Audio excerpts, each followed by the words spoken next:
What's up, everyone, and welcome back to Warzone Total Frenzy. We are in for an action-packed as we return back to the former kill races. That's right, a 2v2 lined up. I'm SpiderTip, that's Spaceman. I could not be more excited to be here alongside you, Spaceman. It's been a minute. How you been? I'm doing quite well. I'm very excited for today. Less than $10,000 on the line, so I'm never going to be a sad boy about that. 2v2 kill race, and it's the women of Call of Duty that we're putting on the spotlight today. So everybody, breathe. Shifty, Sage, and Biffle, they're not here today. Everybody, we have new winners guaranteed, okay? Everything's fine. That's a solid way to put it. New winners guaranteed. Let's go ahead and run through the format. I know you alluded to a little bit of it, but you're right. 16 duos, best of 3 kill races for that upper bracket and lower finals. We will be having a double elimination, and you said it, $10,000 on the line. How are we breaking that apart, though? We're going to be breaking apart by one simple breakdown of first place getting $7,000. So the lion's share of that 10K going to first place, second place, 2,000, so on and so on. We're only paying out top 3.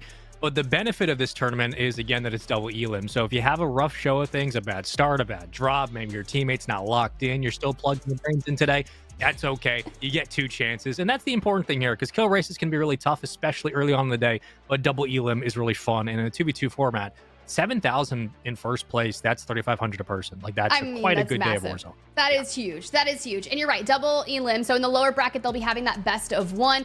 And if you do come up from the lower finals, you have the potential to force that bracket reset in the grand finals, which will be a best of 5. But you mentioned it, there's gonna be ladies competing today in that 2v2. Let's go ahead and waltz through some of our participants, because I'm excited to see who is gonna be showing it out. And the first name immediately on the top left, Selly T. They are a dynamic duo that quite frequently reap this format and will likely be the ones with a target for the entire lobby to take on. But Spaceman, is there anyone that's really standing out to you on this participation page? Yeah, quickly to add on that point, like if you're new here watching Warzone or you just haven't seen these competitors before and you're wondering what team to watch, Tiff is right. Team Selly is probably the squad to keep an eye on for most of today, but really, it's not just fan favorites. Team Smixy for me, just watching not only Peachy stream, who I've been watching her Twitch streams for years at this point because she's been a competitive Warzone player for so long. Same with Smixy, but this is a team that either always catches themselves in awkward rotations or wins those. And just knowing how Smixy plays, especially as kind of a late tournament bloomer, she's really great at pushing up into top 3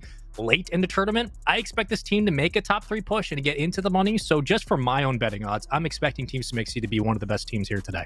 Yeah, they're going to be absolutely solid. And on this, we got Uncivil Queen, Pinkify. They are a team that is known to perform at the best when it comes to these 2v2s, can quite frequently actually take on Selly and T. But then you also have Swish'em and Queen Shadows. This squad, Swish has been, I mean, one of the most impressive improvers, I should say, because she's been grinding competitive Warzone for so long. Just went through the gauntlet in the World Series of Warzone qualifiers, but duking it out here.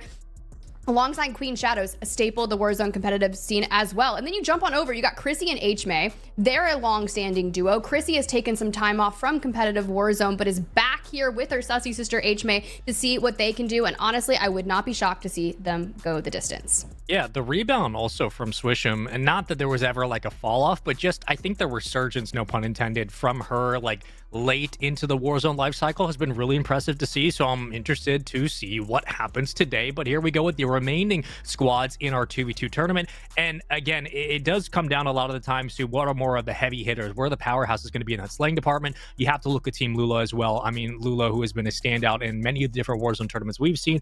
Careless Kitty, Natasha, you put in 2 of the best positional players in the game on one team with the gunny to boot. There are a lot of stacked squads going into today, so it's not going to be a free race towards top 3, but it will be interesting to see how the action progresses as the tournament evolves today. And with that, Tiff, I mean, this is again one of the fun parts of these types of tournaments is we just get a bunch of gunnies straight up running at each other all day, and you couldn't ask for much more.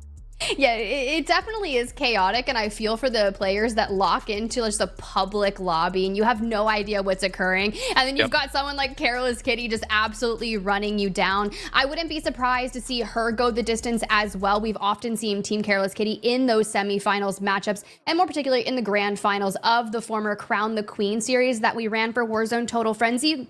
However, new duo, She's going to be locking it in, not playing with serves. So we'll see how that goes. We also do have, I was going to say, I want to give shout outs to Amelia Rose and Azura Anarchy. They're going to be competing here today. And honestly, if they can just keep that momentum and not really have minor mistakes, we'll see some really solid movement out of them. However, they're from the multiplayer side of things. And anytime they dabble into Warzone, I'm like, I never know what I'm going to get with them. And I'm ready to see them fry and adapt quickly, which is where I think they're going to succeed with the double elimination bracket style. It's a good point. Look, it's a different level of intuition for folks who jump from the competitive side of like COD multiplayer and they jump into Warzone. We've seen some success from pro players before, but Emmy's right along that line. And so I'm very interested to see how she's going to perform today, because if anybody knows anything about COD competitive scene and just the women's side of things, Emmy is one of the biggest names out there. And she has been a competitor in both the S&D tournaments, but also like the women's COD league for a long time. Emmy also one of the best guns in the lobby. You put Selly up on that list, Emmy should be there as well. So just seeing how her intelligence on the map is going to translate into a lot of these like one-on-one situations, a lot of these weird rotations where she's gonna have to kind of pick up the pace.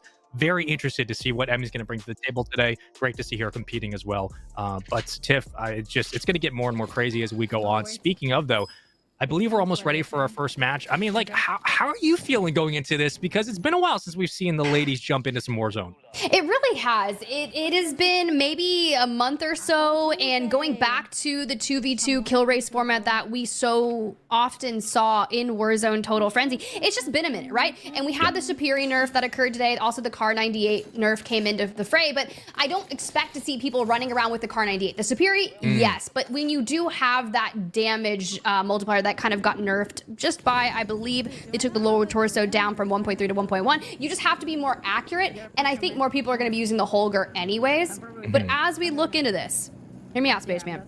Sure. We didn't get to look at the bracket. We are kicking things off. Danya taking on Miss Extra. I already saw a slew of eliminations across the board. We're burning gulags in this best of 3 format, and we've got a nice regame. But what are you expecting to see? Well, I was actually, this kind of feeds back into what we were just talking about with the announcement of the Car 98 returning and all the excitement that everybody, had both on socials and in game. We wake up this morning and find out that the nerf went through. Did you expect the nerf to happen this quickly? And do you think it's going to change a lot of what we see either today or moving forward in these tournaments? I didn't expect it to be like 2 days after the announcement that all of a sudden we'd have a change. It's sad. It was pretty I don't want to say it's overpowered. It operated like the sniper should, but there's just so many. I mean, look, I love sniping. I know where I'm you're mouse coming and from. keyboard. Like, it hits. It does what I want it to do. But in this format, with competitive on the line, yes, it is tough to counteract it, despite you can throw it on as many smokes as you want. But just a lot of people still having issues with it. And one thing that we didn't touch on while we're here and you see these flares being picked up, there's no bans. Anything goes. Also remember, at the top of your screen, we will have live kill counts racked up today. So if you're ever wondering where your favorite team is, if we're on stream with them, that's where you can find all the information. We'll keep you updated with all of the kills as they come in, but this is just a standard kill race, folks. So you jump in, get as much as you can, get out. A long day of Warzone on your stream, but still a double elim bracket. Your favorite team has a bad start. That's okay. There's more opportunities for them to get back into the swing of things. Speaking of, nice little challenge around the corner. Finds an extra. There's a headshot. And already early on, 6 eliminations. Not too bad.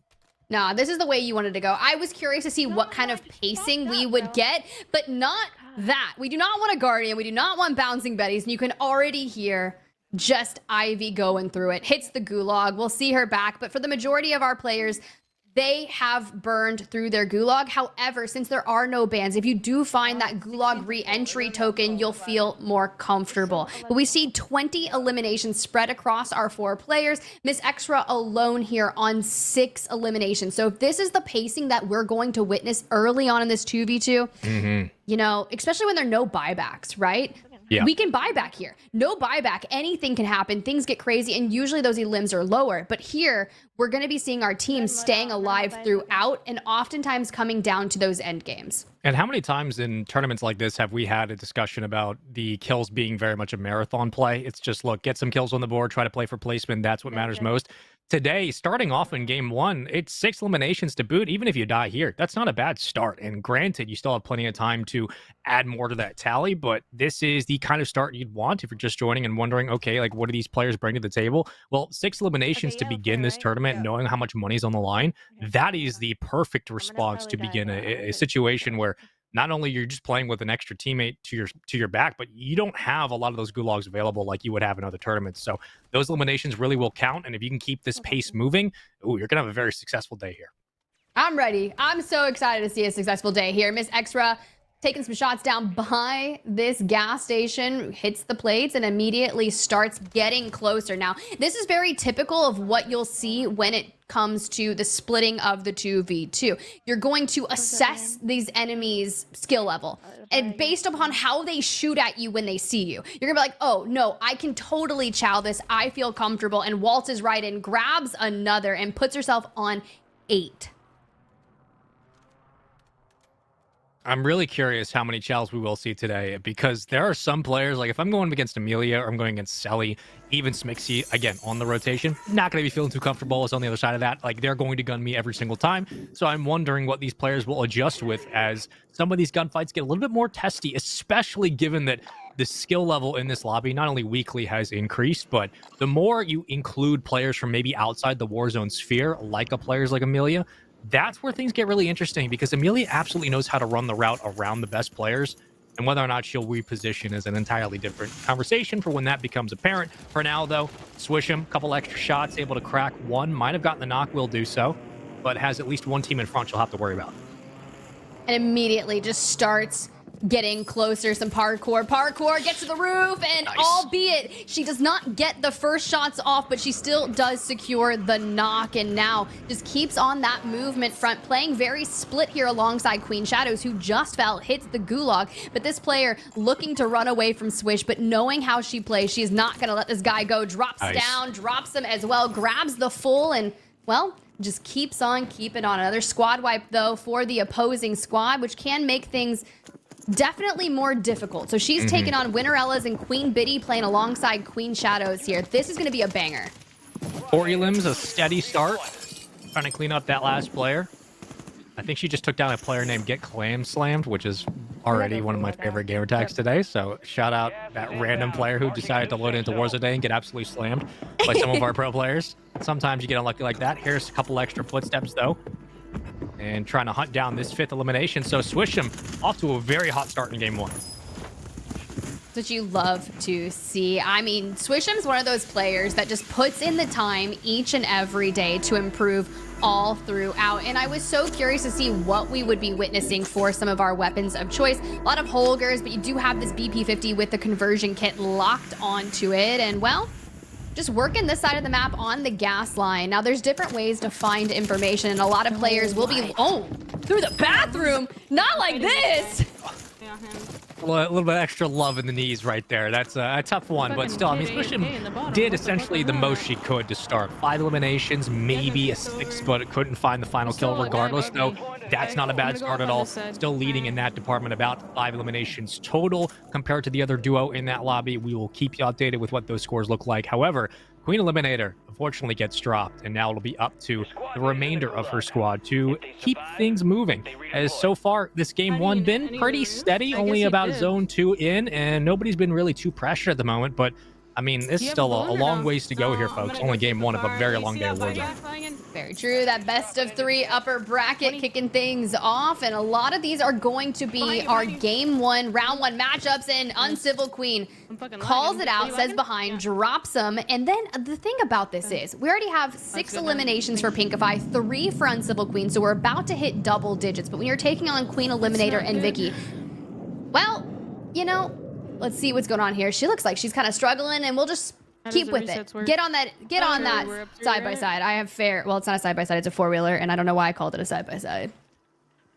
A little bit of flair. What the fuck? My character's running with the gun. I think sometimes, you know, things get a little crazy. I know earlier today I was scrolling the Twitter feeds, and Found out that Xbox having some issues overall, so I have no idea if that'll be influencing anything that we see in the lobbies today. But just to keep you all updated, again, when we get these players in a favorable position where they can continue to compete, we'll keep you updated. We'll jump back over to a different POV. Careless Kitty, the competitor we have seen many a times here on this specific stream, also one of the best in the lobby and rounding out a very strong roster with Natasha. I mean, just talking about individual skill, but more importantly, kind of working off of each other. We talk a lot about like Splash Brothers, sometimes like Shifty and Sage. You could maybe say the same thing about Natasha and Careless Kitty. They are so good at range, picking up extra eliminations and working around one another. Little sentries on their own. We'll see what they can do here. Yeah, it's kind of interesting. You mentioned that. And I'm like, Careless Kitty is one of the newer ladies to competitive Warzone, but her skill level is so great, and there's a lot of room for improvement. So I'm very impressed with what I have witnessed from Careless Kitty thus far. Already on 11 eliminations with 18 squads up. There's so much room for improvement, and as soon as we gas people up, we get caught out on rotation. There's a mobile buy station out to the left. We have Self. But it doesn't matter. We'll fall here. Everything relies on Natasha and this 1v1 in the gulag. And Natasha is out of plates at the moment. I think she might be caught in a gunfight. So we'll keep you updated into the gulag to start only game one. And like you said, Careless Kitty, who kind of popped onto the Warzone scene within the last year, respectively, but has really jumped up in the rankings. And now will try to find herself into a gunfight. She should win. She does. Had to hold my breath for a second, but we're all good. Gulag victory. That definitely helps. I don't know if Natasha dropped or not. I think she might have, but potentially had a self-revive pop regardless. We'll get back into that in just a little bit.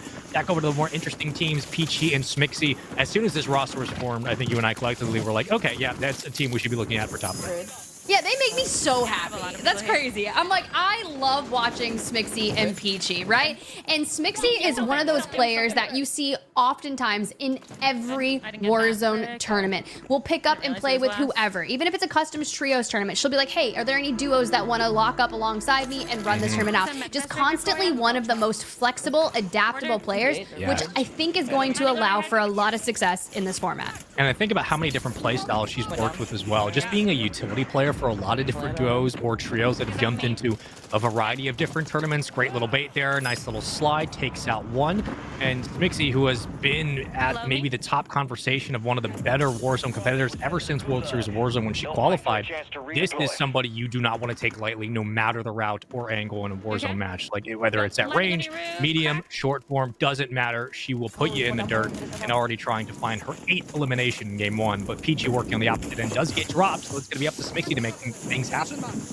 Mortar strike incoming. I love that we're going to call ourselves on that because you can hear the audio cues of the building about to be sieged. So you call in that mortar and immediately take some sight lines from this stairway, maybe kind of bait them in, force them to push or stave away. And you can already see they are just outside this building. But Smixy exercising that patience, waiting to see what occurs here from Peachy.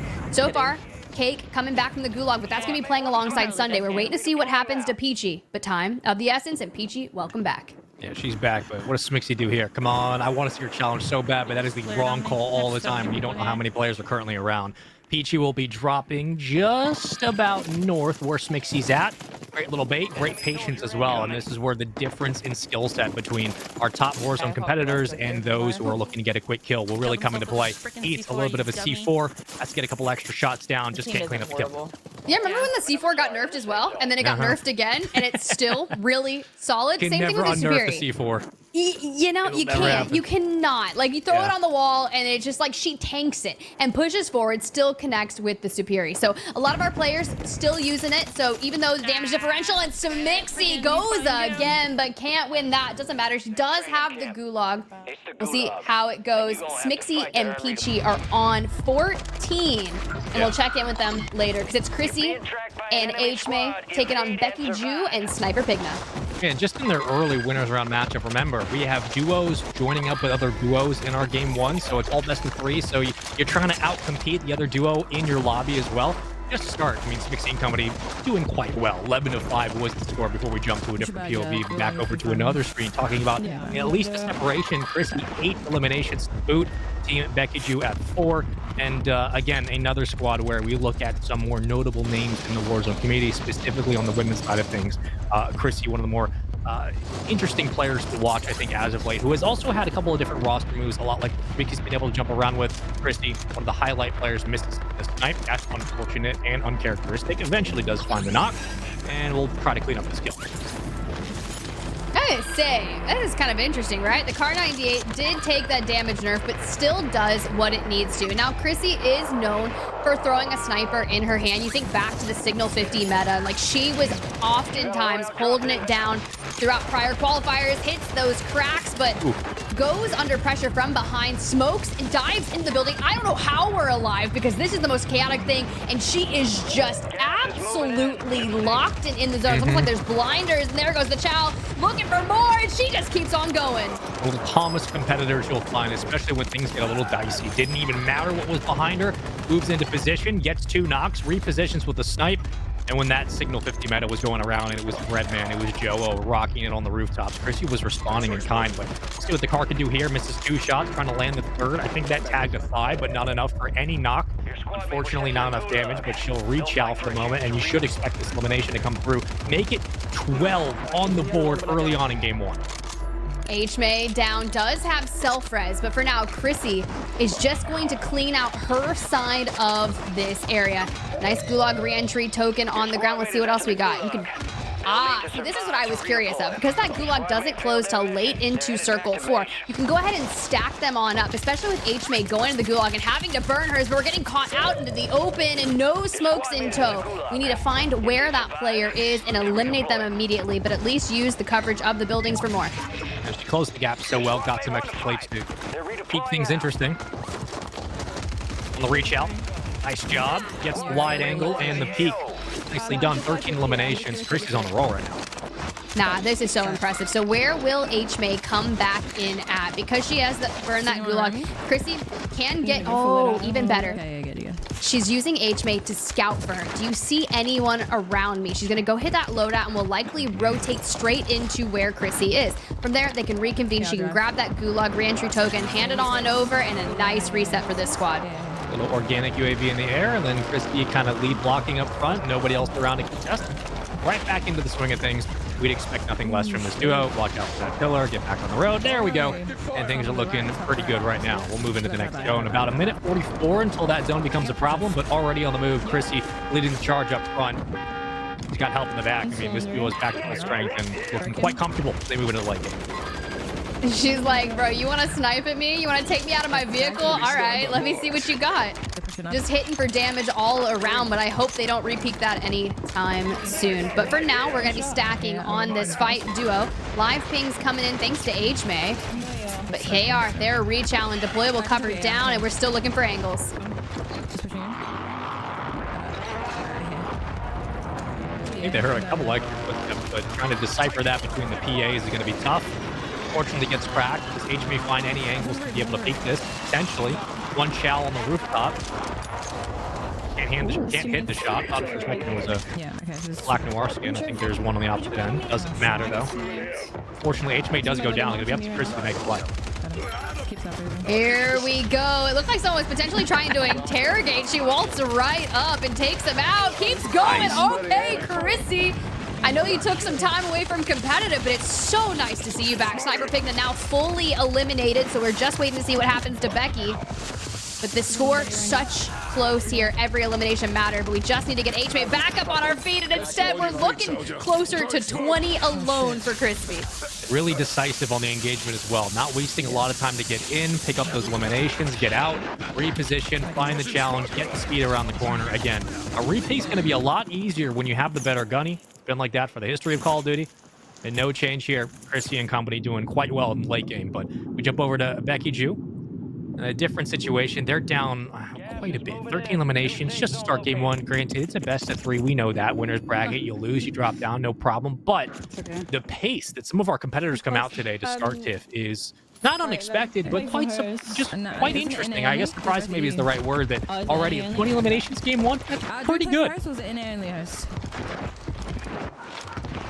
I was really curious to hear the answer to this too, because something that they could do here is Chrissy and HMate can elect to keep on fragging out in this lobby and look for a higher kill differential to allow them to get host should it come to a game number 3. But as you can see, they've wrapped up game number 1. We'll check in with that later in game number 2. But for now, we'll go back to Danya playing alongside Penny, going through, taking on Miss Extra's squad. You can see just how close game number 1 already is, and it's coming down to the wire. Like I said, every elimination matters. We're likely going to see a lot of end games here. Yeah. Danya, your captain.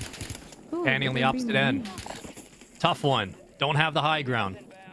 Historically, has not gone well for a lot of teams nor people. Has to avoid the bouncing Betty. Just barely does, but gets a couple extra shots in the ribcage and unfortunately will drop. Going to be up to Penny to try to make things happen. 6,700 in the back. One extra follow, but no cleanup, so entirely doable here. Extra picks up 1. And we'll keep you updated with what happens there, but not a terrible spot as the final zone closes in. Definitely not, but this is Mix Extra, who Danya's team is playing against. And you can just see 23 eliminations, trying to find every last one of these. There should be 3 total eliminations left for the potential of the lobby. And if we are separated by just mere 1 or 2, it's coming down to the wire, and it looks like they're all up on the bridge. Danya falls, Ivy falls, and now in a 1v1 situation. They got to pop off straight into the open arms of Miss Extra. She grabs 1.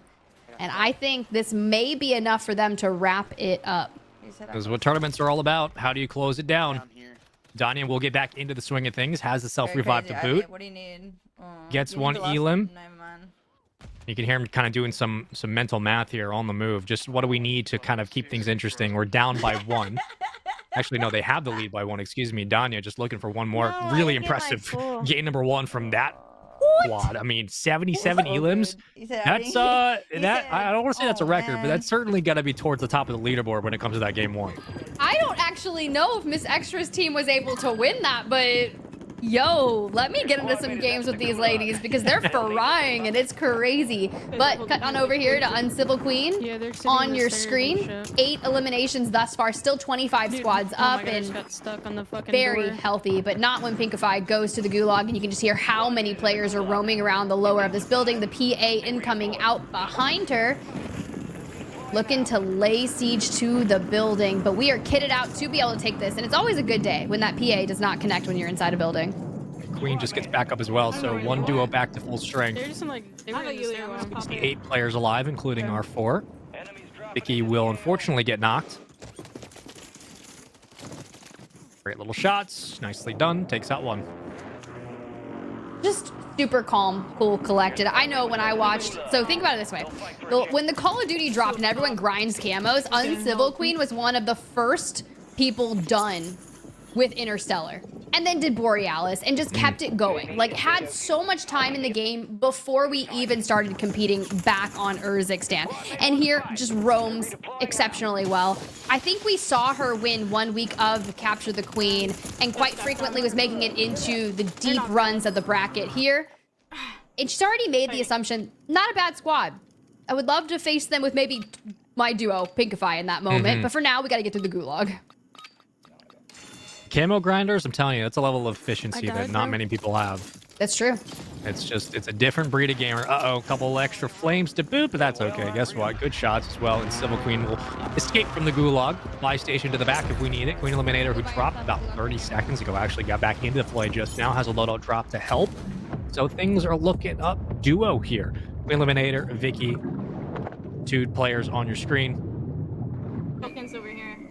And we will keep you updated back over as one, once again, Civil Queen back into the swing of things, out from the gulag. We'll get the loadout drop to help.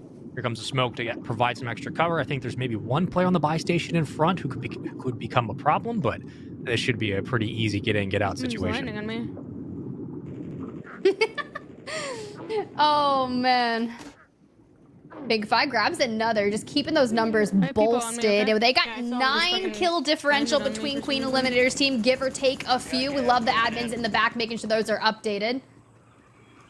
For now, navigating just ahead of us is a buy station, literally above us. We just got to get out of the sewer. We do have enough cash to maybe buy a bunker buster, but when someone wants to join the tunnels behind you, call them Master Splinter, wait for them and evict them on out. I feel like I'm getting full sent right now by everyone. Not the Master Splinter. Well, as far as the stats say, so far, I mean, There's this loadout chests Extra right here on me. and company have I the have, lead somebody's with loadout right 24 now. I have a kid on me. eliminations I in can't game believe one. it. So if that stands, that is a hell of a bar to set to begin this tournament. They'll need to survive to redeploy. Got bunker buster. Somebody's melting this lobby. I'm getting full Ooh. sent. You know what's really fun Are you is able to when get that? some of our competitors actually end up in the same lobbies on 2v2s. I'm all for it. Oh, hold that. That'll certainly help. I'm all for that. Look, at the end of the day, get a little shaky with it in the lobby, get a couple of our teams actually circling around one another. It just makes things really interesting, especially late game. Give me a game 7 with all of our competitors in one lobby. Won't happen, but I like chaos and people being stressed out, so. Welcome to my life. I love every bit of the chaos that it consumes us when it comes to competitive Warzone. But you can see Uncivil Queen here looking for additional angles. Mobile buy station coming on in just ahead of her. Pinkify calming. She found one, and here comes the angle from Uncivil. Just must be 1 HP, but the smokes come out and they're able to disengage. Superior KD in the chat says, nerf the car. Don't worry, my friend. They did. Oh, do I have an update for you? Oh, let's get into the gulag. It's Queen Eliminator trying to avoid this 1v1. Great little challenge around the corner. Eat that. And right back out with a victory. 20 eliminations for Uncivil Queen to 10 for Queen Eliminator. Again, the spread from some of our duos early on has been impressive in game 1. I was gonna say, in terms of the Car 98K nerf, Yeah, don't you worry. nerfed the lower torso modifier, decreased to 0.95x, down from 1.1. They decreased the arm modifiers and the leg modifiers, but have no fear. Just hit headies and you're all good. Or just protect your head and stay inside the building, and even then, you probably won't be safe there in chat. Just keep an eye out. If I can translate for Tiff, hit your shots or don't shoot at all. Yep, Or I'm hide. out of there. That's what she tells me. She's like, just don't shoot back. You're not going to hit that.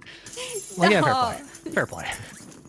I still love it. At least they left the headshots alone, which it can be tough, True. especially from a distance to make that work. And then when you hit those shots, you're just like, I just did that. I am him or I am her. Regardless, it's totally fine. We both do, so.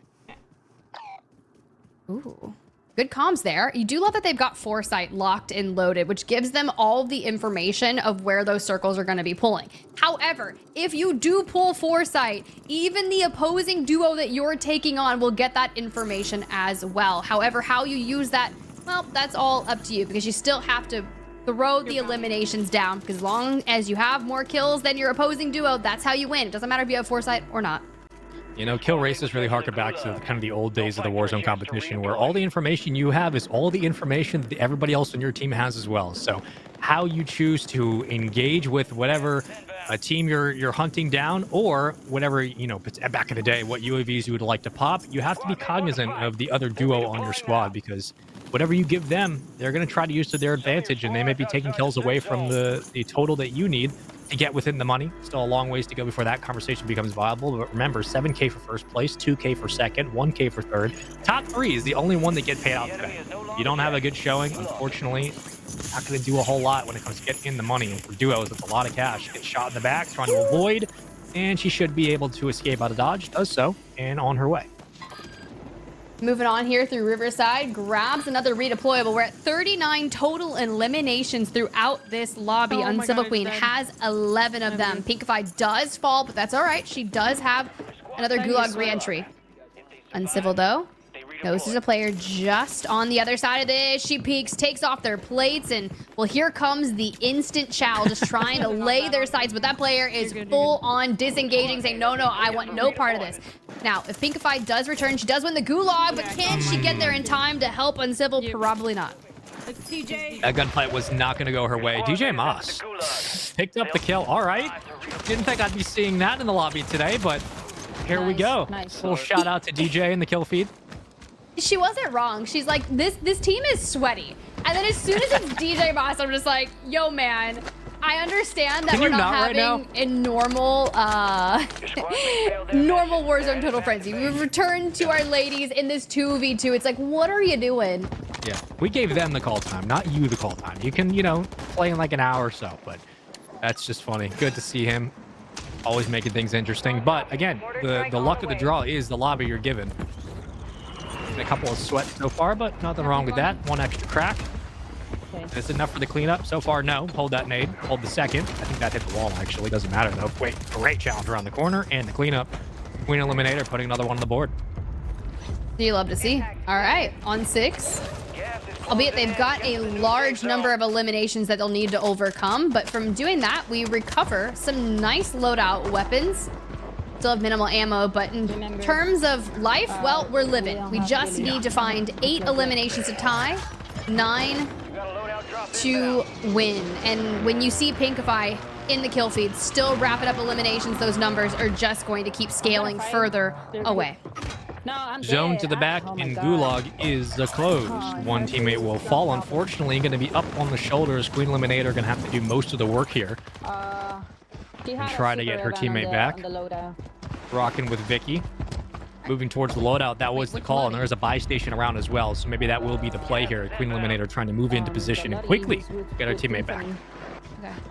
The hard part about having your teammate down and out is that when you're already at a lower kill number in terms of what you have to overcome, it's at 10 right now, you almost let that opposing duo go into a power play. Also, I just want to note, Pinkify just dropped Super Evan, so you already know this lobby is still very sweaty. We saw DJ Moss earlier, now Super Evan, and it's kind of just like, hey, guy, let me finish this out. We're on 27. We're trying to take game number 1, but for the looks of it, with there being about 23 total aliens left in the lobby, it's still very winnable.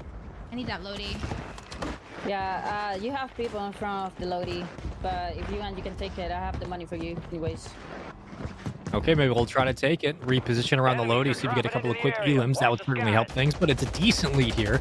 Uncivil Queen, do you add more to it? That would be the preferred opportunity.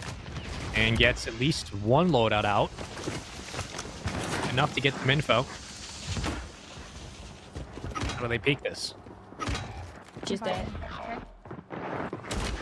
All right, Uncivil, fully limbed. We do have 2 smokes in the pocket. Love that we're going to use that thermite to try and isolate off that area for them to peek.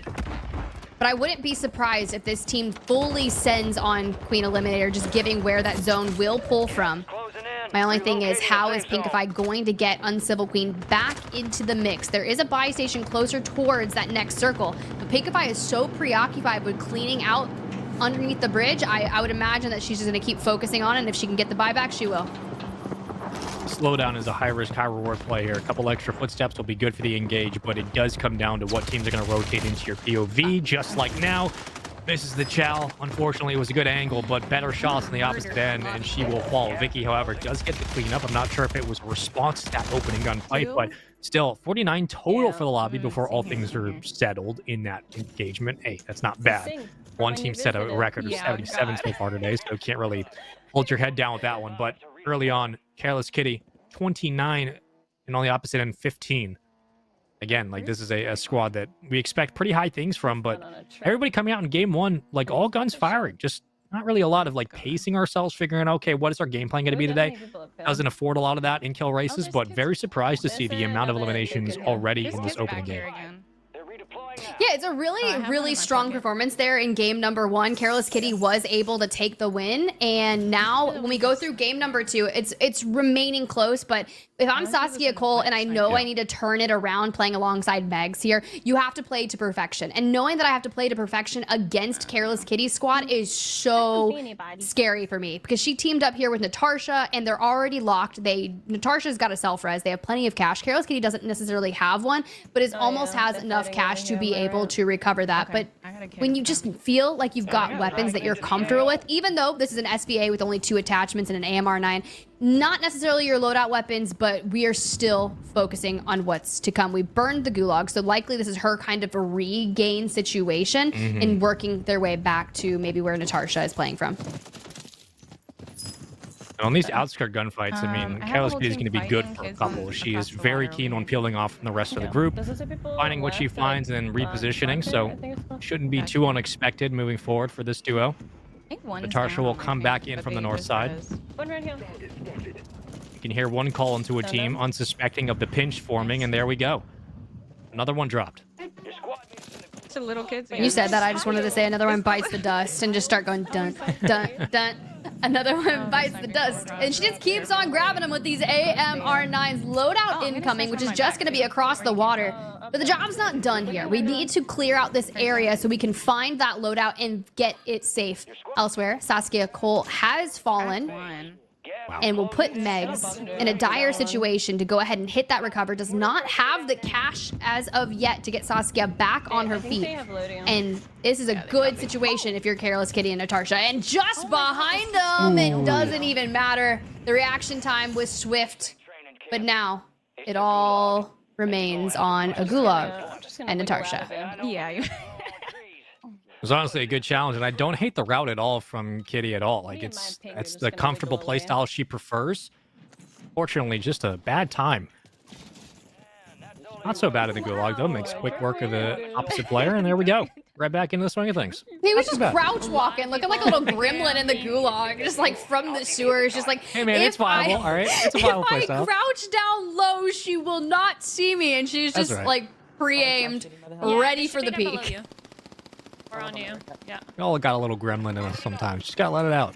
You're not Don't do it in the wrong. Gulag when you only have one life. Don't do that, but every other time. Oh, good. Peachy picks up one. We haven't talked a lot about Peachy just on this duo specifically, but I mean, talk about Warzone grinders specifically in the community, but also those who consistently play in like 2v2 tournaments. Peachy, one of them, maybe one of the more experienced in the lobby. So the team up with Smixy, not too surprising, but really kind of what stood out.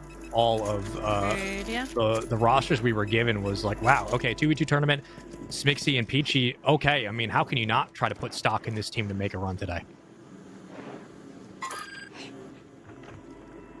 Yeah, so hear me out.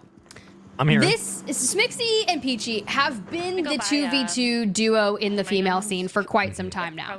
And Peachy does not get enough love, in my humble opinion, because I think Peachy is phenomenal. We always talk about Smixy, and I love that you started it off with, you're like, let me throw this towards Peachy, because Peachy needs this. She is a grinder. She's amazing. And in former Crown the Queen tournaments throughout Warzone Total Frenzy, we saw Peachy absolutely clutch up and find some really good eliminations. We've also seen that same thing of Smixy. The value of these players' lives in Urzikstan when it comes to very do-or-die situations, they have that factor that just really sends them to the next level. So we'll see that when it comes to later iterations down the line in the bracket. For now, we've just got to survive this best of 3. Considering that Team Sunday was able to win out in game number 1 by 1 elimination, with game number 2 already being so close, this is the time to fly and fry.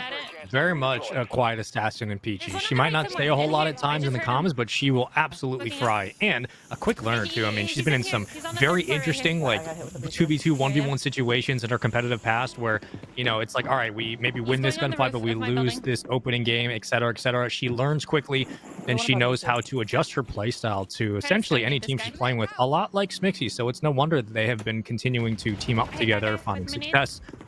You can hear a couple extra nades that maybe not the team across the way was able to eat. It doesn't matter, though. They're going to have to deal with this pressure as Peachy actually takes down one.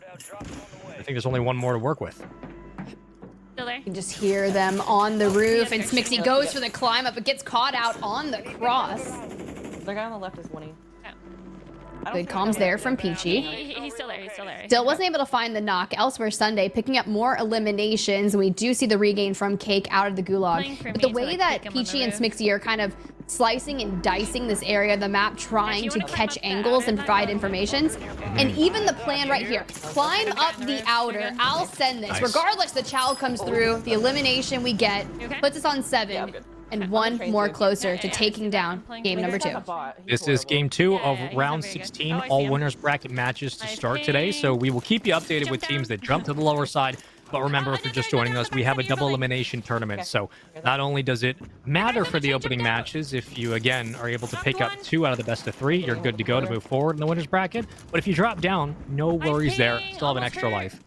And we'll see what a lot of these teams can do. But it's going to be a long day of Warzone, so strap in and get ready. Because already, I mean, just looking at the competitiveness between these 2 teams, Smixy and Sunday, I mean, you're talking about literally a 1-kill difference in game 1, a 2-kill difference to start in game 2. This could be going to stretch into 3. I have one right here.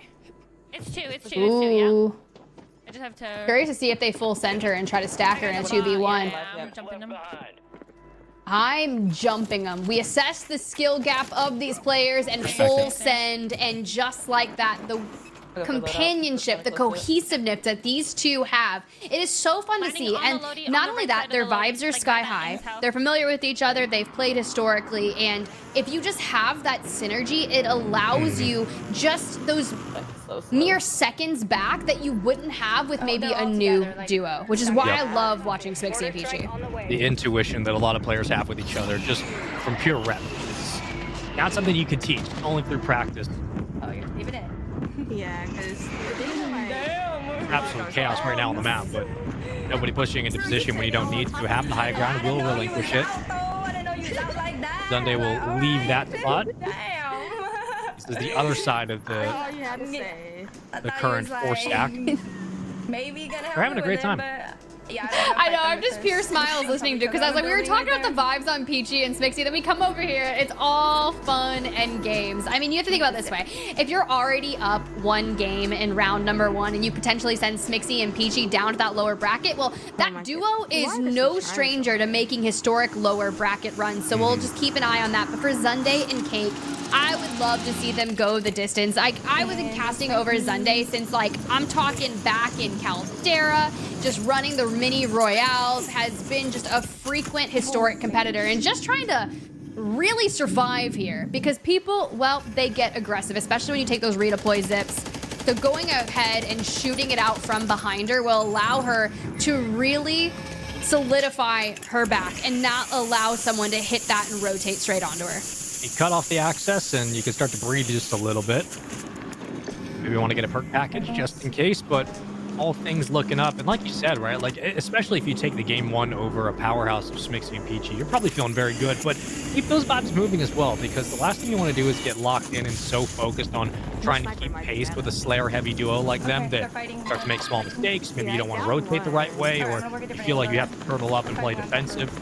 So far, it just seems like it's just been free spirits and playing quite well because of it. Here comes a PA. Make things interesting, but shouldn't do too much damage. And she will escape, has to reboot some shields, but all things pretty good right now. Oh, she's going through it. Semtex is incoming. And here comes the Chow, and just misses a hair of those bullets. And see, we told you guys the Superior got nerfed, and if you start just only hitting lower torso, lower arms, you gotta prioritize hitting shoulders up to keep that damage still alive.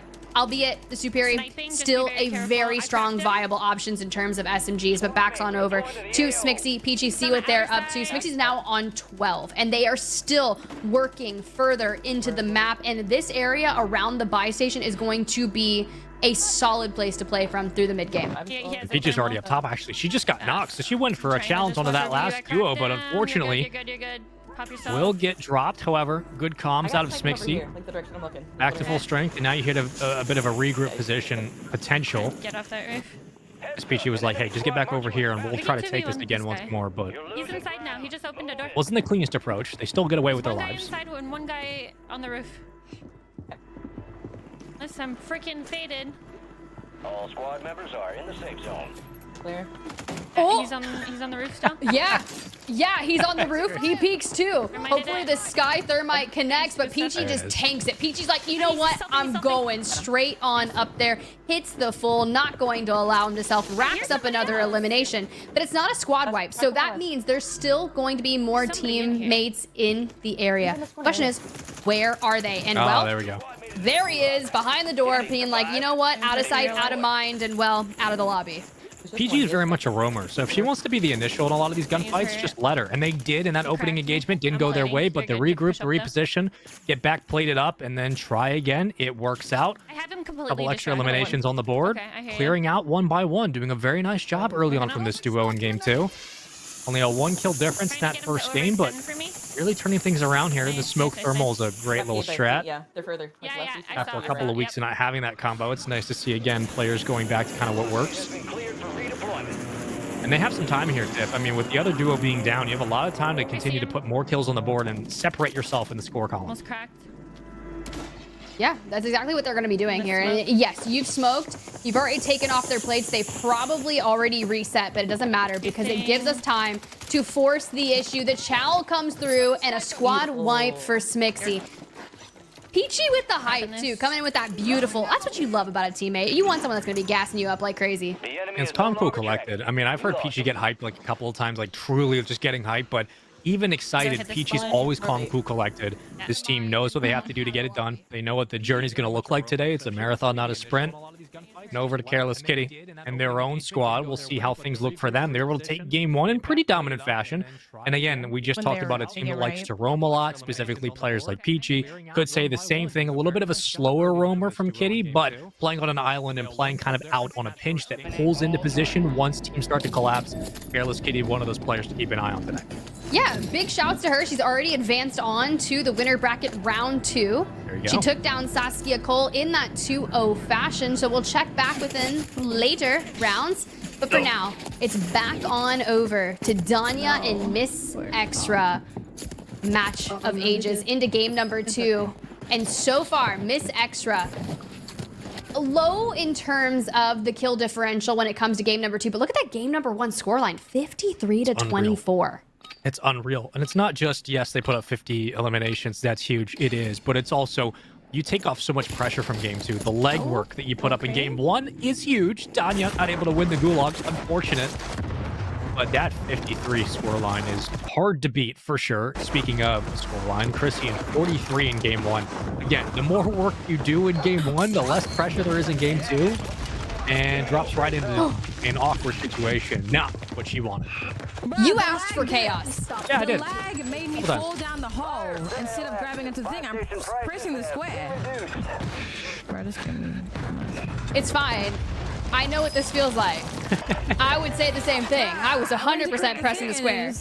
I'm also mouse and keyboard, so that doesn't work for me. What the heck? I'm controller and I still just can't. You know, I try my best, but can't grab the rope.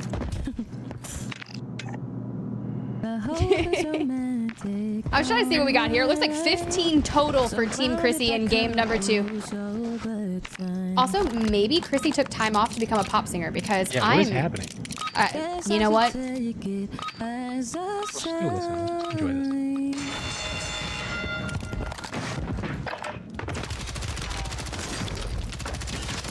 That's all they wrote. I was I was hoping really for more hoping. notes. Yes, I was so hoping she's gonna keep singing while just absolutely annihilating some more. poor soul.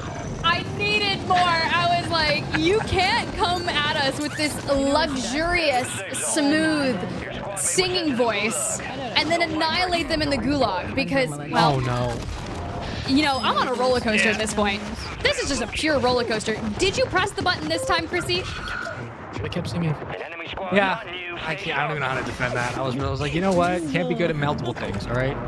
You can only pick singing or COD. You can't be good at everything. And unfortunately, she just hit the pavement. Oh my god, Chad, just fucking sold us. Oh Fire my sale's god, I over. stink! Adjusting prices. Listen. All right, I'm gonna try to be a defender here. Okay, you got 43 eliminations game 1. All right, there's room to give here. Okay, that's all I got. Now you're gonna have to hope that things turn up your way.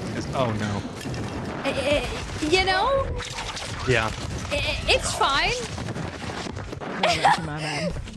Are they fully my elimed God. here with 18 eliminations? And we'll check in with them later because for now, Becky Jew on the other side. Sniper Pigna fully eliminated, which means Becky must clutch up here and find 10 eliminations. We got to get Sniper Pigna back into the mix here. We have the cash. We're undergoing a mortar strike, but we're alive. All is well for now. Hey, it's doable. It's entirely doable. 10 eliminations, put it on him. All right, bet. What do you got to work with?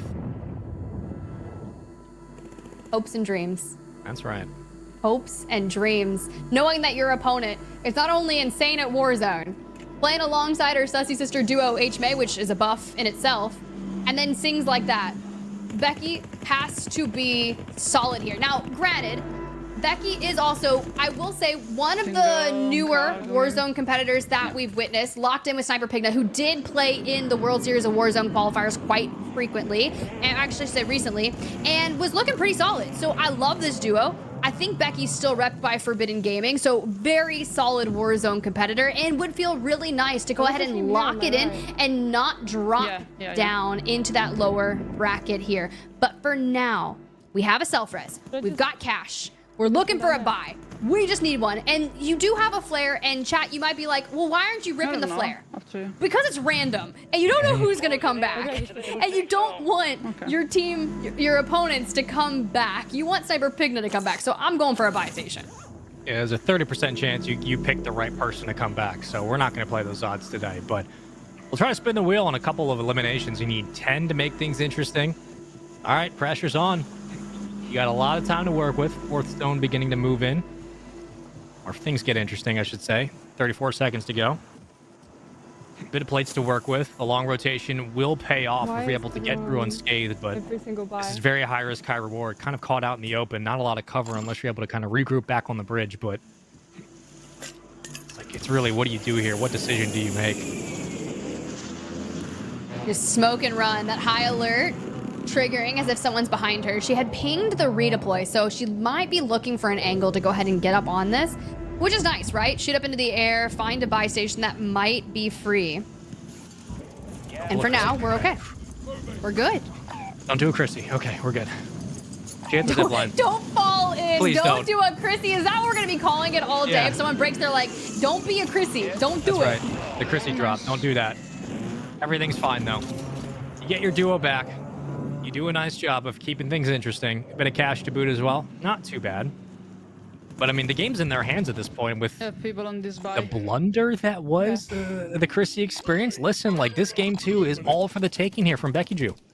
It is, and something, yes, it can be scary knowing that your duo is last alive and you just have to play at your own pace and rack up those eliminations as they come. You don't have to do anything that's going to be rash. You can just slow down, let those eliminations come to you. The lobby's still relatively healthy. We don't get that knock, which I'm unfortunate for. Oh, man. But Sniper Pigna does fall again. Good work down there.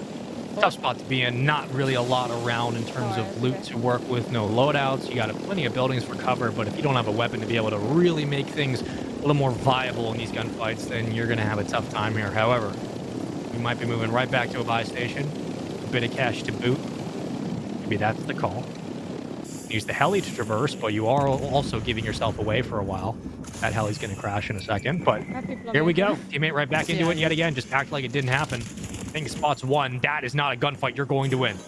No, not when they're so separated out. They've got angles. They're holding the cross. They're using the lethals incoming to knock the shields out. Now we're playing around the gas line and into the fray we go. But can we collect it? No. Starlight on the opposing side. She's known to blind people, and I'm feeling real blind right now with visual clutter. Does fall, so we do not get the full. We're just worried about prolonging our life because we don't have a gas mask, and we're not going to make it. Maybe if you're A-Train. Maybe if you're A-Train to get out of that gas and you're able to run a little bit faster, but not for the moment. Will she be able to escape? That's the big question. Just has to catch up. No, that's not going to do it. Unfortunately, a little too fast. And the zone was going to be a factor about 35, 40 seconds ago, but I didn't expect it to be caught in the headlights for this duo. Unfortunately, just a little bit too much to handle. That was an awkward gunfight in the back. Trying to get your teammate back, you have to regress back to the buy station. Unfortunately for that duo, I think they're running that game to ends there. But over to Team Chrissy and Becky Ju. Again, this has been one of the squads that we expected a lot from, I think, Chrissy and H-May going into this tournament. And so far, they've really done the most they can in that game, too. Their fate's out of their hands, unfortunately, for that one. But we'll see what kind of continues as today gets better. However, Danya and Miss Extra jump back over. Never mind, I lied. We'll keep you updated as Tiff, it's just been essentially a bit of chaos from all of our duos into this game too, but a lot of teams coming down to the wire. Yeah, this has been really tough for sniperpigna, who has just saw her teammate Becky, after getting bought back twice, fall, right? But she does have a buy station. It's just on the outer edge of this circle. We have the cash, but knowing that we need 9 eliminations to tie 10 to win here, and we're just working with what we've got. No self-res, ground loot weapons, and we're just trying to thrive in a worst case scenario.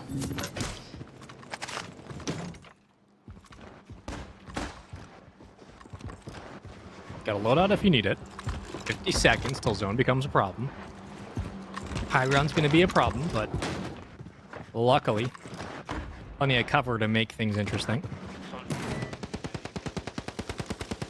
How do you start to pick your spots here? That's going to be the big question. How do you move into position and really take a one-on-one, especially against teams that you don't know the numbers of? We're going for the buy, I think. She's just really looking for information. We heard a buyback earlier, so we know there's people all around and potentially above her on the roadway. The mosquito drone in the air will connect, but for now, we're just gonna look to clear things out. We grab the knock, we get the full. No high alert to give us information. We've got tempered, Mountaineer, strong arm, smokes all over the place, and we're making our way out to the buy station. Welcome back, Becky. We might lose our life over it, but you win the 1v1. You hit the squad wipe, and you go back to the buy for the gas mask. Well done, sniperpigna. When it's time to clutch up, you gotta clutch up. That's what my coach used to say to me, and man, did we let him down sometimes. But guess what? When you're good enough to do it, you are. And so far, getting your teammate back, first step towards victory. 18 eliminations on Chrissy's screen for sniperpigna. You just take one step at a time. 11 so far. Squads left in the game. 8 eliminations on the board. No. Slow climb, but a steady one at that. And with our duo back up, things a little bit more opportunistic, one might say. That one being me. Here we go. All right. Frag through the door, hits the crack, someone flies back on in, she knocks him. Now we gotta look for the original person she was throwing down, and through the front door they go, and they're gonna lose their life in the process, but job's not done. Right, we're in quads. Knocks the third, here comes Becky. And if you're Chrissy and HMay who are forced to watch this go down, this is a tough situation to watch because that points differential is slowly being carved back. Yeah. Not much you can do. You just gotta hope they don't land the shots, but unfortunately right now, sniperpigna is just hitting everything. I mean, that's at least 3 in a row. Get some help from the teammate. But it's been a great little recovery inside. It's just one player at a time. I think she was saying, like, talk to me. What are you seeing? Oh, gotta reload. That's unfortunate, but quick switch and nicely done. Hold that nade. This should flush for the elimination, and it will. This is just, I told you, we were trying to thrive in a worst case situation, and we are thriving indeed. Finding weapons, all of this is going to help. And for now, you can use the superior Car 98 combo to really navigate around that high ground you were talking about earlier, because this does end towards that city situation. But those buildings, they're going to fall out eventually. You can see that mortar strike is going to force those players off of that high ground. And yeah, you try to rotate in. I don't care if there's a smoke. We take down another one. That's quick pickup as well. I mean, not wasting a lot of time nor expense on that engagement. It can't understate how important that is. Especially with what's on the line here, how important this game has become. You're basically gifted an opportunity to steal away into a game 3. And they're playing it really nicely, really steady on the low ground. Not taking any awkward gunfights up top, not getting over aggressive. A lot of times duos get overzealous in some of these engagements, and you end up looking back saying, why would you challenge that when you had all the positioning in the world to work with? One extra flush, the PA will certainly make things interesting. Or, excuse me, the mortar will make things interesting, but with the smoke. Here we go, smoke fly. This is what you need to do. I mean, look, let those players rotate out with you. The mortar connects, you hit and knock.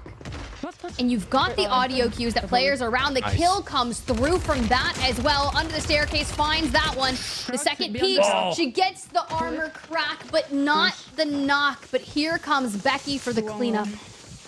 Secure the kill, buy time. Now into a 1v1. Get your teammate back if you can. Here comes the res. Slow down. We're sticking it.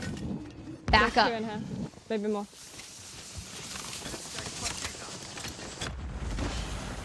I like how they're playing this. Using the smoke as long as it's up. Make the gunfights chaotic and spread out the numbers. They're doing just that. I think they've done enough. Yeah.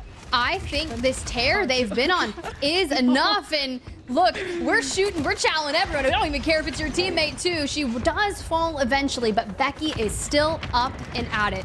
We knew it would come down to the wire, but all of the regains have paid off for this duo. Sunk cost fallacy at that point. Like, if we're going to get stuck and pinched, then just take out as many as you can as quickly as possible. And that's what they're able to do. One of the better rebounds we've seen out of a duo today. It came at the most opportune time. Smixy on a roll right now. That's 2 eliminations to boot. 4 total. Into game 3 we go. Did you hear her? She just drops the 4 immediately here on construction. She goes, this is my high rise. She is asserting that dominance in game number 3. Drops 1, looking for 5. We just need the full to come through. Can't get that quite angle, but it does get that. I love this. I love this. You hear a lot of times players like say, this is my spot. And then, they don't really do a lot to claim that. Smixy's one of those players, though. She'll absolutely make that claim and then put up like 30 eliminations to make it work. So I believe her. I mean, go ahead, Smixy. That's your high rise. You got it. Go Nobody's gonna off, challenge that. Queen. I trust you with this one. 5 eliminations to start. Again, a team that will not slow down. Doesn't matter if you want to play a game as a marathon, you want to play a sprint in the kill race, you're going to have to compete with at least 5, 10, 15 off the opening. 10, 15 minutes. They just do not slow down.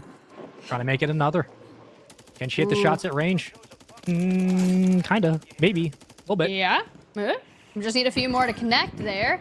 I was worried there with the iron sight, right? If you're going to throw the iron sight build and you try to use it at a distance like that, it can get a little much like that, but that's all good.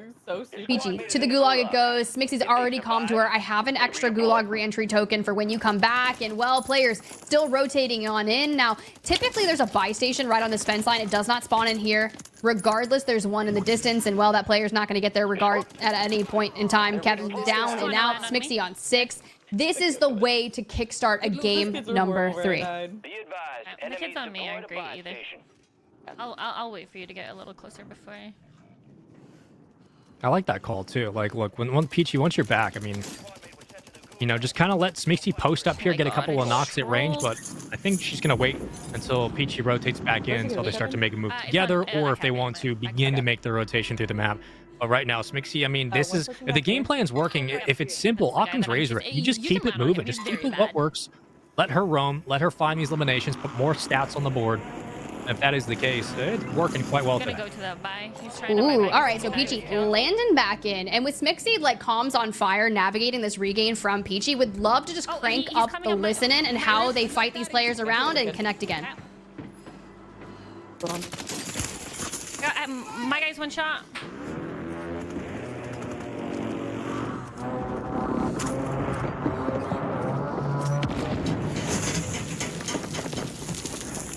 Finn's running away.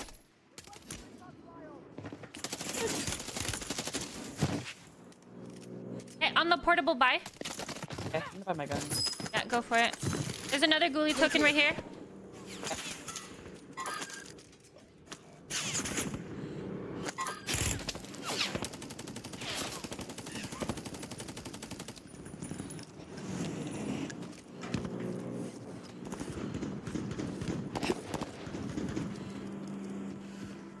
On the roof? Yeah, he's on the roof. He's like right on the porty. Just bought back. He's using a PRD.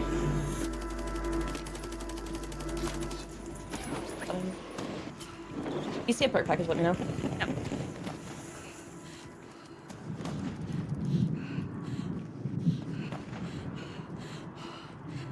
I don't know where the frick this guy went. There's a Enemy soldier landing in. incoming. Yeah, on this right side.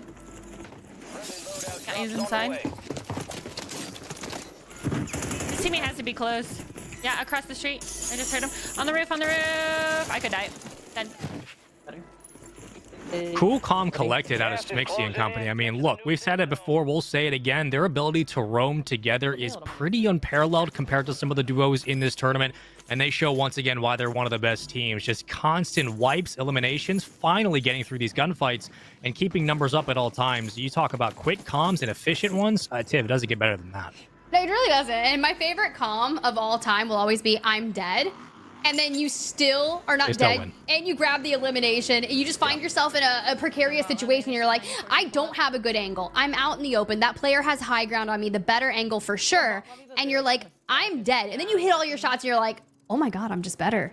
And then you are fully kitted out. You're inching your way closer to like that winner's bracket round 2. Now, granted, must-win situation for either of these teams, whether it's Team Sunday or Team Smixy. And so far, Team Smixy in game number 3 has that upper hand. I'd be curious to see what necessarily went on in game number 1, because it was so back and forth, therefore ending in that 23-22. But then Smixy really wakes up alongside Peachy, goes on a tangent in game number 2. And game number 3 is already looking really nice for Smixy and Peachy.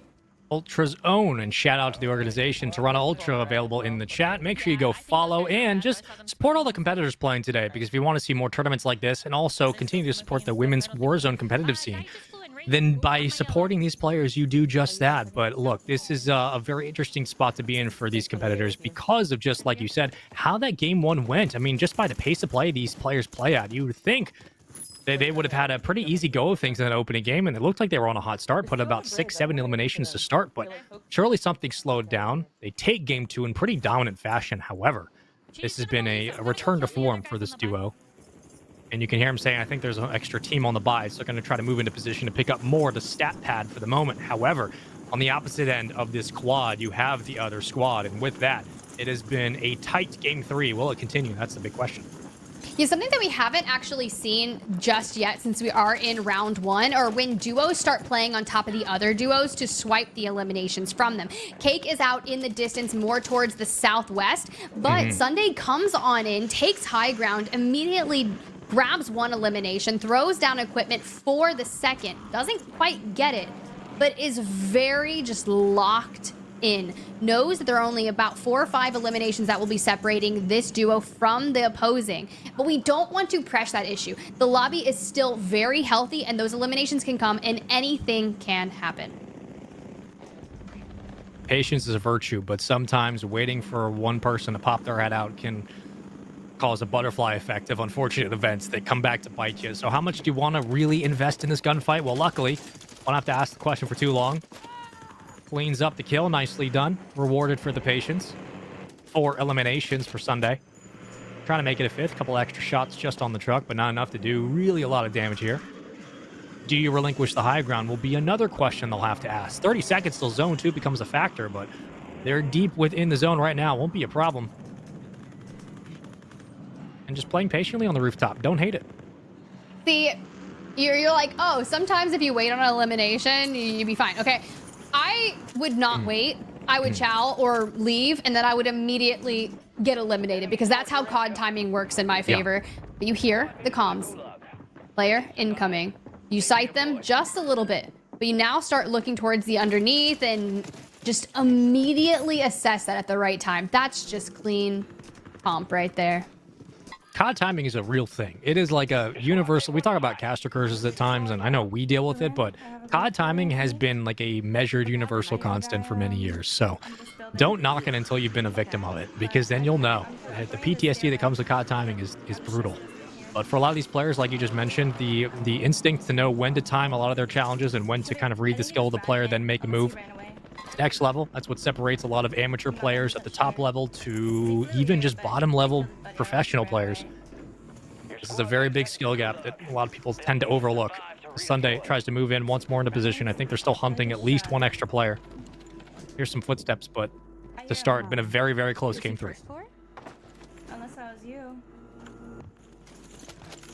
Ooh. Okay, never mind. And they are clearing every avenue of this building. Check the bathrooms. You never know what's lurking inside them. And she's like, I don't know where they are unless I'm hearing you. For now, Smixy in the gulag again. Sights out the weapon and just... Wow. Okay. All right. That's a gulag. Shout out to Swish'em. We can see you. put up a hell of a fight in game 1. We're excited to see what Swisham and company will do today. Wonderful little game chat there. /S. And now we move forward. Again, a close game 3. What we would want to see if this series goes the distance for round 16 of the upper bracket. Still double elim, so if your favorite squad drops down early, do not worry at all. We've got plenty of time.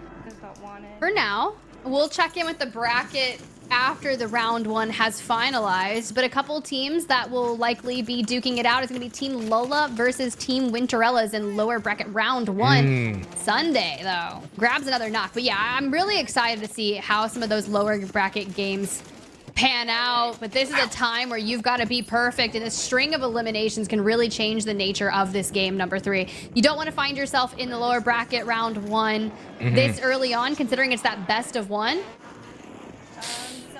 I don't like one and dones, Sayson. I don't like one and done at all. I know that. Yeah, it's a lot of pressure, but look, the unfortunate side of the double elim is once you drop down, that's it. You got to find a way to fight back. But speaking of quickly, I mean, Peachy's been roaming alongside Sunday for a while. And again, all's free real estate here. You can go pick up some eliminations, steal away some kills from the other duo in your lobby. That's fine. I was wondering today, would we be seeing a lot of teams like to shadow their opponents on the same roster? Would that be a factor? It hasn't really been the case. A couple of times, sure, maybe an elimination here or there, a gunfight that you would think one team would pick up, the other came in to take away. But there hasn't been a lot of kill stealing, and that is something that I did not expect. Thought we'd get a little bit more of it, but a lot of kind of in-game respect shown from all of our duos to each other. Just wait. Just wait. It gets so wild. You know how those grand finals will be. Even That's the true. semifinals. Yeah. You'll see zips getting shot out. You'll see people dropping ammo boxes, shooting them out to deny them from the opposing duo. It gets... I'm not gonna say it gets personal, but it almost kind of feels like that because you've just got to protect your own. Smixy back on the high ground where she loves to be. Finds another on 16. I'd love to see her go 20 eliminations plus here, considering there's still 60 plus players left in the lobby. Come on, Smixy, show us your inner Amelia. I want to see the Chow game. Ooh. That's right. Show us I the know chows. my history. Come on, show us the Chows.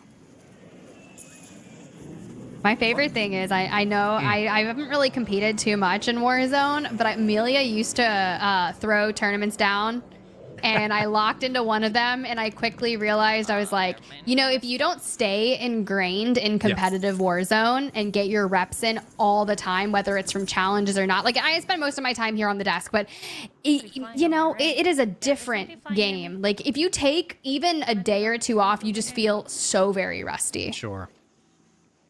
That's the thing, too. It's like a lot of these pro players at this point in both the game's life cycle, in competitive gaming's life cycle, and esports, like, people aren't taking time off, man. We're playing 6, 7, 8 hours a day, maybe more. Here we go. Little Amelia special. Chow around the corner. I've seen this one before. Smixy lands the shots. We'll get the knock as well. And hold that L. That's another elimination on the board. 17 total. Smixy on an absolute roll here. Take one page out of the competitor's playbook. Shout out to all of our competitors here today. Always fun to see tournaments like this and to support more women in the Warzone scene. And I mean, a little biased, pulling for Amelia just a little bit. The S&D superstar that she is. But early on, Zone 4, minute 4 before it becomes a factor. With that, though, Smixy still rolling, still gunning, finds another. I can help you with this.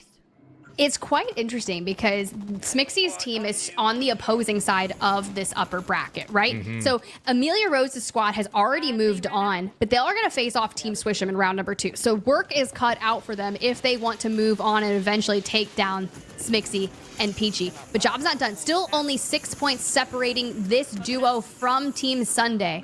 And we are out in the open with the way this is rotating through. The train is just ahead of them. There is a buy station available. We're investing a precision airstrike just ahead of them. But yeah, if you start that and we decide to roll through, Smixy's like, it's not worth trying to take those eliminations down. Look, the PA is great. I do like the investment. I also like this decision, knowing how close Game 3 has been for about 3/4 of the time. Why overextend if you don't have to? When players get overzealous, they usually get punished. And when you get punished, you feel bad. So just eliminate all that and keep it moving. Here comes the roto game. And this is where this team really shines at times. When they get stuck in these long rotations, kind of repositioning back into the map. They get in awkward gunfights, but they always come out on top. It's like this weird superpower they've had for so long. But Luckily, they won't have to worry about it here. Completely free real estate as they'll get back onto the building, and with that, a lot of high ground to work with, maybe a free elim as well. That's pretty free. He makes the call out to his teammates. He's like on the roof, and they're in the stairwell. Peachy does have enough time to be able to get up here alongside Smixy. And the way they're just breaking down this squad. Chow's still coming through. We get away with just 5 HP. Equipment invested to block off that stairway. And Peachy's just like, I am tanking it. I will filter through. I will find you. She's Liam Neesing it right now. Yeah, that's fine. Very calm, cool, collected, like we've said many times, but 30 to 27. Just when you think one team's starting to pull away, things always get interesting. That is an interesting crouch angle. All right, one player laying down on the opposite end of the hallway. Now what do? You can hear Peachy saying, all right, there's one across. Do we even want to take this? I don't think you need to. Ooh. I hear ya. Little XRK stalker action. You find it on the roof. And honestly, if you're already here, you might as well try to garner information from just the distance, or we'll see. Take some shots. Doesn't really do too much damage, but the warning is there. Picks back up that Holger, the tried and true weapon of choice for her tournament today. With the circle incoming this area, I think setting up shop, clearing this building, and holding it, and allowing Peachy, per se, to roam throughout. As long as we can get her back. I don't know if we have a mobile buy station. We haven't invested it for this rooftop just yet. We have the space, and I like it. I think the big worry right now is, like you just said, well, one, clearing out this building is going to be important, but two, how much do you invest? Peachy actually gets caught on the roam, so Smixy's going to have to do a lot of work here to get this back. One extra in front. Here comes the flare, so never mind. Didn't have to do too much. And we don't have to guesswork of who's coming back, because Peachy was the only one fully eliminated. So at that point, using the flare is totally fine. She probably gave that comm to Peachy, was like, hey, I have your back. We can get you back in with ease. But for now, a typical dose of what they usually do, right? Investing a streak to make you move from the top of the building. Instead, she just goes to the opposing side and angles on precisely towards that doorway. I like this as well, because you also have at least one team fighting on the opposite building. It looks like west of you, so there's still plenty of time to not only take the gunfight inside, but also think about how you want to re-engage on another duo on the opposite end. Still could be a full team of 4. We've yet to see, but is 1 or 2 players that Smixy's been hunting for the last 2 minutes. Now a chance to make a move. Are they on the train? Do you just let them go? What is Smixy going to do? She about to check this train. No, she sees the buyback across the way, and well, puts some damage down. Takes more herself, has a self, but might be caught out in the cross. If we pull this off, this is crazy. No, we get the self, we get a smoke. We're still alive. And Peachy doesn't have that many plates, but she's still going to be a factor, and that's going to be crucial for when it comes to collapsing on this gunfight. Yeah, we're tied. Yeah, what? 26 players still up, including the 4 alive in this lobby, at least on our screen. So, still things to worry about. One more dropping in. Peachy very far out. Towards the buy station. You're going to have to put a lot of faith in your teammate to be able to pick up these eliminations to regroup if you need it. Just surrounded by people is the problem. Me too. See, this wouldn't normally be a problem if they were reunited, if they were able to 2v4 or take every fight as a stacked duo, but the numbers are so close. Team Sunday currently sitting around 34 eliminations. Cake yet again finding another elim. And those players in the lobby, they're dwindling here. So every kill matters, and Cake is just going off. And yes, we're surrounded, but the Chow comes in, it's big. We need that. But to maintain the pace that Sunday and Cake are really amping up towards this endgame, it's tough. There's a gas mask there if he needed it, but Smixy's just fine. Has the smoke to be able to dip out of dodge with that, though. Again, numbers continue to dwindle. Like Tiff just said, as more players fall, things get a little bit harder. Less and less room to work with. The zone begins to close in. They're above me. And she can hear him still up there. Is this the same team that's been around in building the entire time? I think so, and they've been so tough to deal with. The only reason Smixy popped off the roof was because they invested not only that precision airstrike, but peeked out and threw a mortar, which threw her down. And now you can just see everything just going off the roof. They've been a real nuisance, but what can you do? Because Peachy's on the ground. Smixy in a do or die situation, already down just mere numbers, and yet another streak coming their way. And yet a 1 elimination game between these two duos. Now it gets a little bit worse, but as the numbers continue to rack up, more pressure setting in, Smixy's going to have to make a move here. Peachy is down. This is going to drop down to the lower bracket. Which team's going to stay alive on the winner's side? That's going to be the big question as this one closes out. Smixy looking everywhere desperately with that thermal, just trying to find anything. Will get one challenge, able to pick up the elimination, and unfortunately can't get Peachy back up in time, but that's okay. We'll avoid a couple extra damage, and with that, still plenty of time to make things interesting in the end game here in Game 3. All right, here we go. 4 to tie, 5 to win. Peachy fully eliminated. Sunday fully eliminated. Now, if Cake falls here, it just puts Smixy in a clutch potential situation. However, the numbers that are left in the lobby may not be enough, and we fall. Does this mean Smixy and Peachy go to the lower? I think it does. Just from the reaction we're seeing on screen, I think Smixy knows they didn't have yet the eliminations to make it count. And I think that means Sunday and company will be moving on to the winner's bracket. Only three eliminations. Is that all that was needed? I think the answer is yes. That game 2 was massive, but in the end, Sunday keeps pace with Smixy, and they'll be able to move on in the winner's side. Cake dropped like 27 minimum that game. That was a big game for Cake, and you love to see it. But we'll check in with them in some later rounds. For now, Uncivil Queen, Pinkify, taking on Vicky and Queen, Eliminator. Game 3 situation. Look, if our round 1s are already giving us this many Game 3s, we are in for such a stellar day of competitive Warzone. I do want to say sometimes it could be an adjustment period too, but kill races do not afford a lot of time to adjust. And given that these games are back-to-back in pretty competitive fashion, it's not a lot of time to make small adjustments to your game plan as you're playing against literally the best of the best that Warzone has to offer. 1 kill, 2 kill, 3 kill games has been the difference today, but these game 3s have been as close as we'd expect. An 8 kill difference right now as Queen Eliminator will try to make up the challenge, but they have a lot of room to work with in front, and maybe now they try to start to bunch up with the rest of their quad and see if they can steal some kills away. Well, they're up in eliminations so far. Toes the line of that doorway, baits out the equipment, triggers it. Moves into the building just on the opposing side, but when these two duos are playing on top of each other, it's going to get real pressing, knowing that there's only 13 other teams left in the lobby. Circle 4, Gulag closing. Pinkify falls back down. Plenty of cash here for Uncivil Queen, but you hear the comms come through. He's interrogating me, which is going to give the live ping to the rest of the squad.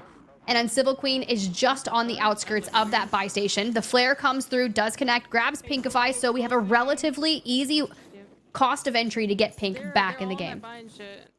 Yep, and they're all on the buy station, like you heard in the comms. And it was Pinkify who went out for the challenge initially, but unfortunately got beat to the punch. Now back into the swing of things, still have numbers up. They're going to have to take this challenge one at a time. Split the numbers out wide, and that's what we get. One enough to make some damage onto the plate, but not enough to crack, so you can't start to push the gunfight until you have the right angle. Does get pinged a couple of times, but will reposition, and they didn't like the initial challenge. I don't blame them. Ooh, Vicky was at 0.05 HP, stays alive. Doesn't want to fall at this point in time of the game. But for now, I don't know how that player is working with that parachute, but it's fine. And the kill gets swiped. That will be a factor. As long as these duos are playing around each other, you're going to have to worry about stealing kills. Which is why it's going to be so crucial to get in, get those eliminations, get out, stay on the move. Eliminator drops, unfortunately. Be advised, you still have squad mates outside the safe zone. Okay. She just takes out 2 to 3 players, Vicky does. Calls in a mobile buy station. Has the cash now to get Queen Eliminator back, so they should be able to keep on moving, albeit Uncivil Queen and Pinkify do currently have more eliminations, regardless of what is occurring. regardless of Uncivil, just fighting for her life right here on this ridge line. High alert triggering from all angles. When you get swarmed, there's really not much you can do. It's a tough spot to be in. You try to take that opening gunfight towards the buy station. It doesn't go your way. You reposition. You then spread out with one playing roam. You lose that gunfight. You lose the numbers. You're putting a lot of pressure on the remaining 2 players to not only steal the kills away from Uncivil Queen, but all the information they're gathering. Uncivil Queen had a lot to work with there. Unfortunately, just too much to really decipher. She'll have to wait. As Pink, only one up for this duo. Again, another close game 3 for just joining us. We're starting with the winner side of the bracket today of our double elimination tournament. $10,000 on the line for week 4. 2v2 tournament at that. Gotcha. Our duos are playing together with other duos in the lobby. If you lose in the best of 3 format, don't worry. You drop down to the lower side. Still have a second chance in this tournament, but that race is going to get more and more difficult as more teams get eliminated. Gulag closed, right back into the swing of things just in the nick of time. The buyback comes through. Loadout available. My only question is, are there people in these tree lines? They have to be. There's 6 other squads still up and at it. And albeit we get Uncivil Queen back into the mix, but Pinkify does give up her life to get that buyback. Now my question is, are we with enough time? She's hoping it's open. We're pushing straight in. We're going for a buyback. No buy. Wait, do we get a gas mask as well? Yes, we do. What a regain. She has no buy. They're on the loadout, okay? Yeah. Still, same team on the loadout. And this was a gunfight we regressed to about 2 minutes ago. Buildings are so chalk. Now what do you do? How much do you really commit to this?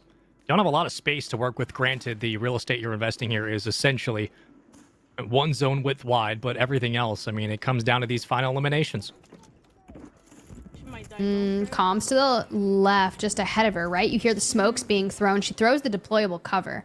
They were only up 1 just a moment ago, but Vicky grabs another knock, gets Queen Eliminator back into the lobby. Pink matches with 1 knock of her own, but it's going to come down to the wire, and Queen Eliminator falls, which will allow Pinkify and Uncivil Queen a moment of reprieve to just focus on the long game. Their positioning, the circle's just gonna be ahead of the ridgeline in front of them, but we need to get through these buildings in the meantime, and I wouldn't be surprised if they were just hanging out on the outside of these buildings and on that fence line. This is where kill steals will really become a factor, and this is why I am very interested on how this final game will go. In game 3, what gets stolen and where? You don't have a lot of room to work with. Dropping your money? 1 team on the ridge line. Here comes some cash. We're going to try to hit the buy station quickly, and we will do so. Actually gets tagged, and unfortunately, that's a risky challenge to do it. A big investment that does not pay off. Wow, indeed. I'm down 3. Down, did you say down 3? Wow. Oh no. Yeah, Uncivil down 2 comparatively to Vicky, and well, no, I think they might be up 3. We'll have to wait and see.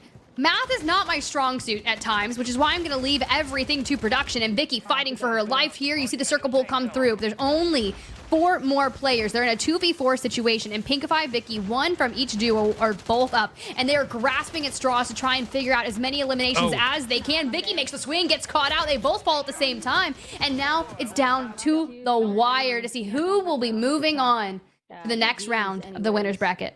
And that is why we have production doing the math behind the scenes, because these stats are updating in real time. It looked like there was going to be 1 swing just on their own, but unfortunately, the challenge doesn't come through, and no extra bull rush will happen. 27-25 at the moment seems to be the score in Game 3 for Uncivil Queen, but we will keep you updated if that changes. However, let's just stay where things stand. Uncivil Queen had to come down to the wire in that one, and really, that was actually one of the slower ends to a Game 3. We've seen so far today, sample size is small, but regardless, we weren't seeing a lot of movement on that final zone. Playing around the buy station, invested a bit, got caught, then had to wait and hope for the math to work out. Tiff, that was a tough one for both duos. Yeah, you said it was a slower one. A lot of that was alluded to the simple fact that we were in a regain simulator. Anytime your duo keeps falling down, you're just like, okay, cool. I'm going to just prioritize getting them back, knowing that we just need to go the distance in that game. Everything's going to be coming down to those final circles, and it has just been wild. Albeit, one of the slower round one matchups, but to know that it is potentially coming to an end, we'll have to see. For now, Sure. I can't wait to get that bracket up and talk about it because we didn't really get to see it at the top of the show. You're probably asking, we talked about cpentagon early on. The broadcast were like, this team's gonna go far. However, they did luck out in that round one. They faced a bye, so they will be playing for the first time in winners bracket round 2. And it looks like they're gonna be taking on Miss Extra's team, who was throwing down some crazy numbers, Spaceman.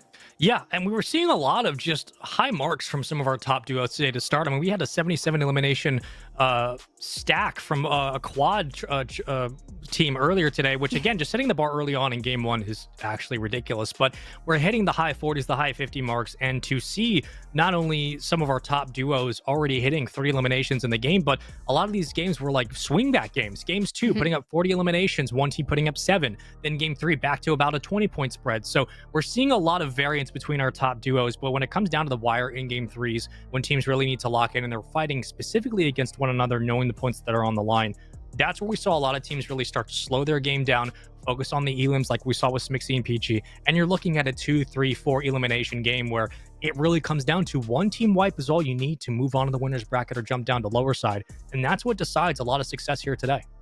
Ooh, okay. Well, you already said success. Let's go ahead and look at some of our prior finished matches that were from round 1. I want to ice it all out, look at the stats, and see just how close some of these games are. Let's key it off there with Chrissy, Becky, Ju. We did get to tune into a lot of that initial round 1 matchups, and it was really fun to see, right? That especially game number 2, where Chrissy blessed us with the voice of an angel, and we were curious what that was going to look like. But knowing that HMay and Chrissy fell so early on in game number 2, it allowed Becky, Ju, and Sniper Pigna to answer back with a slew of eliminations to carve back on that, take the win, but it turned the entire trajectory of that series, and Chrissy and HMay actually fall down into the lower bracket, and you can just see that Becky, Ju, and Sniper Pigma just clutch up in game 2 and 3 in an impressive fashion. Yeah, the lessons of today so far have been the game 1 certainly matters to set the pace, but it is not the whole story, because that Chrissy HMay start was pretty filthy. I mean, you're talking about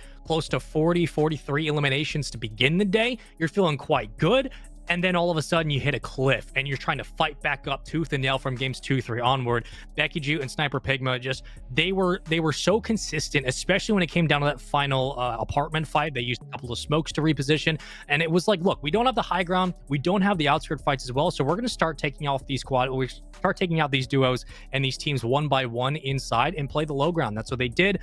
Sniper Pigna played her life for the last 3 minutes just on her own before she was able to regroup, and from there she found 5, 6, 7 eliminations using the smokes to find cover.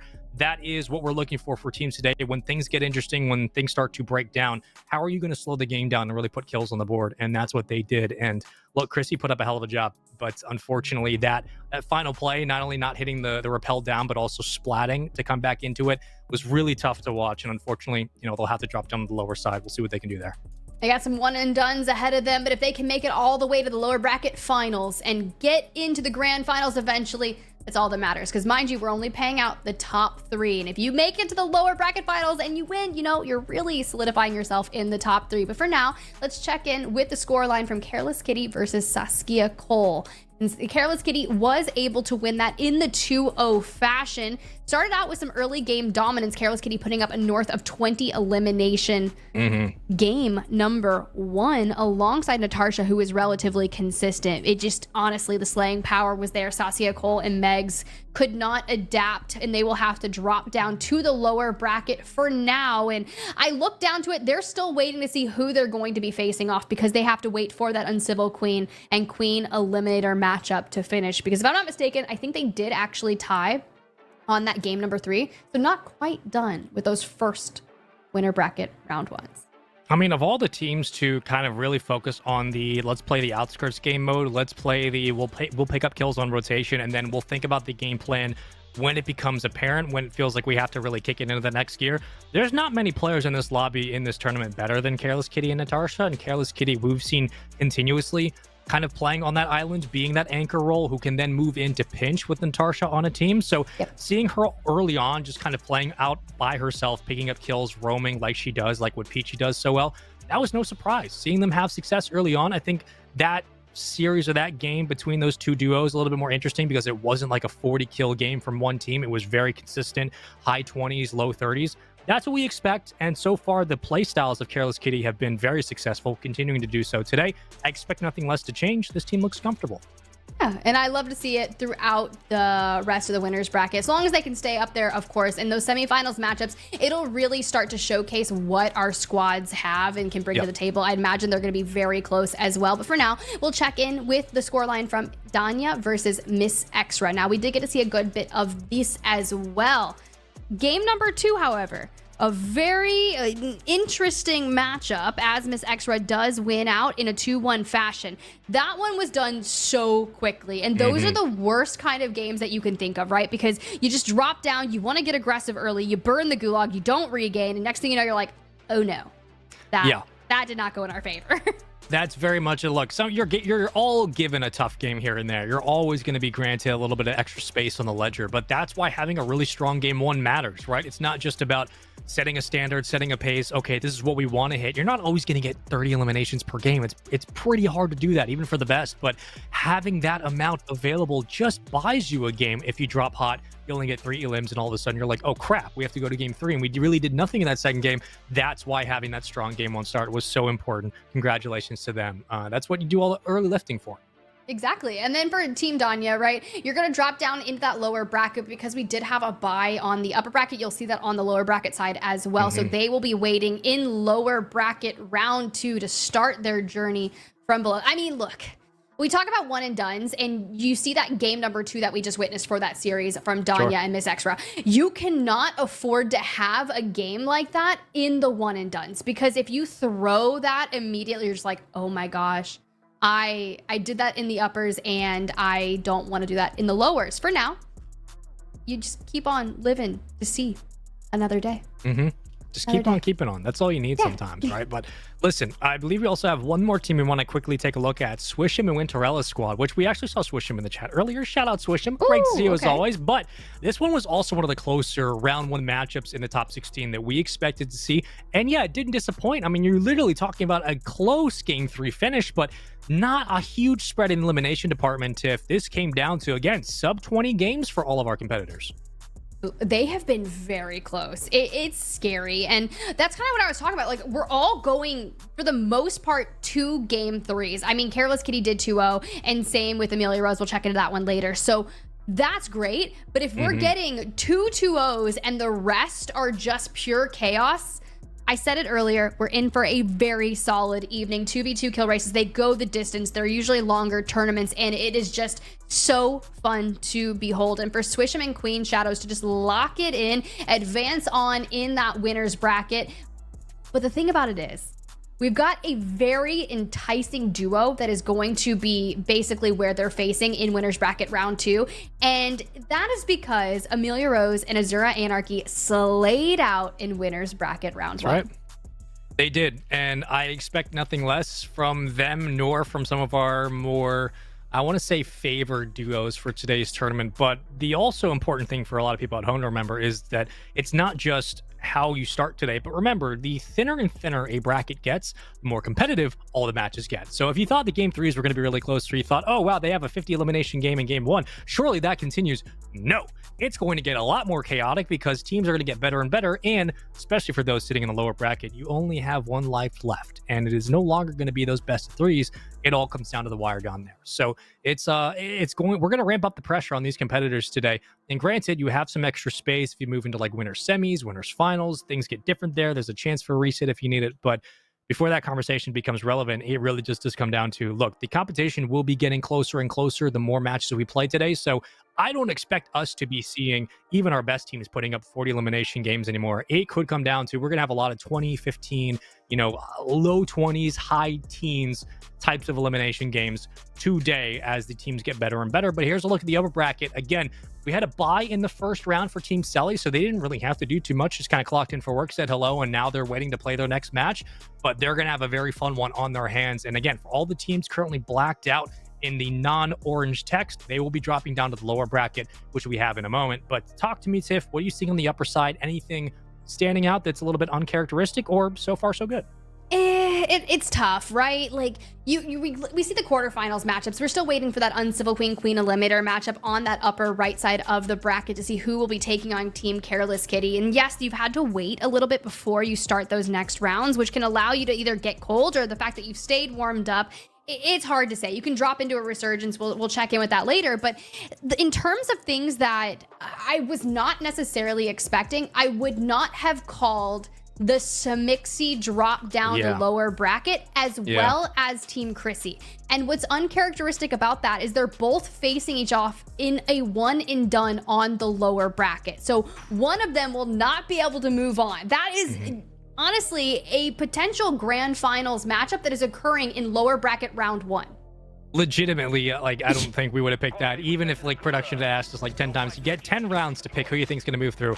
10 times out of 10, we're probably picking Smixy and company. Just, I didn't expect it. Granted, that's just a positive for the quality of competition we have in this tournament and for the women of Warzone, who have just gotten better and better and better and better with every season that's gone by. But look, even if you're the best team in the lobby, that's no guarantee. And the reason we play 3 games is because we want to see over time who is the most consistent squad. So far, we've had our answers, and they haven't been what we expected, but that's the benefit of the tournament. Ooh, you are not wrong. For now, though, we need to check in. We need to see what is happening. This Uncivil Queen eliminator matchup is not done. Our final match in winners bracket round 1 to determine who will move on, because we got to see who is facing Team Careless Kitty in winners bracket round 2. And that is not an easy matchup going to play Careless Kitty. And granted, I don't think they'll know just yet who they're going to play, but I'm sure if you told any duo currently in this lobby, hey, your reward for winning is playing one of the better roaming teams that's just going to constantly put up 10, 15 eliminations just by kind of showing up on the map and less so about executing their game plan. That's going to be a tall task for a lot of duos today. So there's a lot on the line here, not just for winning the match, but also the competition you're about to play as this tournament progresses. Good luck and good hunting, because it's going to get tough. All starts here now. Queen Eliminator on your screen. Kicking things off, they grab a bounty, which gives them information on where a team will be residing. Up to the roof we go.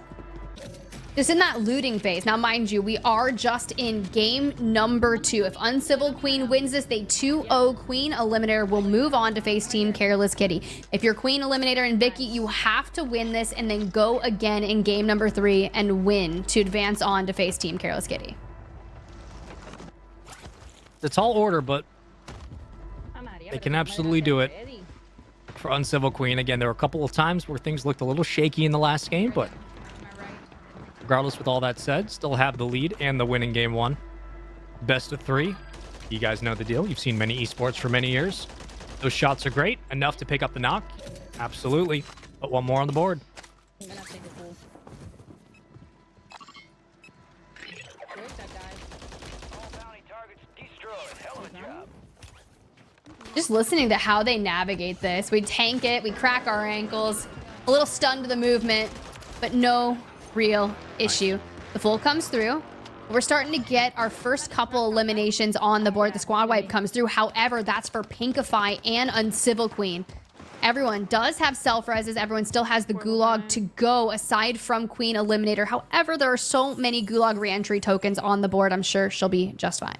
I know the stress last time as well was trying to get Vicky back into the swing of things, and well, there was a lot of contests around that early buy station. We rotated early to mitigate some of those problems, but we weren't able to take out the last duo. And unfortunately, they ended up meeting their demise near that late zone, I should say. So hopefully things have turned around here in game 2. Even start for both teams. Pinkify currently on your screen. One half of the Uncivil Queen duo. Yeah, I'm gonna take this freaking ATV and go hit this balloon. Yeah, get that ATV. Definitely not a side-by-side. It's so crazy because I come from, like, the action sports side of things. So when I miscall something like that, I'm like, dude, Tiffany, it's not even that big of a deal. But it's like, to me, it is. I grew up racing these things. That's yes. right. I Oh my literally goodness. watched people race ATVs, which was the craziest thing. I didn't race ATVs, but watching that is a whole other ball Hey. game. So anytime someone hops on an ATV in game, I'm just like, do it, and just ramp something, hop off it, grab a killer elimination, make it exciting. But it's just for a rotation. It's not that deep. If you weren't like 7, 8 years old going to Blockbuster and renting MX vs ATV back when that was a game, if you weren't doing that, you didn't have a good childhood because that game used to slap. So that was a great little brain blast. I totally forgot you have the history with that. Oh my goodness.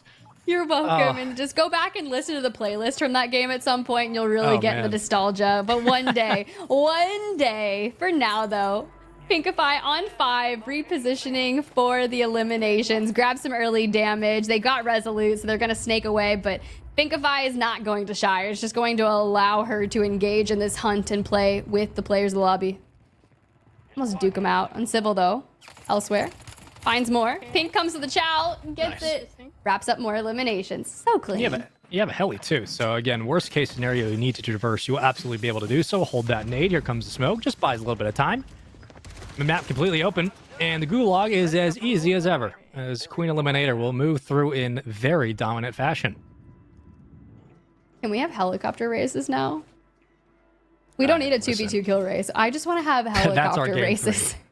That is it. Find the first heli and get across the map as quickly as possible. Don't have zips. Oh, wait, I would commentate that all day.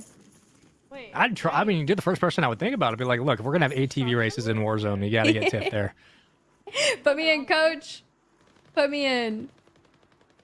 Oh, man. This is crazy. This is my favorite thing about kill races. You just kind of get to lock in, see what happens. Yes, some of the early games can be a little more slower paced, but it all depends on moving from one area of the map to the next very quickly and reading the lobby and where all the players have found themselves. So cargo is typically one of the most populated areas on the map, and you can get to high ground. Maybe you're not finding a lot of success there. The zips, the redeploys, everything that you can do. It looks like Uncivil wants to get on over to Old Town.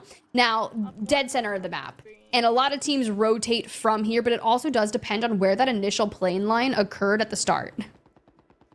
It's only been a 1 elimination spread to start game 2. Again, this has been one of the slower game 2s, knowing that it's essentially series point for Uncivil Queen. A couple of extra shots up top are good enough. And now that spread begins to widen just a bit. All members still up. Vicky slowly trying to work on the self-revive. She'll go back into the fray.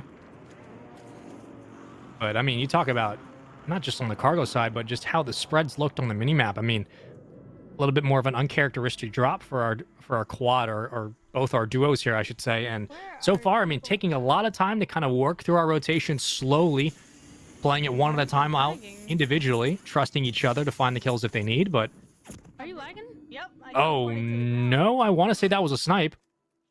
Either way, she'll have the self-revive. That's great. Back up on her feet. That's great. We keep moving forward. It's fine. It didn't We happen. burned through the self-res. We do have enough cash to go ahead and hit a buy station and grab another one. There is a redeploy zip just ahead, and the buy station out towards the northwestern. You can see that she's already changed her trajectory to maybe play for that elsewhere. Pink down, has self, not going to work. To the gulag she goes. Oh my god, bro. These servers are so fucking ass. And you know what? Sometimes you just gotta take a sour relief and just try to lock in yet again. It can be frustrating, stuck in this spot. You get a UAV to help. Everybody's gonna get that information, though. Into the gulag. Pinkify. What can she do? Well, actually reads it like a book. Never mind. Doesn't have to do too much.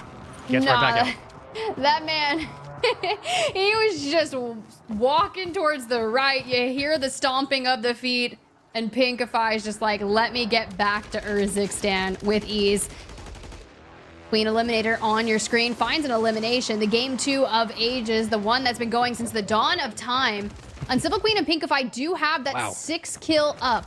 The Queen Elim, after she finds one, looks like she's ran into an entire squad. How can she break them down, isolate each and every engagement? The 2 go through. One checks the fence line, but Queen takes him down. Now we just need to find one more. She got him. Oh, 2. The dance. Oh. She had him on skates. Look, it's just, at some point, the math is too much to math through. You have too many numbers in front. I liked the chow. The hip fire certainly was good enough to find the knock, but unfortunately, too many numbers to deal with in front. Can't hate the challenge at all. she'll find herself in the gulag. So a couple of trips early on for this quad, and whether or not, again, this comes down to the wire in game 2, just by how history has gone today, as series point has been for a couple of teams. It has been a pretty close stretch, about 2, 3, 4 eliminations to boot. Maybe that will be the case here, but 6 elims holding steady with that. Uncivil Queen and company doing a very nice job of maintaining their lead. The crack on your mom comes through. The rechow is a win. Your mom 314 has been defeated. And here goes Uncivil Queen back to the main map, but another gulag in the books here for Vicky. Maybe we'll find some same success. Great chow. Better win. That's the name of the player, chat. That's not... Tiff doesn't know your parents. Don't worry. I might. I was like, my mom? Why is she in the gulag? What is happening? Here we go. Right back into the swing of things. Fifakill, who survived that last gulag chow, very quickly back into cargo, wasting no time. Gets another. Make it 2. It's such a good area of the map to hit a regain. So you see them all come back from the gulag. There's always a buy station right here. Fifakill immediately hits it, grabs that gulag entry kit and a self-res. Solid kind of memo here for the regain. You do have the redeploy just on the northern side of cargo. You can see they're going to filter through it. And the question is, where do we go from here? What is the populated area? Earlier on, we had Uncivil Queen rotating through towards that old town side, but Fifakill hangs towards the right of cargo, really looks towards the hills here. Now, frequently you'll find people here because they can play along these buildings, look into cargo, find information, rotate down towards city from here. But there are water on all sides, and I'm not really seeing any bullets flying through the air. She does land on one, and honestly, this should be a free elim considering they're still in the air. Yeah, I don't think there's going to actually be another challenge around. I know she was hunting maybe for a follow-up, an extra teammate here or there, but just by the way that rotation came very quickly, it looked like it was just a solo player out on an island. Even with the knock, though, still worried about numbers around. It was not an insta, so keep that in mind. And we will rappel right back up. So as numbers continue to dwindle here in game number 2, the lead continues, now up to 8 overall. I'm just watching the beautiful scenery of Urzikstan. If you look towards your left, you'll see the beautiful waters of Urzikstan split away. Fifakill, though, makes their way just towards the outside of city on top of Parkway, the building here. And finally, some signs of life. Players are in the city on the rooftops where we expect them to be holding, with an AR, potentially a Kar 98 in sight. And we are just full sending over towards the highway. Maybe we can isolate some players over here. Look, a game win doesn't have to be like super impressive. It just has to be clean. And that's what this game 2 so far has been from Fifakill. Like this has just been a very, very clean game. They have an 8 elimination lead. Fortunately, I say that immediately gets knocked and down. But the important thing to take away is not only is Uncivil Queen still up, as Fifakill was kind of roaming way out by herself. Can't blame her. But this lead, as long as it continues, it should be enough to get the job done.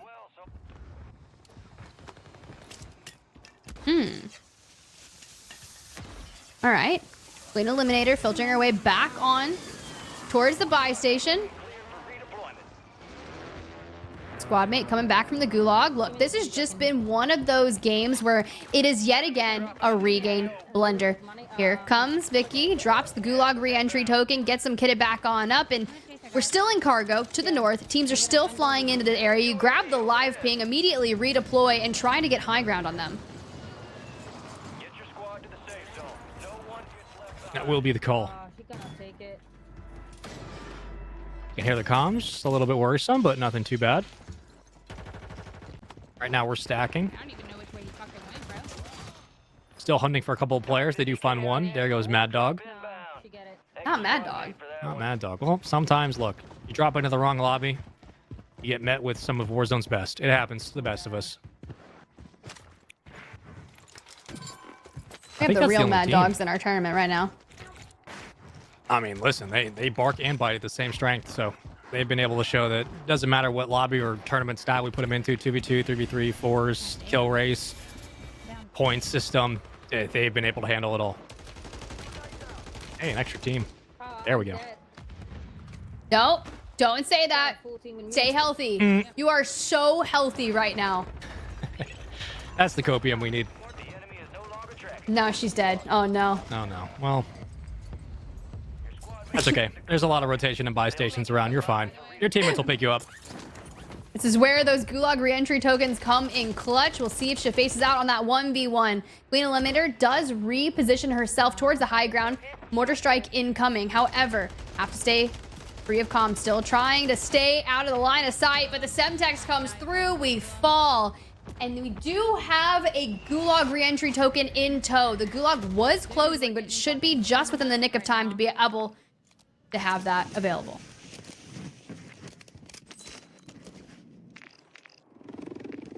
Yeah, bro, let's do it. Here we go. Back to full strength for the moment. Queen Eliminator back into the Gulag, and you know what? Sometimes you gotta tip it. Player didn't even want to fight. Just want to escape. Can't hate it, but it's a free kill. And a free res back into the map. The lead continues to grow just a bit. Keep up the good work. Now what do? How do you start to make your moves here? Queen Eliminator have to make a decision. Do we continue to stay close? Do we start to roam out on our own and try to find these kills? We have to. Your winner's bracket life basically depends on this. You got to start making a move. Especially when you know you're down, 7 or so eliminations and rising. So it's really challenging knowing that Pinkify and Uncivil Queen can really set an astronomical pace. But something that can hold that down is a rogue player in the lobby with a Car 98 in hand holding angles. Pinkify does get that self-res off just to get re-knocked. Just because something's been nerfed does not mean you still can't use it. And that's what we get. And there it is. Mountaineer to boot. And that's good enough. It doesn't have to be pretty. It just has to work. Unfortunately, gets caught. Loadout drop in no man's land, essentially. And one helicopter will get evacuated into the fray. But back over to a different POV. Queen Eliminator gets out of the Gulag. Now what can she do? How do you make up this ground? You're down by 12 eliminations at this point. Oh, yeah, actually. That's how math works, and that was accurate. Right. The only issue is there's 15 total players left in the lobby. I need all of them. That's all I got. I need all of them. You really do. We've already lost out on Vicky. Have the cash hit the buyback, and she's working on prioritizing that. Donut Toes, aka Uncivil Queen, finds another. And Pinkify rips one as well. The lobby is dwindling, and you have to grab every single elimination to even try and carve back on that. And for every kill that they get, you must get more. It's starting to skew in terms of Uncivil Queen and Pinkify taking this and advancing on in the winner's bracket. And that's what you got to do. If you're Pinkify on Civil Queen, you got to recognize the moment you're in. You don't need to necessarily know the math, but just start pressing down on eliminations and make sure you take away off the field as much as possible. The Queen Eliminator and company could rely on. Unfortunately, she gets tagged and dropped. 32-16. I don't think mathematically there are that many players alive to actually grab. And even if there are, with one player down, you're now asking a 1v16, not including the information given away to your teammates. This is pretty darn hard to accomplish. But can Pinkify do it? There's the start.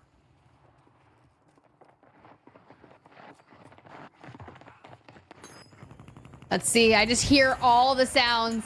Here comes the lethals being invested, trying to catch her from the outskirts. And honestly, with the lead being north of 33 eliminations for Pinkify and Uncivil, Vicky has to do anything and everything and hope that the lobby repopulates itself. But for now, staying alive is of utmost priority, and we do not make that go through. Slow and steady wins the race. I mean, even if everybody drops here, doesn't necessarily matter. You've done the damage, you've done the dirty work to get this one done. 34-16. Impressive. And the only one left alive is Uncivil Queen. I mean, I want to say that's GG's right there, Tiff. Look, it was a very steady game number 2.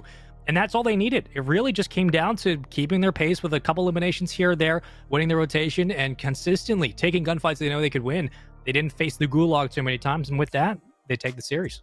They do in a nice 2-0 fashion, our third 2-0 of winners bracket round 1. Mind you guys, if you're just joining us, welcome in. We had 16 duos in a 2v2 kill race fashion. Every match up in the winners bracket aside from that grand finals will be a best of 3, and that was our last one of winners bracket round 1. So team Uncivil Queen will advance on to take on team Careless Kitty in the quarterfinals. You can see that on the upper right hand side of your bracket. Our lower right hand side of the bracket will be team Swish'em going against team Amelia Rose. You have team Sunday facing off against team Becky Jew.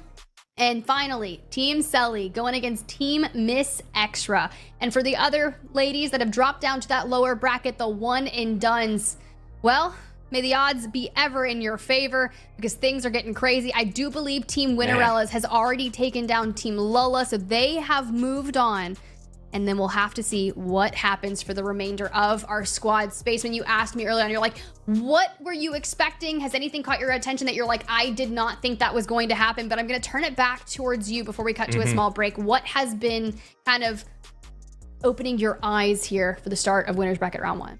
I mean, like, it's always, you know, the team I expected to do really well did well, but not well enough. And now they're sitting the lower side, sure. But really, Chrissy versus Smixy for a lower round 1, and it's a one and done. Like, these are two teams that, whether or not they met in the winners, you know, the winner side of the bracket at some point, fair play. I didn't expect it to be a round 1 exit.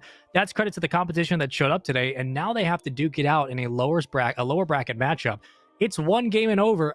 Those are two heavy hitters that you could have picked to be top 3 easy, and we might not even see one in winners finals or lower finals. I'm just shocked. I really am. Yeah, that's a good one to point out because like I said, I thought that could easily be a grand finals matchup. And the majority of these lower bracket rounds are going to be happening off stream. We're keeping with the upper bracket for now. So if you are invested in what those one and dones look like, you will have to go to their streams, in particular, Team Chrissy, Team Smixy. A lot of our players are streaming today. We pulled their feeds that way. So definitely go check in with them there. I'll be keeping tabs on what the bracket plays out while we follow the quarterfinals. In the meantime, though, guys, we are going to cut to a small break, and when we come back, we'll line up those quarterfinals matchups for y'all.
What's up, everyone, and welcome back to Warzone Total Frenzy. It is week 4 in season 4, and we have all the females duking it out 2v2 kill race. I'm Spider-Chip, that's Spaceman, and we are back. We just witnessed the epic ending of that winner's bracket round 1, and now we've got to get into quarterfinals. So let's go ahead and bring up the bracket and start talking through some of our matches that we're going to see today.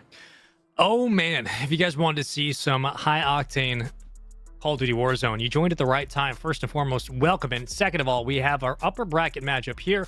We just played through our top 16 best of 3s. For the teams that lost in their matchup, they jumped down to the lower side and they have a best of 1 to get things done. But the important thing right now is to take a look at the upper bracket because, good lord, folks, Careless Kitty versus Uncivil Queen, a banger. Swish'em, Emmy, a banger. You look on the other side, Selly versus Miss Extra, a banger, all the way down towards the final match, Becky Jew and Sunday.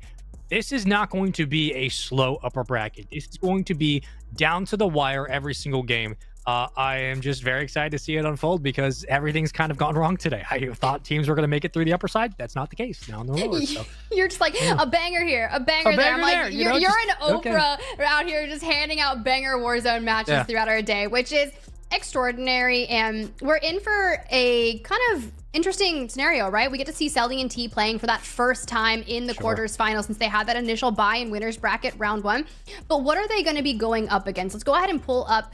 This is new for the kill race. We have a kill leaderboard, and it's reworked to show the total eliminations per game played, right? Because some of these games did go to game number 3 as opposed to ending in 2-0 fashion. But when you really isolate it down, you can see that Smixy is actually at the top of the game, averaging that 21 kills per game.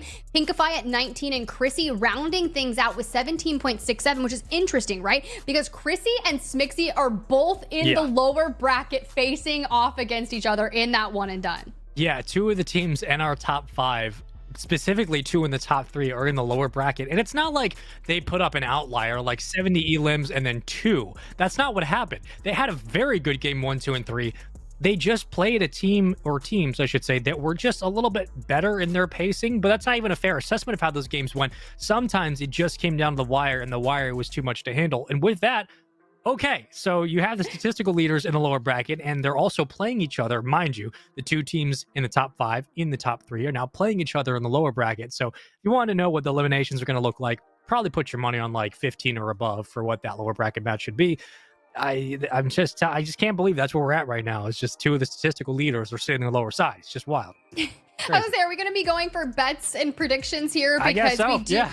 we do have some fun things that Prediction is also going to be implementing for y'all in chat. So keep your eyes out. I'll let you guys know more information as that comes up because we're not going to be the only ones making predictions here. Let's get into those quarterfinals matchups. I'm excited to see what happens. Hopefully some more game number 3s in the quarterfinals. Oh, look at you. You're getting hydrated for this, aren't you? You immediately you're like, hydrate me. It's going to get sweaty.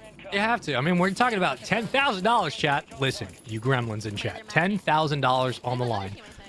7K for first place. 2,000 for second. 1K for third. That's it. You don't make top 3. Sorry. Appreciate you coming up and showing today. But yeah, there's a lot of money on the line for a 2v2 tournament. And it is wild that 2 of our top 3 players teams currently sitting in the lower bracket. But that is the way it goes. And that is all credit to the competition that this tournament has brought out of our best competitors in the Warzone, in the women's side of Warzone, which is just always great to see more support for not only this community, but also showing that different kind of game modes can produce different results. But speaking of, one of the players of the hour, Selly. If you want to see a gunny on this game mode, if you want to see a gunny in Call of Duty, one of the rising stars in the space, Selly, absolutely that player.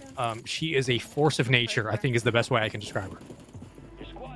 I love watching Selly and T playing in the 2v2 kill race style. I called it Capture the Queen early on. It was actually the Crown the Queen series, but more so a lot of players just looking to capture this duo and take them down. They made Crown the Queen so crazy because they won almost every single week. It was really hard to unseat this duo. They've been able to find their flow, and well, T has found an early gulag as well as Miss Extra, who fell in the gulag, fully eliminated, and Ivy needs to grab the cash to get Extra back.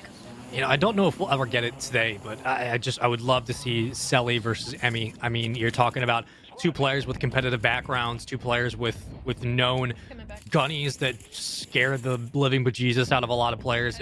I want to know what that would look like up close. Maybe one day we'll get it, but again, plenty of opportunities for some of our top teams to make things interesting today. However, we're going to jump back over to the other side of this group. Again, Miss Extra, who has been phenomenal today to start. Again, a little bit of a shaky game too in their winners round 16 matchup. But with all that said, I mean, still, results are results, and they're in the winners bracket for a reason. They really are, and it's been a very action-packed kickstart here. Now over at Bazaar, you can see the mosquito drone up in the air. No worries there. Still playing alongside T and Selly, which is kind of scary. If you want to land on them and try to hit that regain, mind you, Miss Extra did fall early on, lost that gulag, so very much on that reset, does have her superi in hand, so we'll feel comfortable with that. Immediately that player does peek from the roof. The issue is, will the other two get there first? She does grab another elimination. That's going to be her first, and she gets the trade for Ivy. The timing, so nice, and can actually get the res there too. Huge help, but Libby getting tagged up just a bit. And for those in chat who are wondering what the deal is going on with Microsoft servers, though it doesn't necessarily affect us, just for y'all to understand, I'm sure there's going to be a patch rolling out server side probably by today. So given the history on these things, don't worry. If you're playing on Xbox or you're playing on a Microsoft platform and you want to play Warzone, I guarantee with all of my bank account, which is about $14, that you will have an answer today and you'll be back to playing Warzone. So do not fret, my children. Ooh, there we go. Yeah. You know the servers? Tell me more. I know something. I know little things, but knowing how these things go, I mean, the longer they stay offline, the more money they lose. So they never want to do that. But listen, we all know Warzone's on the top of the mind for a lot of people, okay? Specifically, the fact that there's $10,000 on the line, chat. $10K on the line for these players in one day of Warzone. If you want to get involved, you can do so by supporting streams like this, but also make sure to go find World Series of Warzone both on Twitter, but also Warzone Total Frenzy on Twitter to find where these competitors play at and also support the tournament structure in which they compete. Into the gulag we go. Selly, careful. Reach out with a pistol. That's why she's one of the best. Did she just sigh there? Because I feel like she was fighting for her life in that gulag. One of the sweatiest we've seen all tournament so far. Now, granted, we're only in the quarterfinals. It's gonna keep heating up, and this is Selly and T's first time playing. They had that initial buy in winners bracket round 1, so it's gonna take them just a smidge of time to really get up to kind of that competitive nature. Miss Extra and Ivy were just throwing down in that winners bracket round 1. Since the regain has come through, Miss Extra has found 4 eliminations back to back, and you said go support them. We see the alerts. These are live polling of their streams. I see you guys following Miss Extra, and I'm going to say thank you for doing so and supporting our competitors. All these players are currently streaming. So if you want to see a firsthand look at, their POV for the entirety of a match, you can do so. We will have their names listed on stream. Unfortunately, however, as T will drop, Selly going to have to play the ones game for a while. Into game 1, still a 3-game series in the winners bracket. But this game 1's been very, very slow. Not a negative, just an observation to start. And that's what we wanted to see. As the competition gets harder and harder as you move through a bracket, the games will start to slow down a bit. And you're going to have to start competing against the likes of Selly, the likes of T, and keeping pace with that duo is going to be very difficult. That's true. And honestly, Spaceman, here's something cool, right? Chat, we told you that we would update you on some really fun things that production's been implementing, and kind of Spaceman and I were talking about predictions in general. But something that we have worked here for Warzone Total Frenzy is like this chatbot that reads everything you say and allows us to drive predictions from that. So I'm going to ask you guys, who do you think is going to win this quarterfinals matchup? Will it be Team Selly or will it be Team Miss Extra? And based on what you type, it will read, and we will be able to drive that poll percentage from that. So be very similar in what you type. Just leave it with Selly or, Miss Extra, and we'll calculate that. What the heck? He was behind the wall. That was weird. And we jump over Still have to one of our other teams in the winners bracket. Careless Kitty. Again, Careless Kitty and Natasha. And one of this for you. A team that, after all the chaos that was that first round, put some stock into that squad to make a run today. Thermite's going to take care of some damage. Unfortunately, Selly will drop. Because this guy that killed me, I'm pretty sure he's acting. And T will be the only one left up for the duo. So we're kind of trading possessions here. T goes down. Selly has to clutch up. And now T, the only one alive, will try to find a way for Selly to get back into the swing of things. But A tie game in game 1. 9-9 eliminations across the board. This is going to be a close one.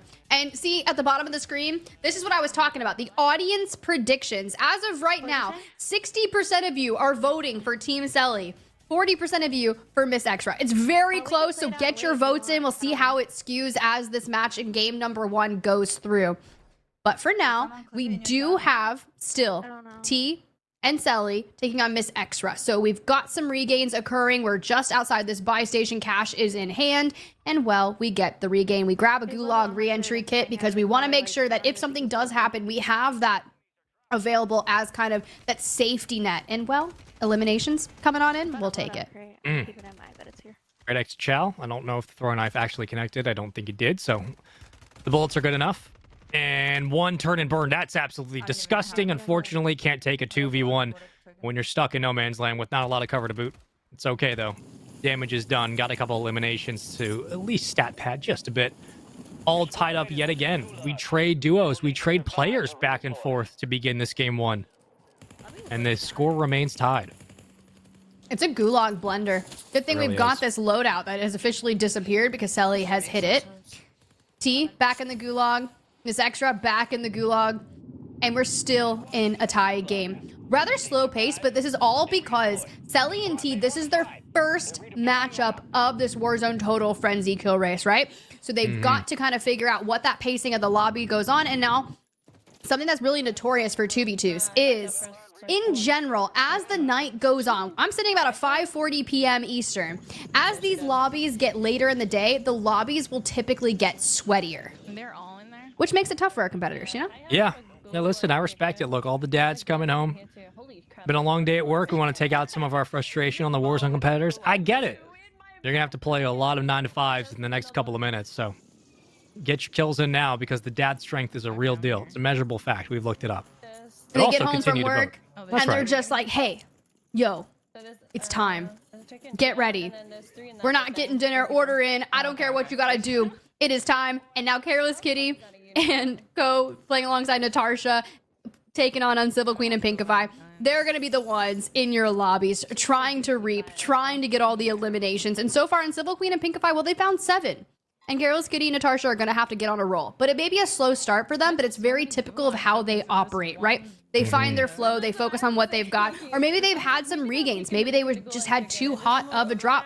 Regardless, we've got some weapons. And the best part for a lot of these competitors, for them specifically, is the safety net of a 3-game series. You don't have to worry too much about, we came out flat-footed in game 1, and now we're looking at the lower bracket. No, you get some time to kind of bounce back. You're guaranteed to in a best of 3. And great shots at range, and that's why posting up really helps. But the mount's good for at least 1 in a crack. Careless Kitty, able to get another. Zone won't be a problem for a while. And already thinking about, okay, like, where do we need to start moving? But specifically, look, you start to make up some of that ground in the elimination department as well. What was like a 9-2 game is now essentially dead even. And as these engagements unfold, you are expecting that buy station to become more and more of a factor, especially with how far pushed up some of these teams are getting. It's going to be up to Careless Kitty to kind of play that outskirts, to play this wide swing. She'll move in and pinch with Natasha if needed, but she's going to continue to roam, pick up a bit of extra cash, get some equipment, and with that, find kills on the outskirts. That's where she's at her best. No need to take her off it. Honestly, Natasha's been putting in so much time on Warzone as of late. I know she's been grinding not only just competitions in the scene, but also just content creation in general, which can make you very much, we could talk about, like, even if you take a smidge of time off, you pay for it, right? But she has been putting in the hours, growing her community. It's been really fun to see. She was already kind of a staple in the scene for, I don't know, as long as I can remember, and I've been around since Verdansk. So to see them continuously grow and now join up alongside Careless Kitty to really take the competitive nature by force, it's been fun to witness. And just like you said, right, a tie game immediately. Yes, Pinkify's finding a slew of eliminations, but she also finds herself falling. And if she doesn't get rezzed, she'll be in the gulag. And just like that, she is. Still sitting at about a tie game. We've used the gulag a couple of times from some of our duos to start here in the second round. Still in the winner's bracket. Still a best of 3. That smoke for repositioning is great. She's able to reroute quickly back through the building. Plenty of time to make things interesting. Only up to the second floor. Oh my god, dude. I think she was still looking for one player under the bridge, and I think might have spotted, but can't land them out. Dude, they've had 3 gulags already. This is foul. Yeah. It's crazy. Die to those suckers. I'm fighting again. That Into is the so gulag. funny. She's like, they've had 3 gulags already. This is foul. And you come in with into the gulag we go for Uncivil Queen. That man's throwing a fist, but it doesn't matter. She's hitting the hip fires. They're connecting. Back into the lobby we go. We'll see if Natasha has the same success. She does. I'm a landlady. What's a 5th? Come on, like it's just one more. Listen, as long as the gulag's there, keep sending it. But Oh my god. Done. 3. that's Putting I mean, those- look. Oh, no, go ahead. I was going to say it. Because they have the gulag reentry tokens in the buy station. And they're Here's- focusing on those instead of self-res. Yeah. So my only point was going to be like, this is very much a forced point, whether or not the storyline is entirely irrelevant. But is that a sign of things to come? If we're expending all of our gulag trips early on, if we're just not finding rhythm in game 1, are we going to see them continuously push that gulag to the distance before it closes? I don't know. Maybe. But, you know, you got to think about this stuff when clearly the game 1's not maybe gone the way they hoped in terms of pacing. They're not able to stay up for a long duration of time. Maybe I'm just yapping to yap is my job. But still, concerned I should be as that team has been struggling to stay out as Natasha bites the dust. Pinky as well. And she drops. And Natasha soon behind. There you go. Well, according to my degree in Warzone Yapology, every gulag that you go to and you win, well, you get one more elimination. And that's great. And here we go. Flare to come back and get Natasha through in, because it works that way because Pinkify's in the gulag, so it's not going to call her back. It's clearly going to just grab Natasha, but no gulag for her. And Uncivil Queen, well, the tangent that her and Pinkify just went on grabbed them a few eliminations to break that kill differential from Careless Kitty and Natasha.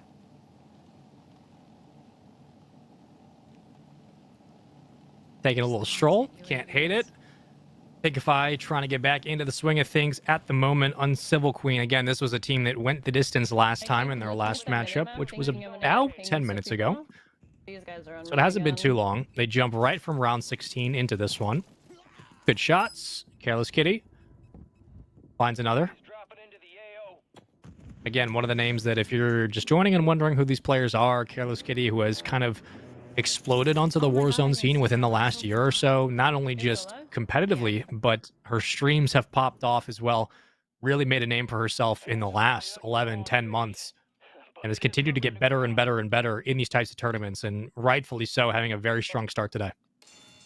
That's why I just love Warzone Total Frenzy and everything that they do to give like the support for these players to be seen. Semtex invested, dodges it, and well, doubles back on down and takes that player down. Sia, and another elimination for Careless Kitty. But I mean, those are all very good points, good shouts. If you guys see a player and you're like, oh my gosh, I want to know more, they're all streaming. You can check them out. You can see this is Careless Kitty. You've got our socials up at the top right, thanks to them pulling straight from the streams. And this is the first time that we get to witness Swish'em here on the screen, playing alongside Queen Shadows, taking on Amelia Rose and Anarchy for their quarterfinals matchup. This looks to be already in game 2. So that means Swish'em has to play to perfection in game 2 and game 3.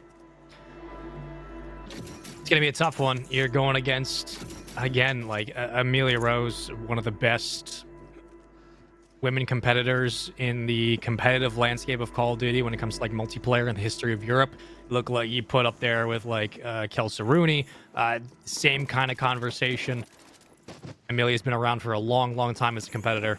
Anarchy helping to round out this duo. But Swish'em, no stranger to the competitive format.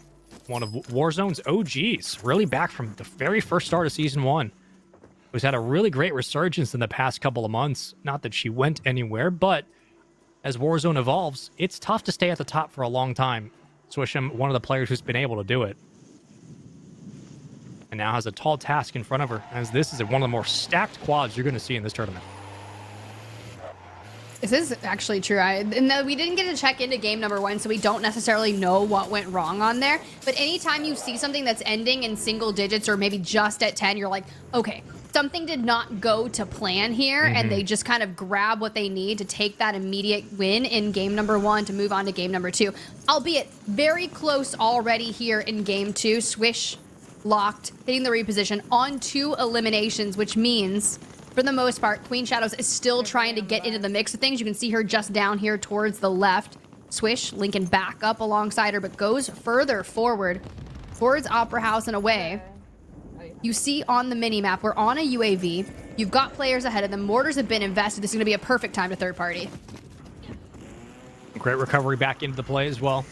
Doesn't waste a lot of time with the parachute. Gets right down into the action. Picks up 1 elim. Now moving forward. There's a couple extra footsteps. This counter will certainly help make the gunfights a little bit more viable. Ooh. Here we go. One swing. Tough one to break, but still finds a way to get the shots to land. Shout out the hipfire. Escapes with her life.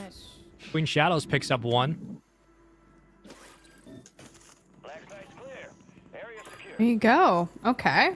Still under the guise of that counter UAV. I love that she played off the audio cue, though. She heard that player rezzing. She immediately drops back from the fence, starts just hip firing, connects, grabs the Huskerrs. So we'll see what she's able to do. The loadout is back behind him, but sometimes you'll see people want to save that. Or maybe you just buy another one, throw it down. With the way we've been chaining these gulag entry tokens, we know we'll need this. Plus, you get your perks. You can see Ghost, Tempered. All the things that you potentially need to find success here in the kill race format, but you just find yourself out in the open and drawing all the attention. Relatively unfortunate. I think I've got 2. Now it's just a foot race to get into position to try to clean up some of these kills. It all comes down to sometimes, but luckily you have a loadout drop in front. You can use it for cover if you need, but we all know once you get the kit, it's out of dodge and on your way. Only a 3 elimination difference here in game 2. Yeah, it is. I think they're on the bye. Where Amelia Rose and company trying to close out this second series. And again, we kind of talked about in the pregame before this second round kicked off in the winner side, how once the tournament starts to get going and the games get a little bit more competitive, we narrow down the bracket, we shouldn't be expecting a lot of these like 30, 40 elimination games, these massive point totals. You're going to be seeing a much closer endeavor between these teams.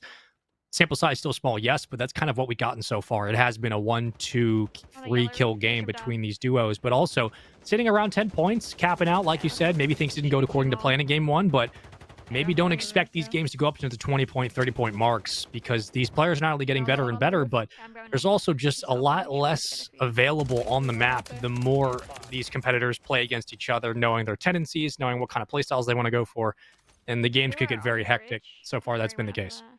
Other ways you could look at it is if you drop into these quarterfinals matchups, knowing who you're going up against, you might have to just amp up the pace of play to really take down your duo that you're facing off against. And sometimes you've even got to suss them out in the water. Well done right there for Amelia Rose. But that, when you're amping up your pace, is something that you might struggle with, right? And from there, you'll see mistakes start to come out and lower kill games. Because I want to be able to get out of here. You have some time to be able to kind of plan who you're going to play against when the tournament's just starting, but once you're actually in it, and once you start whittling away teams, sometimes it does come as a surprise, like, oh, who we're playing who next round? All right, bet. We don't have that much time to pregame to plan. We just got to come up with a strat and hope it works. But for a lot of these competitors, they have been doing Warzone, if not competitive Call of Duty, for a long enough time that they're able to make audibles on the fly that look as if they've been structured the entire time. There's not a lot of worry about what the game plan will look like. It just comes down to execution. And we will get a self-res just in case things get dicey. Give me a second. He said holding hand.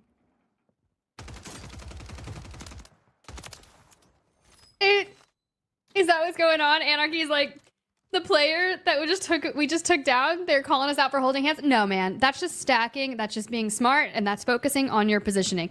Also, I'm so sorry that you are in a lobby with our 2v2 kill race grinders. It's rather unfortunate.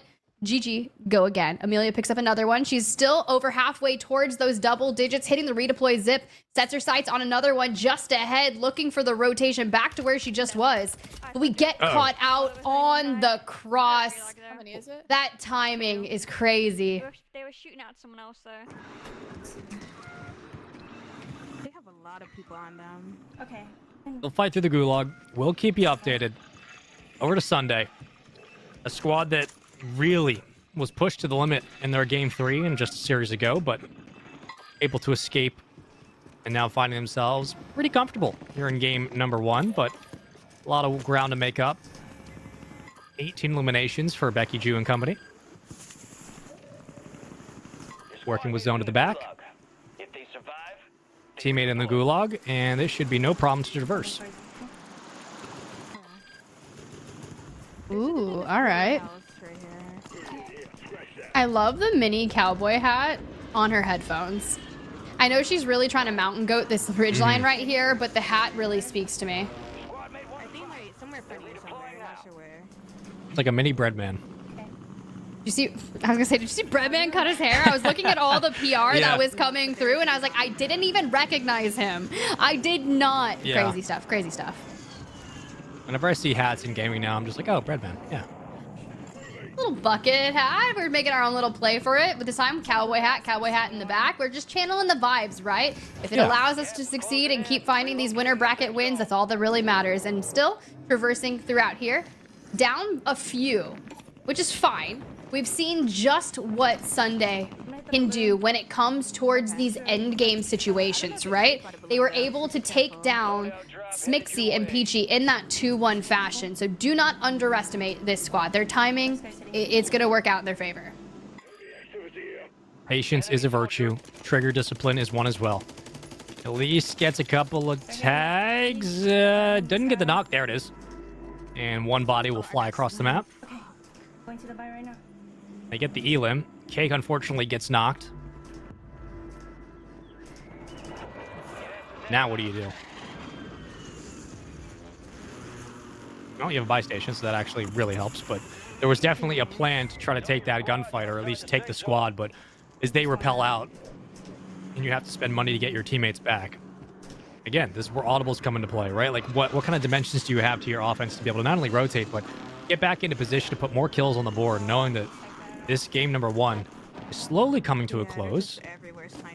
And you don't necessarily have the positioning you'd like. Snipers. Snipers everywhere. Sunday under fire. The beam to her left. Finally, some semblance of cover. And we're just going to play real low here and just filter away from where those players have made their... And you just hear it. She's like, I got sniped again. It's a tragedy. The Kar 98 still reigning supreme, whether it's the Cat AMR also. It just depends what our players are using. Sometimes you find those like legendary Cat AMRs on the ground. Sometimes you find bouncing Betties and you just gotta dive on inside. We broke girls. I feel that. I feel that, sister. Listen, just because the Kar 98 was nerfed does not mean it can't be used. All right, chat? Just because something got nerfed doesn't mean you can't use it and find success.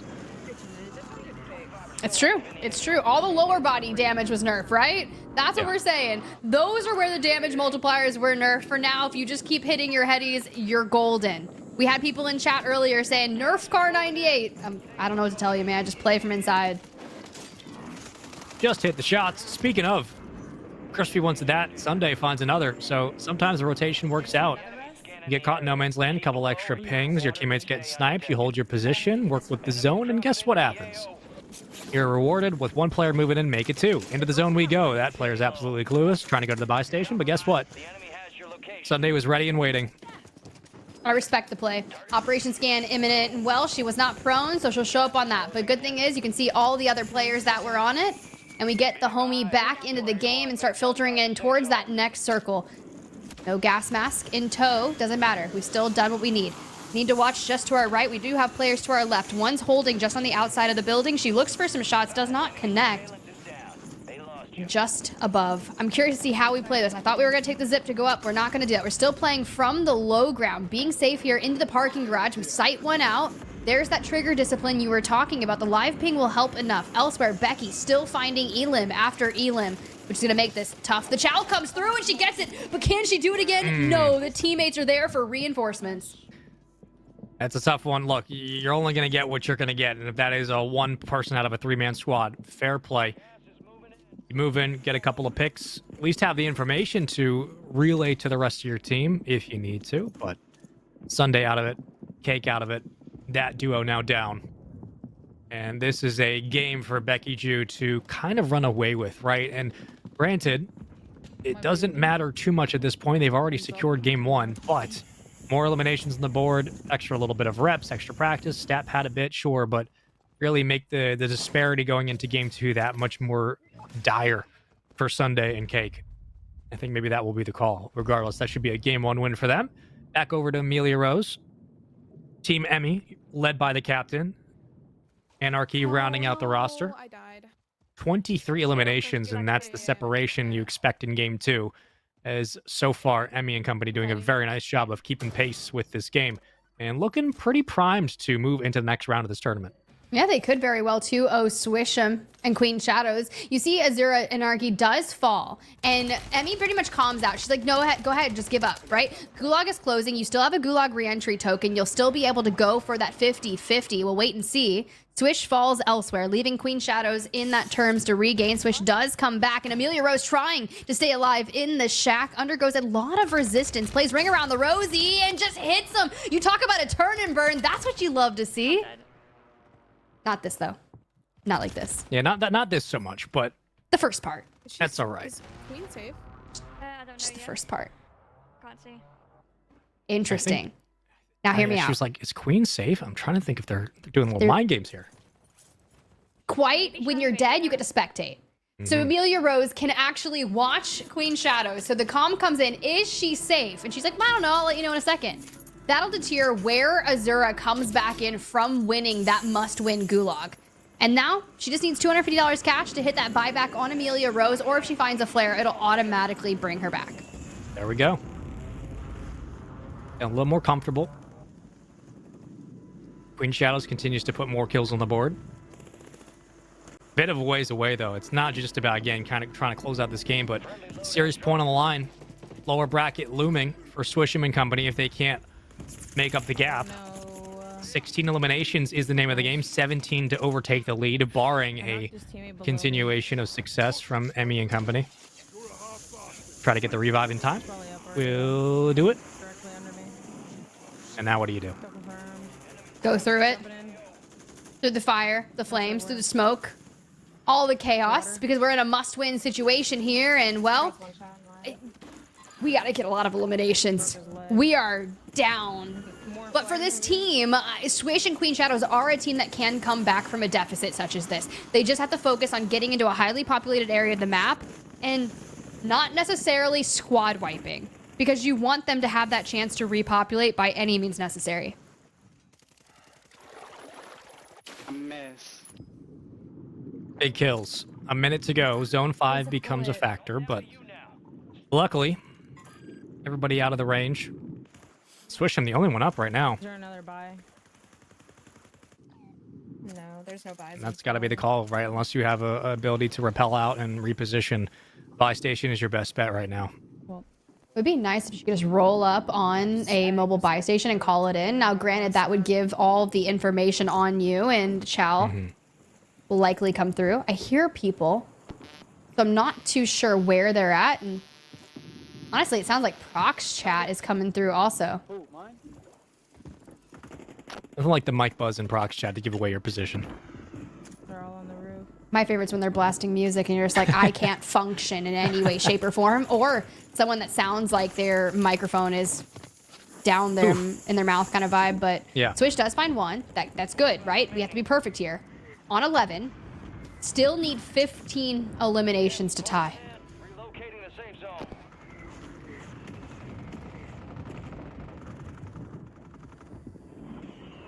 What Swish is built, she's built for this. I mean, she's played in so many tournaments in her entire career, but she knows what these kind of situations are like to have to clutch up. Done it 100 times. Luckily, that player not too good with the shots. And hopefully, for Swish's sake, this is just a 1v1 she can take. Never mind, it's two players. How she can maneuver, dips out of dodge, and right back into fire. It was a tough gunfight to take nonetheless. Can't blame her for the attempt. Kind of caught in the between two players and really couldn't do much with it. A tough one. You can hear it in the comments. Maybe next time. Absolutely. But luckily for this duo, you still have a lower bracket to work through. However, Amelia Rose and Azura Anarchy will move through in the winner side. It's a very scary lower bracket matchup that they drop into. Now, I do have some small updates for you that occurred off screen. We were talking about that Team Chrissy, Team Smixy matchup in lower bracket round 1, which is a one and done. Smixy does take down Team Chrissy, who will now be facing off against Team Swish'em. So that is yet again another very heavy hitting matchup as Team Smixy playing alongside Peachy begin that lower bracket journey. Elsewhere, Queen Eliminator did take down Team Saskia Cole. Team Winnerellas is currently waiting to see what occurs from Team Sunday and Team Becky Jew. But we're in the fray here with Team Careless Kitty and Team Uncivil Queen. And that game won 40-38. Careless Kitty did win out in the end of it. And into game 2 we go.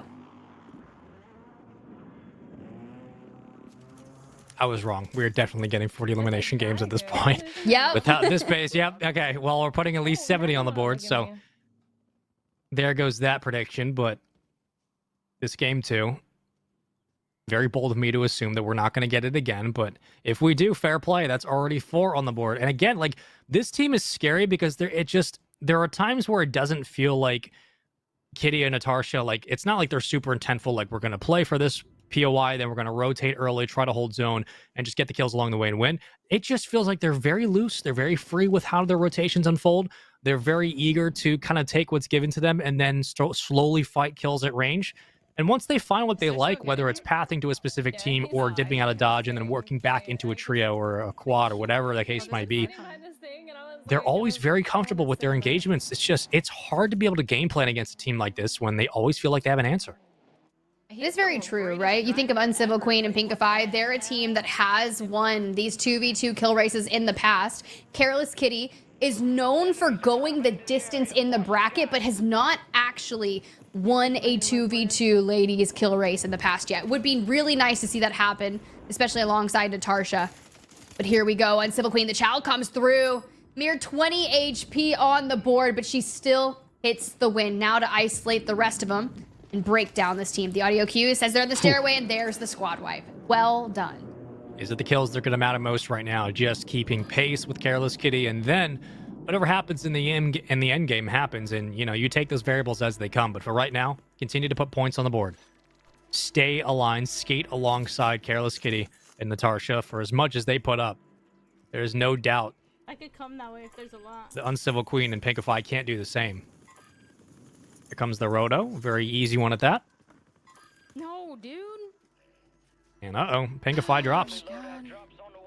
They body Does have the gulag still. Not, like, super terrible. They're just stacking like fucking shit stains. Fair.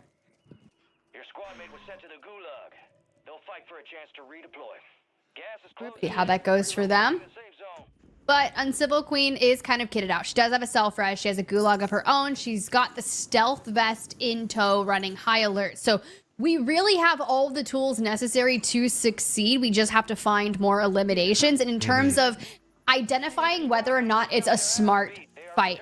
And now we're not necessarily worried about fighting. It's more of just getting Pinkify back. She does lose the gulag. The buy station's just ahead, flying on in. No shots come through at her. A relatively easy buy station, especially because it's outside of that circle, which is pretty nice, right? You're like, okay, usually this might be a buy station where there's not a lot of activity. We can get Pinkify back in.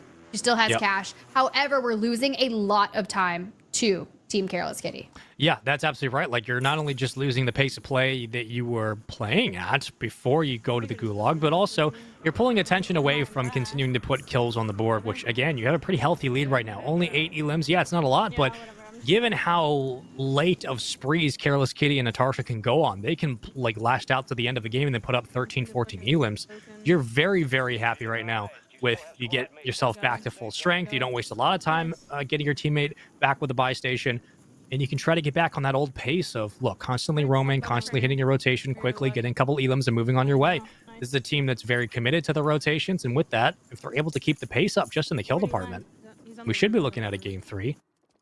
But the more time you waste trying to get your teammates back to full strength or to get out of dodge and, reposition, just like now, the more opportunities you give to Careless Kitty and Natasha. And now what do? Is you're getting shot from the opposite buildings. You get pinched by 2 different squads, and unfortunately, we'll have to fight through the gulag, which gives a lot of time to Careless Kitty and Natasha. So many gulags, but checking in with Sunday. Looks like Cake is fully eliminated. Becky Jew and Sniper Pigna both up here. Becky Jew does take game number 1. Team Sunday wasn't able to carve back on that differential to really make a play for the end game. Still in a relatively fresh lobby here, and the elims are pretty close now. The issue is Sunday's got to get the cash, got to get a buy station, or maybe find any kind of flares to get her back in, but have to play to perfection, which is pretty much the name of the game at this point. You usually see that when it comes to no buybacks, right? Because those games can end really quickly. But because we even when we have the buybacks, some of these rounds are still ending so early, it's a little crazy. Alright, I'm gonna crack this car then. They're safe at cargo, right? Ooh, safe. Okay. Yeah, they should be. All right. Look, if you're gonna make the call. Just full send it. I respect it. That's smart, right? Especially if you can spectate them, see if there's any players that they're running into, and know that you can go hit that buy station back. Loadout does come through. It's gonna be in the south of cargo, so Cake will be able to drop it and hit a regain there. Does have $5,300 as well, so if something happens to Sunday, and even though Cake comes back, she should be able to hit the buy station. And as soon as we hit the cross on the water, you can already see we're being shot at. I'm gonna make my way to Lodi.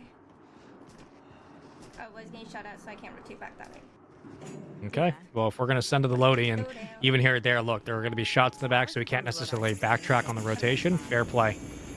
Again, keep it moving as long as you're around one another. There's plenty of opportunities to fight yourself out of a bad situation, especially this late into a tournament. I mean, the shots are warm. You're probably feeling very comfortable about the players you're playing against at this point. I hate myself. What? I had a flare in my pocket. Oh my god, that's a place.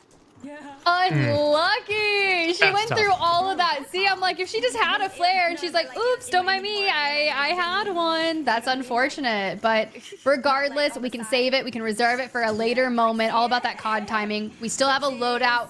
We're healthy. That's all that matters. And to confirm, yep, Amelia Rose and company did beat Swisham's team 2-0, so they will move on.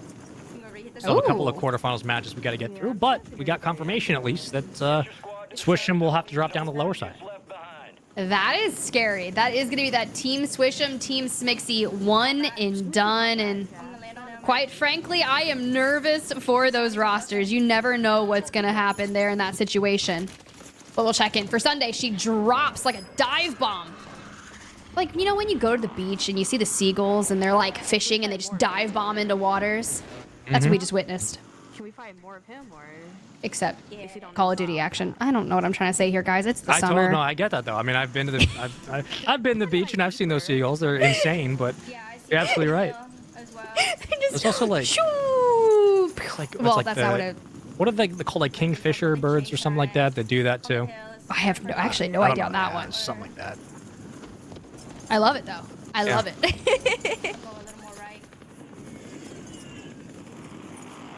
I mean, we've gone about 2 minutes without seeing a single soul.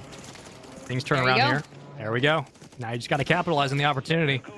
Couple of big eliminations in front. Turns on one. Doesn't like the angle. Here, hold that thermite. Teammate did drop. Actually baited perfectly, but uh-oh. Gets tagged on the initial reach out.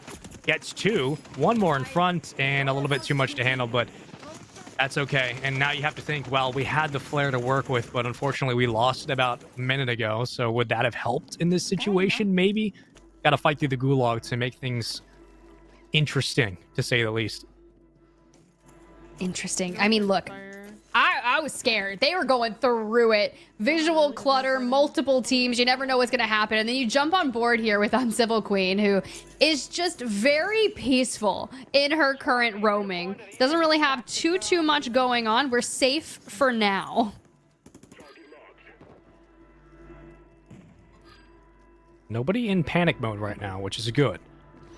Again, it's only a 3-kill lead right now for Uncivil Queen, but there's a lot of time left in this game. Still plenty of squads to fight through as well. Unfortunately, Pinkify drops again. She called it, though. She was like, I'm dead, you know? I'm dead. She's very alive right now. Careless Kitty has fallen, gone to the gulag. Natasha doesn't have a gulag re-entry token, so if something happens to her, it's pretty much done and out, and I say that, and she's got another one. I will say, these ladies are playing their lives exceptionally well. High alert triggering from the cross and just forced off the high ground under the kind of ways we go. Still looking for an escape plan. Some kind of regain. But the chase is on, and honestly, I don't think they really want Uncivil to get away from this, and even though we're taking angles, for now, a moment of reprieve, but you can just see they've got her in their sights. One representative of each duo still up. Now, do you? It's interesting. Like, do you in this spot? Do you invest in? If you're on Civil Queen, do you try to invest in Natasha to kind of help work through this situation, then get your teammates back, or do you continue to play a kind of this long spread and say, you know what? No, we're gonna play on an island individually. Whatever happens, happens. Right now, I mean, Careless Kitty still has the lead. It's still a serious point for them, but Uncivil Queen's got to make a couple of decisions here. Well, the decision has been made. Pinkify does lose the gulag, and we have to double back to the mobile buy station. It is still in the open. We have smoke, but if you invest the smoke to cover this, it gives you away. And you don't necessarily want it to give you away until at least you get that buy station back. Plus, it helps for the retreat. You can already see once you hit that buyback, we got a lot of pressure from away. Careless Kitty does win the gulag, though, so that's going to be another elimination for them. There's another gulag re-entry. I'm telling you, they are just everywhere. This just keeps the game moving. However, we are into that circle 4. There's a good chance nearby that the gulag will be closing. It's only a 3 elimination difference. It really has come down to the wire for some of our top teams. Make it 2.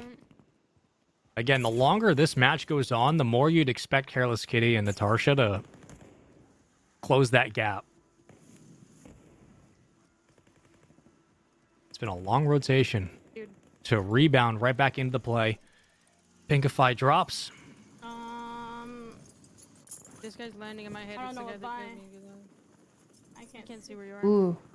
This is tough, right? You got the counter UAV up on the screen. She was just on a UAV as well.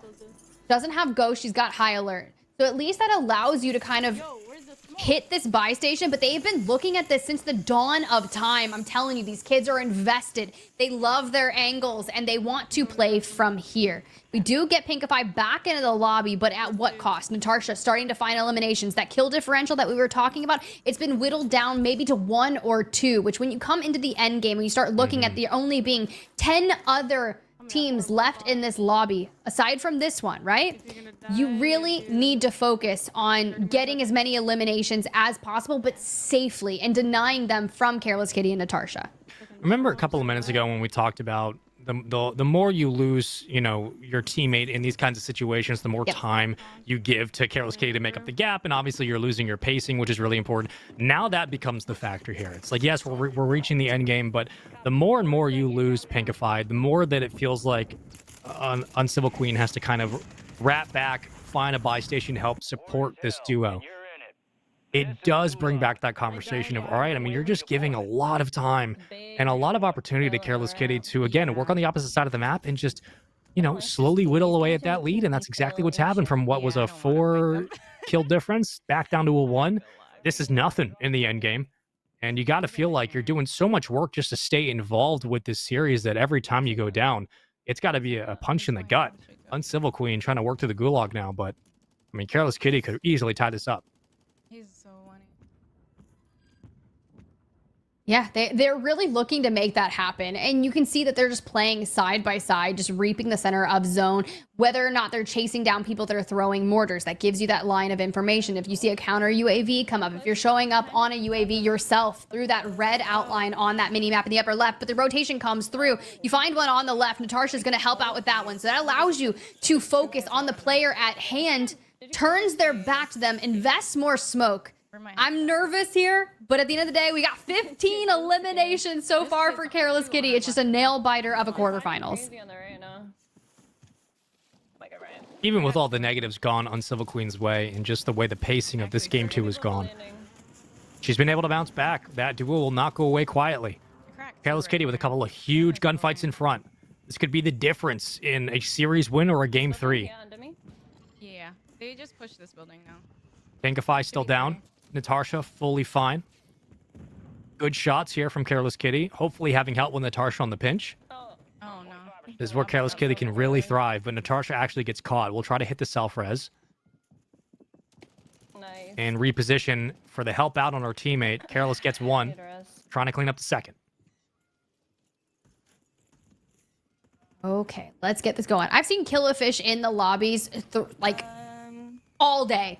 I keep seeing the name in the kill feed. I don't know who they are, but they are locked, loaded, and finding themselves in our competitor lobbies so often. For Careless Kitty, all players are back in the mix of things. Here's Uncivil Queen. So now that the circles are really making it towards that late game, our competitors are going to be playing on top of each other. Uncivil Queen falls, but was just behind Careless Kitty, so we know this is a highly populated area, and Careless Kitty falls.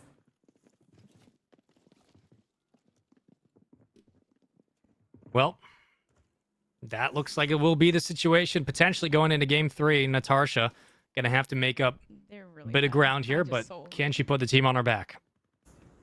One of the first times we've actually seen her on our screen today. Again, shout out to all of our competitors. You can find their Twitch streams live on our screen if you want to find more. Type in their username on Twitch. I guarantee you'll see them streaming live right now. Natasha like known hair. for clutch situations. You're like, she's known for clutch situations, and I'm like, I like her hair. I like that a lot. Her style is just out of this world, man. She got the style. We're gonna come back from break. Next thing you know, I'm gonna have pigtails, and I'll be like, don't mind me. I was not only impressed with Natasha's play alongside when she makes it into the semifinals, but I also just figured if I put my hair in pigtails, I can also hit my shots like Natasha, because I just feel like that's girl math or just girl logic. It's just style. It's just, I mean, I respect it, you know? Like, listen, our best players just got style. I can't say anything else about it. It's just, gotta respect game. You really do, and that's why it's so fun. Like, when you think about seeing some of these players on LAN, it's the style, not only that, but it's their shoe game. Yeah. The shoe game is crazy, as we just see this insane 1v1 of Uncivil Queen and Natasha, and I'm over here like, the LAN shoe game goes hard. Yeah, she didn't get the res on that first swing, but that's okay. The zone closes in. Is the hair enough to get it over the finish line? We gotta hope. You gotta One think, can man. only hope. You gotta think. Good comms. Kid on your right. Still holding it down, though. Careless Kitty falls. Natasha maybe behind them, but gets out with the life. You've got high alert, but you can just hear all the audio cues. We are swarmed. Our building, we've lost it. And still from the cross, we've got to get inside, but we know there's people in here. How do we make a play? We just keep moving. We don't have plates. We're doing everything that we can, and unfortunately, not enough. We could be seeing a game number 3 here in this quarters. No, that route's insane. Yeah, I wasn't sure. I was like, that was a one-shot weapon if I've ever seen it, but that's a tough one to swallow. At the end of the day, it's okay. You got a game 3 guaranteed at least, in an interesting spot to be in at that end zone. Regardless, that one will go the distance, and fair play all the way around for how that game 2 went. Uncivil Queen Pinkify ran through a couple of interesting barriers to find that victory. Unfortunately, the pace play, not their strong suit, but they did the job, and the job was simply survive to the end and have a couple of kills extra, and they absolutely got it done. Over to Sally, put up 38 in game 1, make it 23 here in game 2. This is a squad that many expected to potentially be a top 3 contender, if not make a run to the grand finals so far. Yeah, they're doing just fine on the winner side, coming against Miss Extra, and Sally looking primed for this late game push, trying to lock away this series. This is the way to do it, right? Tease in the gulag. I'm sure she'll come back. No qualms about that. But I do love seeing the superior Car 98, despite, we're going to call it a rework. We're not even going to call it a nerf. I did the same thing with the C4. We had this whole spiel about the C4 nerf, and it was still people chucking it, like Dandro said, frisbees at a backyard barbecue, right? We're still going to use it. So they're reworks, right? Just a little damage differential. Reworked slightly. Still slays. It doesn't matter what era we live in or what Call of Duty we're playing, the C4 will always be a problem and a nuisance. Please let me. Okay, bro. Oh no, she wasn't able to hit the zip line. That's tough. That's very tough. Selly.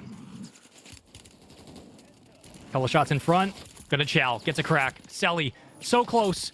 Trying to find the elimination. Just couldn't land the last bullet. I think she was literally 1 bullet away. Unfortunately, will drop. So close, but that's all right. She's got a gulag to fight through. Did she just say I accidentally bought her back? We don't gotta talk about that. You know, these are the things that happen. We've seen people hit a buy station with just minimal time, and they just accidentally buy someone back. Sally, though, hits the reload. Audio cues, finds them, and just like that, racks up another elimination. Mind you, we're just getting warmed up. Still got a long ways to go, chat. It's still only, what, our second quarterfinals matchup? Where they at? Do not worry. There's more Warzone coming. I think up the hill. Hey, give me some money for duel. Yeah. Interesting. And a gun, maybe? I just give it all. Fuck it. Take all of my money. Take it all. I want a weapon. Dog. I want a gulag entry. Wait, you say you meet my dog? Yeah, just whenever. Yeah, when you know, you gotta support the pets. Listen, you gotta. If the canine needs something, you go. My bank account's there for my dog. So that's the most I could relate to this situation. Was just, yeah, I totally get it.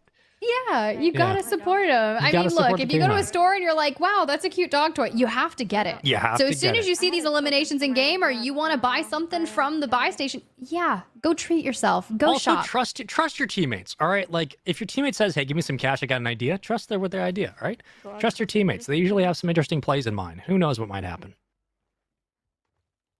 That's true. Also, Miss Extra on 8. I feel like I saw someone that had north of 20 eliminations, which might be T, and I'd be really curious, but I also had a quick glance and my eyes could deceive me. For now, we'll check in. We'll see what's going on. Ivy, Miss Extra, they had such an astounding performance in winners bracket round 1. You think of their journey. They were able to take the win against Danya's squad in a 2-1 fashion. But Team Selly is the one that had the bye in winners bracket round 1. They took game number 1. And if we don't win here, Miss Extra falls to that lower bracket round 2 to face off against, let's see here, Queen Eliminator. Or I lied. Team Winnerellas. No, I was right the first time. Queen Eliminator. These numbers are really deceiving me. I'll take either. Listen, I'll take a Queen Eliminator matchup all day, every day, because that squad is not disappointed. Not many squads today have come in and been flat-footed, which has been a blessing with how competitive these games have been, but you got to think coming down to the wire here. I would hope the rebound potential from Miss Extra is in the cards in our quarterfinals. If it's not, fair play. You got a lower bracket to work through, but I know I missed it, so that's fucking. a lot of time still to work through. Where's the wager kid?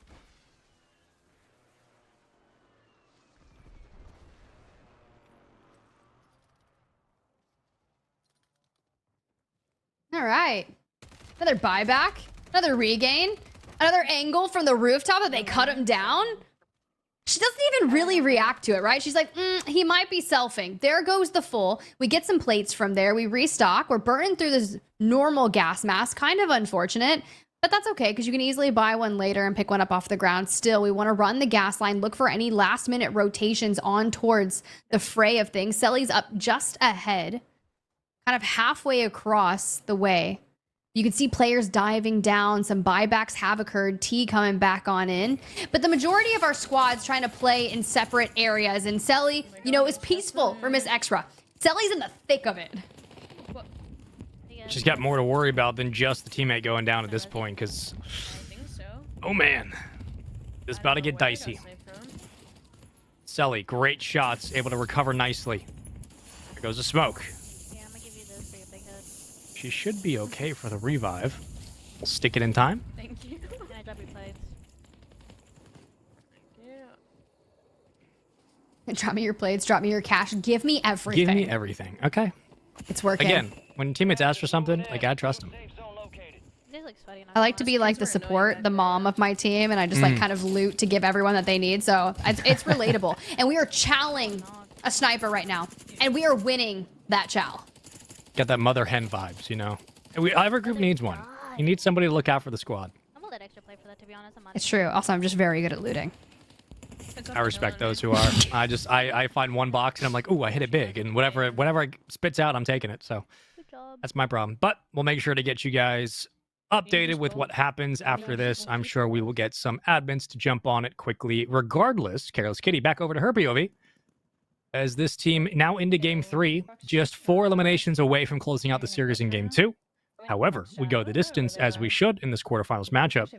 And Uncivil Queen has yet to go down. Like, every time you think this team's against the ropes, they bounce back. I'm not gonna lie, I'm very scared of bees.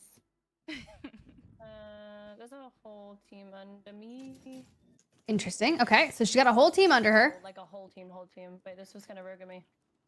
So it might be a 1v4. And if they stack and push all together, it'd be really unfortunate. She grabs one. That's the Jedi down. Okay. And she does get traded out, unfortunately. However, Careless Kitty's pretty far away. Not going to be able to get there in time. So we'll just have to focus on what that gulag looks like for Natasha. I mean, this is a team that can put up 30, no problem. Lobby right now. Looks like they're struggling to find some loot, but again, early on, a squad that we shouldn't have to worry about until around mid-end game when they can start to pick up the pace quite a bit. Great shots at range, but very interested to know what they're saying in the comms. Speaking of, let's jump into a listen-in with Team Careless Kitty. Your squad made one to Hey, come. Someone's pushing me. And he's got his loadout guns. He's sweaty. Yeah. We might have to stay and whoop this game. It's the gulag. I'm gonna go steal this most wanted on them and get the gulag taken out of it. Okay. Hee. As if they didn't think of that. That's actually crazy. Thanks, girls. Appreciate that. Hey, I know money doesn't grow on trees, but it is covering the ground.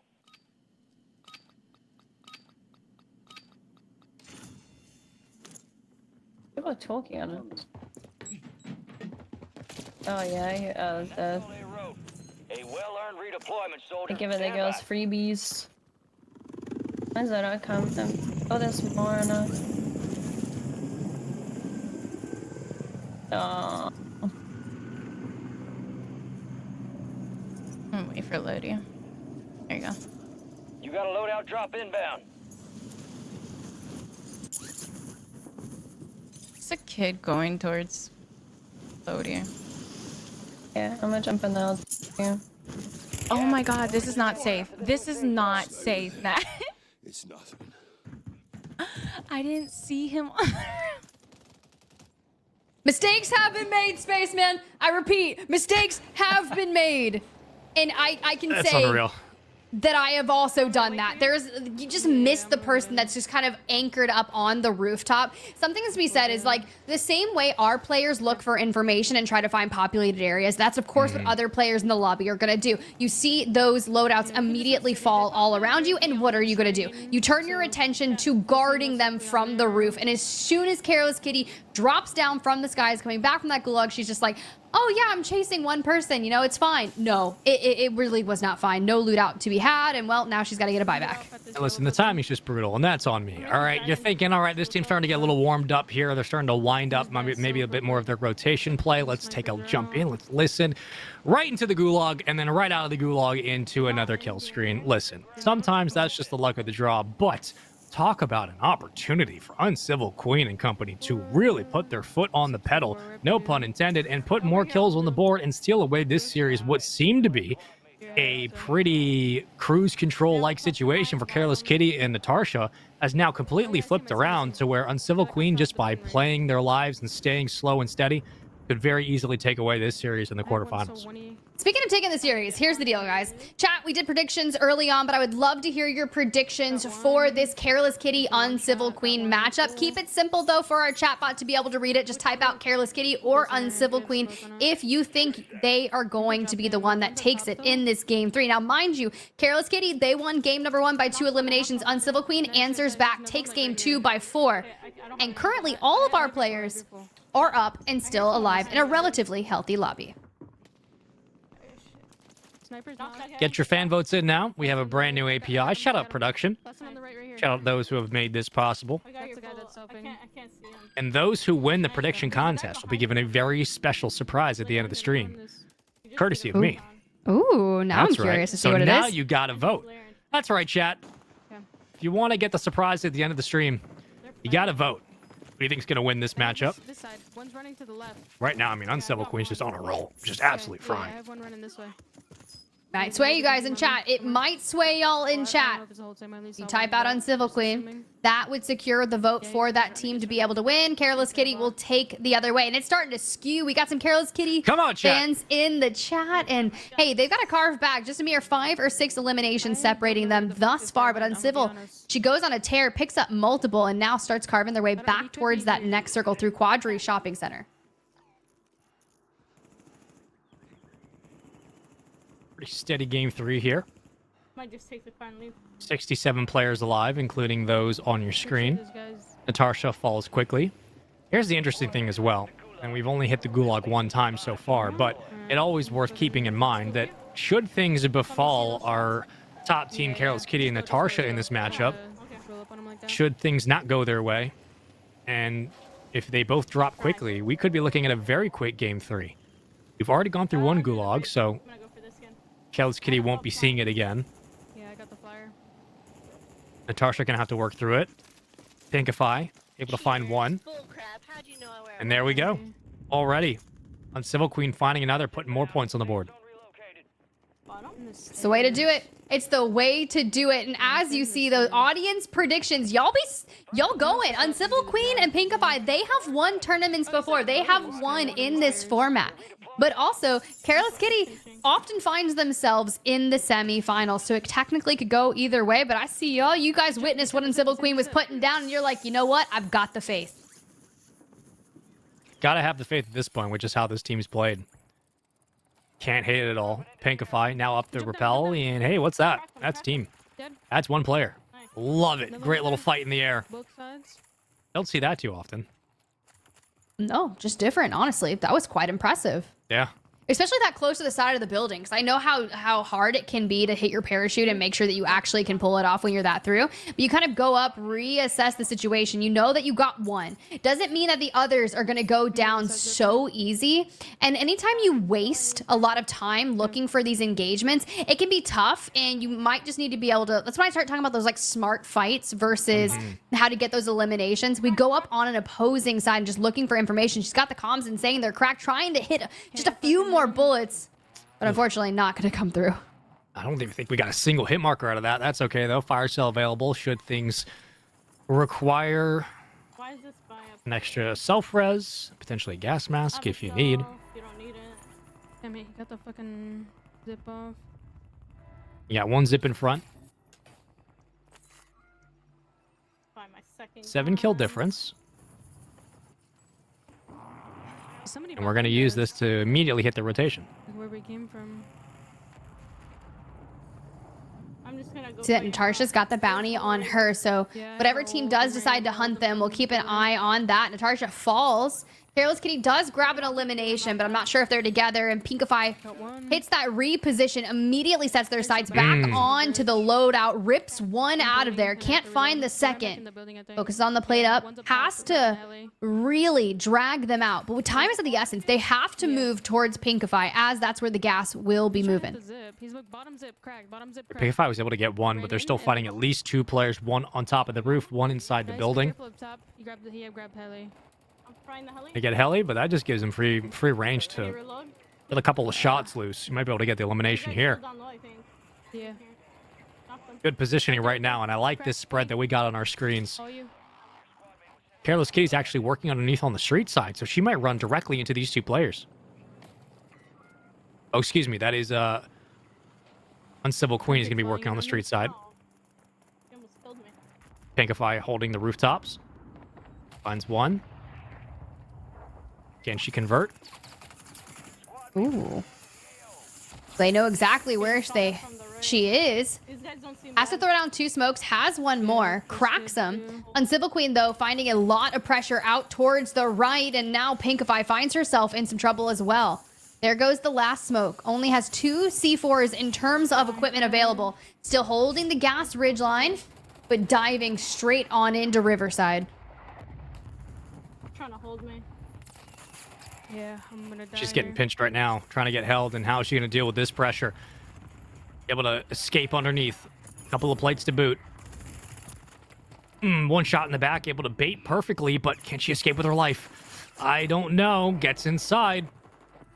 So weak, getting chased. One little slide out, gets one crack, and can't do enough to finish the fight. It was a valiant effort nonetheless, but a tough one to go down with regardless. Pinkify will have to fight through the gulag. We're up 7. Up 7 still. And we just wasted like 5 minutes trying to get into that next circle and away from the players that were looking to hold her. That was scary, to be honest. And I say that about a lot of these situations because you never know how sweaty one of the players that you come across in a public lobby is going to be. And they just were like, we're not letting her get out of there. Pinkify in the gulag. Uncivil Queen waiting for an opponent as well. This gives Careless Kitty and Natasha so much time back in Urzikstan to make plays, but they're also running into a lot of the same players that Uncivil Queen and Pinkify were, and where the IRS comes calling, they do. They take down Careless Kitty, and now Natasha last alive on Urzikstan. No cash. We need some resources, and we need a buy station. Wing and a prayer is all you got. You're down by a bit. 7 elims isn't a lot, but it is enough to make you sweat just a little. You got a pistol in your hands. What else can you work with? Buy stations around, but it's not going to be of use for a while.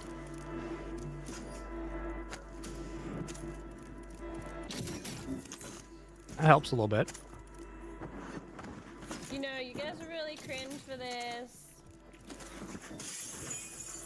This messed up. Gas station. Wait, those people are not.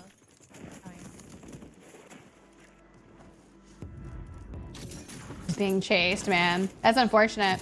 But Careless Kitty still looking for cash. We get it. The buy station's just behind, but I don't think we're actually going to be able to buy back just there. We dive across the road.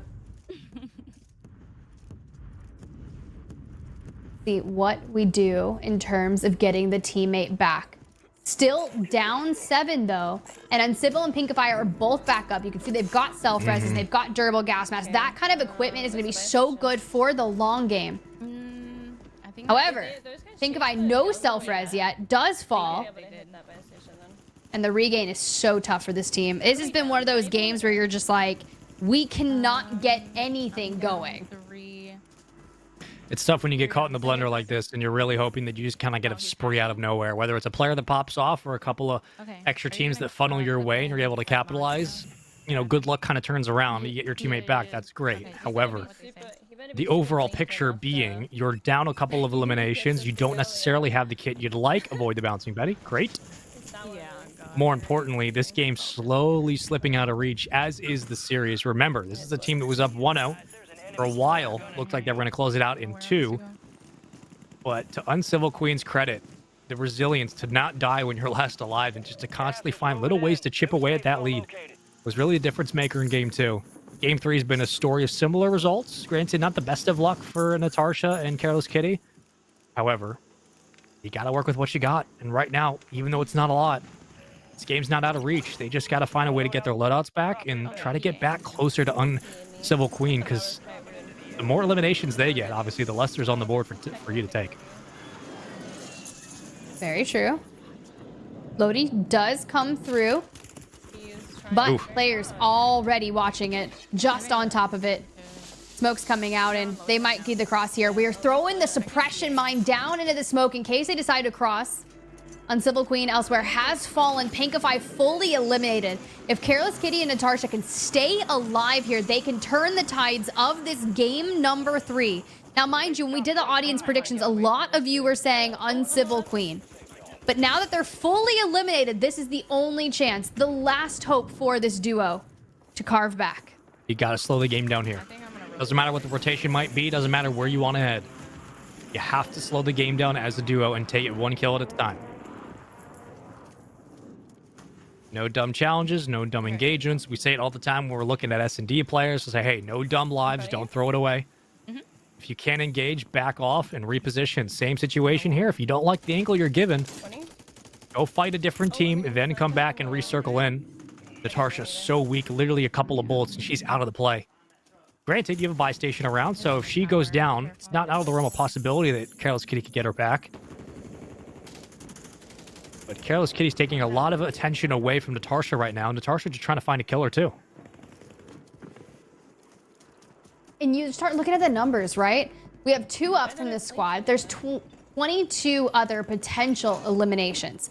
There's plenty of lives left in the game for them to really make a play for that. Careless Kitty does find a knock. There goes the full. So that'll help.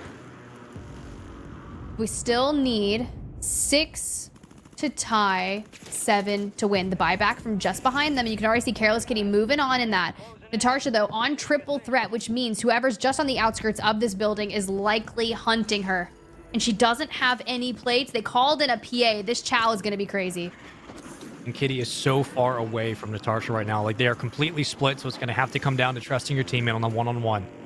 I don't know if that was a ping from the suppression just a couple of bits ago, but I see one in here. there's one crack on the plate. Actually gets pinched. That's tough.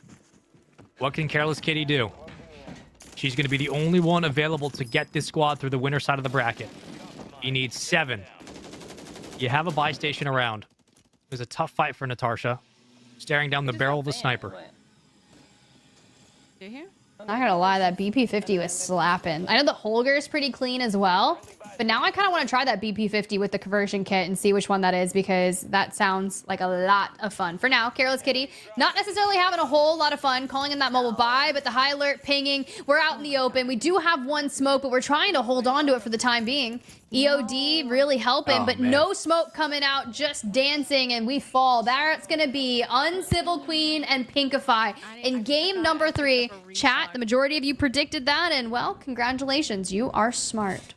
Chat knows best. And once again, look, calm, cool, collected, steady does win the race. Uncivil Queen and Pinkify. Not the cleanest approach, but guess what? They're able to stay alive long enough. They fight through some really scrappy situations, and they survive that game 1 brutal assault from Careless Kitty and Natasha. And they're able to keep it moving. Consistency is, once again, the name of the game. Pinkify and Uncivil Queen handle it in 3. They move on the winner side of the bracket. Some of our top teams today just unable to close it out when the time gets tough, but that is credit to all of our competitors and really the teams that have just been able to kind of keep it slow, stay scrappy, always find a couple of gunfights. They're the ones who are being victorious, and I can't blame them for it. I really wasn't expecting our quarterfinals to go through so quickly, right? The one that was on your screen, Team Careless Kitty and Uncivil Queen, that was our only best of, like, I would say they're all best of 3s, but this is the only one that actually went the distance into game number 3 and ended in that 2-1 fashion in favor of Team Uncivil Queen. Now, Careless Kitty will fall into that lower bracket and begin that best of 1. So let's check in with some of our others. They all ended 2-0, but I really want to hear and see what Team Sunday versus Team Becky Jew ended up. We talked about it, that 2-0, Sniper Pigna and Becky Jew, 9-17, 11-15, a pretty strong showing there to take down Team Sunday. And just seeing the resolve earlier from Sniper Pigna, specifically on that last team fight in, I believe it was game 3 when they were playing around smokes downtown. That if that is just the way they're going to show up today to play, no surprise with how they were able to handle their situation in this series. They take it in 2. Again, not a lot of teams going the distance, but if you are, it's really been a war of attrition. But Sniper Pigna, I mean, just a phenomenal prior series in the winner's bracket. They handle their situation here. No harm, no foul. That's very true. It's quite clean, and when you kind of solidify yourself into that semifinals, we'll grab that bracket earlier so you can see what those matchups look like, because we still have a couple quarterfinals matches to divvy out and how they ended. Now, mind you, you think back to where Team Sunday drops down in that lower bracket. She's going to be taking on Team Winterellas in that lower bracket, 1 and done. So definitely a tougher matchup, but honestly, that's just the way the entire bracket is shaping up, because the majority of our squads are so impressive that any of the matchups that we're witnessing, you never know what's going to happen. But for Swisham and Amelia Rose, that one was one of the quarterfinals that ended relatively quickly. Yeah, it really did. And this is a bit of an outlier of a series today, sure, but it was not very high scoring. It was pretty clean across the board. And it didn't require too much effort. Not that it wasn't a close series at all, or not that there wasn't a lot of great plays, but this was kind of, a pretty interesting game 1 from Swisham and Queen Shadows. Again, they lose by 1 elimination. Fair play going to game 2. And it was kind of just an Emmy and Azura Anarchy kind of staple, right? Like, what they're going to do is put up 10 eliminations consistently. They're going to have a great pace. And if Swisham and Queen Shadows drop early, you're not expecting Anarchy or Emmy to really have trouble with closing out these games. That is much more of an outlier than what we've seen today, but the result is what it is. And look, an easy 2-0, a breezy 2-0, probably feeling very good in the quarterfinals for that duo specifically. Very comfortable. Like, it just, nothing felt like they were having to work overtime in this series. They were just kind of chilling, having a good time. No, I mean, also a team that was having a good time and looking quite chilling is going to be that iconic duo of Selly and T, who are taking on Miss Extra's squad. Let's see how that one ended up.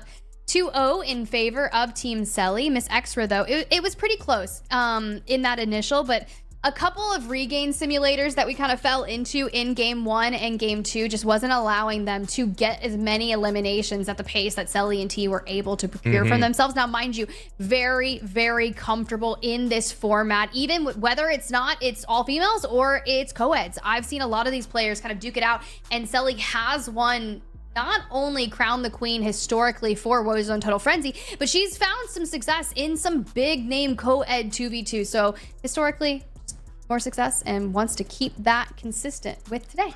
Yeah, there are some duos to just kind of hit the top of the ticket when it comes to both the talking points, but also what fans should look for in terms of the competition. Selly and T, I mean, you talk about a team, a duo-ship that's been together for a long time, but also just two players with historically really entrenched in the multiplayer competitive side. There was no worry about them having their stuff figured out for today. So them having pretty easy time through the winner's bracket, not a surprise. They're very easily one of the favorites of this tournament, at least to make it to the finals. But we've said that about a couple of teams being favorites to make it to top 3, and a lot of them sitting in the lowers bracket. So who knows where the rest of this tournament could go today? Yeah, I mean, honestly, I don't know. I don't know. I didn't give my predictions at the beginning. I was just kind of like, oh, we'll see what happens. I was wrong, so. No, I mean, hey, that can happen. We can all be wrong. But let's go ahead and look at the bracket and see what is in line in store for us for the semifinals. On the left-hand side, you have Team Selly taking on Team Becky Jew. On the right-hand side, you have Team Uncivil Queen and Team Amelia Rose. So, 2 heavy-hitting semifinals. Now, chat, I'd love to hear you guys sound off and let me know who you think is going to be moving on from these semis and what our potential winners bracket grand finals will look like. But for now, I'm going to go ahead and say I have no idea. Becky Jew's squad has been playing exceptionally well, very impressive. And if you can unseat Team Selly right now, you are going to go into those winner bracket finals with such an array of confidence, and vice versa. Even for the other side, we've said Team Uncivil Queen has won prior 2v2s here in the past, and they have taken down Selly and T. So you've got the confidence already there. And Amelia Rose and Anarchy, we've seen them have moments of success in prior iterations of these tournaments, albeit brief, because they just didn't really compete all that much in Warzone. So to see them finding success today, you love to see it. Yeah, look, this is going to be, again, a war of attrition for a lot of our winners bracket teams. And I wouldn't be surprised if we see Selly move into the winners finals at all, but it's not going to be an easy road there. And looking at our lower bracket as well, I mean, this is just as stacked as the winner's side should be. Queen Eliminator, Swish'em, who take it over Smixy. A bit of a surprise, actually, but Team Smixy will bow out in lowers round 2. Careless Kitty versus Danya. This is, again, a lower side that even if you're sitting in the winner's bracket, you go to the winners finals, grand finals potentially, and you're like, all right, we're feeling good. Everybody on the lower side's getting reps. They're all getting warmed up, and there's still a lot of good competition down there. So our predictions are going to be popping off today when we ask you for it in the chat, because there's still a lot of games to go. There really is still so much life left in this 2v2 tournament, and there's $10,000 on the line that are going to be all paid out to our top 3, 7K for first place. But we've got the semifinals, and they're just going to be getting underway. We're going to cut to a very quick break, and when we come back, more Warzone Total Frenzy.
Hey everyone, and welcome back to Warzone Total Frenzy. 2v2 kill race, all ladies, and we are just about to get into the winners bracket semifinals. So let's go ahead and pull those brackets up. We've got some movement down in the lower bracket. Those one and dones are starting to get crazy, but we already highlighted, if you're just joining us, Team Selly taking on Team Becky Jew on the left-hand side, Team Uncivil Queen, and Team Amelia Rose over on that right-hand side. A very action-packed winner bracket semifinals, which quite frankly, I'm excited to see some new faces into the mix, right? You got Team Becky Jew on the left side, Team Emmy on the right. And those two that they're facing off in these semifinals are prior champions in terms of this format. Anything can happen. Yeah, this tournament's been a bit of a barn burner. I mean, look, throw most of the predictions out the window. Yes, one favorite is still sitting on the winner's side of the bracket, but everything else standing. This has been a tournament of upsets, and with our lower bracket being as stacked as it is, I don't have a prediction for this one. I mean, you got Smixy bowing out in round 2, Swisham waiting the winners of Danya and Careless Kitty. This is anybody's taking on the lower side. You got Winterella's currently waiting, and I don't know. I don't know how this lower side's going to go, but all I know is that we're still in for some absolutely insane winners bracket matches, and with all the lower side being best of ones, I mean, you have one bad drop and it's over. It's GG's. It's true. Team Winterella's is moving on from that matchup against Team Sunday. You see Team Swisham able to take down Team Smixy on that lower hand side. So I can only imagine what the rest of those lower bracket matchups are going to succumb to. But the lower bracket finals will be a best of 3, mind you. And also the winners bracket still keeping with that best of 3 until we get into the grand finals, which will then be a best of 5. So still so much action to be had, and well, hopefully I see some sniping, but I don't think that's going to happen. Still Superi, still Holger all the time, or the BP50 with the conversion kit. I see Swisham in the chat, and she's asking, surprised, do we suck? No, I'm just surprised that both those teams were in the lower finals, lower bracket, excuse me.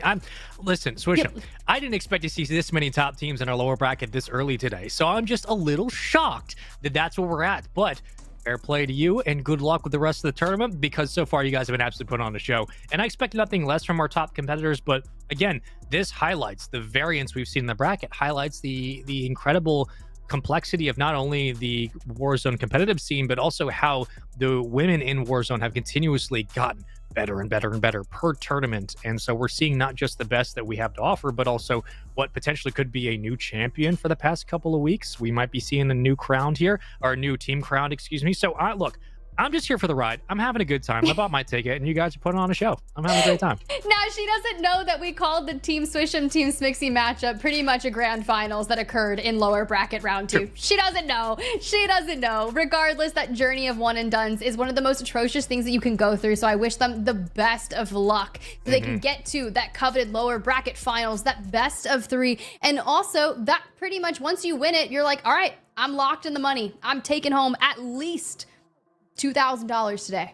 So solid. It's not bad. Yeah. Folks, it's 10K overall, 7K for first place, 3K for second, and 1K for first. I believe that's correct. I'll double check my math. But listen, it's a lot of money, okay? So if that's all you're coming down with at the end of the day, fair play. It's a lot of money on the line for first place. $7,000 for showing up and having a good day at Warzone. Listen, there are worse ways to spend a day than staying inside and watching some amazing gamers play some amazing Warzone. Speaking of, let's jump in with a team that refuses to quit. That's what I'm crowning from now on. They refuse to die. Uncivil Queen has been relentless in this tournament. Every time I think, oh, their pacing's off, oh, they're going to get caught in a bad situation, oh, their backs are against the wall. Never mind, they win and they keep moving on. They're already calling it out, right? As we hover just on over military base, moving on over where pop-off power is. Amelia Rose and Anarchy, feet on the ground first. You can already see opening things up. She grabs not only one, but 2 eliminations, and Anarchy doubles down to find some of their own. This is all within the moment that Uncivil Queen finally opens the door, opens a crate, gets a self-res, and we're still down maybe 4 eliminations right off the rip. That's the pacing you want to see, and it's very akin to how comfortable Emmy is in her time, not only competing in Warzone historically, but also from the S&D side of things. Yeah, look, you're going to have to keep pace with this team if you're Uncivil Queen. I mean, that's the short end of the stick there. You're going to have to find a way to consistently skate alongside them, like I've said before.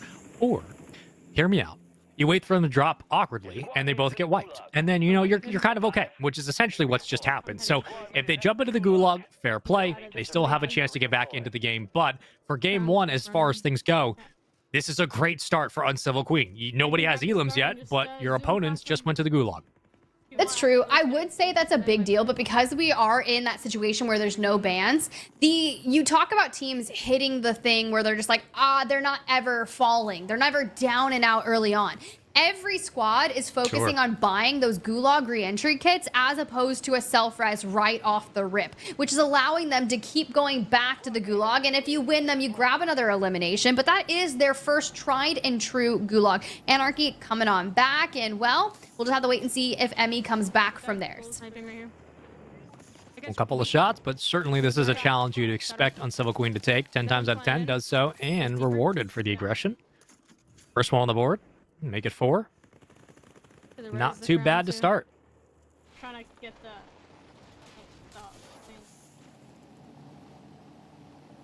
Curious to hear kind of what's going on here. Well, also, once you pop these open, if I'm not mistaken, once you grab the kits that come from like a most wanted and such, they have gulag re-entry kits inside of them, which are also good to stack up on. We've seen so many players hold maybe 2 or 3 in case something happens. You can give it towards your duo.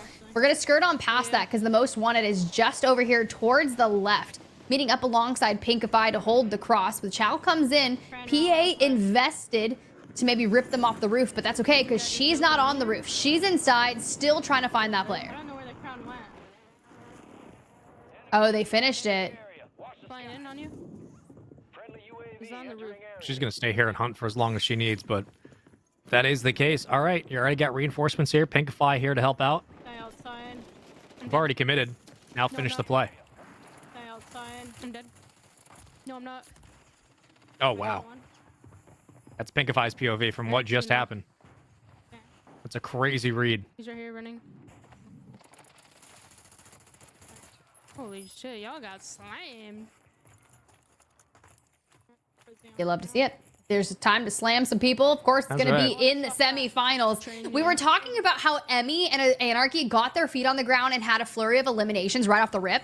We were like, oh, it's fine to start a little bit slower. No, Pinkify's on 7. Set the pace. Why keep pace when you can set the pace? Hold on. Get your teammate back. Everybody breathe. There we go. Good tap to preserve the self-res. Some good vibes in the comms. Feeling very loose. That's not my fault. Bitch got hit by the train, dude. Wait! No, she didn't! It's okay.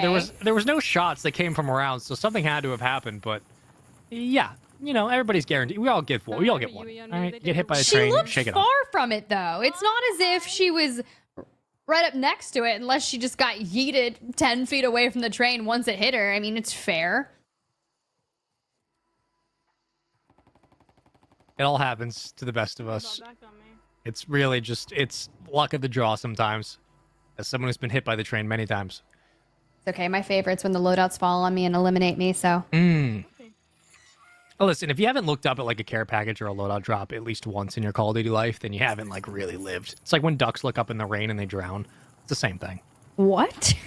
You know about that?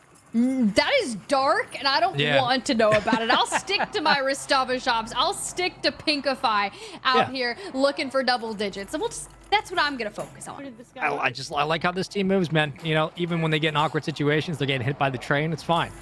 They're able to keep it moving. Their pace is good. Team Emmy started off a little bit rough, but back to full strength. Nothing to it. And we are zooming right now. Yeah, we are straight on over to that loadout. You can see Anarchy already has a Gulag entry kit. Yeah, I'm sure Emmy has one as well. The buy comes through. She grabs one. Things that you've got to focus on. Ooh, chat there.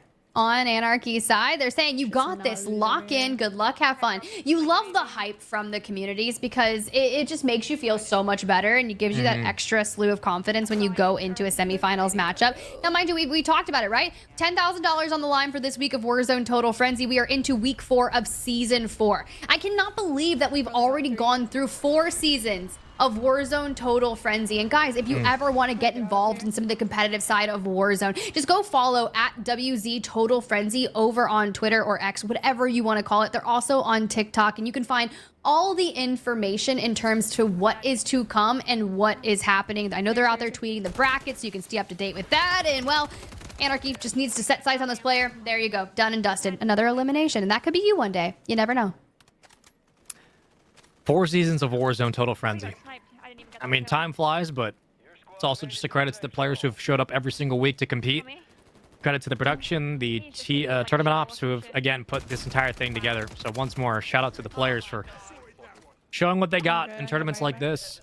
$10,000 on the line, 7K first place, 2K for second, 1K for third.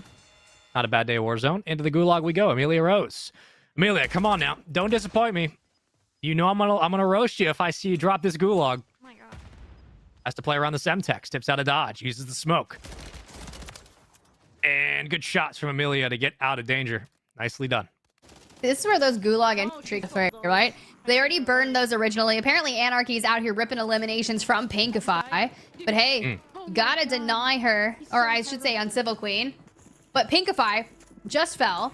Back to the gulag they go. Uncivil Queen still trying to find 5 eliminations. The turn and burn comes through. Up the stairway we go. Anarchy's up there first. And the cross comes through. Squad wipe, however. So, looks like no more players left in this building. So we'll have to hit out of cargo or maybe go towards the southern side of things. I wouldn't be surprised if maybe those players have gulag and try to come back on their loot.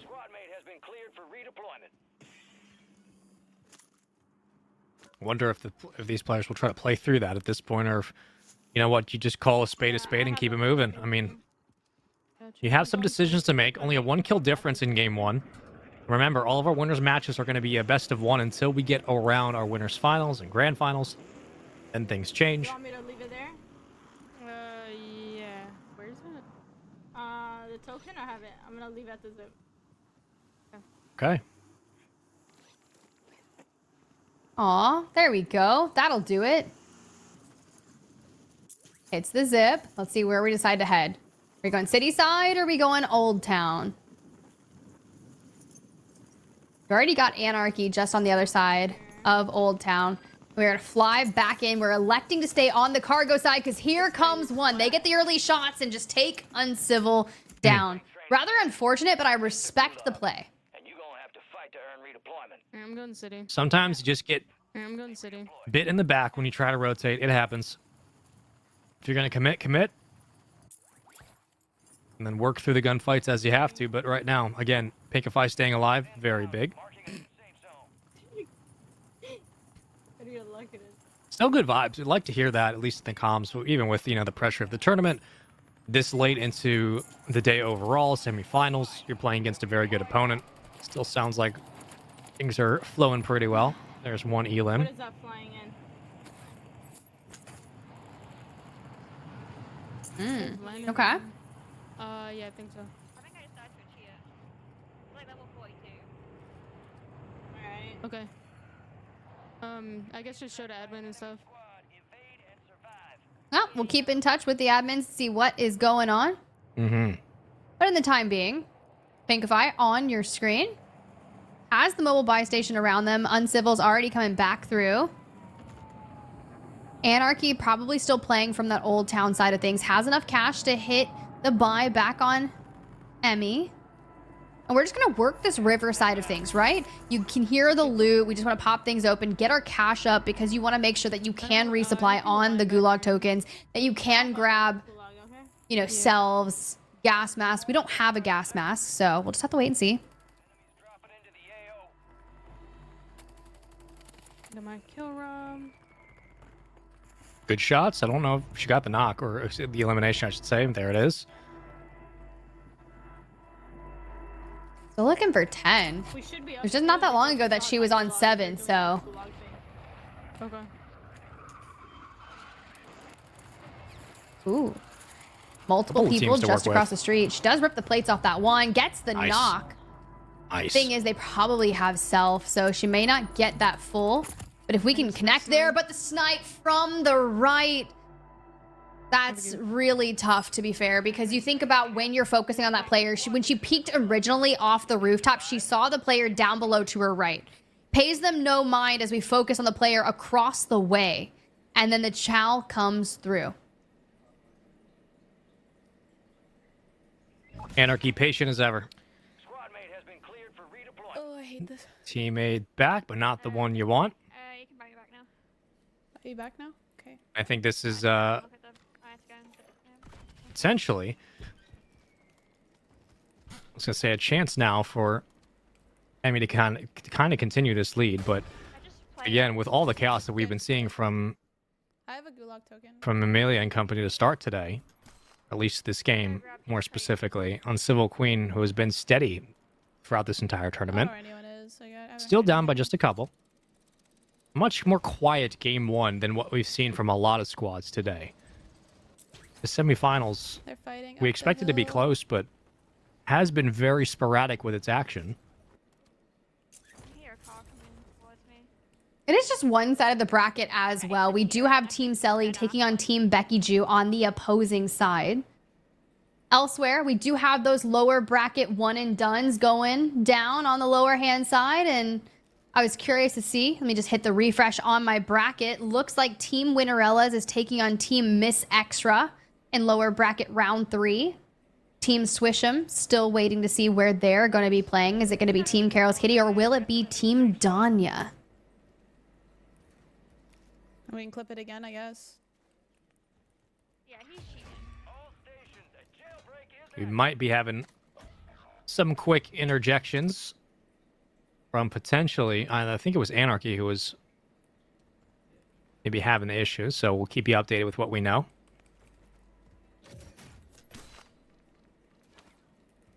But right now, again, both teams just kind of taking their time, looting up where they can, getting the kits they want. Nothing too unusual out of the ordinary. Just keep going for you. He literally drove up to me in a car. That's unfortunate. We do have the jailbreak coming through, and since there are no bans, both of these players will be able to repopulate back into the lobby, but we'll keep our eyes out for what is happening. For now, we're just going to keep on playing this one out until we get an update from production. We could check in and see what that Team Selly, Team Becky Jew semifinal is turning out to be.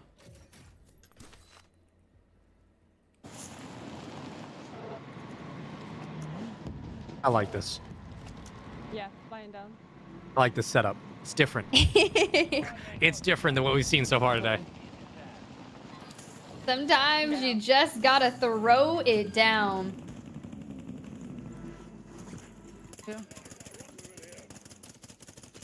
Couple of pings, that certainly helps. Decent shots at range. Looks like one team was trying to escape through the water, but for now, turn our attention to the south side. Ooh, okay. Push me. 15-13, so we have a really close semifinals on hand, and nice. I love that we were there for the trade. Sniper opens it up with a lot of that entry damage, dives on out to replate, and Becky just hits the cleanup. The teamwork is just the icing on the cake. Learn how to throw shoulders. That's your #1 advice, chat. If you're playing with your teammates, your friends, and 2v2s, 3v3s, if you can learn how to bait and switch, gunfights become a little bit easier. Yeah. One plate, it's going to be tough to reposition. have to take your gunfights appropriately. There we go, get a couple. Now they make their move. Stop.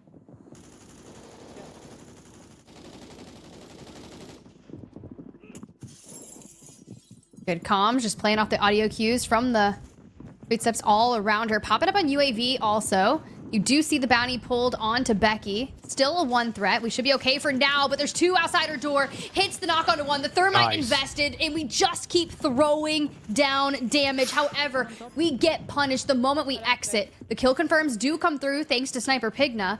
And now live pings, no plates. We have to be so cautious with the way we approach the rest of this. And that's why she repositioned, took the low route back into the building. Doesn't yet have eyes on the last player.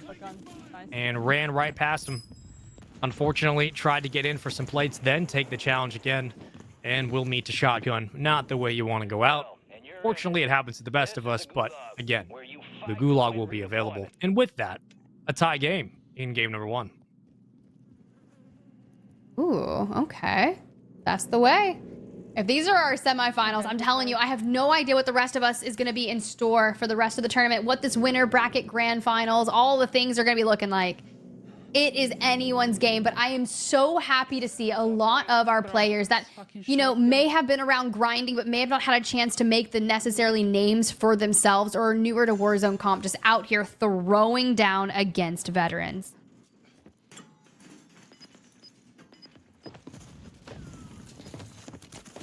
Swing around. Nice job. Great job on the hip fire, excuse me. A little bit scary, but you survived nonetheless. Pikachu survives and moves out. See on your screen the omit duo. We've been on omit for a while now. We'll try to rappel up and escape what could have been a very dicey situation. Ooh, okay. The reposition comes through. We saw chows like this prior, but the execution that we just had on this elimination was crazy. Job's not done, though. We dive down, find another. The cross from the back, the throwing knife connects. This should allow us a moment of reprieve to replate on up and set ourselves up for another isolated engagement. Across the way we go. We face forward right into a claymore, but we're still alive. T is just moving. It's not just about gunny, it's also about movement. Nobody really better than T and Selly. Great repositioning. That's just disgusting. You have a throwing knife if you need it, but still got to worry about shots in the back. Was just trying to bait a couple extra angles, unfortunately. Does get caught. Will hit the self-res. Oh, and unfortunately, just extra numbers that she wasn't able to get through in time. Self-res from the player she just took down was a little bit faster. The way to go.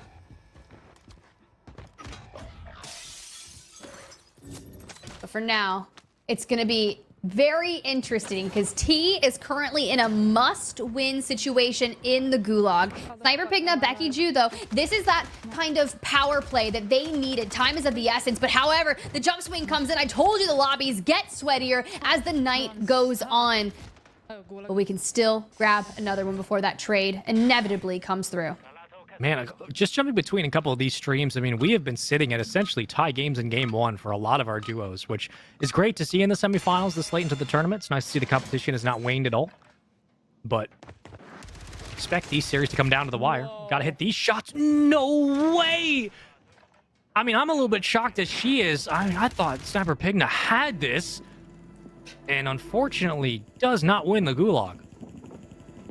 All right, well, T does. So in this 1v1 situation here against Becky, on the edge of circle, we do have the cash to hit the buyback, but you look at your options, right? You have to the right, outside of circle, and then you have the mobile buy station in. You've got audio cues that someone is still looking to enter into this building, and we're just going. What do we have?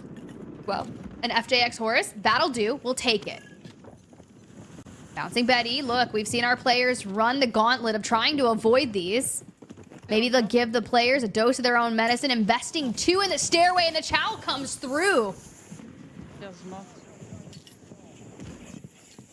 You never know what a bouncing Betty might do if you leave it out in the open. That's dangerous. We love bomb drones. just barely to get out of dodge. No Still EOD. on the roto. Lord. It can never be easy, right? It can never just be scot-free. Avoid pressure. It's always got to be down to the wire. Oh, man. Just like that. Caught rotating. Tough. Can't really knock him for it, but bad place, wrong time. There's really no way to prevent that. Yep, that's that COD timing we were talking about earlier, y'all. It does come through. It's unfortunate, but you gotta do what you gotta do. And this time, T and Selly have everything that they need to do to find 2 eliminations.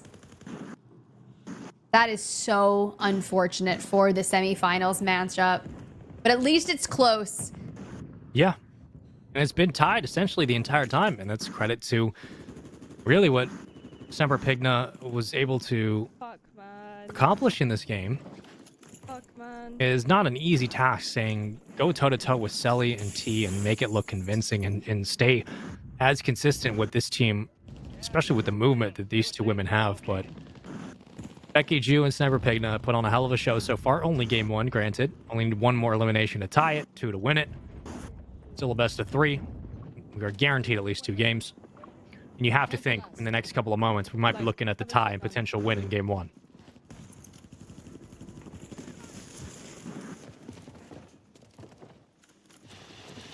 Ooh, okay. I mean, they have all the time in the world. And if that man peeks like that, there goes the tie.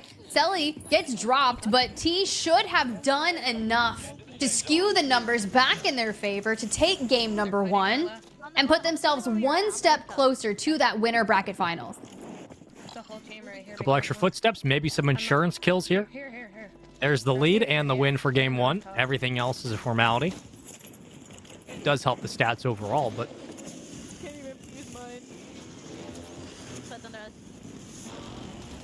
they're going to play it through. Can't hate it at all. Ooh. Okay. Trophy system down. That's so nice for any kind of sky nades that could come through. But over here in Riverside, just hanging on to the high ground. There goes the knock. It'll give us some time to drop down, but not enough to protect us from the cross. There's shitters under me. I'm getting shot through fucking smoke. Sure, brother. I think Selly actually got back up, but again, 1 HP and 2 plates. Good lord. Either way, they will secure game 1. Fucking world's best. Holy fuck. Scared they got this.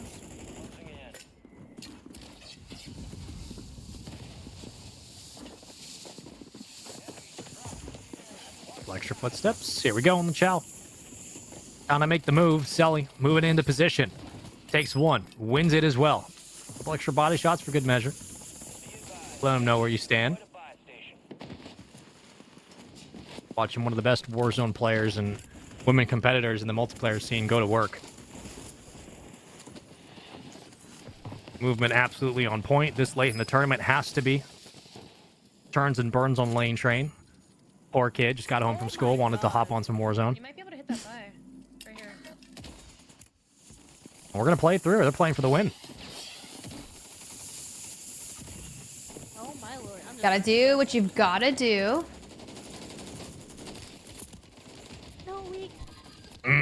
Oh, so close. So close to the hip fire connecting. I thought that might do it, but either way, I think T's actually back in. Enemy operators are attempting to locate explosive nuclear materials in the AO. Don't let them. Okay, Uncivil back towards the high ground. Pinkify has already ripped into that. Now, mind you, still game 1. Uncivil Queen came into this up 2. Or maybe I am mistaken and we are into game number 2 with them up 2. Regardless, going into it. Into the mix. Yeah, I believe resetting game 1, they should just have a 2-kill advantage. So whatever, Yeah, we're still whatever game they end 1. up with, whatever they end up with, we is. just add 2. Yeah. So at least for Emmy, I mean, I assume that's been relayed. So for Emmy and company, at the end of the day, you're going to hope that not only do you try to catch up to Uncivil Queen, but you're going to need 2 additional kills to, again, tie up the game. We had to have a quick reset, but all players are good to go now. And in a dicey situation, there goes Uncivil Queen, will she meet the gulag? Hopefully not. Her teammates are there to support. I just don't have garbage. But Pinkify's getting ripped as well. I dropped that gun. I said, hell no, I'm not using it. Very tough, but we still keep on moving. Hello. Yeah. Picked up a gun that wasn't even like. Picked up a gun that wasn't even like. I have a UE. Is no one near us? You have plates? They're near us. I have one.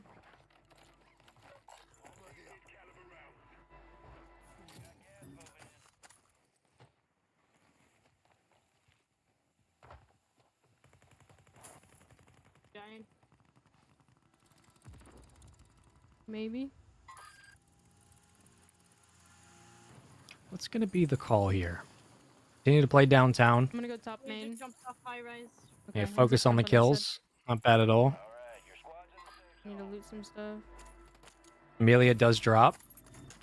Hitting the self-res. Oh my god. She'll be back. Already some pressure weighing on the shoulders of Amelia and company. I feel like I'm just hurting these guys.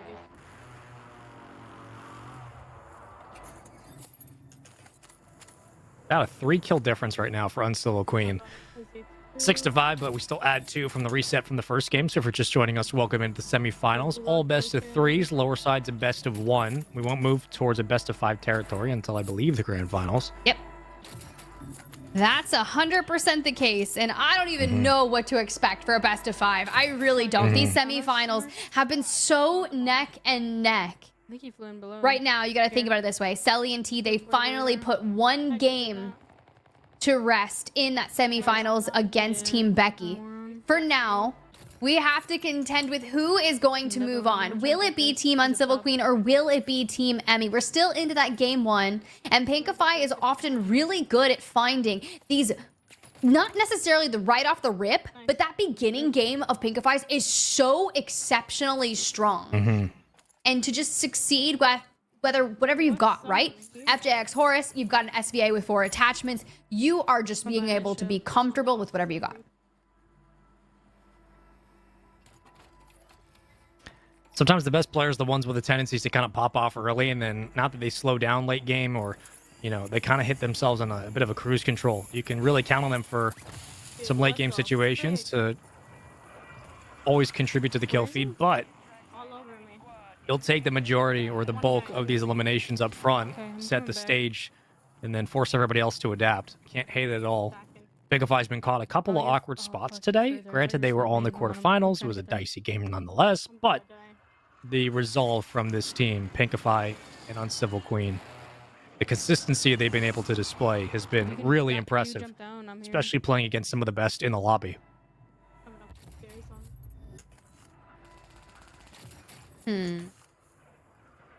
We just keep on moving. That's all you can do. All right. Into the fray. Pinkify did pull that bounty. We get some good shots off. But tracking them through, and honestly, I don't know how. I thought that player would have already been up the stairs, and chase pays off. Another elimination for Uncivil Queen. Now, granted, they were up 2 kills right off the rip of this. But Emmy's squad has been working so hard at carving back on that already. Scoreline currently stands at around 11-6. On my roof. This guy literally left the game. At least another player. Yep, there we go. Gotta win this one. She will. One more challenge. Ooh, very careful. And she might get caught around the corner. Here we go. One extra peek. That is a ridiculous read. And better shots all the way around. Uncivil Queen on 5 in a row. Looking quite comfortable right now.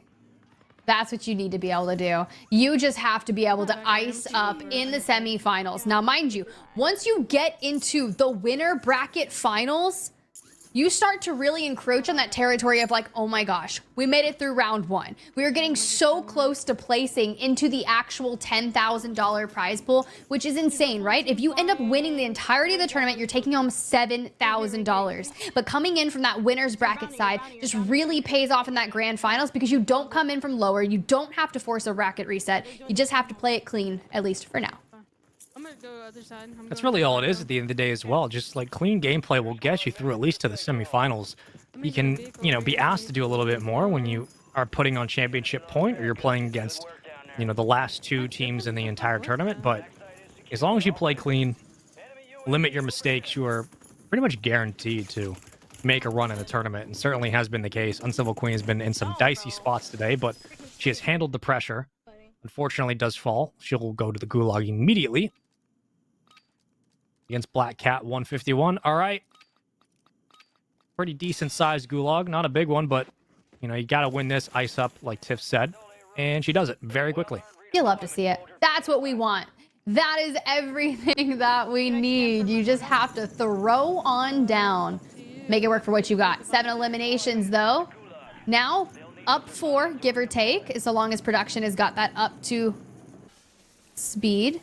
We'll check back in with Uncivil Queen and Pinkify in just a moment because we want to see what Anarchy is up to. Amelia Rose in the gulag. The chow comes through and the tracking for Anarchy is just better. Teammates, though, they want a little bit of retribution for that action. He just ripped their buddy straight to the gulag. Doesn't push in time, though. She's able to get a full reset on the plates and maintain that position so well. It's happening again. Squad mate has been cleared for redeployment.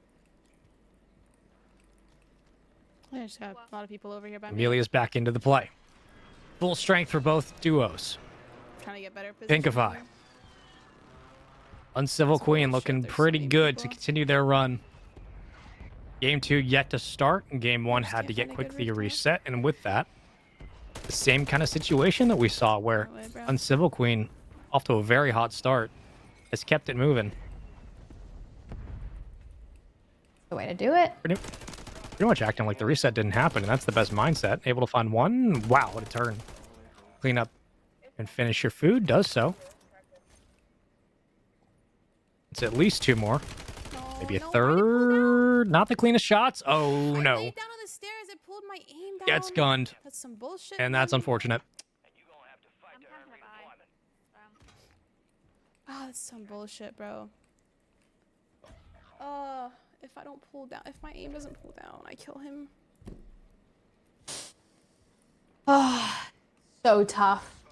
So tough. Now, mind you, all of these that send you to the gulag, anything that happens, you just never know what that really does to the trajectory of your semifinals. For now, Sniper Pigna and Co. getting ready to duke it out into the next game of their semifinals. While they're in the pre-lobby, we'll check back into them once they load into Urzikstan. For now, Anarchy's got a gulag to settle with. Has the nade in the hand, connects, rips the plates off him. Answers back, gonna deny them of any information. Anarchy waits for the push, cleans it up with ease. Like every time. Was Lodi not safe, I assume? I mean, so far today, we've only seen maybe like 1 or 2 gulags that have not gone our POV's way, but everybody's been getting those free kills. Land back on my shit. Continuing to add to the tally. Tie game. Team Emmy, Team Uncivil Queen, sitting at dead even as game 1 slowly comes to a close. Bit of a ways to go, but now we start to have the conversation about late game and specifically how many kills will we see. But I should say that again, Uncivil Queen will have a 2 elim boost, so they're currently 18 to 16. Here that I'm getting held and I'm like, that is not what you want to have happen. No holding right now. We've got to be safe. We've got to be smart about every fight that we take. On 9, feeling good, looking for double digits. However, we are down 1 elimination. Here comes the occupation scan. It's done. Rogue signal gone silent, so we don't have to worry about that for now. We're down 1 overall.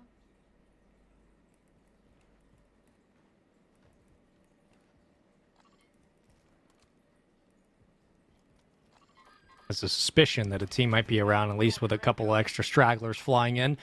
That suspicion would be correct. Amelia picking up 2. Or I should say 1, excuse me. But Amelia actually getting tagged quickly, and Pinkify will drop. I'm dead as well. Now a very interesting spot to be in. Got to capitalize on these freebies. Nice shots. Amelia getting another. Anarchy getting 1. I got you, mommy.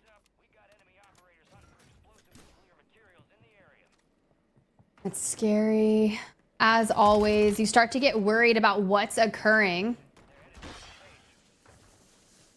Anarchy just staying alive. Working alongside, but honestly... Why are you there?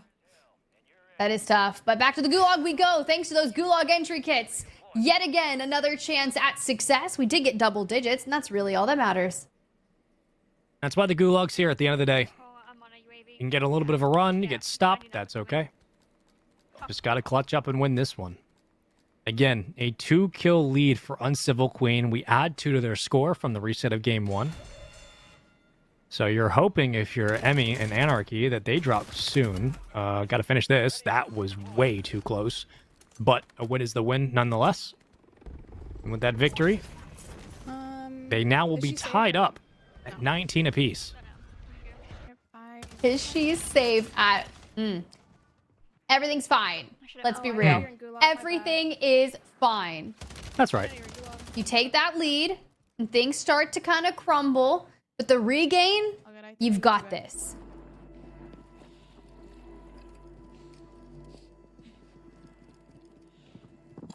Over to Team Selly and Team Becky Jew, 33-22. Team Selly slowly running away with it. Super bot lobby, man. 11-kill lead. Yeah, these guys are not fucking moving from the roof, bro. Really, someone's coming. I believe this is actually Game 2. So, with that, Team Selly taking Game 1. That's correct. Ooh. Shout out production. So, that 2-kill lead is actually factored in. So, that Amelia Rose and company actually lead in Game 1. There we go. We love to see an early squad wipe. Here comes the Chow, and if this is not the freest 2 eliminations for potential that I have ever witnessed, Selly here, just a nuisance on this side. Gatekeeping efficiently on the outskirts of Zaravan City. And we're going to be making our way towards the left. It looks like we've got people out here recognizing Sniper Pigna. You see in the chat, Pigna, question mark? It's like, yeah, yeah. Watch out, she's on 7, matching Selly here on your screen. Okay, I didn't want to get that anyway.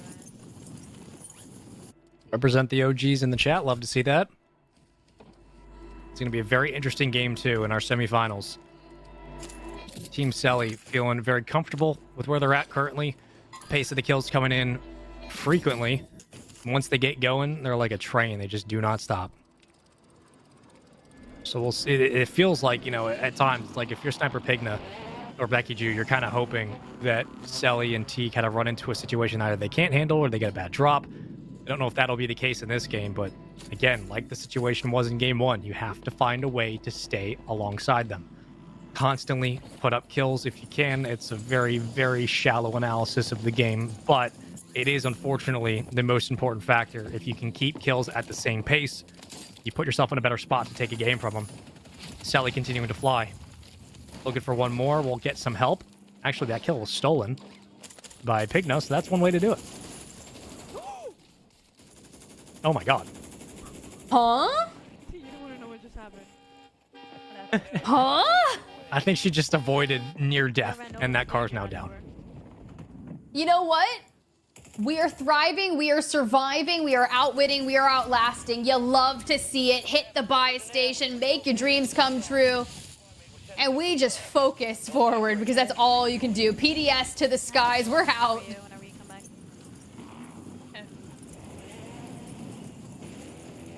And that car came out of absolutely nowhere. I have no idea how it didn't hit her or how she wasn't immediately flattened.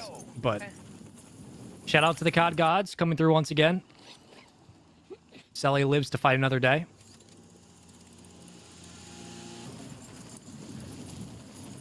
We've seen crazier things happen, to be fair. It's not like just a few moments ago, prior iterations, teams were dying to the train. It's fine. That's true. You get them back up on their feet. We'll see how it goes.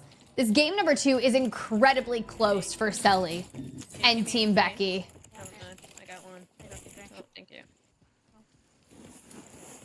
Fighting right in front of us. They get their kits, and now they're feeling way more comfortable. They jump back out in front of the lead. Zone to their back. 2 minutes until it becomes a problem. Really shouldn't be, though. They're going to slowly move into position on at least 2 teams. The gunfights or anything to say about it. T's going to handle business on the opposite end. There's not really 2 players you trust more in their one-on-ones than T and Selly in this spot. In front of me. Landing in front of me. Landing on this guy. Ooh. Yeah, they've been fighting for a minute. We don't like long, drawn-out fights in 2v2 kill races. Your goal is to get in, get out, rip those eliminations away. The reposition comes through, and sometimes you just gotta see. You've got the high ground, you got Selly down the low, looking for the pinch, looking for the angles, holding the cross, but still haven't been able to snuff him out just yet. Ooh. Fair. Avoid the bouncing betties. Get 1 kill to boot. That certainly helps. Not to my left. Yeah, on the left. Couple extra pings just for good measure. Maybe get lucky with a knock. Shots are good, but wasn't enough to finish. They're redeploying now. I'll go hit the balloon over here, my right towards fire. Yeah.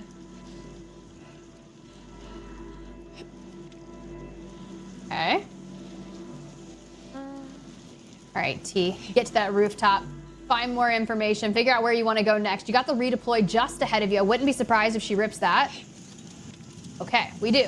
Now, where do we go? What's going to be our next area that could be inhabited? Low town, someone shot like mid. Ooh, there's people here in low town as well. I do hear the comms in low town just ahead of them. So the UAV does get invested. We can gatekeep here to our right, but I only see 1. However, it's not like we have the comms vest that gives you all the information if they're ghosted or not. Selly falls, so we've got to keep an eye on if she'll be able to get that self-res back. Maybe T decides to rejoin up alongside her. I mean, I just trolled, to be honest. But I mean, you could go fight that if you want. You know, I take this. I think especially in this spot. I mean, I've been pretty confident in this series, let alone the entire day. You got to trust your gunnies to gun. And well, I say that and then immediately get pinched from both sides and unfortunately wiped. Never listen to me ever again. That is just a bad spot to be in, and now she will fight through the gulag. Ooh, well, let's see how this one goes through. To the left we go. Superior's in the gulag. Lockwood in the back pocket.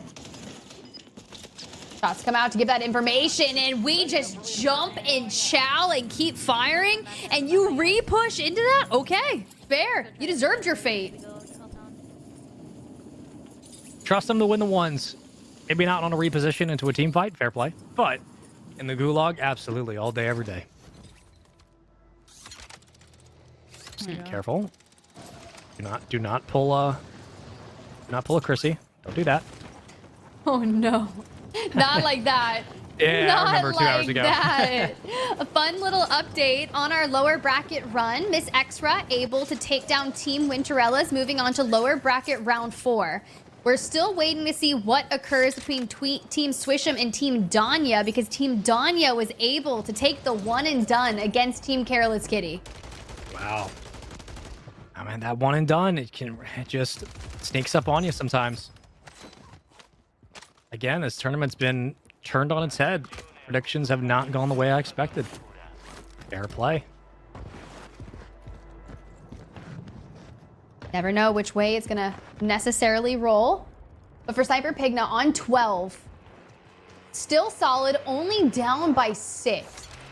Now, mind you, we did see where anything could happen. In game number 1, it was where Sniper Pigna and Becky fell just a little earlier than they would have liked. Same with Selly and T. So it was tough to work to carve back onto that, but we're staying closer. We're not necessarily letting that 6 manifest into an 11. Because if you give Selly and T an inch, they will take an absolute mile. They will turn 1 elimination into 4 or 5, and you can already see Selly putting multiple together in that kill feed. Yeah, this is where the game starts to get a little bit away from you. We were really focused on not just obviously keeping pace with Selly, but feeling the pressure of the amount of kills you need. It's got to come in a flurry of kills at that. Here goes a smoke. Some extra plates. She'll be fine. Hold the PA. You can reposition. Need these kills.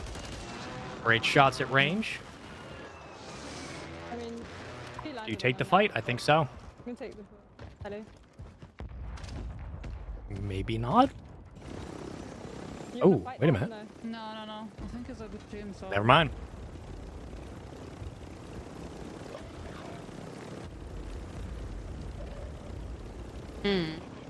All right, let's go. On the move we go. Still 7 differentiating them. You can see T does fall. Selly in the gulag also. Sniper on the ground, hits the buy station, and we're going for the self-res. We do take some pressure from afar.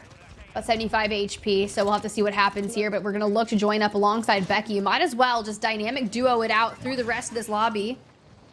Especially once you get into Circle 4 and we get closer to Gulag closing. Ooh, this is a tough gunfight to take. Crazy. Yeah, there's 2 there, and it's really good. Fortunately, train does stop. They're good. Yeah. Deep breaths into the Gulag. Job's not finished. Gotta win this one. Selly does fall.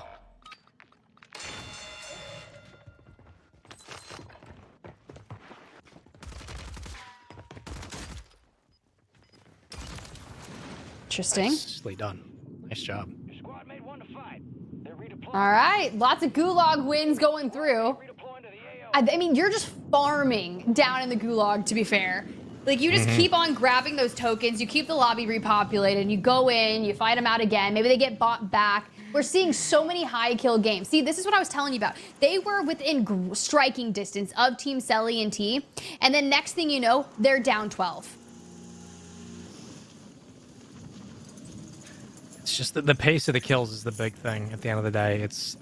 You can't really do much to slow Selly down, but it also is just the amount that they're finding and constantly involved with.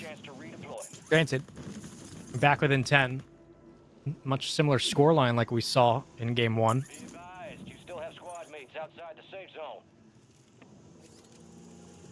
This one is for your life in the winner's bracket. You lose this, you're not done. You drop to the lower side, but it's all best of ones there out. It's crazy. Like, you start to think about it this way. We started this tournament around 3 p.m. Eastern. Our players are about to go on their 5th hour of competition here, and we're just in the semi-finals. I told y'all to lock in for a long night of Warzone action because we are just heating up. Becky on your screen, 7 eliminations, got a couple in her sights. And as long as we keep the moving, keep swinging, keep the repeak, catch your enemies by surprise. Small kills like this, they really help add up. One gunfight at a time, one team wipe at a time. Consistency has been the name of the game for our top duos today. Now try to make a move. One live ping certainly helps. Got Selly and T far side. Also trying to steal some kills away. Ooh. T's gonna get 1. Pigna's gonna get 1. Oh. What is happening inside? All right. Sure. I think everyone was inside that gas station, to be fair. Yeah, and they were just looking for there. like 1, and we're just all hip firing, trying to connect to make sure that it registers under our team name. Becky still 1 away from double digits, and look, we're already traversing throughout Pop-Off. We're like, I don't want to be over in that industrial area. I'm gonna go to Pop-Off. I'm hitting the redeploy over here. I'm clearing out this side. And if you can play separate, knowing that we still, for the most part, have all picked up Gulag tokens, should I fall on this cross, I've got the Gulag at my back. But as it's closing now, the moment it locks in the next 10 seconds, every elimination matters. Becky doesn't have that self-res. T does, however. There she goes. She goes straight to the gulag T with timing of ease, and Becky lays this guy out.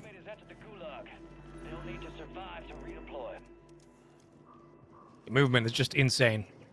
It's just, you're going to have essentially perfect movement at this point in this stage of the tournament. When you have to keep up with the likes of Selly, but also if you want to make a push to the grand finals. Ooh, okay.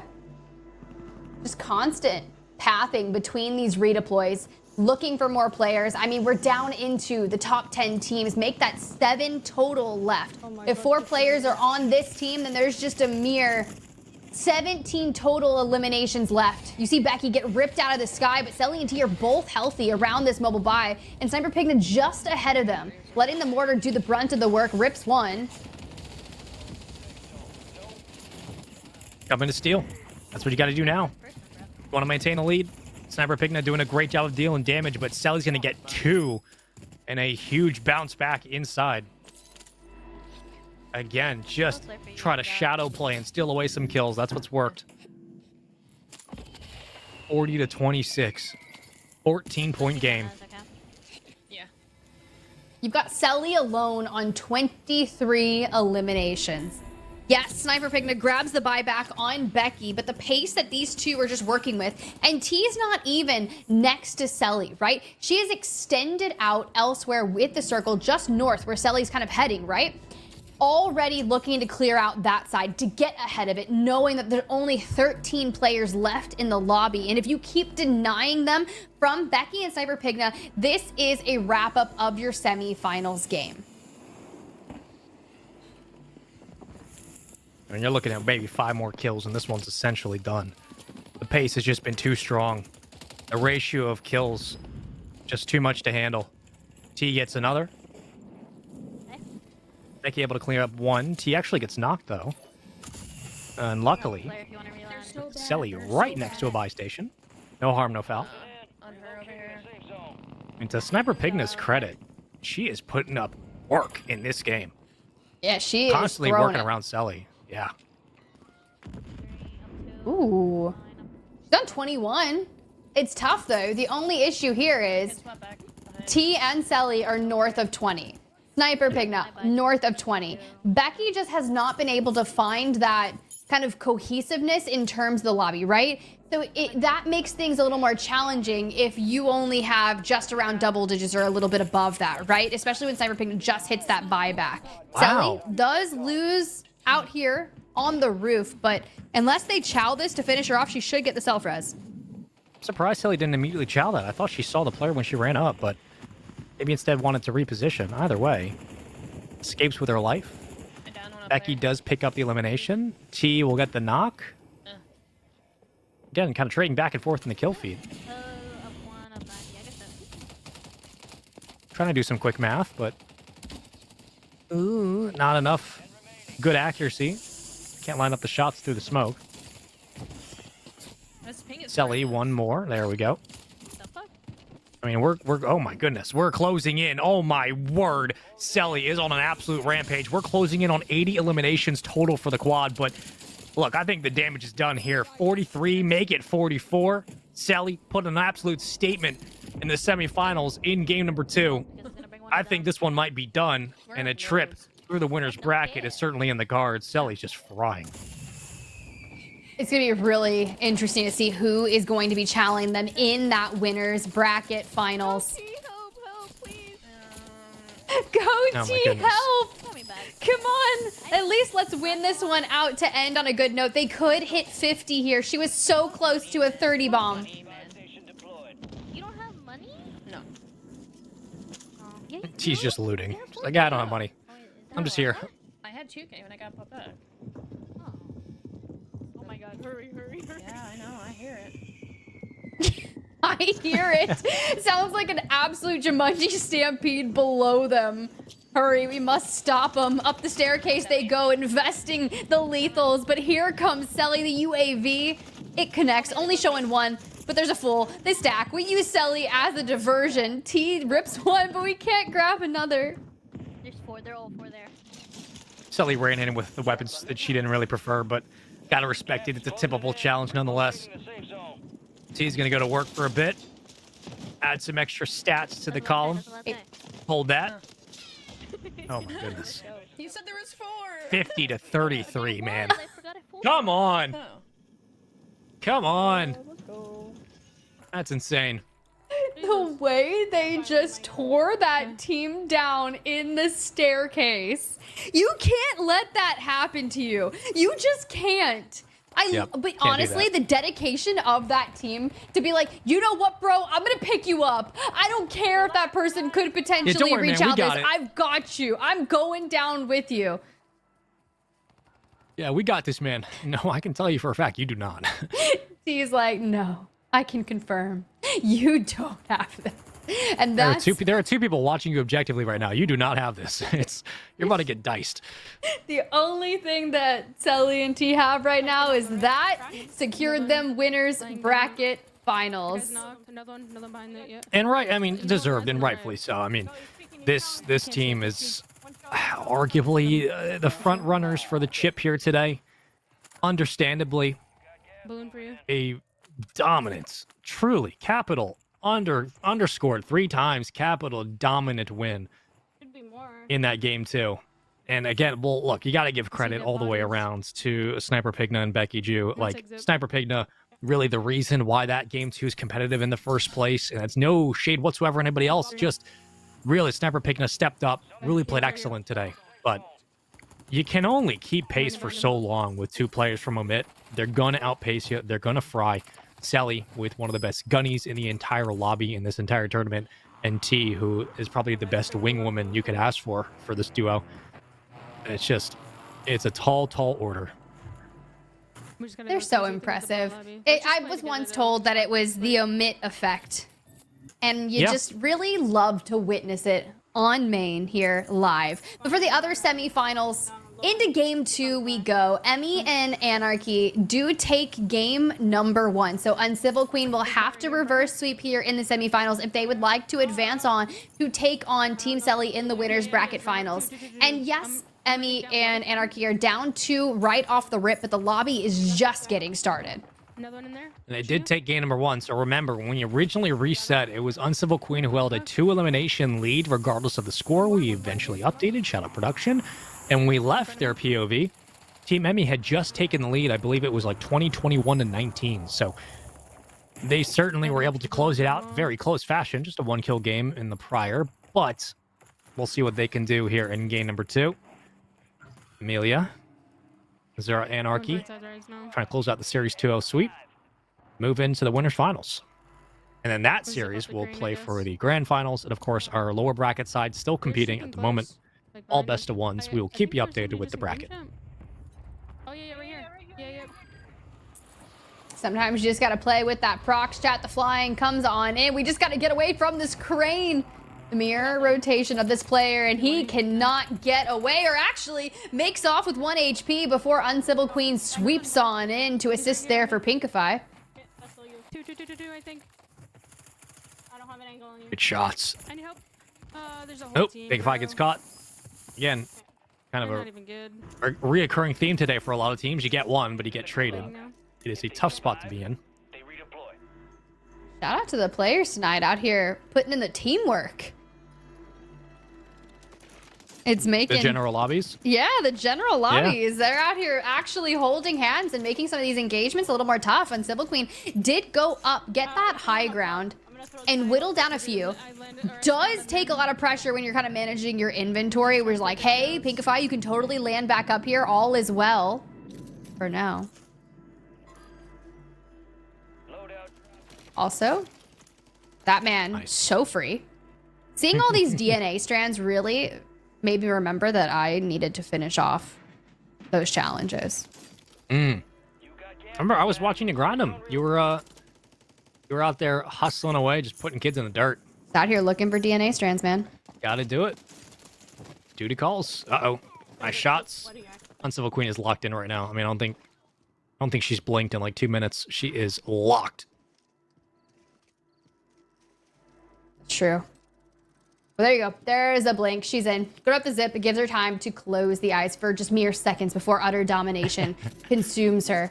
And with the restock coming through, you can just re-loot all of this, find that self-res, get your cash back on up. You've got flares, and you start looking at what people prioritize when in terms of loot management. It's always going to be those gulag entry tokens, your plates, and your flares. So then when you get people back in from the gulag, you just drop them that token. Here's a stack of plates as well. And you can just kind of get back up to speed as quickly as humanly possible. But then again, you start to think back when, like in the customs, back in the day when you could stack perks and carry one with you. Dude, that was just a whole different ball game of competitive Warzone. It's kind of wild to look back at how the seasons have not only changed, but how the metas of just what we assumed was, no, this is the best strat, this is how it's normally played, how that has completely evolved as well. It's so many similarities in the DNA of Warzone still, but a lot of it's unrecognizable as the meta continues to change over time, and as the general player base has gotten better. Very true. Another gulag for Anarchy. She does take that win. We're still remaining in that 5 elimination kind of differential for now, but the push that Amelia makes here, she grabs 1. Doesn't have the full just yet, looking for the opposing players, the drop, the swing, the 180, and now here comes another, and she just misses out. A few bullets more needed before the cross came in. If she only had a cover there, she would have been able to work that squad. You have a gulag, right? Yeah, I do. I feel like we've been saying that all day today. Just a couple extra bullets would have done the job, but you get into one gunfight, you take a second, you almost win the second, there's still a third. It's tough when you're playing a 2v2 kill race and you're playing in lobbies of 4. There's just going to be extra numbers constantly, but still a chance in the gulag for Amelia.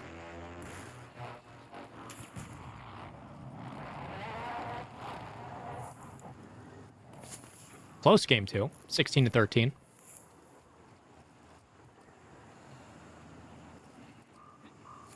Okay. A little calm before the storm. Oh no. At least she gets some high ground right off. Wait. I'm good. It just wasn't letting me pull my parachute.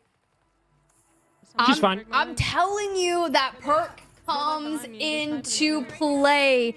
That could have been so bad. How unfortunate of a way to go if that was the case. I mean, now I'm thinking back, all right, is that what happened to Chrissy earlier? But it's just one of the ways that just kills all momentum. Luckily, did not happen. Very, very glad that's the case. Oof. Ankles of steel for... That hurt. I heard to watch. He's in here. Yeah, and the stun up as well. But now we've reunited alongside Uncivil. The peak comes through, and just when you stack it like that in a 2v1 situation, you just make for some easy cleanup kills. We still have 2 circles to go before the gulag starts to close, so you've got all this time to really work with and just find these easy eliminations. And if you're Emmy and Anarchy, those are the last things you want to be handed to Uncivil and Pinkify when you're not able to necessarily find more throughout here. But throughout suburbs, you can see there's a redeploy just ahead. She'll likely go ahead and re-switch things up, maybe try to look for players that are going to be rotating in towards that next circle. Perfect. That's what you wanted. Now, hopefully we can finish it off. This is where I'm going to say a few more bullets. A few more. Just when you think you're getting a freebie, the Warzone gods come back around. It's all right. You're due for one.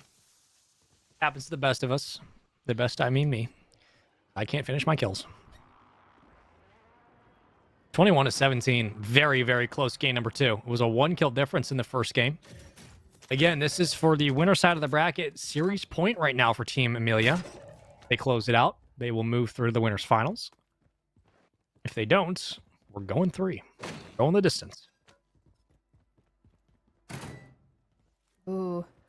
And they've done such a good job of keeping 4 to 5. Like, every chance you think that Emmy and Anarchy have been able to make a move, make a power play, and to get closer, it just seems like, you know, Uncivil finds 1 or 2 just to keep them on their toes. For now, Pinkify back in the gulag, but we do still have gulag tokens all around for that duo. Not on this side for Anarchy and Amelia Rose. They do have self-reses, though.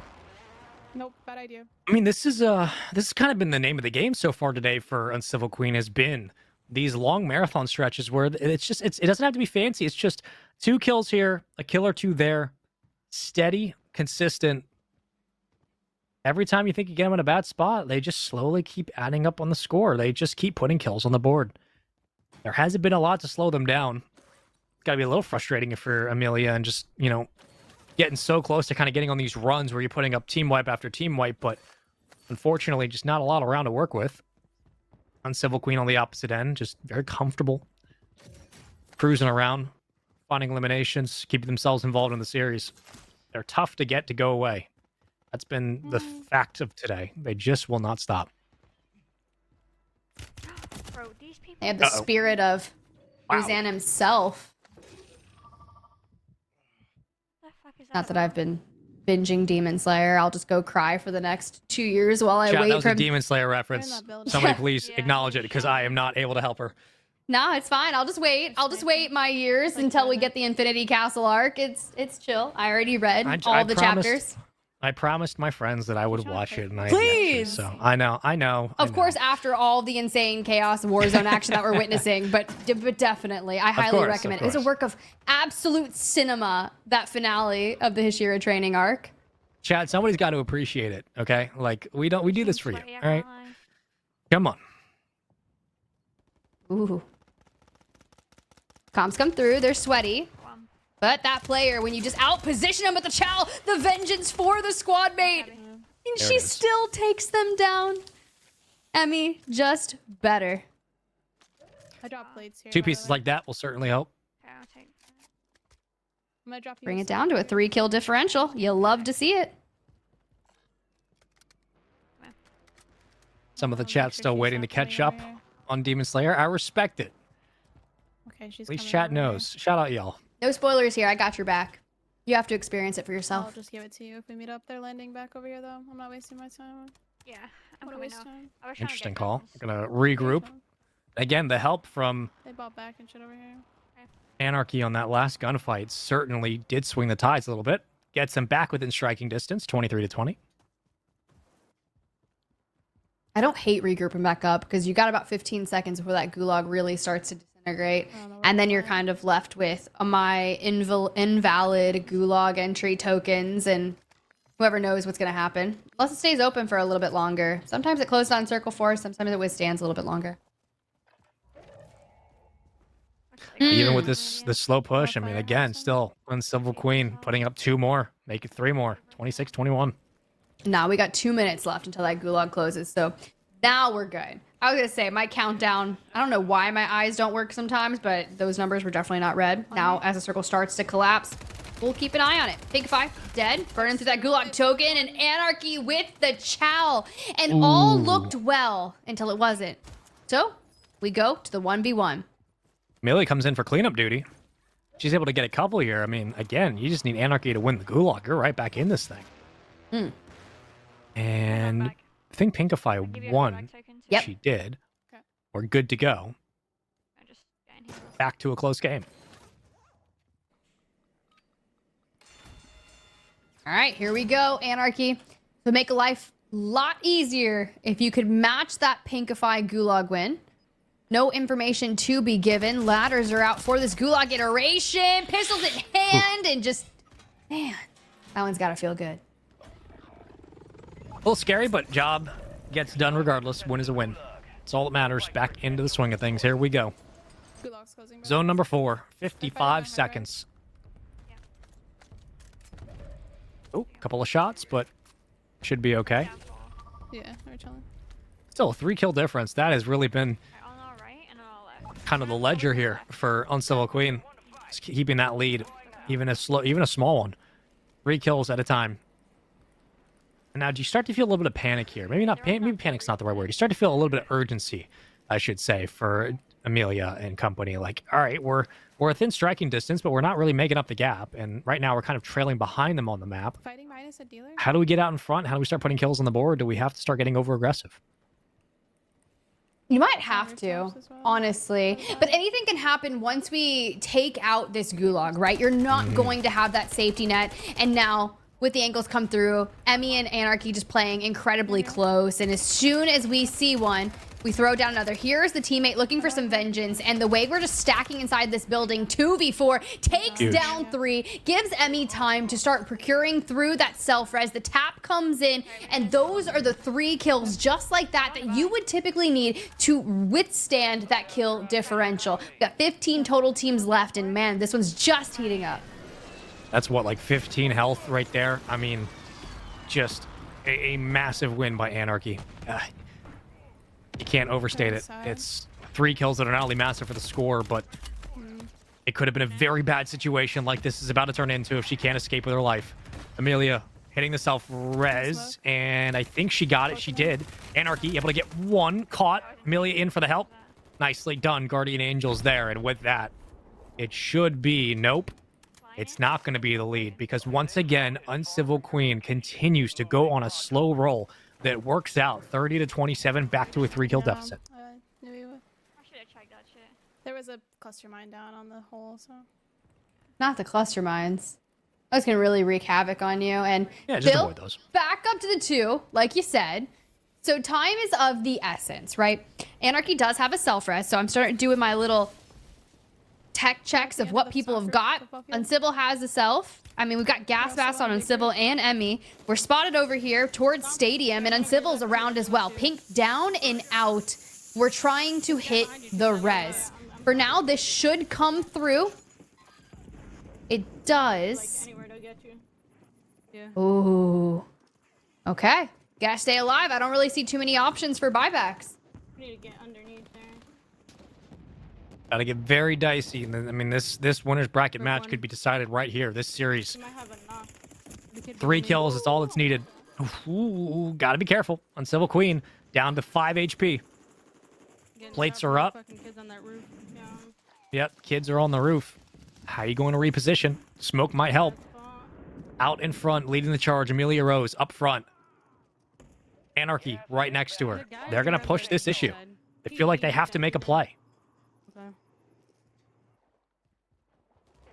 All right, back on over to Emmy. Here comes the restock. Checking the rotation. We hang to the right. The high alert does give information that someone's behind him, but how are we going to be able to section this off? We've just got to play with this concrete barrier from the bridge towards our back, but here comes the push. They're looking for angles onto Amelia Rose, and I'm starting to get nervous for Anarchy elsewhere, putting some eliminations together. We're still down in that 1 kill differential. She has to stay alive here, finds 1 for the tie. Yeah, my highlight keeps getting pinged from on the building. Anarchy's kind of the linchpin here for this offense. It's just if she can stay alive, she can help pinch. Great chow. Amelia, beautiful shots. Anarchy's going to come in for the cleanup. Right here. Just make sure you get in, get the kill, and get out. Anarchy, shots at range, gets a couple of tags. Make sure you hug the wall. Big roof's looking Uncivil Queen actually gets dropped. Pinkify I'm smoking. is completely out. Excuse me. And Uncivil Queen still up. Got tagged. Lost a plate. On the roof. She's still up. Trying to get inside. Now's the time to make your mark and steal this game away. And that is crazy. Mind you, Amelia Rose took game number 1, so get your predictions in. We're into the top 10. Will it be Team Emmy or Team Uncivil Queen? Remember, Uncivil Queen has to reverse sweep here, and they are down by 3 kills to keep this game alive in the semifinals. They want to advance onto the winner's bracket, but Anarchy finds a free elim hanging out of the window. That could turn the tides of the semifinals even further. So chat, get those predictions in. Uncivil Queen was trying to hit the self-res. I think she got caught, and she's down. And now you just pounce on the final few players on the rooftop. Put these kills to bed, extend the lead. Don't get sniped. Be careful. That might do it, but Pinkify still has something to say about it. Pinkify, the only one up for the duo. And if you're Pinkify, you got to steal these kills against 2 very good gunnies. That's a tall order, but now's the time. Here come the predictions. Looks like Emmy's got the lead, and not only on the fan vote, but the stats say as well. 37, make it 38 to 32. It's getting closer. We skew even further to Team Emmy, but chat, you gotta pop off, and that number keeps growing as the lobby dwindles down into the top 5 we go. We would need a total of 7 eliminations to tie for Uncivil Queen. And it's going to be even greater, especially with Anarchy grabbing another one for themselves. Not a lot of eliminations left in the lobby, and quite frankly, it may not even be possible for Uncivil Queen at this point. Yep, Uncivil Queen's down. Anarchy's just going on a rampage, trying to get one more. I don't think it's going to matter. 3, 5, 8, yeah. That should do it. Oh my god. But Pinkify, still up. 8 elims. And mathematically, there is not that much left in the lobby. That will be it. No flares. Team Emmy will take it. This series 2-0, very close down to the wire. About as close as you could expect. But Amelia Rose, Zura Anarchy, congratulations on closing out the winter semis in very, very tight fashion. They do it, however, and they'll move on to the winners finals. That was down to the wire for both games, and good for them, man. Really fighting back in that game, working on the rotation, and then the final collapse on those last 2 squads, really just putting the pedal to the metal. It was a really powerful showing in the end. Yeah, it's very interesting. I was looking at the timeline earlier in the tournament, and Amelia Rose tweets out, she's like, it's crazy because I took so much time off for Warzone, but when I come back to compete, I'm so much better from taking that time off. She was saying how S&D and Respawn just really helped her kind of take not only the mental strain off of Warzone, but also just be better when coming back. And that could be a lot of those tight range engagements. You just have to win your one, kind of string those together. A lot of the pathing, just it's quite impressive. And now they've found themselves locked into the winner bracket finals against prior champions at times, Selly and T. So as you see the results here from the semifinals, this is one we just witnessed. Uncivil Queen and Pinkify taking on Emmy and Azura Anarchy, and it went the distance. They were incredibly close, but at the end of the day, Team Emmy 2-0. I mean, listen, like, you take time off from the competition, you come back, and maybe you don't overthink everything so much. And like, it's not a great solution for everybody. I'm not saying everybody should, you know, take some breaks and come back, but it does kind of help with a player who's had competitive experience for years, who's had Warzone experience, but somebody who comes from the competitive side of Call of Duty for this long. The less you overthink sometimes, the more you lean on intuition, the better. And clearly that's worked out today. So far, though, I still want to give credit. I mean, the fact that Uncivil Queen and Pinkify, that they stayed that consistent with the amount of variables they were thrown and the different situations they had to work out of today, it is so tippable. Like, that is a team, I would not be shocked if they move to the lower finals. They drop down the lowers and win every single best of one. They are that good. And anybody should be scared playing against them with how consistent they've been today. But Team Emmy, really, really good. Great resilience. And they move to the winter finals, which should be a very fun one. I know Emmy and Selly have a lot of experience next to each other, so I'm very excited for that. That one's going to be heated. There's going to be a lot of passion involved in that winner's bracket finals. And I'd imagine that it's going to feel very much akin to a ping pong game. Like, we're going to be going back and forth, very similar to that game number 2 that we just witnessed with that Uncivil Queen, just kind of edging out over 2 to 3 eliminations. And then Amelia Rose just kind of swings it back on. And that is what I want for our winner's bracket finals. Because mind you, when we get to the grand finals, we turn it into that best of 5. I don't know what to expect. I still don't know who to even put forth for my prediction. And we've been here for, you know, over 5 hours now. And I'm just like, I still have no idea, Spaceman, who could potentially take home this tournament. Amelia says, add S&D and multiplayer female final in a Warzone tourney. I bet you would like that, Amelia. I bet you would. You know what? You take it home today. We will talk with it with production, but shout out to you as always. But listen, it's going to feel like that at times. There's going to be moments where it feels like the game really slows down and it's like, all right, we're going into S&D. Play your lives. Don't lose these one-on-ones and close it out. And we're getting Selly versus Amelia. I'm very excited. Tiff, though. I mean, this is 5 hours in and our competitors just getting tighter and tighter and tighter. This is just great. This is good. Yeah, no, actually, that's really intelligent when you start to think about it. I was going to be curious, like, to get a lower bracket update of what things hurrying. So right now we're into that lower bracket round 4. We have Team Uncivil Queen. They've dropped down to take on Miss Extra. And then you also have Team Becky taking on Team Swish'em. Now, Team Swish'em dropped down early on, and we're having to face off against Team Smixy in that one and done. So that's where their journey started. They were able to do that. Then they went out in that one and done against Team Danya, and now they're inching ever so closer over to that lower final. Now, we'll have to wait and see what that all lies down, because I'm sure after our break, which we're about to lock in, we're going to get that winner's bracket finals, and we'll start getting into who's going to make to that grand finals. See you guys after the break.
right, y'all, thank you so much for being patient. We are just about to get that winners bracket finals underway for the Warzone Total Frenzy. That 2v2 kill race, 10K online. Ice Roger, that's Spaceman, and we've got a bracket to look through. Yes, we do. Let's take a look at the bracket, folks, because I am excited to see it. Look, Team Selly versus Team Emmy. We've gone the distance all the way forward, and guess what?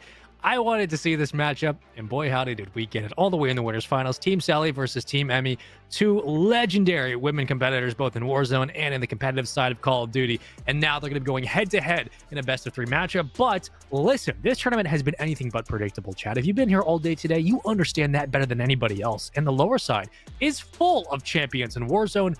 Tiff, I have no idea how we got here, but my God, it's been a long day. And good Lord, is that lower bracket stacked? It is. I mean, I'm saying Team Chrissy was down there in lower bracket 1. Team Smixy was down there.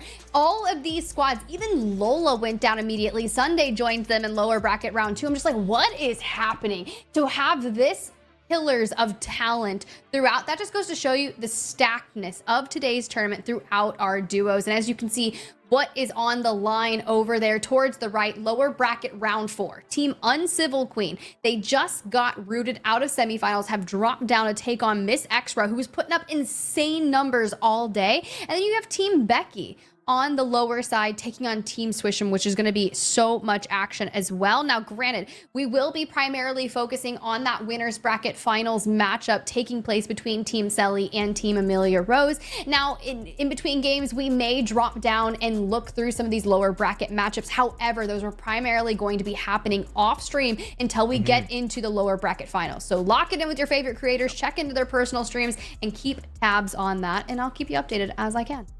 All the lower rounds will be a best of 1. So if you have a bad showing, unfortunate as that might be, your run ends there. However, again, to reiterate how impressive we've seen Pinkify be today, what we just saw in our last match, Uncivil Queen, like this is a squad that it just seems like they have the recipe for success no matter what the field looks like. So I have to think and feel that this squad is going to have a pretty easy time on the lower side. Granted, they're playing a very hard opponent. There's no shade out about that whatsoever. But it feels like we're gearing up for an absolute barn burner of a grand finals because the winners representative and the lower side have been playing phenomenal Warzone all day, and every team's been tested. There has not been like a single like clean game outside of like round 16, which was earlier in quarterfinals. Everything else has been, we are going to the wire, we're going to game 3, we're going down the final 3 eliminations. Tiff, I have to think we're gonna get the same thing here, but talk to me about this winners finals, because this is a special one, right? Like maybe I'm putting too much hype into it, but like we're getting T and Selly versus Anarchy and Amelia. Like this is what it's all about, man. This is what competition comes down to, and these 4 players, some of the best you're gonna find. I'm so ready. I am too, and I'm really curious to see where they decide to start things off. You can see that Emmy and Anarchy are over here at Bazaar already. There's a team just across from them, and typically this can be a very hotbed of activity. There's plenty of cover to really work around this. So to just be able to finesse this, you've got Anarchy on the opposing side. Amelia wraps around, saves Anarchy, who falls within 5 HP. We're going to preserve those initial gulags for as long as humanly possible, but T and Selly, they're in the thick of it as well. Oh, Anarchy getting a little bit too tagged. T will drop quickly, and we already have 1 plate diminished. Amelia will have to refill quickly. And with that, okay, everything's settled. A couple opening gunfights, a little scary, but this is going to be one of those winners finals that I think we're going to remember for a while in the 2v2 kill race, because these players, not only just individually around the same skill level, have been competing in Call of Duty for a long time, but you talk about some of the more notable names in the competitive side of Call of Duty on the women's front. Amelia Rose, S&D Star, Selly, just freak of nature on the gunny.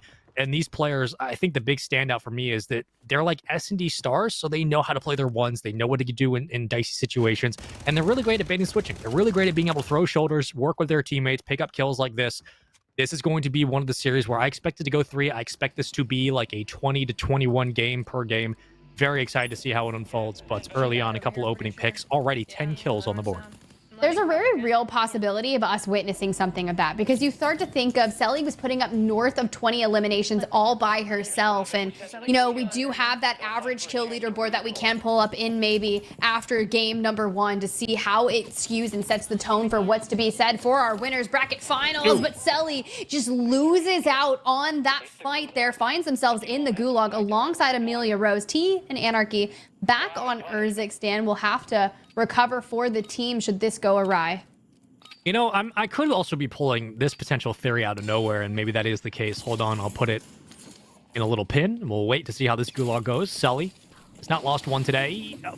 Okay, that's why I stopped talking before things happen. All right, Selly loses the gulag. But what I was going to say originally was, you know, maybe there is some pressure on all these players to kind of compete with one another, knowing they're all on the same side of the lobby now. Maybe there is that added pressure of, look, we have to outdo each other because we know exactly who we're going against on the skill level and kind of for bragging rights, and maybe that leads to some overplay. Maybe it leads to some mistakes. Maybe players drop early. I don't know.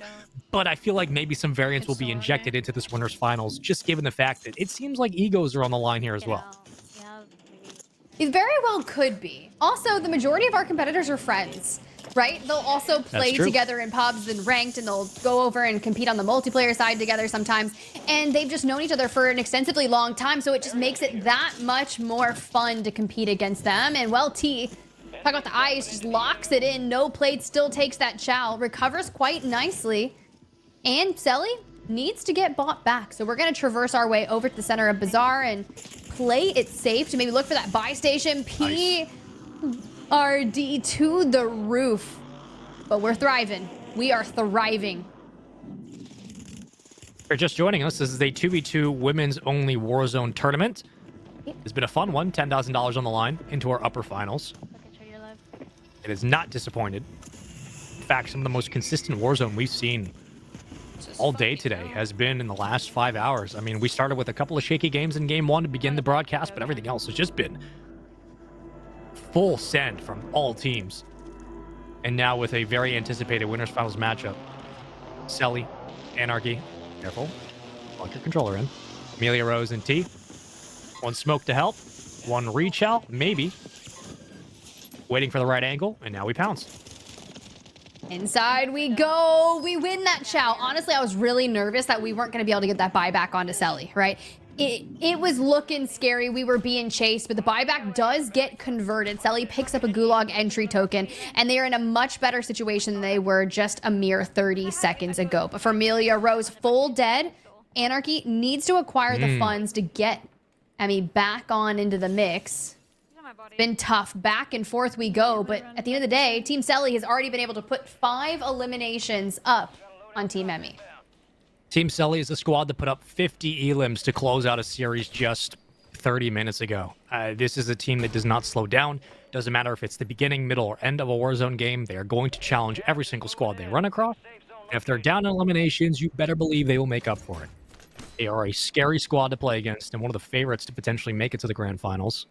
Still winner side. You lose this, you drop down to a best of 1 format on the lower bracket. We will have our lower bracket matchups continuously playing as we play these matches here on main. We will keep you updated as the scores progress. And when we populate the bracket, you will have that information as we do. 11-6 to start. Not a bad lead, but don't expect it to last for long as more kills will be put on the board. Anarchy just hunting for anything that might be of use. Does get a gas mask to boot. Doesn't need it. Here comes the buyback, and there we go. All right. Oh, lock it in. T, squad wipes another. But we've got all feet on the ground back in Urzikstan. The regain begins. Just a little bit slower of a pace than what we had witnessed in that semifinals. You think back to when Emmy and Anarchy were over in Power, and Anarchy puts down 4 eliminations right off the rip. Try to do so in Bazaar, and we're working in Tangent together, but just waiting to see it come through. Currently sitting on 6, what looks to be 3 apiece. Does not even have her weapons just yet, but that loadout is out towards the right, so they should be able to reconvene over there. I could drop you money to buy one. Again. Great. We're going to get the loadout, so that's not a problem. Anarchy will get kitted. Amelia number 1, Anarchy number 2 on your minimap. 3 and 4, Selly and T respectively. A couple of fights on the bridge. Amelia just going to scout for a bit. Selly's getting pushed from the back, however. Amelia recognizes an opportunity to pick up some free kills. And here we go, into the thick of it. All right, that's how you do it. Knocks 2. And there goes the squad wipe. Anarchy gets dropped. He's on 12. Selly's on 5. So they're on 17. Okay. That's a pace. Not too bad. That's a pace. That'll do it. That'll do it. Speaking of pacing, Team Swish was able to take down Team Becky in a 1-0 fashion and will now wait for the winners between Team Uncivil Queen and Miss Extra. Has been on one of the longest journeys in that lower bracket, but are just one more match to get into that lower bracket finals. Shout out Swish'em. If you're still here in the chat, I expect you to go absolutely bonkers in the lower finals. 5 hours? I can't imagine. Can't imagine what your brain must feel like right now. Good luck. People on the train. Been absolutely frying all day. You're gonna play. You're potentially gonna play a team that is very good at pacing themselves somehow. You guys have been all frying in this tournament, so shout out to every competitor. Good luck, Swish'em. Keep your eyes on what's happening here because you might be meeting one of these teams in the grand finals at your pace. This has been one of the more impressive runs from both teams. Anarchy did drop about 30 seconds ago, but to recoup the loss and all things being even, we're back to full strength. One team gets out of the car. Maybe we do take this challenge. T on your screen. Senses at least one. Spidey senses tingling. Step out of dodge. Reach out. Watch this. Hold this. Oh, gets gunned. That's unfortunate. And T will get met into the gulag. Hate to see it. Then Homelander bringing up the rear. Oh, man. Well, we'll see how that pans out for the gulag. You know, I've never, you know, this whole, I'm so used to gulag entry tokens being banned. And the fact that we're running this 2v2 with no bans, I'm just like, we are living in the gulag. I know, we are we've seen out here so much. Bonkai training in the gulag, just picking up wins left and right. And you're just using that as the safety net as opposed to stringing so many self-reses together. It's actually more efficient to spend your money for those as opposed to investing in a self-res. So I love that this is what it's come to. Amount of Warzone, well, the limited Warzone tournaments, I should say, that I've done both here at Total Frenzy and with you. I mean, it's been rare we've seen the gulag used this much. The tokens have been out, so to remind yourself you have a second life. Great little shots. Nice repeat. Well done. We've only seen a couple of losses today, but it's free kills there. Anarchy gets one. Selly, reach out. Nicely done. Hey, I've got an extra ghoulie. Come get it. All right. We love to hear all of this work together. Selly, though, on a string here, working this fence line. Jeff, look at the score. Look at the score. I don't know what to say. Man. Selly and T are known for taking down the majority of the Crown the Queen kill race series that we had witnessed back at the start of all things Warzone Total Frenzy. And I'm not even joking, chat. Go to @WZ Total Frenzy over on Twitter, X, whatever you want to call it, and hit the search bar on your phone and just type in Selly and T, and you're gonna bring up all the congratulations brackets or all the graphics for them because they have won so many. I think they only dropped one Crown the Queen, if I'm not mistaken, maybe It's one insane. or two. It's insane. And it's I know we've hit this dead horse for a while today, and we're going to continue to take a sledgehammer to it. The pace of play, the pace of the amount of kills that they're putting on. Again, it's like 2-3 at a time every minute. It's really exhausting to compete against that. It's not one thing to get a squad wipe and feel like you're contending. It's another thing to constantly do that and stay moving. I mean, somebody asked earlier in the chat a couple hours ago, they were saying, like, what's the equivalent of, like, the Biffle or, like, the Shifty on the women's side? I mean, just by pace of play, you could easily make the argument for Selly and T. Just by the way they're playing, how quickly they're moving. It says nothing about we're going to go skill for skill or stats for stats. Just talking about pace of play here. There is just really nothing like it. They just find a way to constantly bum rush every squad they find. They know what they're doing. They know how to rotate properly, but also they just know how to play the game better than a lot of teams. And the efficiency in which they're getting kills and keeping kills interesting. And remember, they 1v4'd a squad earlier, and Anarchy made it look like she made a 4v1 look like a 1v4. It just, you can't teach that. It was T. You can't teach that. It's an entirely different level of competition. So it's just remarkable how quickly you go from about 5-6 elimination difference to 24-9. It's tough. Yeah, it is. And I think that everything you said was incredibly well spoken. It just paints the picture so nicely. But now you've got Amelia on your screen. Anarchy does fall, but Amelia finds one. Now, anything can happen. And I say true. this with all due respect. We're into Circle 4. Once Circle 4 actually closes and Gulag is done and out. Because when you think back to the beginning of this map, Selly and T were within striking distance of falling before they were even able to get towards that 30, that tear that they went on.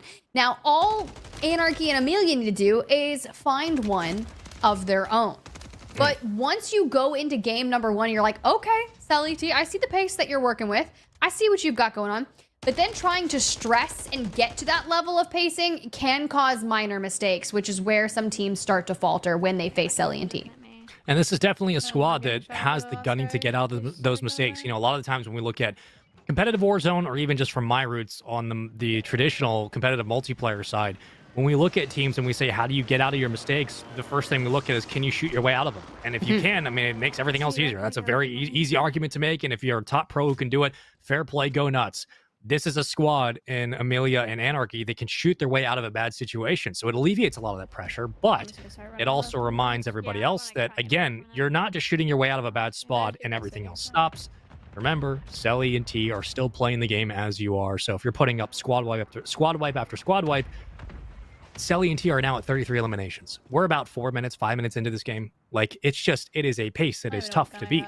So I think, you know, one of the strats that we talked a little bit about earlier, which was where we see more duos try to link up with other duos and steal kills. That has become a factor as today has progressed.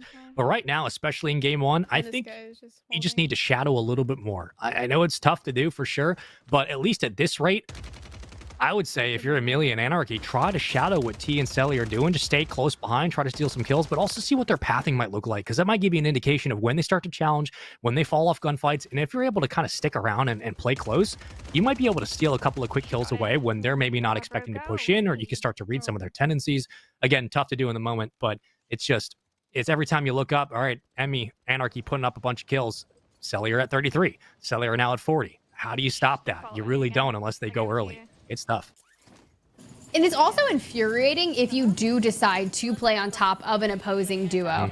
But it's where you can start to mess them up, and you force them to maybe be like, all right, cool, well, I'm just going to leave this place. I don't want to play on top of them. But as we get closer and they inch towards that 40 mark, what do you even do to try outside of playing on top of them to match that pace? Like, sometimes you just, in these public lobbies, you just get lucky when you realize where the players are, and that area just stays populated. And the kills just keep on coming to you. As you see, Selly drops one, drops another. There's a squad wipe. And this just seems to be the absolute motto. Even though, and this is what I say, they just keep falling.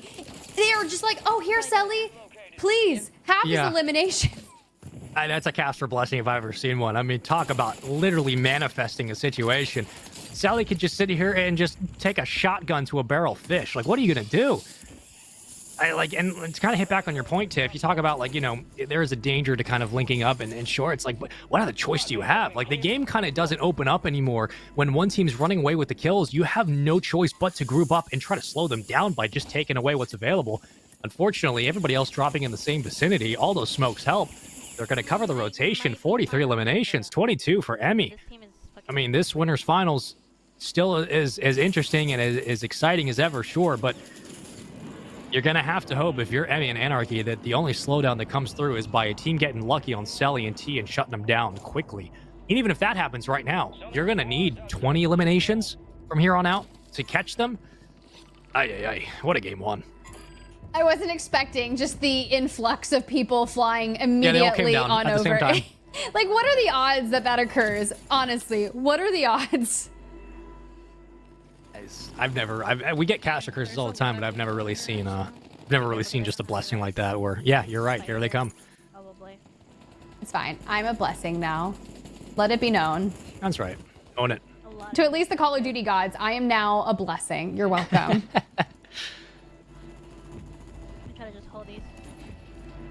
This is quite a performance in game 1 of our winners finals. That's been said quite a few times. And with a couple extra kills, it'll keep hammering that point home. We got 28 players alive in the lobby total, if my math is mathing, which it rarely is. So you're essentially needing every single player right now from Team Emmy, assuming Selly and T drop right here. I just think Selly and T are looking for the 50. A fair play already got it once. Do it again. Yeah. Go nuts. Maybe your best game of the day. You know, that's what I want to see from y'all.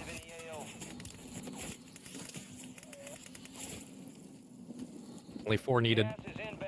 Need another TIF blessing just to get a couple more squads to drop out of nowhere right into their line of sight. This helps. Shots are crispy. Ooh. All right. Not the 2-piece. For now. Still working to get towards that next circle, but the open area around them, you put 3 bullets in and you're just like, all right, cool. I'm on 24. I want 30. We were so close to our original Selly 30 bomb, and now the swing comes in. There's just too many rats in the cave, or, I mean, too many people inside that shed. It's fine. This is your moment. Come on, Amelia. This is where you got to bounce back. It's going to be tough. T still up. A quarter of a plate to work with. Selly waiting to get redeployed. I honestly think TIF is underrated. I agree. Shout out TIF. 1 shot in the garage. Hold that. Amelia able to pick up user 477869371. Love that. Anarchy. Is that a Get phone 1 number? in the kill feed. Do we call I it? hope not. Do we call it? Because I remember back in middle school, my best friend at the time put his full legal name as his gamer tag because he thought that's what it meant. So we had that. I don't know. That's why I got reminded of. Here we go. 49-26. Only 1 kill needed for the 50 bomb. And I don't even know if mathematically you can come back to this, but you got to at least make it close. No, you could carve back on it, but we could just maybe set our sights into game number 2 of the winners bracket finals. Regardless, it has been fun to watch. Still 13 eliminations for Emmy. Not a bad showing. It's just not the pace that Selly and T were able to kind of throw down, which puts themselves in a situation in endgame where you feel comfortable, right? You're just like, okay, we've done enough. We went out, guns a-blazing, and now we just wait and see. We've pretty much locked this up. 51, dude. That's 51 insane. to 26. That's insane. Good luck, Swish'em. I'm sending you all my best. Well, Swish'em still has to get out of that lower bracket, right? I know, We have to I'm see just saying, who's if she going to does. win on Civil Swish'em, I know Queen. you're here. Is she? Hi, Swish. Just good luck. That's all I got for you. 51 is insane. Couple extra squads on the roof. The tag, the knock, it's all good. Converts. Can we break 30? Entirely doable. Turning out back. It's 2 different, yeah. Okay. 2 different teams. All is well. All is fine. We're okay. Nice.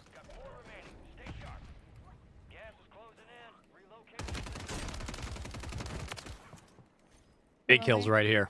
Close out the docks. Do a nice job, excuse me, of putting a stamp on the end of this game. Just to make it close. Amelia, Anarchy putting in work. 1 more? Yeah, why not? That's a 30 bomb. Well, if it was points or placement, it'd be one thing. But right now, Team Selly, a commanding Game 1 win.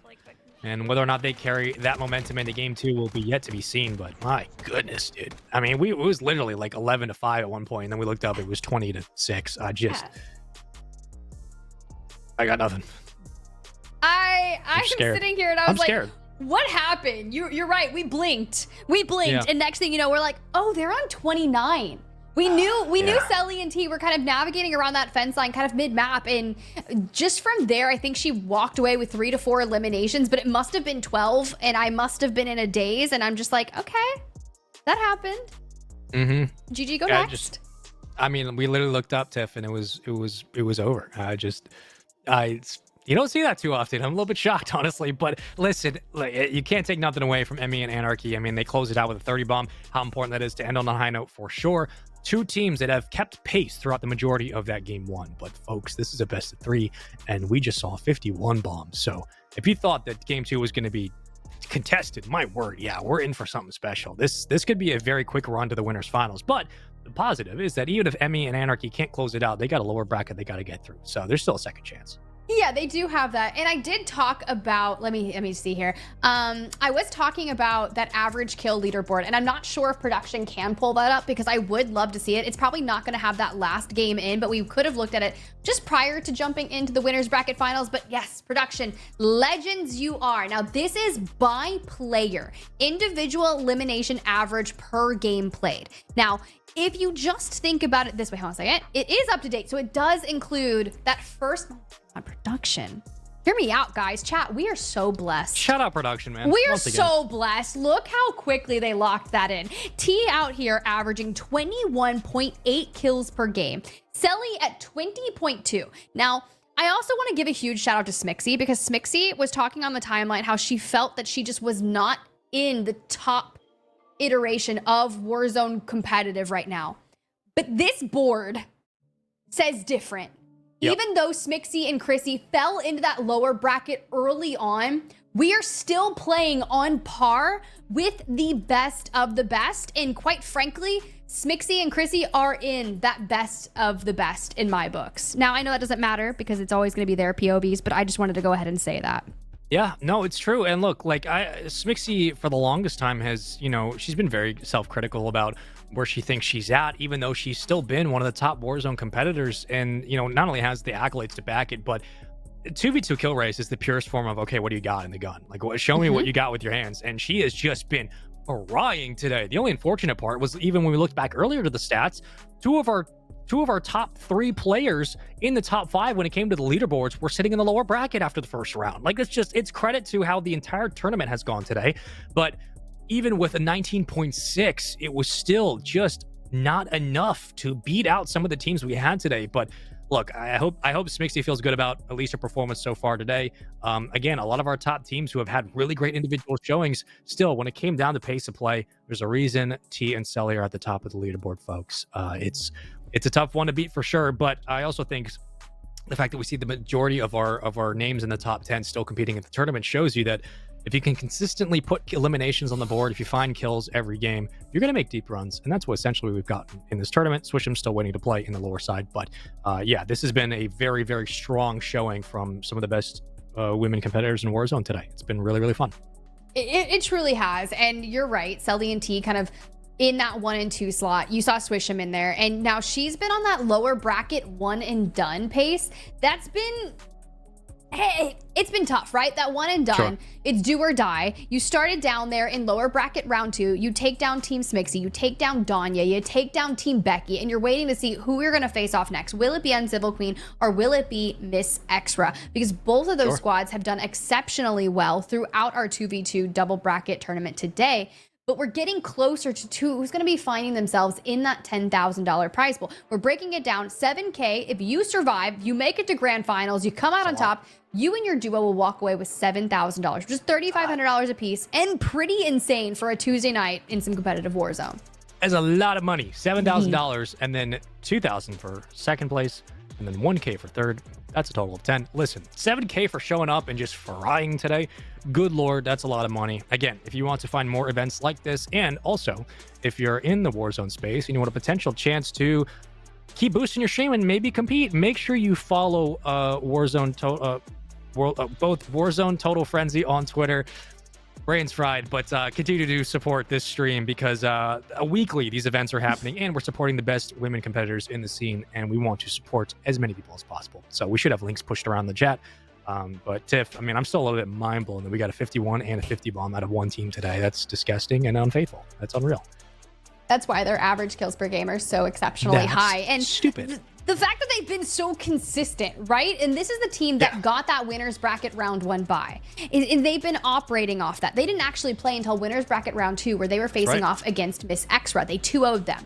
Becky, 2-0'd in winners bracket round 3. And now we've moved on to these winner bracket finals. This is a duo who has not dropped a single map throughout the entire tournament. But that's very smart, right? And you said it best. You're like, these two are operating very similar to kind of like Shifty and Biffle, right? Those are the squads that when you think back to the original iterations of Warzone Total Frenzy, we have all these 2v2 kill races that were occurring alongside Crown the Queen. And even that when Shifty was playing with Hisoka, like they would get so upset if they dropped a map. That was not acceptable for them. Yeah, it's insane. And again, like, we're not saying it's a perfect comparison, but if somebody brought it up earlier in chat and we're going to have the conversation, like, if we're just going to go spade for spade, yeah, kind of. Like, they're just, the pace they're playing at is unreal. Christopher_760 in the chat says, is this an all-women's event? Christopher, how astute of you. Absolutely right. This is a women's 2v2 invitational, a kill race at that. So, if you've been enjoying the action, let us know. Production, of course, shout out you as always. But good lord, folks, we're witnessing a beatdown. Like, I'm sorry, this is getting dangerous. We're seeing Selly and T go absolute haymakers across the board. I don't think we're going to get a 50 bomb in game number 2. But Tiff, you brought it up. Haven't dropped a map all day. They get a buy in round 1. They act like it didn't even happen. I don't know. I'm a little, why am I scared? I'm like physically a little like on edge. I'm a little scared right now because this is just, this is a lot to deal with, you know? They're just frying. They're just frying. I don't know what to do. My notes don't matter. You're like, they're going to bust down my door in here after taking down they're going to show up with their extend. guns at my walls. Like, I'm scared a little bit. It's just, they're just so good. And I'm excited for this game too, but really this has been a testament to the gunny of all these competitors today. But the lower side, like we've said a couple of times, Stiff, the lower side's been stacked. We all had predictions going in. You and I had a quick discussion in the pregame about what potentially we might be seeing in the winner side. Would we be seeing Team Y or Z move to the grand finals? No, we've seen one of them. Selly was a standout, but we thought maybe Team Smixy, maybe Team Careless Kitty. They dropped down early, and even with those brilliant stats from Smixy, it just was not enough today. What do you think that says overall about the tournament? But has anything outside of the upsets been a standout to you? Yeah, this is one of those things where you have to...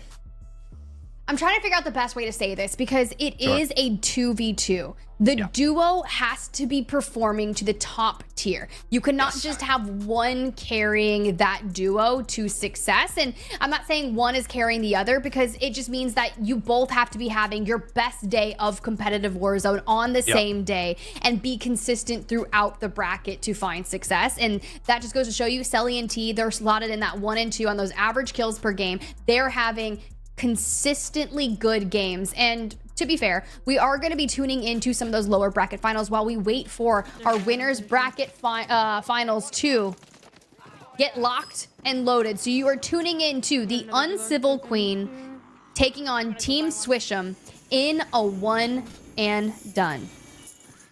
That's the name of the game. The lower bracket's been brutal for many teams today for jumping in. You only got one job, and that is survive to the end, put up the kills, and you're done. Don't have to worry about games 2 and 3. Yeah, but a good run of things. You're going to be looking quite nice to move on in the bracket. Here's the interesting thing, as we wait for the Selly and Emmy matchup to get underway. This is the lower side. Again, this is a squad specifically in the name of Uncivil Queen and Pinkify. Yes, they've been in some dicey situations today. Yes, they've had basically the run of the gambit for a lot of their matchups when it came to going the distance, going to game 3s, fighting through the gulags, etc., etc. They have handled every single pressure. They have handled every single situation. They have put on not only 30 bombs potential, I think they got to like 35, 36, I think is the highest they've been able to reach today. But this is a team that has just been able to answer adversity every single time. I don't know how they do it. When they've been disrupted in their pace, they respond. When they've been able to set the pace, they're able to fire back. This is a squad that I want, hopefully, more viewers currently watching today to keep an eye on to potentially make it to the grand finals. They're just that good. But Swish'em's feeling confident. She's been playing lights out today. I'm very eager to see what this squad can do. This is going to be a very fun lower final match. Lower bracket match, excuse me. We just get to wait, we get to see, we get to have a good time. But I am so nervous. You said it earlier, like, I'm nervous. Now I'm like, I'm nervous over here. I don't know what's going to happen. I still have no predictions. Anything can occur. But for this to be a 1 and done, Uncivil on 4 eliminations, kicking things off strong. Feeling very good. Gotta feel confident going into this. I mean, again, it's a 1 and done. You get wiped early. That's sad, but not much you can do to it. See what they're able to do. I think this is the second time. We saw Swish'em a little bit earlier, but this is around the second time. We're seeing one of the OG Warzone goats today, Swish'em Queen Shadows. Pairing up for this tournament. 2v2 tournament at that. Flat out kill race. More kills wins. Self-revive available. Acquired.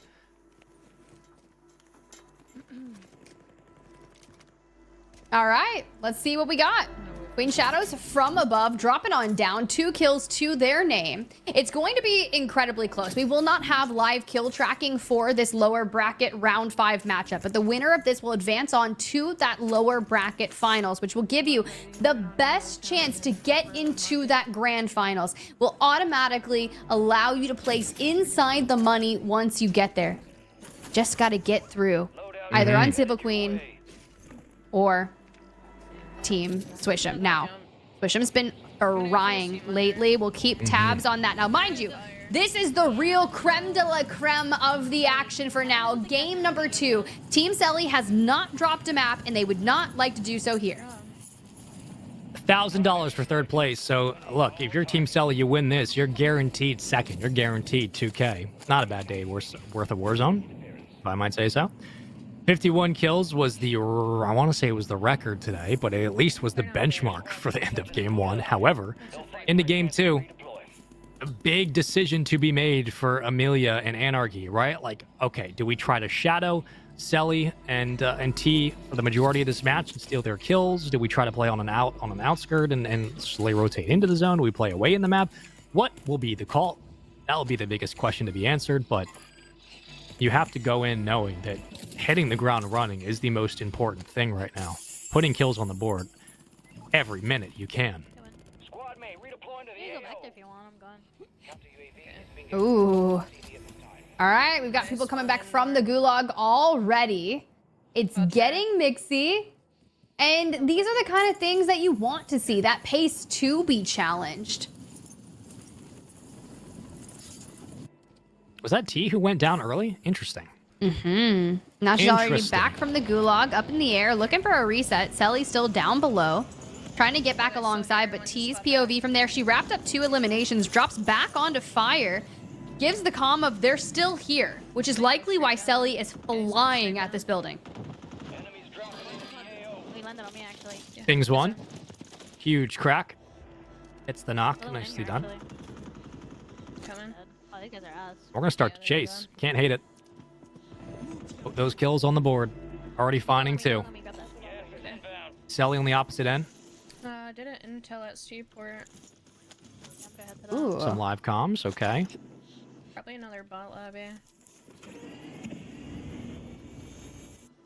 These are the comms we're getting. You said we weren't going to see 50 elims again, but I'm starting to think that we might. Hey, 5-1 to start. It's not bad. It feels like, you know, again, we're going to look down and look up, and once again, it's going to be 6-25. They can start to get on a roll, but at least the only thing slowing them down right now is the fact that there just haven't been that many squads around. Last time we said that, a bunch of squads appeared from out of nowhere. So keep your eyes on the sky. Very real possibility. Very real possibility. They just came flying out of the sky and you rack up 4 more eliminations. But for now, we're just hitting that rotation. Selly finding a knock. Emmy here though. Goes down. Unfortunate. Selly follows in suit. Both of them do have gulag, so no real time to fret, but it gives T that information that she needs, that there's plenty of players here. Pops up onto that roof. Rips the plates off. Focuses on making sure we reload because only 30 bullets here in this ground loot BP 50. But we're not going to get it for free. Huge shell. Watch the angles. Doesn't matter. Able to get 1 around the bend. T picks up a 2nd. Gets chowed immediately. And unfortunately, we'll go right to the gulag. Interesting game 2. Actually, it's painful that I just died them on this buy here. Can we land on him? I'm gonna go land back there now, I think. Alright, bet. Amelia not too happy with how things went. I don't even know if they're still there. Oh, they probably are. Oh yeah, they're still there. I have a They're gulag stood on the token buy for right you. now. Trying to fucking cluster One's mine jumping now. down on it. Oh yeah, they're jumping on it and shit. They might buying a Lodi? One's getting on the roof in front of you. Yeah, they took my guns. Not the guns. That is the worst. It adds insult to injury. Like, you're just like, all right, cool. I get that I lost you and you ripped my guns out. I mean, they would do the same, but it's just unfortunate because it forces you to hit another level of reset. life. It's really not. T getting shot from across the way, right above, I think, where Amelia's at, but Amelia will pick this up for free. Shout out the LMG. This is what you want to do here. Just continue to let Selly or T kind of bait for positioning and then swoop in from a third party. Do what you have to, pick up the kills. And they just start dropping from the sky. Be joking me. Okay. Did T pick that up? Is that why Amelia's upset? I think so. I think so. Okay. You've got Lodi. I think no Sally's got it. And that's also interesting, right? You want to see who pulls Lodi, because that can occur. Like, you could be playing alongside your duo halfway across the map, and it could pull to the opposing duo, which is unfortunate in the grand scheme of things. So you just want to make sure that you can get your cash up to buy your own loadout, but it just takes quite a bit of time to make that occur.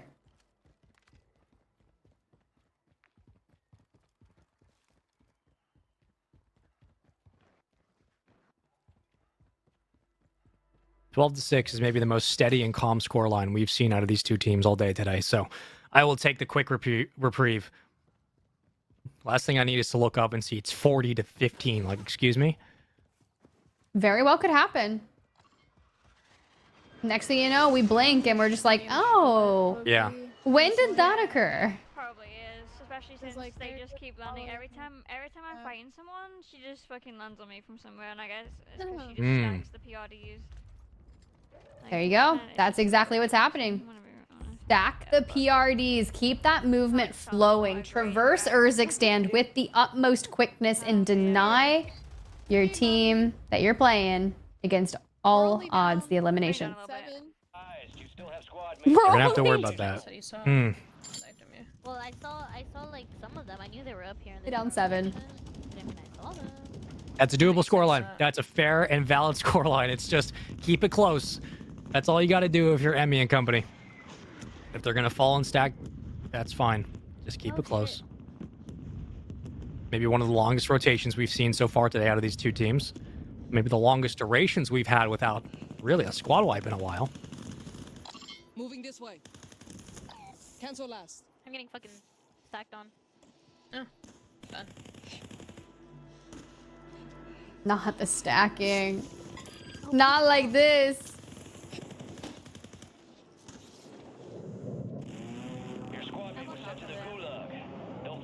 Zone starting to creep in.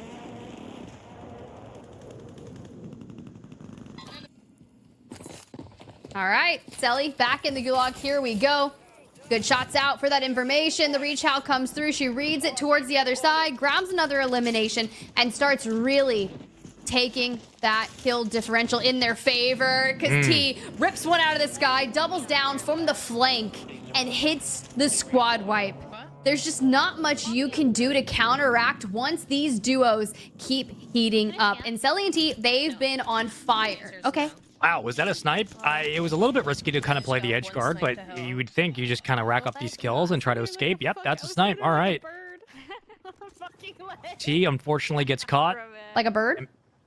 You know, the ones that run like penguins, I think. I just can't, like, Or an ostrich. Or other emus. I'm just trying to name all the birds that run that don't fly. Ostrich. No, quails fly. Wait, ostriches fly?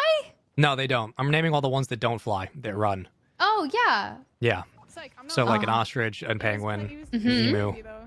I was thinking quail, but I'm pretty sure they fly. Yeah, I think they do. Okay. I'm gonna go ostrich and penguin. There we go. I like that. I also like that win in the gulag. Well done, T. Yeah, man, seeing this amount of gulags is just wild. I don't even know. I don't know how we got here. We're 6+ hours deep in the 2v2, $10,000 on the line for Warzone Total Frenzy. And these are your winners bracket finals. This is crazy. We saw 51-33 in game number 1. And already Team Selling and T up 12 eliminations over Emmy and Azura. Still got our grand finals to get through. Still got our lower bracket final to get through as well. Loser of this, will drop down to play in the lower finals. Still have a second life to give, and that's still a best of 1. Wow, little bounce hop. Haven't seen that since COD 4. Love to see it. Again, 22-10, still a doable scoreline. Still in striking distance. Adding another. Decent shots. Now gonna have to hunt down this kill. Waiting for the footsteps to align.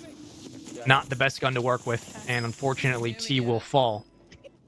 It does not have a gulag to boot. Should we go? Oh, yeah, Maybe she does, excuse me. Oh, she does.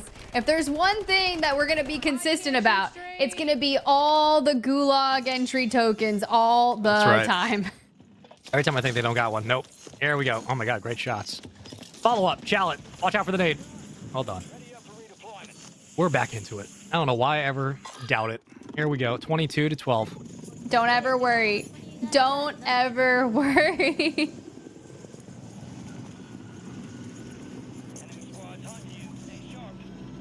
All right, everyone winning the gulags, and good thing this buy station is stocked on gulag entry tokens, because I was worried. I was worried we weren't gonna have more. Here. Car coming up to me, hurry. I mean, at this point, the gulags have just been outside of that one Selly POV we went to. It's been free kills, so, you know, even with Amelia and Anarchy probably feeling comfortable, like, all right, Selly and T are down for the count. They're just gonna put another one on the board, so... Just got to keep that in mind.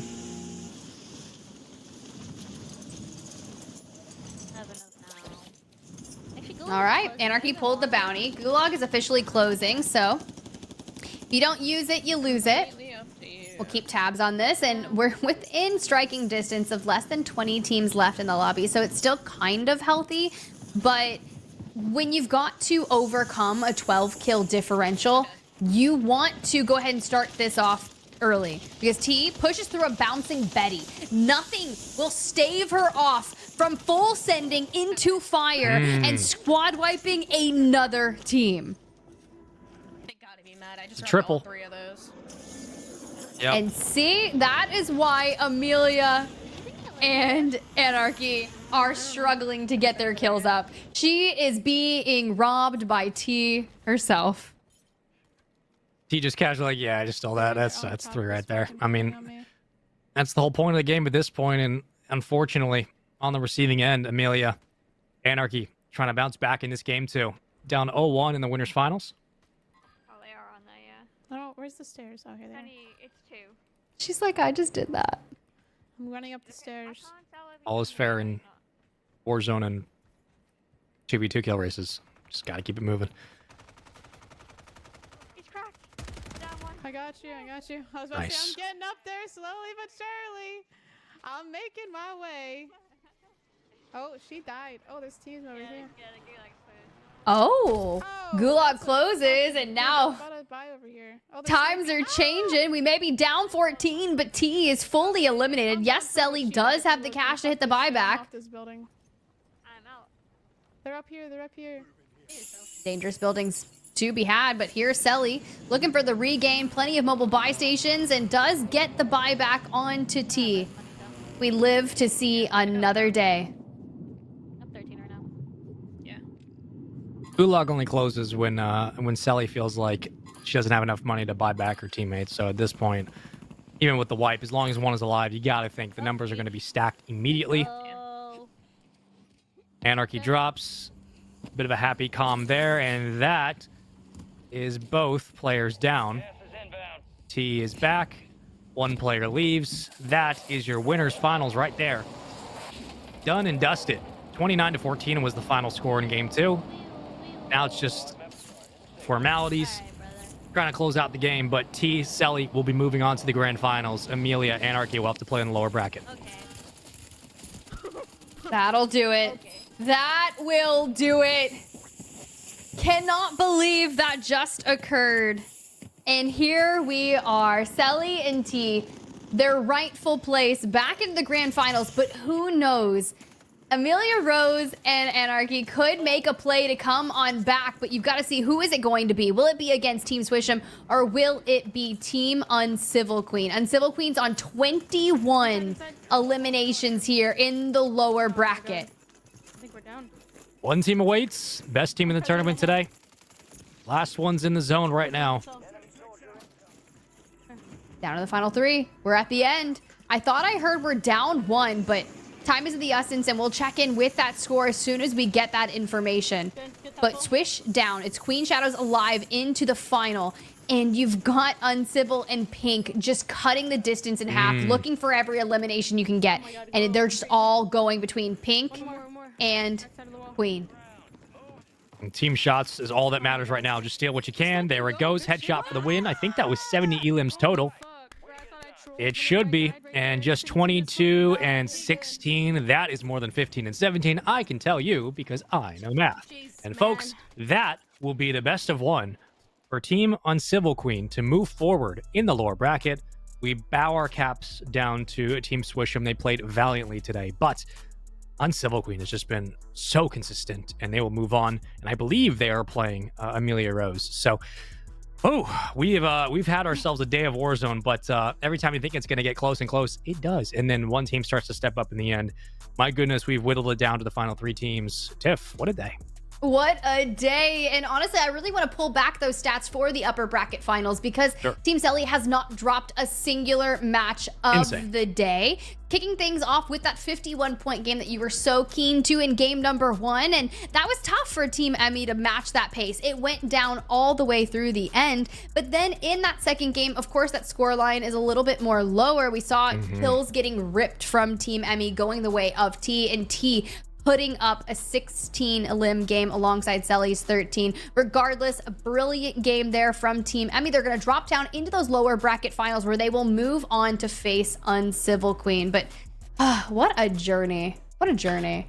I mean, not a bad showing from Amelia and Anarchy at all. It's just a better showing, unfortunately, on the other side from our top team, Selly and T. It's just, at this point, like, there's only so much you can really do as a competitor, and they're really doing everything. So it's great to see Emmy and Anarchy put on a really good showing in the winners finals, but you got to give credit where credit is due. Selly and T are on a different level compared to everybody else right now. So it'll be fun to see if anybody can take them down in the grand finals, but still got a lower bracket final to get through. Emmy and Anarchy versus Uncivil Queen and Pinkify. Very excited for that.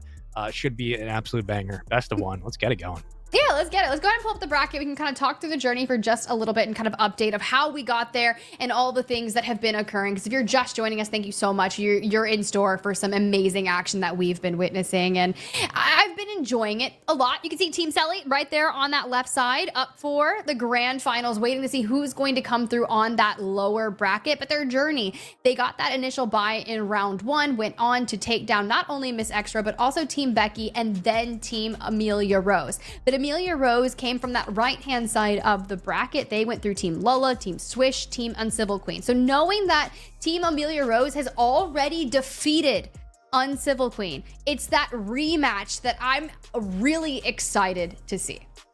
Very excited to see that. And look, it's been, outside of that winners round 1, it's just been kind of a walkthrough. Like, it's no shade to any of the competition today, but Selly's kind of had their way with things, and fair play all around. This is probably the best women's team, at least 2v2 in the world. They have just consistently been at the top of the ticket. But for everybody else, look, the lower bracket is brutal. We all understand that. We all understand it's a best of 1. So to get this far into the tournament, specifically for Uncivil Queen to play as consistently as she did in the winners bracket and to move down and really not slow up at all. Just so much respect and prowess over that squad. Very excited to see how they'll bounce back. But we made it down to the home stretch. 2 more series to go. And Tiff, I have a feeling we're going to get a very, very fun winners bracket, lower bracket final, excuse me. I think this one will be close. I think it'll be much closer than the winner's side. I think these 2 teams are equally matched, equally skilled. Very excited to see it. Yeah, I definitely am as well. I know you've got Team Selly that's going to be taking a moment to just kind of breathe, focus on before that grand finals, before we get our lower bracket finals as well. We are going to cut to a quick break, and when we come back, we will be watching the lower bracket finals on main.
All right, welcome back, y'all. Warzone Total Frenzy. We have been locked with all of the crazy 2v2 Warzone action for the past, I was gonna say, is it 6+ hours now, Spaceman? But we're getting towards the end of things. 6, you're right. Oh, I was like, I thought you were the one who knew how to do math, so I was like, all right, yeah, No, I trust you. Right. I trust you. But we have lower bracket finals about to get underway. It is going to be a best of 3. But granted, this is a matchup. We've already seen Team Amelia Rose taking on Team Uncivil Queen on that upper bracket side of things. So who's going to win this time? I don't know. I've made predictions all day today, and I have been wrong about all of them except for one. So I'm not feeling too confident, but what I am feeling confident about is the bracket itself, because listen, whoever plays Selly and T in the grand finals, good luck, God bless. For everybody else in the lower bracket, I think Emmy and Araki have put up a valiant fight in that winners finals. I think they're going to be just fine in the lower bracket. However, correction from earlier, it's a best of 3, not a best of 1, so it gives you some breathing room for sure. But also, every time I've doubted Uncivil Queen and just been like, all right, well, they're in a sticky spot, they're in a tough situation, surely they won't get out of this one. Not only do they get out of it, but then they put up like another 3-4 team wipes, and all of a sudden I'm like, all right, they're just winning everything. So I feel stupid for betting against them, but I'm gonna have to do it again. I think Emmy and Anarchy are just, I think they're going to clutch up. I have trust in them, but I would not be surprised if Uncivil Queen makes that lower bracket run and does what they've done all day, which is just clutch up and ice up in tough situations and prove me wrong. And we did get to see that end of Uncivil Queen taking on Swish'em in that lower bracket round 5. And it came down to the very final 3 teams. And just a mere 4, I believe, or 5 eliminations were what were the separations for that best of 1. When you kind of bring it back towards a best of 3 for the lower bracket finals, I firmly believe that either of these teams have the potential to win. We've seen Uncivil Queen's team actually win Crown the Queen series in the back. We know that Selly's team has done the same. Amelia Rose is kind of not necessarily the newcomer, because she's very much a seasoned veteran when it comes to Call of Duty and competing in general. But to throw it down and go this far in the bracket stages, you've already solidified yourself a minimum of 3rd place, which means at the very least, you're taking home $1,000. It's not bad. Listen, it's a long day of Warzone, but that's not bad. You're getting 1K for 3rd place, 2K for 2nd, 7K for 1st is quite a whopper. But it's going to be a bloodbath in this lower final. And I think it's fair that it's a best of 3. I think if this was a best of 1, I mean, that is so much pressure just for not only a $1,000 difference, but for teams that have been grinding all of today, especially dropping down from the lower side, that's a lot of pressure to have to rebound and bounce back in the lower final. This is whittling the tournament down to 3 of the best teams today that have performed. And granted, we haven't seen a whole lot of Emmy and Anarchy, but we have seen a whole lot of Uncivil Queen and Pinkify. And sample size is what it is, and it tells us that this team just knows how to win. They know how to pace really well. Maybe not as fast of a pace as Selly and T, but nonetheless, when Uncivil Queen and Pinkify were playing earlier, yes, there were situations where Pinkify's taking maybe challenges she shouldn't be taking. Yes, they're losing numbers a lot, but as long as the gulag tokens exist, we're going to keep fighting. And that's what they were doing. They continued to fight. And I cannot overlook the resilience of this squad. So when we inevitably ask you, chat, who should still be paying attention, who you think is going to win this series, because our production worked very hard on an API, we're going to get involved. I want you to see voting. I want you to see all of you voting and voting for Uncivil Queen, because you made it very loud and proud. You're like, listen, there's no reason Uncivil Queen should be losing this. Fair play. You better be showing up in the predictions, because I'm taking one side, Emmy Anarchy. You better counteract it. Get your predictions in now. If you don't, I will show up to your house. So get them in. Let's get it going. It's been a long day. Uncivil Queen, we already got one. Love to see it. Ooh. Not going to happen. But very excited to see this lower bracket final. Best of 3. Remember, chat. Best of 3. So Best of 3. I was seeing, is it going to keep skewing? Is it going to keep skewing? I was like, I have been up since 6 a.m. This has been all that has been on my mind today. And if I have to stay up 24 hours plus to determine who will be the winner of your $10,000 2v2 with all your ladies on the line, 75% of y'all are saying Team Uncivil Queen. That's going to keep updating. It's skewing. It is definitely skewing. Now we're at 80-20% in favor of Uncivil Queen.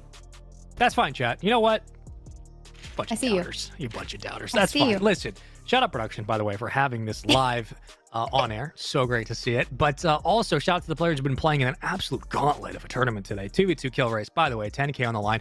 If you want to support more tournaments like this, you can do so by supporting Warzone Total Frenzy. You can find them on Twitter. They're currently in the chat with a little sword. That means they're a mod, and that means they have links to all the available information you need to find out more about these types of events. Shout out to all the competitors who've been in the chat. Brittany Rains, hope you're doing well. Congratulations, as always. Not sure on what, but congrats. Well done. No, Brittany's living best life. She's doing great. Hear me out, Brittany. Hear me out. Yeah. One day, you could be up here on the desk alongside myself or Spaceman. You never know. Brittany has been competing for I don't know however long, but I know that she's been talking on the timeline. She's like, you know, I would really love to get into casting. And I was like, I would love to see that. I really would. Listen, I remember seeing Brittany back in CWL Anaheim 2019, and I think she was still watching Tommy play at the time. And I said, Tommy, that man is a good, he's a gamer. And she was like, yeah, he is. And I was like, yeah, she knows for sure.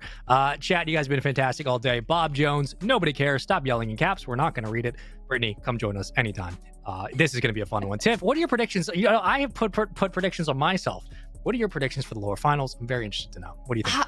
I have not given any predictions. Let me just tell you, it is so hard for me to choose where I even want to eat it in general. So for me to throw down a prediction, I'm just like, we've already seen Team Amelia Rose take down Uncivil Queen in the upper bracket. There's a very real possibility that I can do it. But also, Uncivil Queen is primed and fresh off this one and done against Swish. Vibes were there, and I don't want to necessarily skew towards them because it's really hard to bet against Amelia Rose after having already taken them down. But Amelia Rose and Azura Anarchy did just go through kind of that gauntlet against Team Selly, which can kind of deter some of your momentum, I would say. So I want to say that I'm going to hedge my predictions onto Team Uncivil Queen after a long 5-minute yap fest of what my prediction looks like. But also it could go either way. That's how it works. Listen, I mean, there is no wrong pick here. I mean, I think it's totally valid for anybody, myself included. You know how difficult it is to not look at what Uncivil Queen and Pinkify have done all day and be like, yeah, it's not going to work again. They have just been lights out for sure. Should expect them to have a very solid lower finals. But we play 3 because we want to know who's the best out of 3. That's a sentence somewhere that makes sense. Emmy, Anarchy, going to have a hell of a time going against this squad. Very, very excited to see where we go with this one. But folks, listen, your reward for winning lower finals, I'm sorry to say, is to play Selly and T again in a best of 5. So you get an extra game, but you get to watch yourself potentially lose 3 times in a row. So like, that's just, you know, I don't know. It's going to be a very, very tough one. However, we're almost ready to go. Chat, appreciate y'all for sticking with us. And again, we're going to have predictions in the lower finals. We're getting into the game. With that, the Yapathon continues, folks. Late into the night. Here we go. Ready for game number 1 of our lower finals. Let's get it going. Yeah, my degree is actually in Urzikstan Yapology. I graduated first of my class. Just let it be known. The Yapfessor. The Yapfessor. Also, in terms of my yapping, I would like to yap that Amelia Rose and Uncivil Queen match we saw in the upper brackets did end in a 2-0 fashion, with Amelia Rose's team being the one 2-0. Yeah, there's people going, fuck it. Will it happen again? I don't know. Because, good lord, has Uncivil Queen and Pinkify just been consistency personified today. She's getting chased by 3. Pinkify, be careful. Already getting tagged. Here comes your teammate. And already a pretty interesting start. He jumped off. They'll need to survive to redeploy. Oh my god. It's fine. We're throwing. We're selling. It's cool. We're just getting started here in the lower bracket finals. Mind you, best of 3. 1 bullet in the chamber. Sometimes, if this was a different game mode, 1 in the chamber would be all you need. But for now, we do need to reload. You do have a snipe if you need it. Chase him down with a pistol. And again, it's a best of 3, so you have a rough start. That's okay. That's all right. We don't judge here. Everybody has a second chance. And right now, you just got to focus on this. Nothing else matters except this match. I mean, she found the explosive rounds on the MCPR. I'm going to drop it immediately for a more kitted out SBA. I'd rather run double ARs. Yes, I would walk past the Bruin too. That thing shoots marshmallows. I don't care for the ground loot, but if that's the best you've got, you know, it's fine. For now, pretty solid ground loot, and we're going 3-1. But you can just see how spread out they are. Now, the biggest issue that Amelia Rose and Anarchy were kind of having in that initial bout against Team Selly was that T was everywhere. They're just PRDing all over the place, making sure that they are constantly playing on top of them. And here they get a little freedom to excel. We know they like to land over at Bazaar, depending on where that plane line goes through, but Pinkify has made it down, and Anarchy is already fully eliminated. Now, Amelia has a bit of cash to work with, but still not enough to feel comfortable for the moment. Granted, this is very much a marathon between these two teams. I think if you're Amelia and Anarchy, you're not so worried about, you know, blinking your eyes and looking up and being down 20 eliminations to start. You can kind of pace yourself a little bit more, which is kind of what you need to do. Lower finals will be brutal, though. Best of 3. Already a hot start. Make that 2 elims. Uncivil Queen on your screen, who has been locked in all day. Shout out to all these competitors who have been running through the gauntlet in this tournament. As always, just the pure marathon of how a kill race works. And Uncivil finds another. Pink looking for some of her own. Amelia Rose does live up and take down another, but we just see we're kind of in shambles here. We still haven't hit the buyback on Anarchy just yet, although we do have the funds. But we live to see another day for now. Number 4 on your minimap will be Uncivil Queen. Number 1, Amelia in the green. Number 2, Pink. Just in case you need a refresher. Buy station available. Straight ahead. Traversal available. Looks like both duos are going to be working around each other.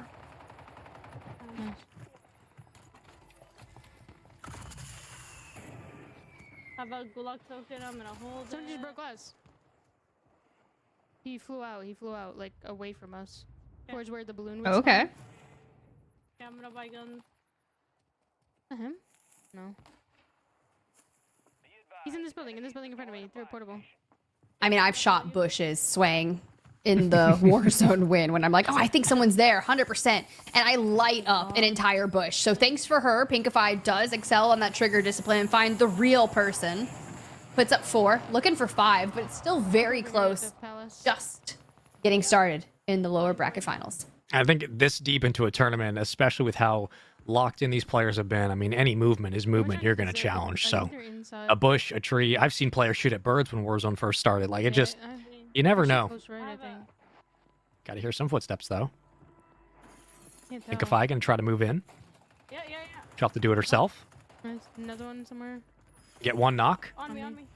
Oh, okay. C4. Yep, that's a C4. Here, catch this. Hot potato, hot potato. No, it's a C4. And you are getting chased. The chow comes in, but the accuracy that we hold on to for Pinkify there to hit that squad wipe. Man, that's nice. They set a standard with their gunfights, and they just do not let go. Doing a nice job of roaming right now. Really clearing out building by building. Might take this solo. There's another one looking at me. Okay. I'm gonna. He zipped.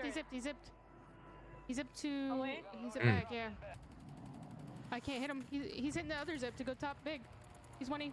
Knocked him. Great shots. Great shots. To be able to connect. I'm pushing over. Yeah, that guy's weak. Dude, the comms are frying. I honestly, we could crank it up. We could hit a full-on listening. Zipping. Knock. Yeah, nice. I'm plating. Another one down low. I'm reloading. This guy. That's Amelia.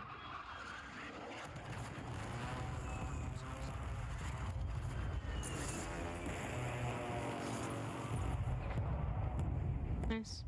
I'm hitting low days, so I have perks. Okay. Find this mini box.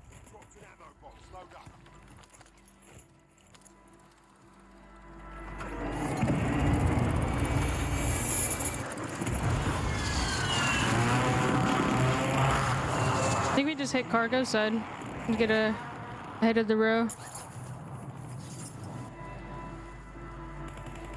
I don't see anything. Got gas moving in. Your squad mate was sent to the Gulag. They'll fight for a chance to redeploy. On my left, I hear somebody parachuting. Okay. Be advised. Yeah, two. Full team. I'm nading. One guy on the roof. Watch out. They're not bad. I hit one with the fucking C4. Back to base. Guy on the roof right here. One shot. Knocked him. Okay. That's a sniper. On my right. Oh no. Get the fucking shotgun. Get out. I got him. I'm throwing a play box. They're going back to res him. Okay. They flared one guy. Put your flare right here. I'm gonna try getting my full. On the roof, on the roof. 2 of them. I got one. I cracked one. You getting looked at from my right or some shit? This guy's re-landing up top above me. Okay. Getting my phone, this guy. Crack the guy above me. That's just unreal shots all the way around. Great teamwork, working together, throwing shoulders, repositioning together, taking the gunfight. They know they can win. Making sure you lock down your line of sight, getting your teammate into position to help out with the crossfire, and my goodness. It's just Pinkify. It's unreal. They're just so efficient with their gunfights. I'm just sitting here loving it. And they're not only efficient with just their gunfights, it's their positioning, it's their comms, it's the way that they're stringing things together, right? You already know that you lost to Amelia Rose in that winner's bracket, in that 2-0 fashion we were talking about, but just fresh off that win in lowers and that one and done against Swish'em, you're feeling that momentum. You want to go further. You want to get that bout again against Team Selly and really try and take this tournament, that $7,000 for first place. And it really starts here. Once you take game number 1, it is so hard to hit that reverse sweep. And a lot of decisiveness in the communication as well. Like, it's easy to say, yeah, we're making decisions as a team, but when you're taking a shotgun fight and you're saying, no, I got this, I want to put plates down, just go get out of position, make sure we pick up this next team on the rooftop. Having that trust in your teammates this late in the tournament, you need to have that trust to make it this far, but the decisiveness between which you're circulating a rotation around each other, in which you're repositioning, in which you're, effectively using the C4, getting on the ground, taking a gunfight, it's just, it is that kind of communication that really can separate a good team from a great team, and clearly Pinkify and Uncivilian Queen have been a great team today, which is currently why they're in the lower finals, why they've made the run, and why they have consistently been able to keep up in the slaying department with some of the best teams we've had today, even when they've been in dicey situations just like a minute ago. They still find a way to get out of dodge, get a couple extra kills. I mean, what like a 11-9, 12-9 game is now a 21-9. It's a pace that's hard to match, and they're one of the best teams to do it. One's running, yeah. Got the guy back. And then they just keep going. Even with the PRD, that player is just trying to hit that rotation out, almost like you are going nowhere. Pinkify's like, look, I'm looking for north of 20 eliminations. I'm on 14. It very well can happen. Lobby's still healthy with 20 total teams left in the lobby. But not for long, because of the pace that these two are starting to amp up on, you already have to think that you're playing for what's to come. And if you keep that pace and you test it here now and then amplify it when you go against potentially Team Selly in that grand final, should you be able to win here against Team Amelia Rose, that's what you have to look forward to. He's on like the stash in the little corner right there. Yeah, these repositions as well have been excellent, especially late today. Oh, tough gunfight to win. Maybe has a shot or two before things start developing on the rooftop. You might look at a different situation in that gunfight, but fortunately ate a couple. Right back into it. I never got that kid. Pinkify. Yeah, this guy's on me. Plenty of plates to work with. Immediately chows on the player who took down her teammate. Maybe. No, I Maybe. ran out of ammo. Uh-oh. Oh my God. No, that's not good. Ran out of ammo in a very bad spot. He's so bad. And unfortunately will bite the bullet. So, into the gulag we go. Oh my God, I'm shooting. Oh, when you're heating up, she's on 15. If Pinkify was on 14, we are approaching the grounds of hitting 30 eliminations already. This is on par with what we were witnessing from Selly and T in that semifinals matchup, where Amelia Rose, we're in Azura Anarchy, we're just kind of out there. And yeah, they were putting up north of 30 eliminations as a squad. But if you land on a side of the Urzik stand that's just not finding as many eliminations to come to you, it is very hard to maintain a pace like this. They just keep it rolling, though. And for Emmy, I mean, you can't even say, look, try to shadow, try to slow the play down. You got to speed up. Sometimes it just come down to, look, you just got to play a little bit faster. Get into these engagements a little bit quicker. They're just taking fights in the best spots possible, holding on to the high ground. There goes one. Who cares if they're being tracked? They're always going to be on the move. They have plenty of opportunities to redeploy back into better cover. Huge shots at range. Not able to land all of them, but, enough to damage. and once more to get back in position. But we're going to hold on to the rooftop here. I like this. Not to get overzealous into the field. You don't need to. Play it wide. Swing out towards the tower and pinch together. Unfortunately, your teammate does fall, but it was actually anarchy, so that's great for you. You get more info. Okay, come on. Stand left right here. I'm reloading. Taking my time.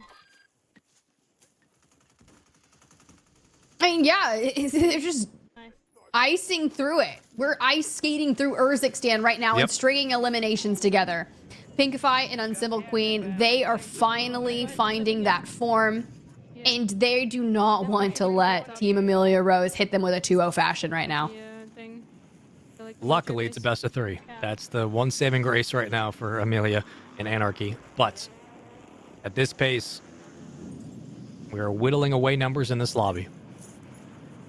Got sniped at from behind, but I'm just so much real estate to work with. Again, the more they roam, the more they fly through. They get so much information just scouting from above.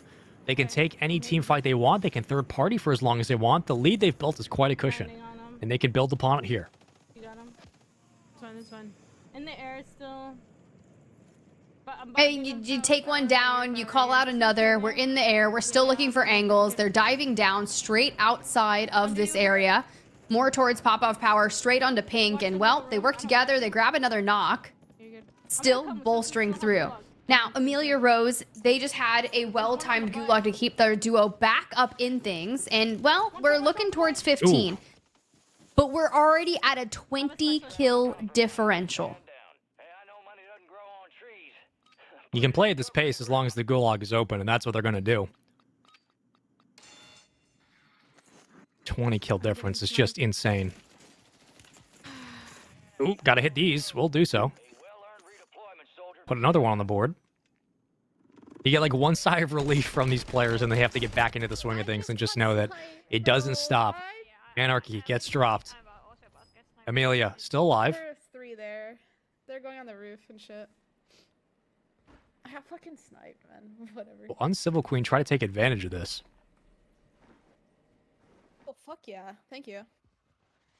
I'm getting sniped out though. Oh. Yeah. Oh my god. Yeah, they do sound about right because this guy's gonna. Yeah, to be fair, they're going through it this game. In that you can have those games where it's just like, this is not my game. You saw Anarchy just get sniped, and that can really deter any momentum that you've tried to build up throughout. And the moment you get your weapons back and you're like, okay, I'm good to go, start taking these fights, we can split, we can chow, we can push the pace. And then you get sniped again, and you're just like, okay, cool. But at least Amelia answers back with another one, right? We're putting ourselves on 7, we're looking towards 10. But is it too little too late knowing that there's only 13 squads left in the lobby, including the squad on your screen? Oof. It's a tough spot to be in for Team Emmy. I mean, you go in back-to-back games where you're looking at, again, like a 51-point blowout. Not cumulative, just collective. In that first game of the winners finals.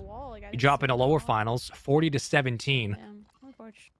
That's, I do not envy being in their spot right now, knowing how much pressure's got to be on their shoulders to constantly keep up with this amount of kills. But credit where credit is due. Uncivil Queen have just been lights out in this tournament. Just have to run at everything. Yeah, here you go. There's the realization. You have to run at everything. Yep. Just flew off of the building on the left. I hear people talking in game chat on it. Just flew off. Now we're getting to a stage in the game where obviously the players still remaining are going to be a little bit tougher to deal with, but there's also just not that many kills to go around. Being looked at on the fucking Get one. The building. Gotta start somewhere, but a long ways to go. We're getting sniped out too. Got 24 players up. Make it 23. I just don't know if they have enough. I mean, they would tie if they get every single kill, but with more time available and Uncivil Queen getting another, you're just making it more mathematically impossible in game 1.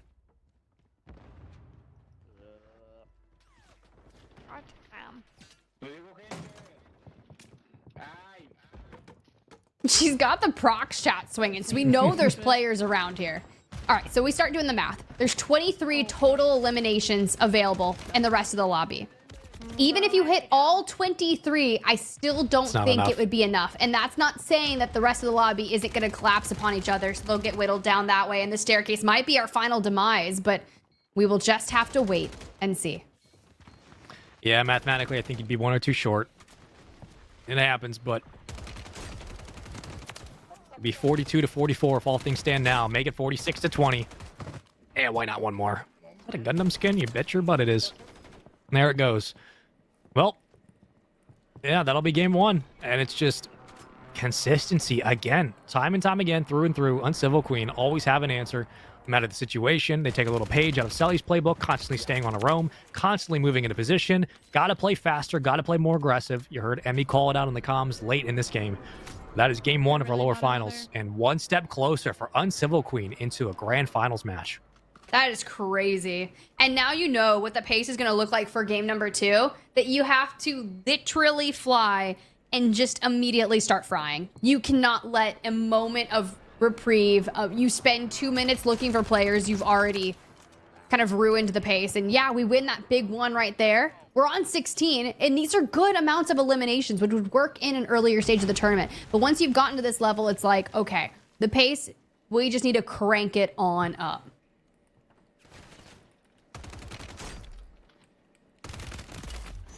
One more? On the road? Why not? That was crazy, actually. Just a snap. It's hard to beat, especially when you're this warmed up in the game. It's hard to beat. Get them back in. Anarchy trying their best, but was doing a couple of counting of the bodies just to do some math. Again, another strong game from Team Emmy. Like, look, they're putting up 25 in any other situation, any other tournament. This is like, okay, top 3 easy. You're feeling comfortable. But this specific tournament, this late stage, it's just not enough.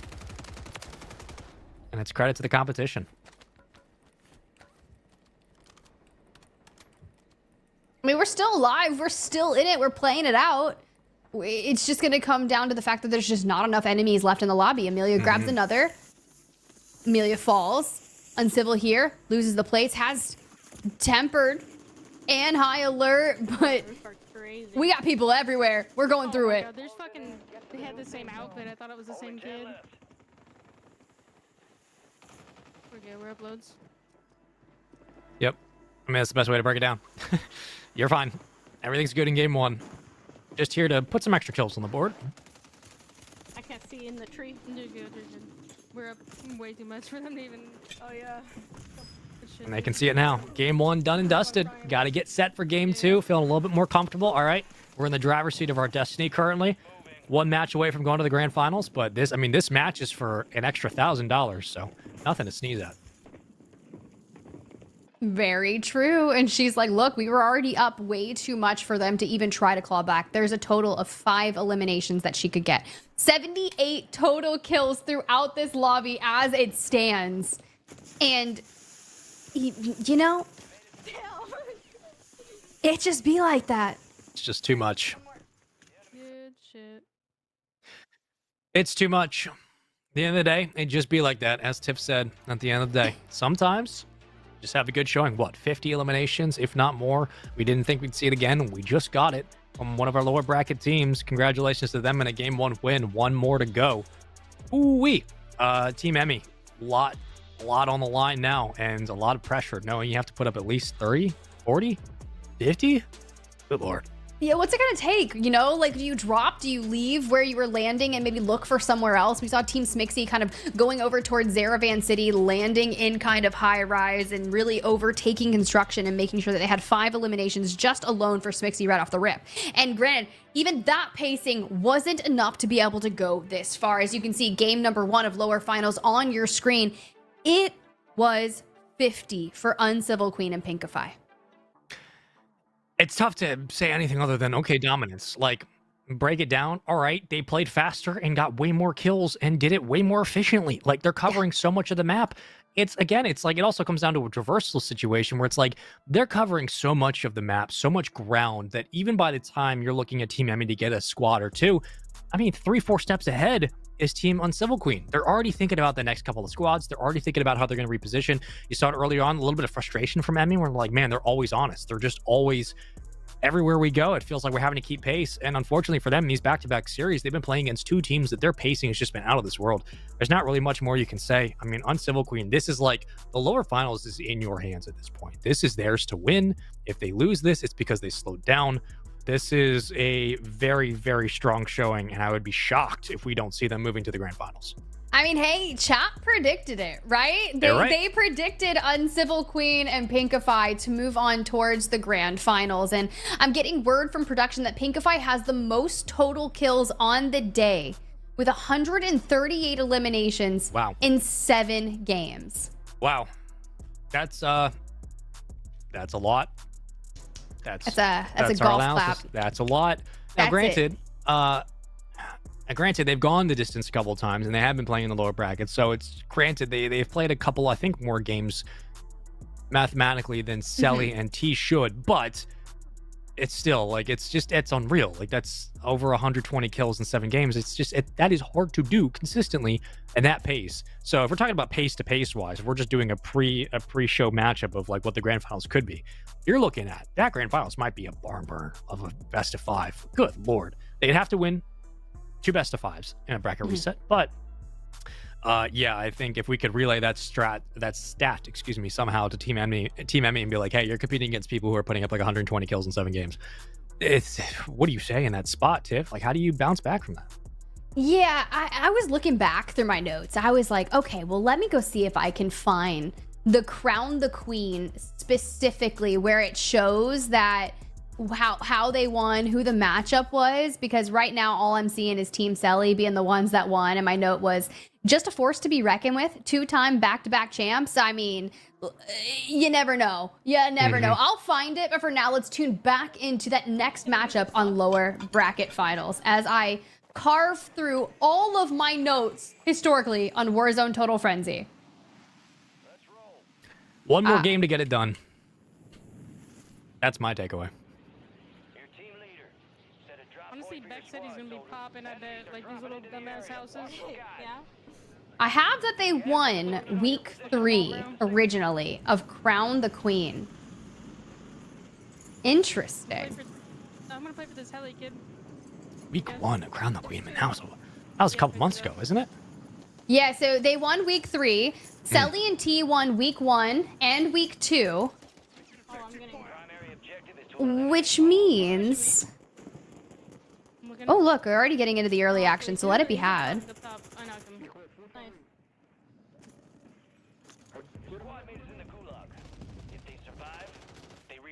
Well, Amelia Rose already in the gulag. Not the best start. Granted, gulag tokens are literally like breathing oxygen today in this tournament, so you'll be fine. You'll get plenty more, but keep that in mind. I think that was him. No, dude. This is just more time for Uncivil Queen and company to continue their pace, put more kills on the board, and start to spread out in that marathon. Get some distance. Actually, hold on. There's a... Yeah. I'm gonna go hit this stash over here really quick. There's been a lot of different teams, right, that have been playing on prior iterations. But the one thing that's remained consistent is the duo between Selly and T, and for the most part, Uncivil Queen and Pinkify. So really a good showing. And the more reps you get in, kind of what you were saying earlier, is the best way to really solidify your duo. And knowing that you are one step closer, this could be the final game in the lower bracket finals. Kind of one of the final bosses before moving on to Selly and T. I'm pretty sure it's a bot lobby. That's always good to hear. Like, hey, we might be able to put up 60 in this game. Who knows? Might as well. Just have one of the best games of the day. I'm trying to think of what the top that we've seen. I know it's just over 50. It might be 53, 52, in that vicinity. I think it's 53. I think you're right. I mean, they could. They really could. Wow, dude. Okay. Well. He laid down. I have a good luck token for you. You know, it was a bot lobby. It was. Maybe we're saving the 60 bomb for like the grand finals. Maybe that's where we'll get it. I believe it. And to the gulag we go. First one of lower bracket finals, game 2. Last time I spoke, I think Pinkify lost it, so I'm going to shut up for a second. And I'm glad I did. I'm very glad I did. It worked. All right. Thank you. I practiced that. You were like, I know when I just need to stop yapping. A moment of silence for the gulag. And hey, when it pays off tenfold, Pinkify lives again. 3 eliminations for the squad, but Amelia Rose will take the early lead in game number 2. Steady scoreline. Like to see that. The closest it's been in the last 2 games. Okay.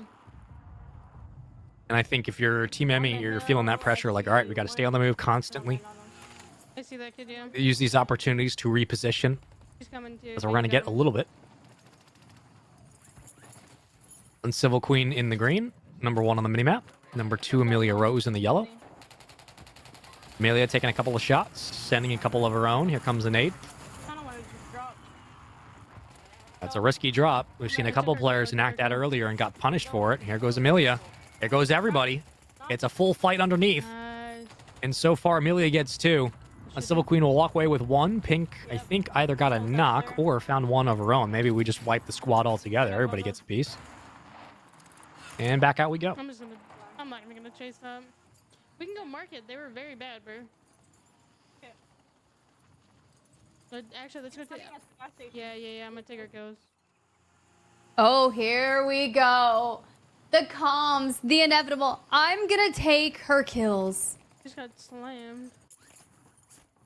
Oh, that was actually really quick. That was really quick. Yeah, not the I'm gonna take the kills and then uh-oh, I got slammed. That's not good.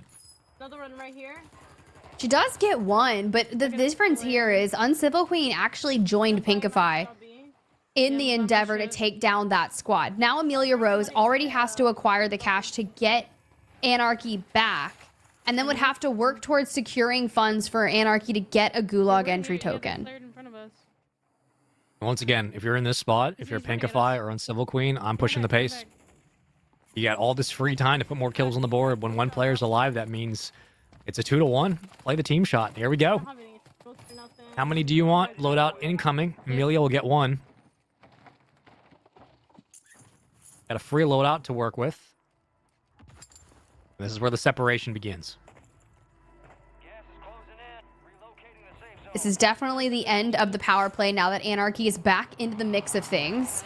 But I was going to say this is the chance for them to work towards maybe getting eliminations strung together, but Pinkify already finds herself on 7. They're on 12 elims just now.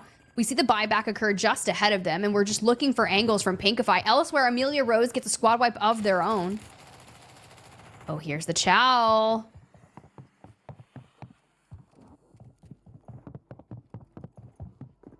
I'd chase this all day, every day. Trust your gunny that's gotten you to this point. The playstyle that's allowed you to get to the lower finals. You're up 1-0. Continue to follow that instinct. Here we go. All the way up. Nicely done. Great read. Bit of frustration from the player, but better chow all the way around. Pinkify adding more to the stat column. Entered this game number 2 with 138 kills. Yeah, I can't put 8 more on the board.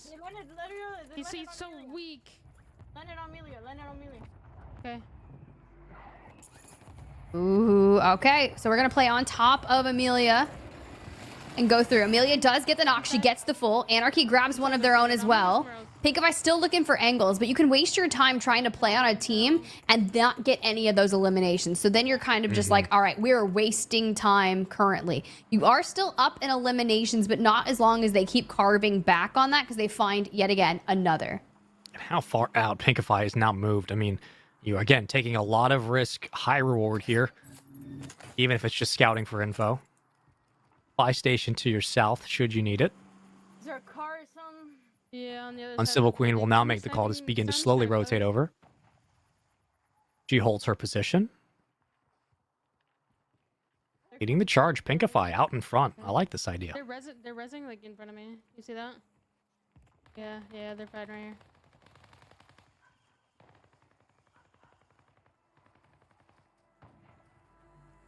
All right. Let's see how we navigate throughout this. Still making a play for it. You got the counter UAV up ahead of them. That's going to give you information of a fight currently happening. You just got to make sure you can get your sights set on them. Pinkify's already deep into the mix. We shoot out the counter you have.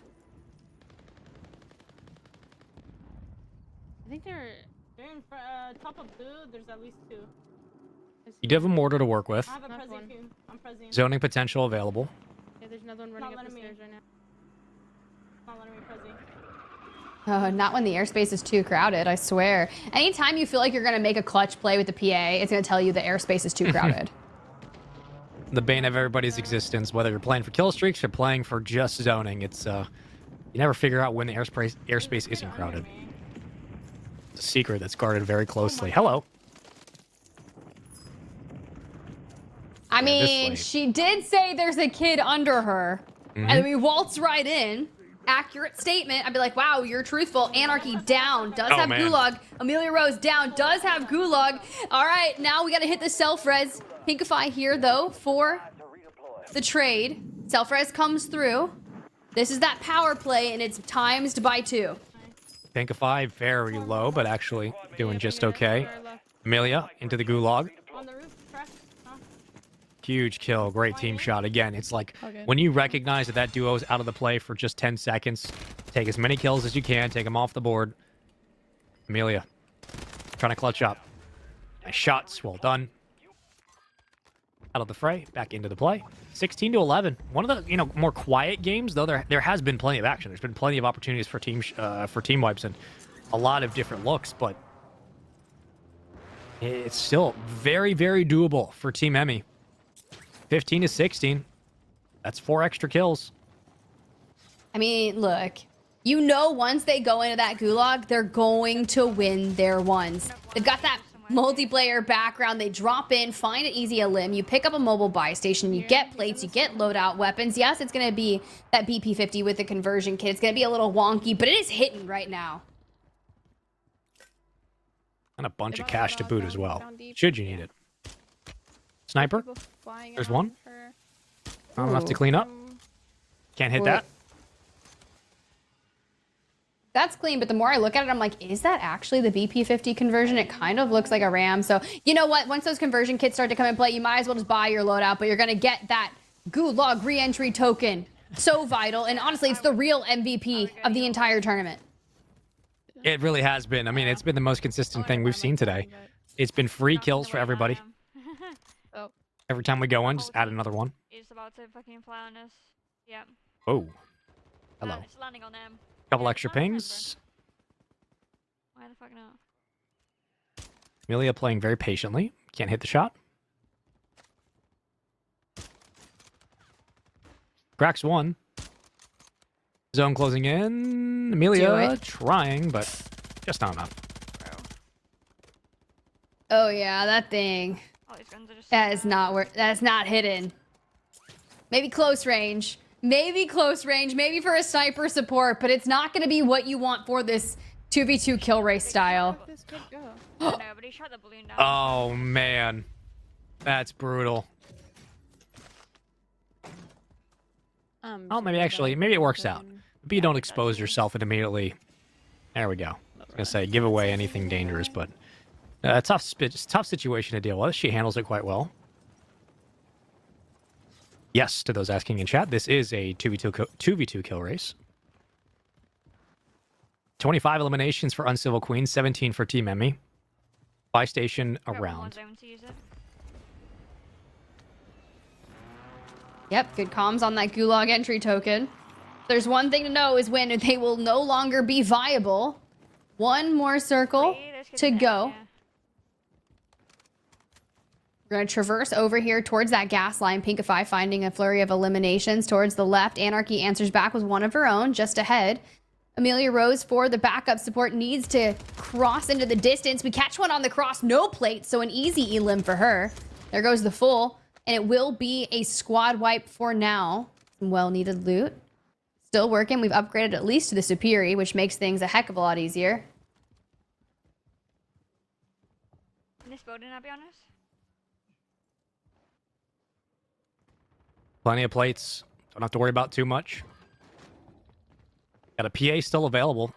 if you're Uncivil Queen. They're on So this roof. maybe that comes into effect. Knock to get over here. Me. Free knocks. 10 kill lead.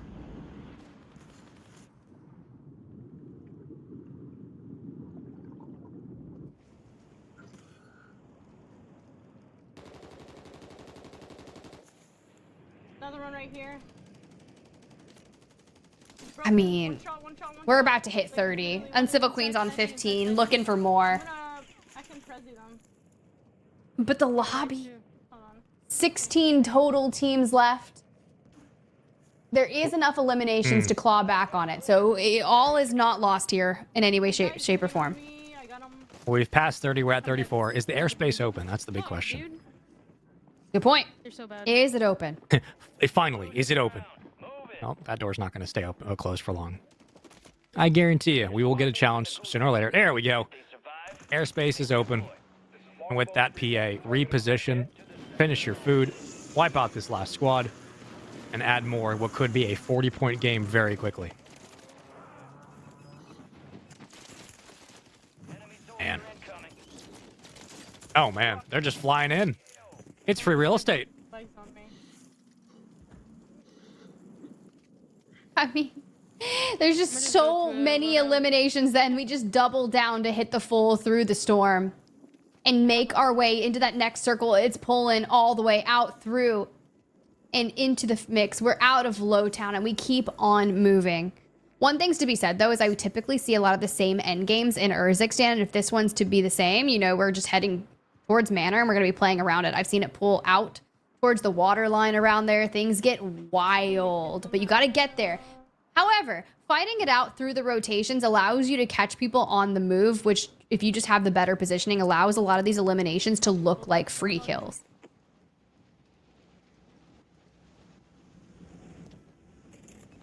Yeah, you got to wonder if at any point Uncivil Queen will try to slow this game down and really kind of hone in on the kills. But I mean, there's really no need to, I guess. Like they've been able to convert the kills through rotation and posting up on POIs pretty much all day today. So if you want to steal from Amelia while you're here, go for it.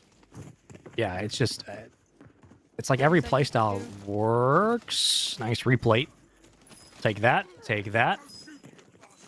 Make sure you don't give the other duo a chance to steal what you've worked for. Get a self-revive just in case. Just a little bit left in the gas mask, but should be fine. One tick for now on 20 for Uncivil Queen. Pinkify. Probably looking for 20 of her own. The PRD to help to get to high ground way quicker. Just lets you traverse ahead of the opposing duo, which is quite frankly why a lot of these duos are finding success, is because it's just the speed, it's the momentum that you're able to carry throughout Urzikstan and just kind of focus on getting to these eliminations ahead of the opposing duo.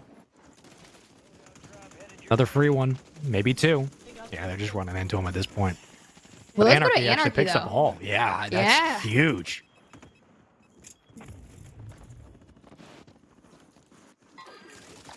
I don't know if it'll be enough though.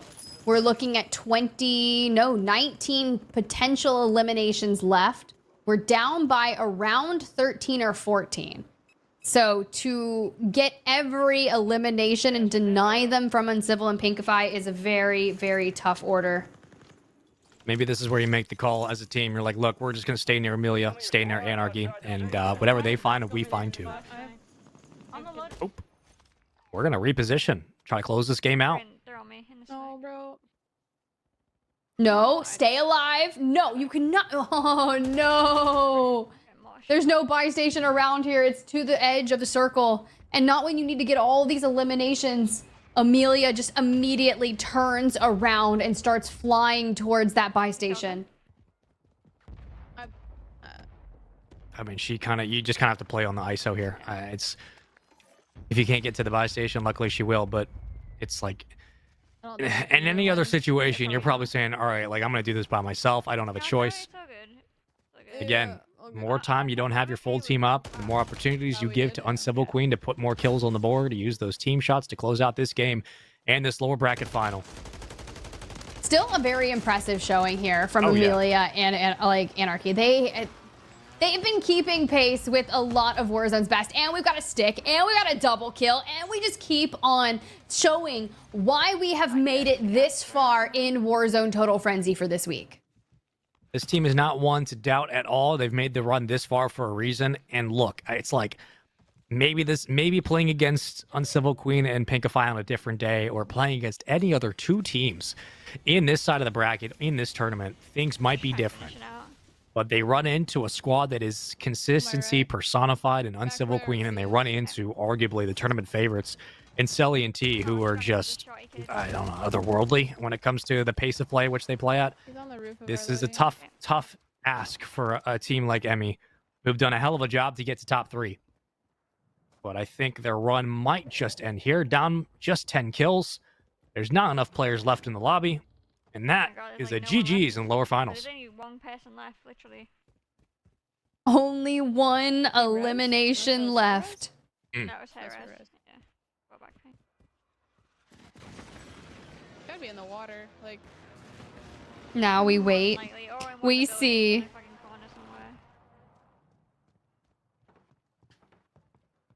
The end of the dock. Securing $1,000 with this kill. Oh, you can't get under there. Where is this last player?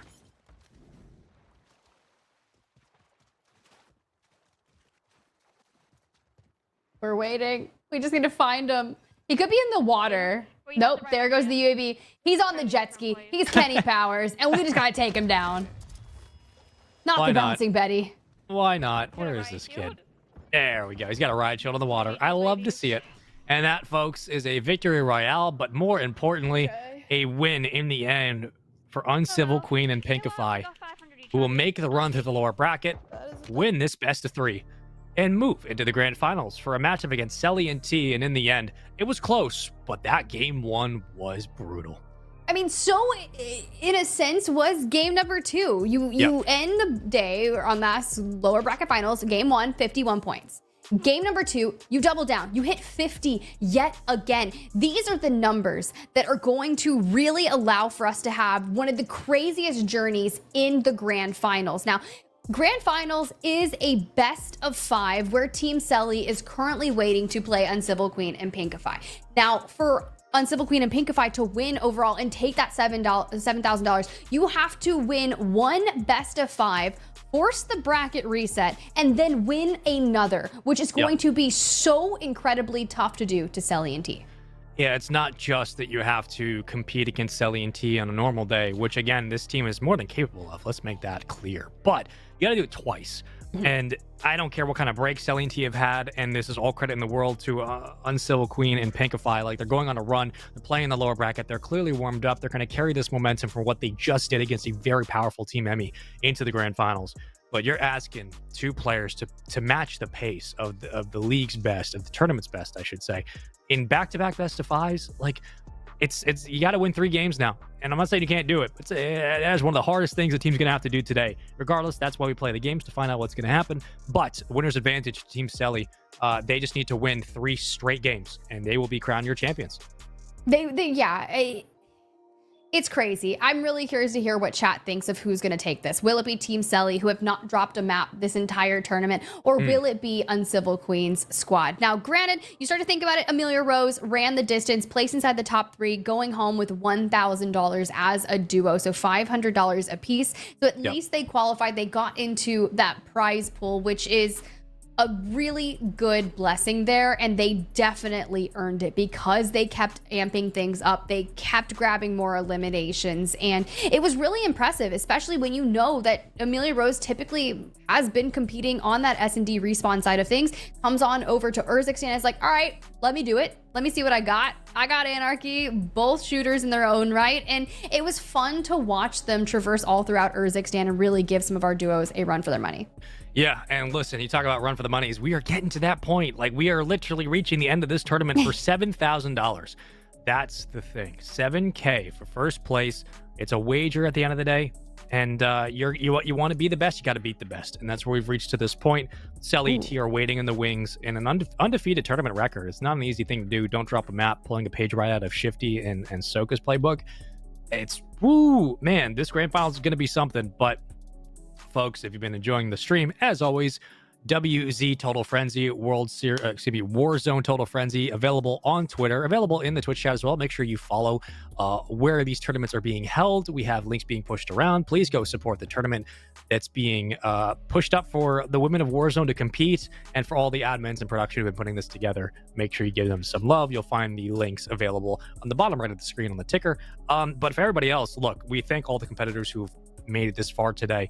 I know there's a lot of people who have been coming into this tournament saying, like, we got a lot to prove. There's a lot of players who feel like they have to prove something.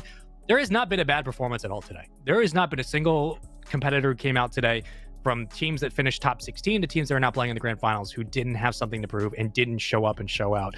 So it's not only great to see that, but to have the tournament conclude with two of the best teams, without a doubt, is an absolute pleasure. I'm very excited to see it. Chat was right. Uncivil Queen and Pinkify. Y'all right. I mean, you guessed it. You were right. They are going to the grand finals, and they will be playing Selly and T. Very excited. Tiff, how you feeling? I'm excited. We've been here for 7 hours. We finally get into the grand finals, and that's right. Our players have only gotten more intense throughout the journey of our bracket. And to finally start seeing that average pace being pushed, I can only imagine what Uncivil Queen and Pinkify's average kills per game are going to look like when we come back from a break in just a moment to kind of really throw it down. Because what we did see was Selly and T both inching towards that 20 average kills per game, and they stuck that, right? And it could change moving into the grand finals because we do have that best of 5, which means you have to secure at least 3 wins in that first series. At least for Selly and T, that would net them the $7,000. For Uncivil Queen and Pinkify, they've got to be next level. I want to see that 50 average as the team coming through with what we saw in that lower bracket finals. They need to be able to do it again. And can they do it? Chat, I'm looking to you. I'm looking for those predictions because you were right. I don't know if we have the ticker going. This is just between me, you, and Spaceman. I just want to know. I want to kind of get some eyes on what you guys are thinking between those two duos. We're going to cut to a quick break. When we come back, we got more action, okay?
Hey everyone, and welcome back to Warzone Total Frenzy. We started with 16 duos, but we found our final 2, and who will take home the lion's share of that $10,000 prize pool? Well, we're finally about to get underway. Thank you guys all so much for bearing with us. We have been 8+ hours deep into this tournament, but we're about to witness the culmination. Right. So let's go ahead. Let's bring up that bracket, Spaceman, because we've got to talk through the journey of how we got here. That's right. It's time for a little story. We started with a bunch of teams, 16 rounds, and well, Selly took a buy in round 1 and then decided they didn't want to drop a single map today, and so they didn't. So they moved all the way through from round 2, then round 3, then the winners finals. Now they sit in the grand finals. But I think the biggest story today has been how some of our top teams in round 1 dropped down. Team Chrissy, Team Smixy, Team Swisham, Team Lula, like Team Careless Kitty in round 2. These were all teams we expected to potentially make it within the winners quarterfinals, then the semis. Not really the case. They moved to the lower finals, but that is credit to the competition we've had today. It has been a barn burner of matches, 2v2 kill race, 10K on the line. And Tiff, I mean, it's just been relentless from these teams, and no better way to get the grand finals going than with 2 of the best, Selly and Uncivil Queen. Yeah, before we get there, we're still kind of getting that first lobby underway for them in game number 1. We do have that average kills, points per game per leaderboard. And honestly, I wouldn't be surprised if Uncivil Queen and Pinkify have really shot themselves up from that lower bracket performance that they just threw down. I mean, you saw that 51 points in that game number 1, 50 in game number 2. And I lied, we're not going to see that. We have the game done. So joke's on y'all, chat. We've got a grand finals to witness. Yeah, why show you things when we can, like, show you the game? I mean, listen, casters are in charge of starting the game. Everybody knows that. So, without further ado, let's get into our grand finals. Remember, all matches today were best of 3. All matches in the lower side were best of 1 until we got to the lower finals, which became a best of 3. And now in the winners bracket, hence the grand finals, ha ha ha, it's now a best of 5. You win 3, you're done. You got to win 3 in a row, though. So, winners bracket advantage to Team Selly, to Team Uncivil Queen. They got to win 2 best of 5s to take home the championship. This is going to be a tough one. I mean, like, I just saw a tweet from Amelia on the timeline. She's talking about, like, the fatigue started to set in Warzone. It's not just you're playing the best players and you're competing against people on your team. You're playing against shotguns and things that you don't normally run into in Warzone tournaments. So the fatigue sets in. It's a lot of Warzone, a lot of grinding. I wonder if that fatigue will be a factor for Uncivil Queen, who have been fighting through that lower bracket gauntlet, being best of 1s, all that stress. Selly and T play at a pace that's unlike anything we've seen. It's going to be a really interesting grand finals. It really is, and you start to think of kind of the fatigue that set in for Amelia Rose and Anarchy. It kicked in not only just in the last 2, but that pace that they were trying to set when they were facing off against Selly and T. Yeah. T just quite frequently would play on top of them, denying eliminations for them, and that can force you to start fatiguing quicker. For now, Uncivil Queen has found themselves in the gulag early on, but it's still relatively anyone's game. We're just getting into the swing of things, but this 1v1 against OTFS, let's get it. What a way to start. We've seen the gulag about 300,000 times today. Yep, why not one more? That's right. Oh, hit your shots, please. Did we get it? Oh. Not now. Uncivil Queen, lock in. You've done so well today. We have so much riding on this. Well done. Gets it done. A little bit shaky, but hey, win's a win nonetheless. We take it. It doesn't have to be pretty. It just has to be a win.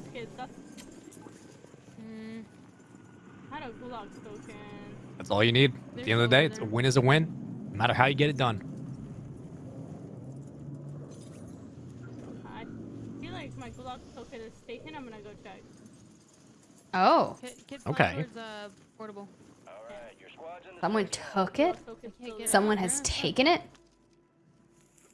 Did another get on her. Just gonna give her a fucking freebie.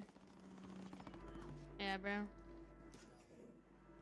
Already giving away freebies, and you can't do that. No freebies allowed here for Selly and T. Like I said earlier, you give them an inch, they take a mile. Next thing you know, you're down 15 eliminations. Yeah, the last thing you want to do in any stretch is give them room to make plays happen. Like that's what they do. They set the standard. They set the pace. Everybody else has to catch up. If there's one team in this tournament that's proven they can keep up with pace, it's Uncivil Queen. There is no doubt about it. But can you do it against the literal best of the best? The big question. Omit T, number 3, blue on your minimap. Be south side. Stretching on the west will be Selly, number 1, green. Yeah, they're right here on this 4 and 2 Uncivil Queen and Pinkify, respectively. I'm gonna land short. I'll shoot him in the arse. Ooh, the flank. All right. I got one landing on top, top of the water tower. Okay. What do you mean that's got to be them, huh? Brockshot? Huh? She did. Top water tower. I love hearing the proc stats. We've gotten a couple that's just been like, ah, damn, I died. And then a couple that have just been blaring the greatest of background audios. It's like I just picture someone sitting in a dark room with a mustache and you're just kind of like rubbing your fingers together. You're like, yes, that's gotta be them. Like, okay, so what? They're fragging, they're frying. It's a tournament. We got $10,000 on the line. One of these duos walks away with 7K and it's just beginning. You look at that scoreboard and yes, we've got to give or take a couple just for Uncivil Queen because you know Civil alone is on 3. But Team Selly, they're looking for their double digits. In the water. That's already crazy, man.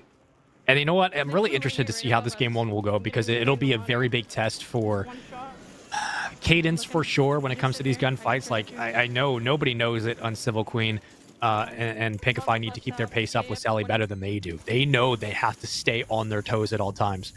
But it'll be interesting to see what their cadence will be in this game 1 and if that fatigue sets in at all.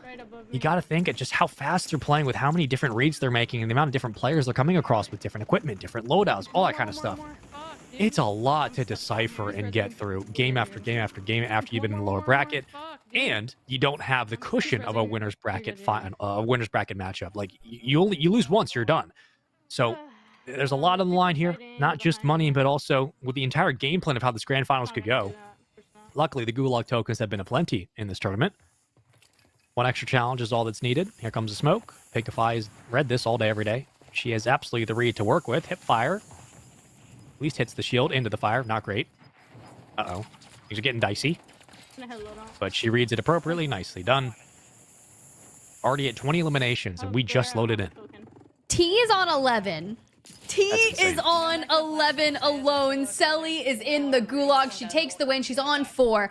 That means 15 eliminations for Selly and T right off the rip. T's locked in. She's locked in. I mean, after that rooftop gunfight about an hour ago, 2 hours ago, when her and Selly took a 4v1 and turned it into a playground, she's been locked in. This team is just different. Give it a couple of pings on the radar. Right into Broken we go. Buy station here. What are we going to get? Gulag token. You betcha. All right. Let's see. Uncivil Queen, Pinkify, we've got to answer back. You are running the pace there in the lower bracket finals. Fatigue has got to be setting in for y'all. Or maybe it hasn't. Maybe y'all are just cut from a different cloth today. You got all the caffeine, you've got that natural energy, and you're just like, I am ready. For me, I'm just like, all right, let's see what we got here. You know, the amount of hours you have to put in to be able to play for 10 hours respectively straight is crazy. At this pace, too. Yeah. I mean, absolutely right. It's just, it is not just, yeah, I'm going to get on for 10 hours and grind. And it's not just, I'm going to get on for 10 hours every day for a month and try to see how this goes. This is years of being able to keep your stamina available to you. Like, I don't think people realize just how much it requires mentally to stay at this pace, especially when you have $7,000 on the line. It's a lot. Finally, they get their kit. A bit quiet, it sounds, from the comms, at least to start, as Selly and T have been taking their time to get what they want. Not feeling too pressured at the moment, knowing they have 2 best of 5s should they need it. So much back here, Silly. Ooh, the calm. So much back here. So wherever T has found herself playing from, and you can see them off in the distance, you can already see that Uncivil Queen is trying to play alongside T. Pinkify is off by her own, just back behind where Selly is, so it's quite interesting. But it's tough. So, for T to fall, don't worry, Gulag tokens aplenty. And Selly's like, all right, we'll keep that pace. We gotta throw the smoke, but the chow comes through and we fall as well. Well, I think there were 2 teams currently there, or I'm mistaken, and 4 players had decided to split out, which is likely the case. Regardless, though, again, now is a time to make up some ground with those kills. Put as much on the board as possible, get as aggressive as you can as possible.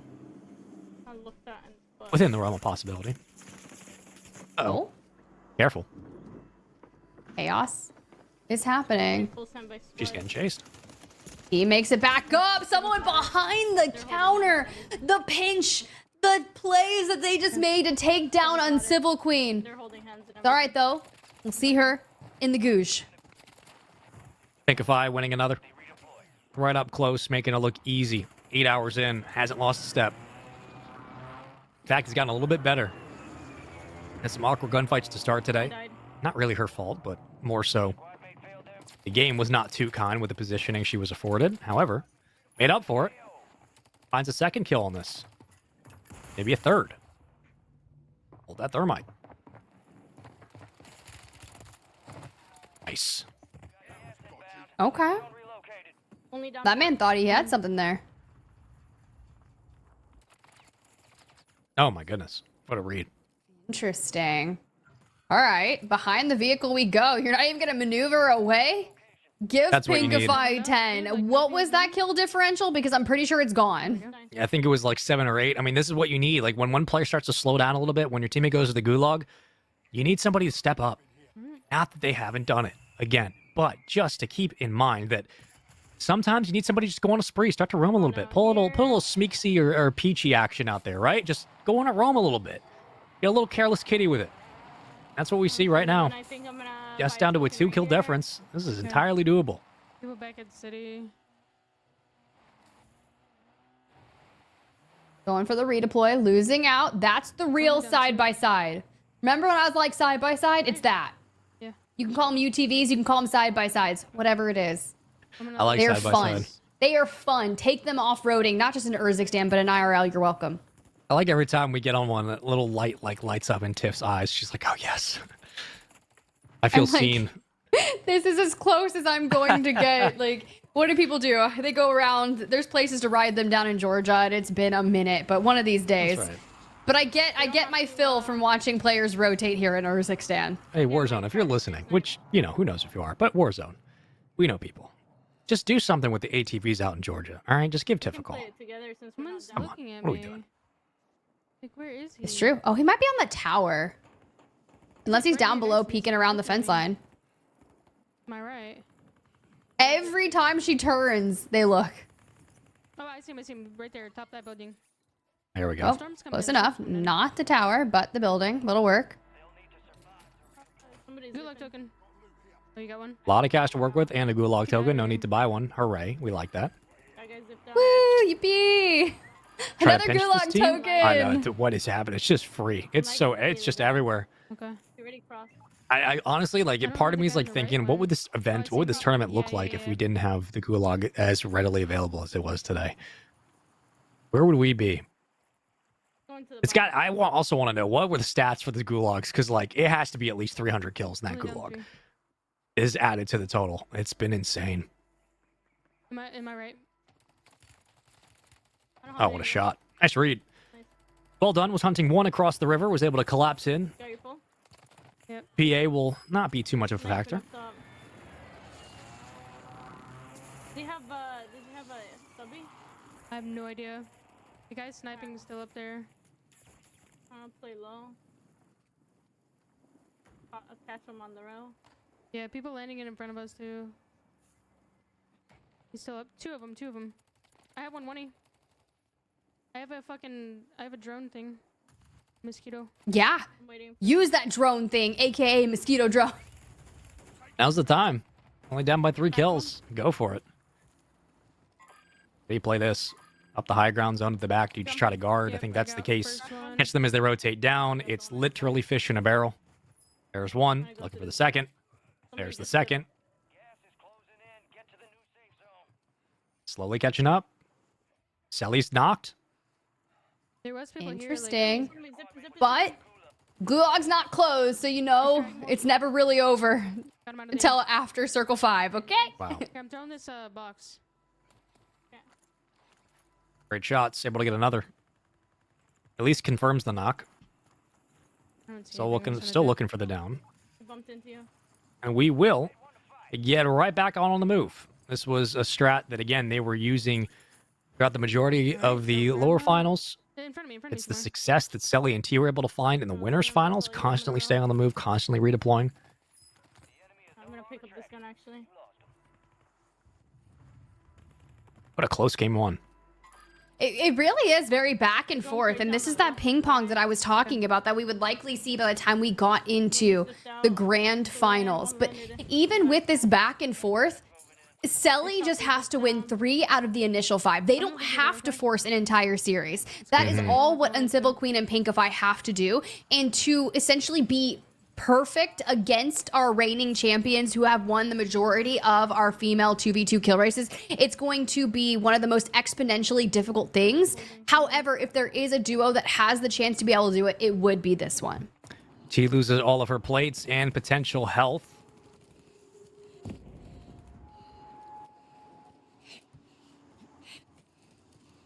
And we'll see what happens with that. Looks like she's fine for now. Yeah.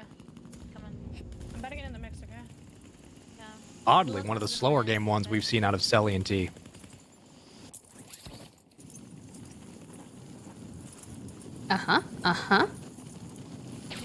It's quite interesting, right? You saw them kind of playing surrounding the other two, and now T just down below. Selly reigning supreme from the roof, rips down one. I don't actually, she does get that kill, I think, which puts her on to 12.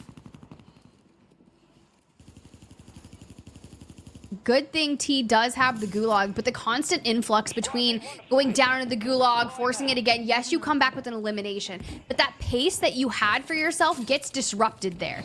And Selly still finds another on the roof, goes for the full, knows that there's one less player here. One just spot back. Wait, did we just, wait on a second, hang on, what do we got here? I was gonna say, we got Specialist in tow.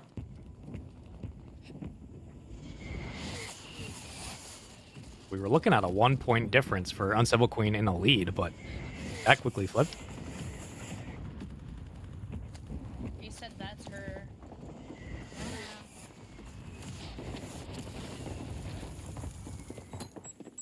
Ooh, and down we go. Tracker to allow the extra information. Down on the first floor, Uncivil Queen Xware finds one, but gets fully eliminated. Now, chat, I told you to think about who you thought would potentially win the grand finals. Will it be Team Selly or will it be Team Uncivil Queen?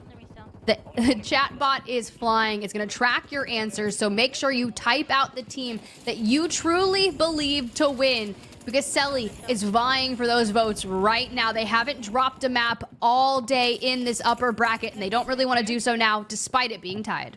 That's right. We said we'd have a special surprise for the chatters that get the right predictions at the end of the day. That is still the case.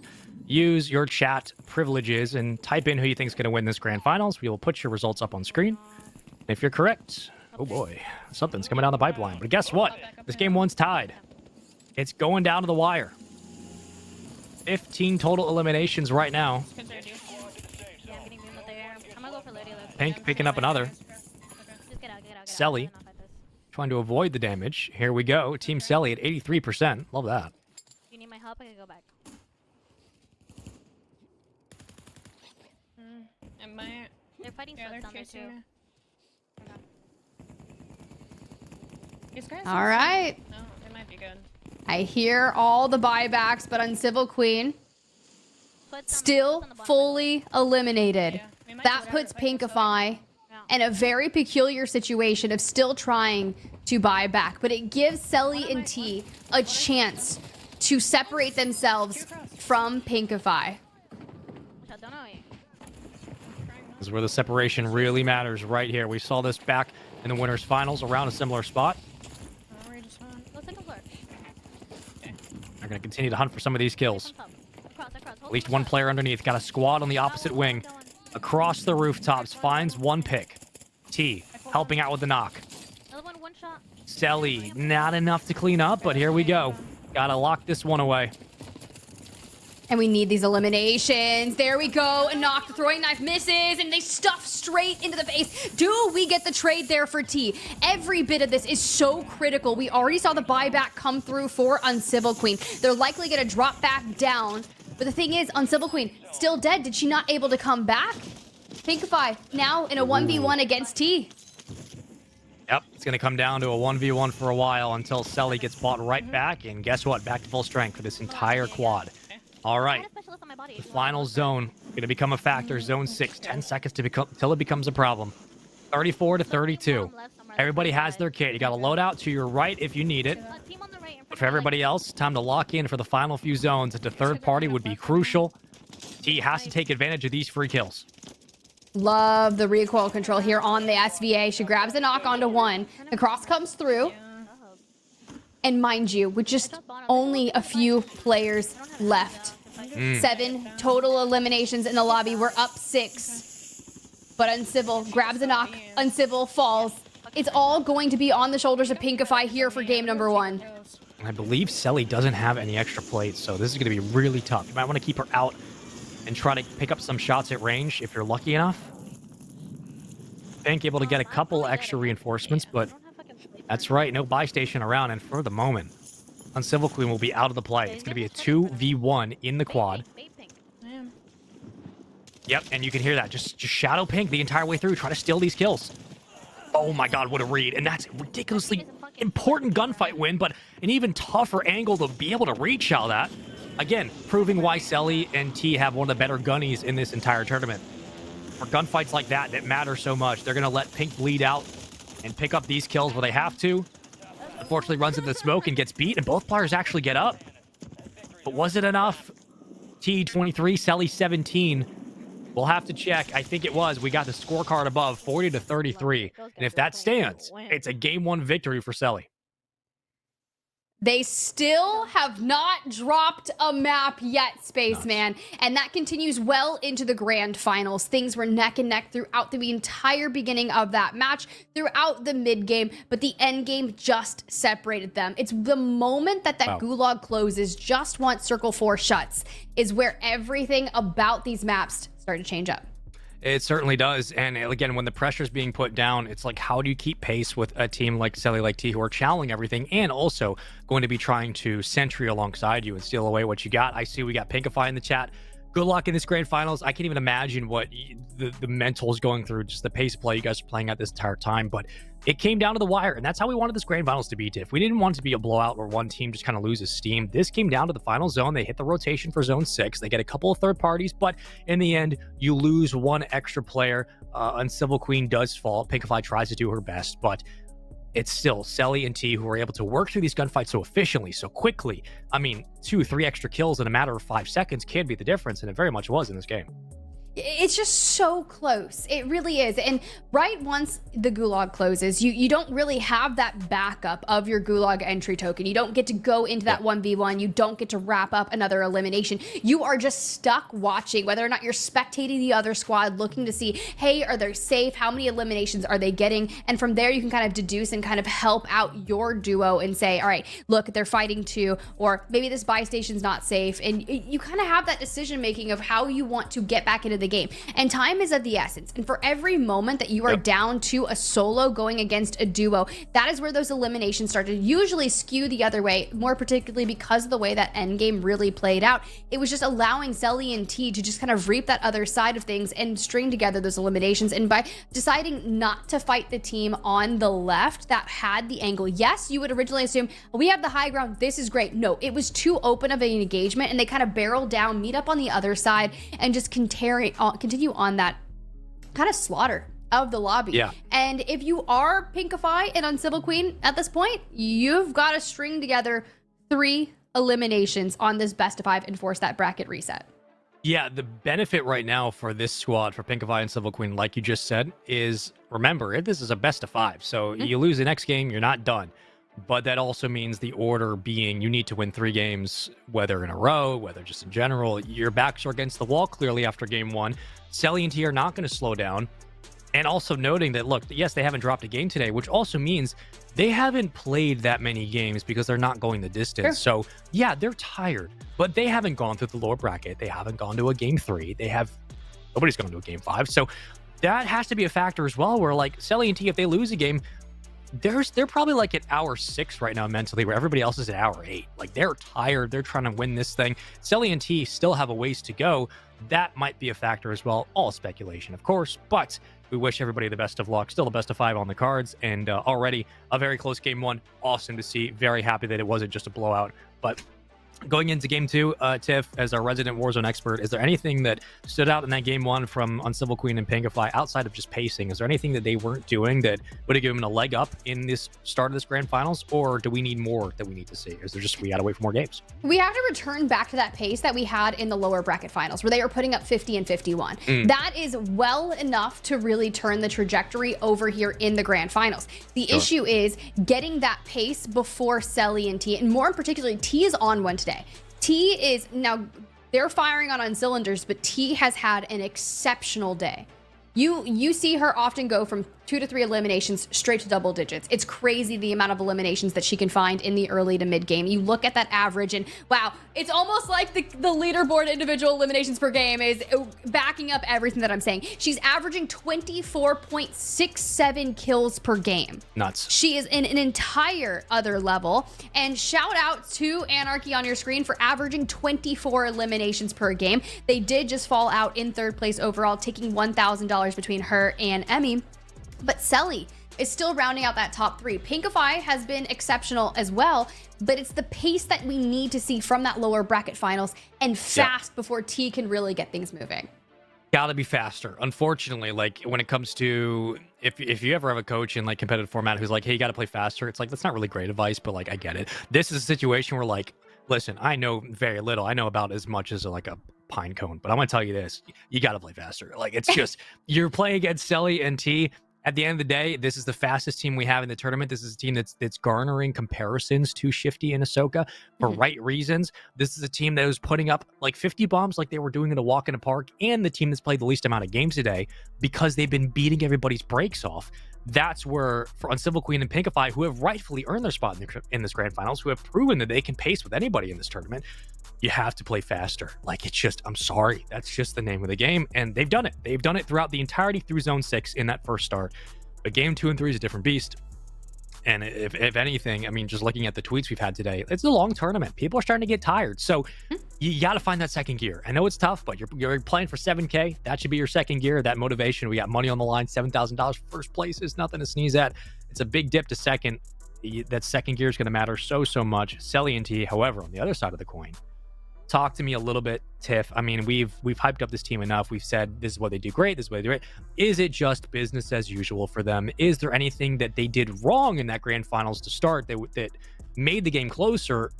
Or are we just watching them go to work? What's the deal? No, I think they're going to work. Look, this squad has really ascended to another level of competitive Warzone in their own right when it comes to these 2v2s. Like, it's just exceptional. And I honestly think back to the moments where I first got put on to Selly in competitive Warzone. I'm talking like the Caldera days. Like, I witnessed an entire gas play in a customs match where the way, it was back in like that stim meta, right, on Caldera. And I just watched her skate through an endgame, playing out in the gas, I was like, okay, Selly is her.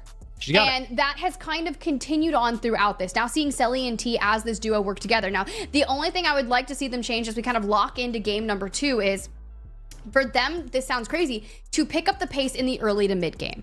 And we keep kind of going into that cycle of going straight into the gulag. And that's where the trajectory of, I said it earlier, it changed for Uncivil Queen and Pinkify after gulag closed. Because you have to, if you do not value your life and really isolate those engagements, because mind you, every time we fight, if they split, it's a potential of a 1v4 situation. And to be able to focus on the positioning, bait them out, and isolate those fights individually to stack it in your favor when so many of our lobbies are sweatier this late at night, right?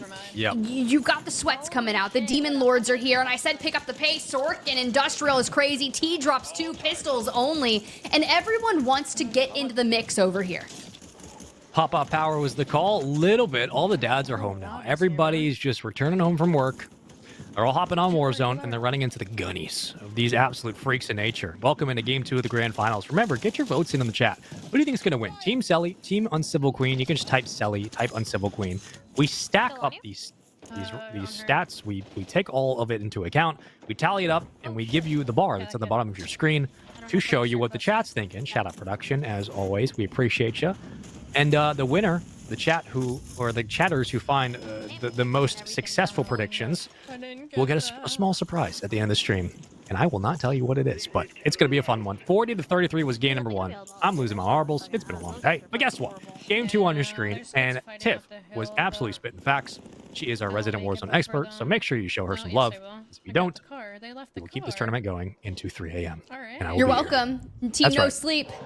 All you get is right. Urzikstan. We're going to invade your dreams. Uh-oh. And you're just going to hear the shots from Selly and T. Uh-oh. The comms from Uncivil and Pinkify. In your soul. I'm trying. Ooh. Well, that should scare everybody. It scared me a little bit. $7,000 on the line, but soul lasts forever, folks. Give me a second. That won't go away. Here we go. I'm trying. And to Tiff's favorite vehicle. See that little Billy jumping off? Side by side. Why not? That's Right what it's here. called, right? That's what we called it? Side by side? Yeah. I mean, all right, I'm learning. technically, you can call it a UTV. Oh, you man. can call it a side-by-side. I don't know what other people call it, but those are the only 2 operations I know. And this is, a ghost in the corner. And T drops him, looking for 5. We got to get that full. Get in there. Get yourself on 5. Heal on up. Goodbye. Well, you said you wanted a little bit better pace, a little bit more aggression, pick up some of the slack in the early game. 4 eliminations, not too bad. 5, maybe. Not too bad. You know, How about something 6? easy. Okay, I think we can get there. I just don't went to my mortar. Uh-oh. That's not good. Sally already downing herself. That's the wrong way. It happens. We all drive down the wrong way of the street sometimes. Can I get you? I mean, T's been on a rampage. If we're going to talk about MVPs today, especially the latter half of this tournament, T has got to be at the top of the conversation. She's been unreal. As she falls, as soon as you say MVP. Why do I do this And to Selly, myself? in the goosh, she takes it. Okay. I thought we were going to have one of those moments where you think you did enough. Do you ever have that where you're like Yeah, shooting you someone, you're stop like, shooting. I totally stopped because I thought I killed them. I thought that was about to happen for Selly. It doesn't, but we're totally good here. Now we just need to find a buy station, get that Gulag reentry token. And for T, we're looking for 8 elims here. 2 worst places for that to happen. Oh my word! In the Gulag and S&D, that was another situation where you know when players do it, they shoot and then they pull away with their POV, and you're like, oh yeah, they definitely thought they got enough. A little scary. We got it done. We've only seen like 3 Gulag losses today, so that's a pretty good ratio. But speaking of ratios, 12-3. My word, that's a 4-1 count. I can do math. Selly, off to a hot start. Again, a couple of teams that have dropped early. We've seen players hit the Gulag. Yeah. But with the rate at which Gulag tokens exist in this game currently, I think that's fine. You don't have to worry too much if you're a fan of these players already. Again, Uncivil Queen will drop. No, excuse me. I think that's Pinkify, actually, who drops. Now in pink for this match. How fitting. Okay, yeah, she does. Falls has the Gulag, which that is like the first matter of business. When you come back from the Gulag, your job is to get a Gulag reentry token. And if you don't, you're throwing. And Pinkify, well, you win that one. You put yourself on 3. You grab as much cash as you can from the Gulag. And everyone that talked about that playing faster, they're doing it. Because right now, Pinkify waiting to get back onto Urzikstan. Uncivil's like, all right, fine, I've got you. I'm going to grab my first elimination. I'm going to keep stringing them together, and we're going to play around this mobile buy station. I mean, you're usually the smartest one here, but you were spitting with that. Just play a little faster. Bet they heard you. Somebody relayed that information because, oh man, 2 Gulag trips back-to-back. Uncivil Queen and Pinkify. High-fiving as they leave the Gulag. 14-3. Again, extra time given to Team Selly. Put more on the board, make it 14. Uh-oh. Things are getting dangerous. Here we go. The Bell. Great little return. Great shots as well. One of the most feared weapons in Call of Duty history. I have actual PTSD from Advanced Warfare. But luckily, it is not that strong in this game. However, does enough in the Gulag, and right back in the thick of it, what do you do? Oh, I said play faster, but I didn't know we were going to see this. Selly is in a must-win situation. T is fully eliminated. Selly's in the Gulag. This could be over before it really gets started. Interesting. I mean, if Selly loses this, the only way you get back is if there's a mistake from Uncivil Queen or Pinkify on reviving somebody, which She is wins. highly unlikely. Okay. She wins. You have We to don't win have that. cash, but we do need to acquire $3,000 to procure T back from beyond. Now, here's a question. Okay, I'm I going to love that. posture this up. If you come back, you're able to get T back as well. Do you just say, you know what, we're not going to shadow anymore, screw it, we're going to go play on the other side of the map, we're going to try to do our own thing like they've been kind of doing today? Or do we keep putting pressure here where the rest of our team is out like they've started in this first 2 games? What do you think they should do? Nah, you focus up, you get back in your lane, you're already up 10 eliminations, and fair play. It's tough because you went up early on in game number 1, and then Uncivil Queen and Pinkify found their flow state and really carved back on it.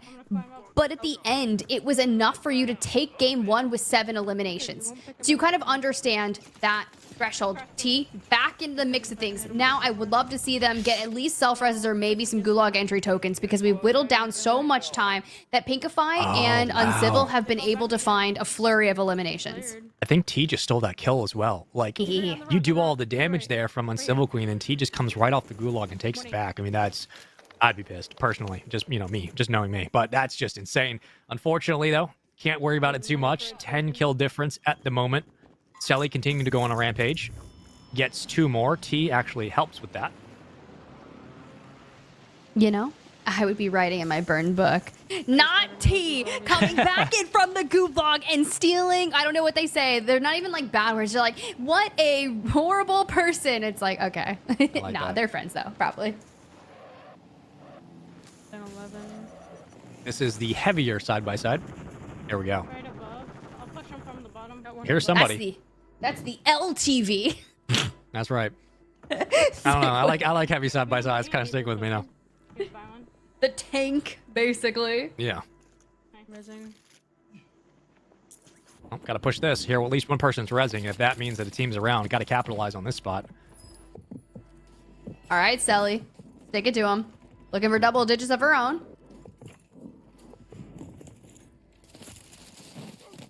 There it is. There it is. We're starting to find that pacing. Little hardcore parkour to get to the ultimate high ground access to this mobile buy station. What do we grab it? Oh, to no one's surprise, a gulag entry token. After how the last couple of gunfights went, yeah, you better get a couple of those too, just in case. But also the benefit after taking out a couple of squads is you don't need to rush the loadout if you don't want it right now. You've been killing with essentially everything. Pink is very far pushed out. They're in the bunker. I fell.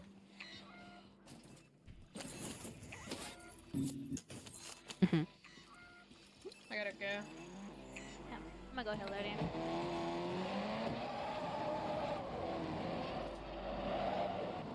All right, T, back in the gulag. Bombs coming in. Those kids are decent. Yeah, those guys are... That's a compliment if I've ever heard one. Mm-hmm. Because I know for a fact she would not say that I'm decent by any means. She'd probably be like, that girl, she a bot. When you hear decent, yeah, that's a pretty big compliment. I'll take it. He's decent. I'm like, all right. He did something. So you're saying there's a chance of me out here finding success. So you're saying I'm not a thumb. All right, bet. I'll take it. Here's an extra challenge. Got to finish this one, though. Don't let us get away for free. Uh-oh, down the steps. You tried your best. Selly a little bit too strong. On the other, on the opposite end, Uncivil Queen able to find 1 knock. There we go. Lie down. Oh. Nicely done. A little old school. Like it. Wait a second. I'm liking the Horus and the TAC Evolver. Like, I really am. It's the working. reload time is a little slow. Sure. If you could run 100 mags in that 100 round mag, and it was pretty quick. It was smooth. That's the thing too. It's like, look, if it's working and there's not a lot of pressure, like we got to get kitted and start making plays. If you're just putting kills on the board with whatever you found, fair play, go nuts. Do what you got to do.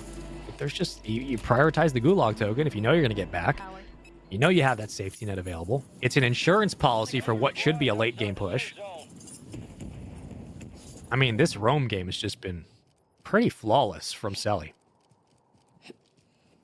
Yeah, I was like looking, and I immediately like run over to Warzone loadout, and I'm like, okay, so like what are they considering absolute meta? Of course, it's been the Huskerrs, it's been the SVA, it's been the Kar 98, and of course the Superi. Despite the Kar 98 and the Superi getting reworked that launched today, it's still been relatively prevalent. However, the FJX Horus has moved into that quote unquote absolute meta, and it is hitting, right? But in terms of the TAC Evolver, they've got it rated under the contender Warzone, alongside things like the WSP9 and the BP50. Like, it can work, it's just not the best option there. But if you find it, it's better than the generic ground loot. It's still a loadout weapon, and it's decent. Well, you give Selly the super, and all things are looking up. I mean, the old loadout can only last so long. I think there was, yeah, I think Selly heard one more. She's gonna go for the hunt. Again, I mean, just who else do you want in a 1v1 than this woman right now? Dude, come please. Uncivil, back to the Gulag. T, back to the Gulag. Pink coming on in with that rotation. Selly's got a bounty on her head. It doesn't matter. She's on 13. They still have a 9 elim lead over Team Uncivil. And, well, we want to make it more. Can we get the 10? Suppression mine and all to the wall? We don't care. I thought for a second that's going to be like a tough reach out, especially with that first shot landed by the opponent. Wasn't sure if it was a shotty, but you never want to see that. Regardless, Selly handles it quite well. Knowing T's in the Gulag, she'll escape. Okay. Ooh. Patience, waiting for the push. You hear the bomb drone, or it's either a bomb drone or a recon drone, because I don't hear the dots. And we're still looking to make that play. We take that chow all day. Not that that's not a good chow. It's a fine chow, but a little bunny hop off the steps is what kills 99.9% of people who try that. It just, one little pop up, person flinches, hits your head, it's over. So you gotta know there's a certain level of confidence from Selly for the bunny hop on that chow, especially in this situation. It hasn't been like a clean game. It's been a consistent game, but in terms of like putting kills on the board, things might change. Hold on, let me hold on to that for a second. I got a couple of kills. You want to make it 3? Yeah, I was like, wait a minute, there comes a squad. Hold on, but yeah, 30-22. Look, it hasn't been like this massive blowaway runaway blowout game, I should say. It's been very close, and it's really been up to Selly to kind of go on these long roaming patterns, pick up a couple of kills. But this is a good sign right now for Uncivil Queen. They've stayed involved. They've continued to win their gulags, and, you know, they're kind of on the opposite side here, just constantly picking up a couple of kills here and there, not getting too much stolen. Not a bad spot to be in. Your friend, take this gulag entry token. It's not much, but it's honest work. It keeps us alive. It's a free kill. Just take it. The real game kicks into play the moment we move into Circle 5. Yep. That's when people start panicking, and Warzone comes back to what it feels like. But I see it. Given a gulag token, it's literally just a free kill at this point. It's just a reward for picking up your pace and trying to get into the action, per se. Get involved. You know there's 2 below you. Got 1 rotating in, so potential for 3 eliminations if you can manage the positioning. You find 1 from behind, you push another, you make it 2. Where's the 3rd? Damn, you had 50 flares. I wasn't sure if she cleared off the other player towards her right. I think she did. Uncivil might. Uncivil's just behind here on that mini map. She's that light blue, so that player did probably run right into Uncivil's open arms. 32-24. Not bad. 8-point game. They're starting to make a comeback here. Getting closer. We're not necessarily letting them run away from it. Now the gulag's closing. This is where the real game ascends into an entire level. You have to value your life, because the time that it will take to buy you back and get the full duo up into the fray of things will cost you so much. I'm gonna go towards Huge chow from Pink. Yeah, I need help. Able to get 1. Oh, I'm dead. That C4 didn't do much, but that's okay. Hold that smoke. That's hilarious. Uh-oh, getting caught between a rock and a hard place. Somehow still alive. Shout out the smoke. Oh my word, she escaped.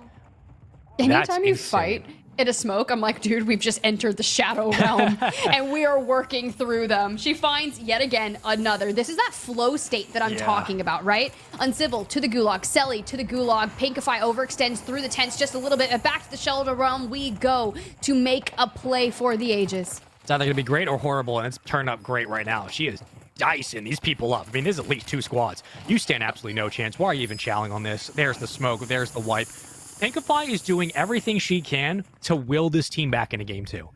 Like, it's just... Look, if this team is able to pull out this grand finals, I think I know who the MVP might be just by performance alone in these first 2 games. She's on an absolute tear. 15 elims, and you can... Just kind of hear the exhaustion setting in. Like, God, man, every time, even outplays like this are not enough to catch up. But it's a good pace. It's a very good pace to set, and you're going to have to need plays like this. At the end of the day, got to stay up on this entire push. Use what you got. Find the eliminations. Get back in the game. All right, incoming with the portable buy. Nah, T's gonna shoot him in the butt, bro. I just got sniped. Oh no, and the snipe. Not like this. Not like this. You pause for 2 seconds to look at a mobile buy station and you find yourself done, dusted, fully eliminated. Uncivil does have the cash to go ahead and hit that buyback, but here comes T and Selly. This is that power play that they were waiting on. Yeah, you got to pounce on this too. I mean, Pink's going to be back momentarily, but it's going to take a while to get the weapons. Couple of comms by the tower. Here comes the collapse. Selly gets one at least. Make it a second. T on your screen, trying to find two. Hold that. Through the smoke. Here we go. More and more elimination. Still keeping it close, though. It's not been a blowout. It's not been a runaway. 40 to 33. Only 7 eliminations. Oh, my word. Okay. Okay, T. Okay. Pinkify gets that flow, and, well, T answers back with one of her own, and now the kills start to fall from the heavens, and, well, we're taking them all down with us. They're literally just spawning in to die. I mean, this is the Spider Tiff special right here. They're just spawning in. I don't know what's going on. Tiff said one thing earlier, and they're all spawning in. It's unreal. They just show up. I didn't hear you. In between us. T, my queen, an offering of eliminations for you. You absolute merciless. You thought game number 1 was good. We answer back. We've already bested that, and there's still 5 other teams left in this lobby ripe for the reaping of eliminations, and we're not done. Into the open we go. Knocks one, hits another squad wipe. Just one smoke left to try and disengage and maneuver. We don't even have a gas mask, but we're tanking through the odds, through the open, and the buyback comes through. Nice. Nice. She got it, and there's the separation, but granted, even with this spree from T, Uncivil Queen down by 9. Now comes down to a math game. 4 players up, 10 players in the lobby. You basically need every kill. If you're Uncivil Queen, you need every single kill. You cannot afford to give up one. Oh my god, no. Here comes the flare. What is up, Selly? Welcome back. I have no more AR ammo, okay? Oh, wait a second. No ammo. We've got to close the distance. Pink has fallen. And we are just getting into the mix of things under the guise of smoke with the Superi around the loadout. We are just cutting through these people. Oh my god, she's absolutely pissing on these kids. I'm sorry, this is just a wrap. It's so over, man. It's so over. She's just frying right now. 49 to 41. T, the MVP of this grand final so far.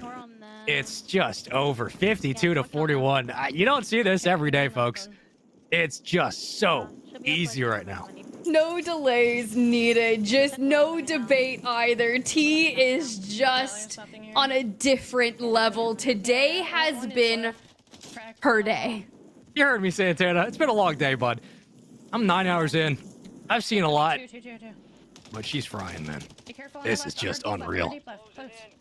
Absolutely rinsed. Put in a blender. Dog walked. Chalk it up. It's over.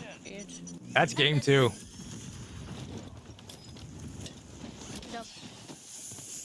I can't even believe it, Pinkify. Uncivil. Oh my Still God. a very good game of their own, putting up around 41 eliminations. But when you see what we just witnessed from Selly and T, 58. 58, Spaceman. She's hurt. I mean, just flat out. I mean, I don't know how to explain that. That was just a rout. I mean, you're talking about not only getting back in to pick up 2 or 3 squads, but moving into the smoke, running out of ammo in your main, picking up the sub, going to work, picking up 2, taking a chow uphill that you have no business taking because you have to. You're playing a numbers game just to win the math. She takes out 2 more, then roams back into the extra fight.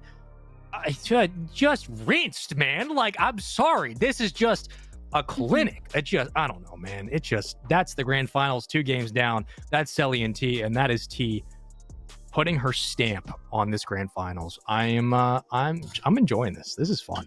I'm enjoying it, but I also feel like we just need a moment of silence as we respect this score line. Just chat, take one with us. Just a moment of silence for the 58-point game, the 2-0 fashion, but it's a best of 5. So job's not done. So here we go. Here we go. It's not. And look, Uncivil Queen and Pinkify have been playing out of their skulls. There is no question about it. They have been playing some ridiculous Warzone all of today. They've played more games than almost everybody. They played through the lower bracket. They've been competing consistently at this pace. There is nothing to take away here. Granted, Selly and T have only played a handful of games, less than everybody, because they haven't lost a game yet. Still is the case. But as great as Uncivil Queen and Pinkify are playing, as great as Pinkify played in that last game, make no mistake about it, especially with the smoke out place. What T is doing is she's basically claiming the game on the spot and then winning it for you. Like, it's not just the outplay. It's like, no, we're pulling this game away. We're about 5-6 kill elimination difference. It comes down to 9 kills. We called it out. You have 9 kills, 10 people in the lobby. You need 9 to basically tie it. And T says, all right, bet. Hold my water. I'm going to go do this real quick. And just rinses everybody. That is got to be demoralizing for Uncivil Queen and Pinkify, where you're like, all right, we have a chance to maybe make this game close in the end, tie it up. And T kills everybody left. Like, at a pace that's just unheard of this late in a tournament, man.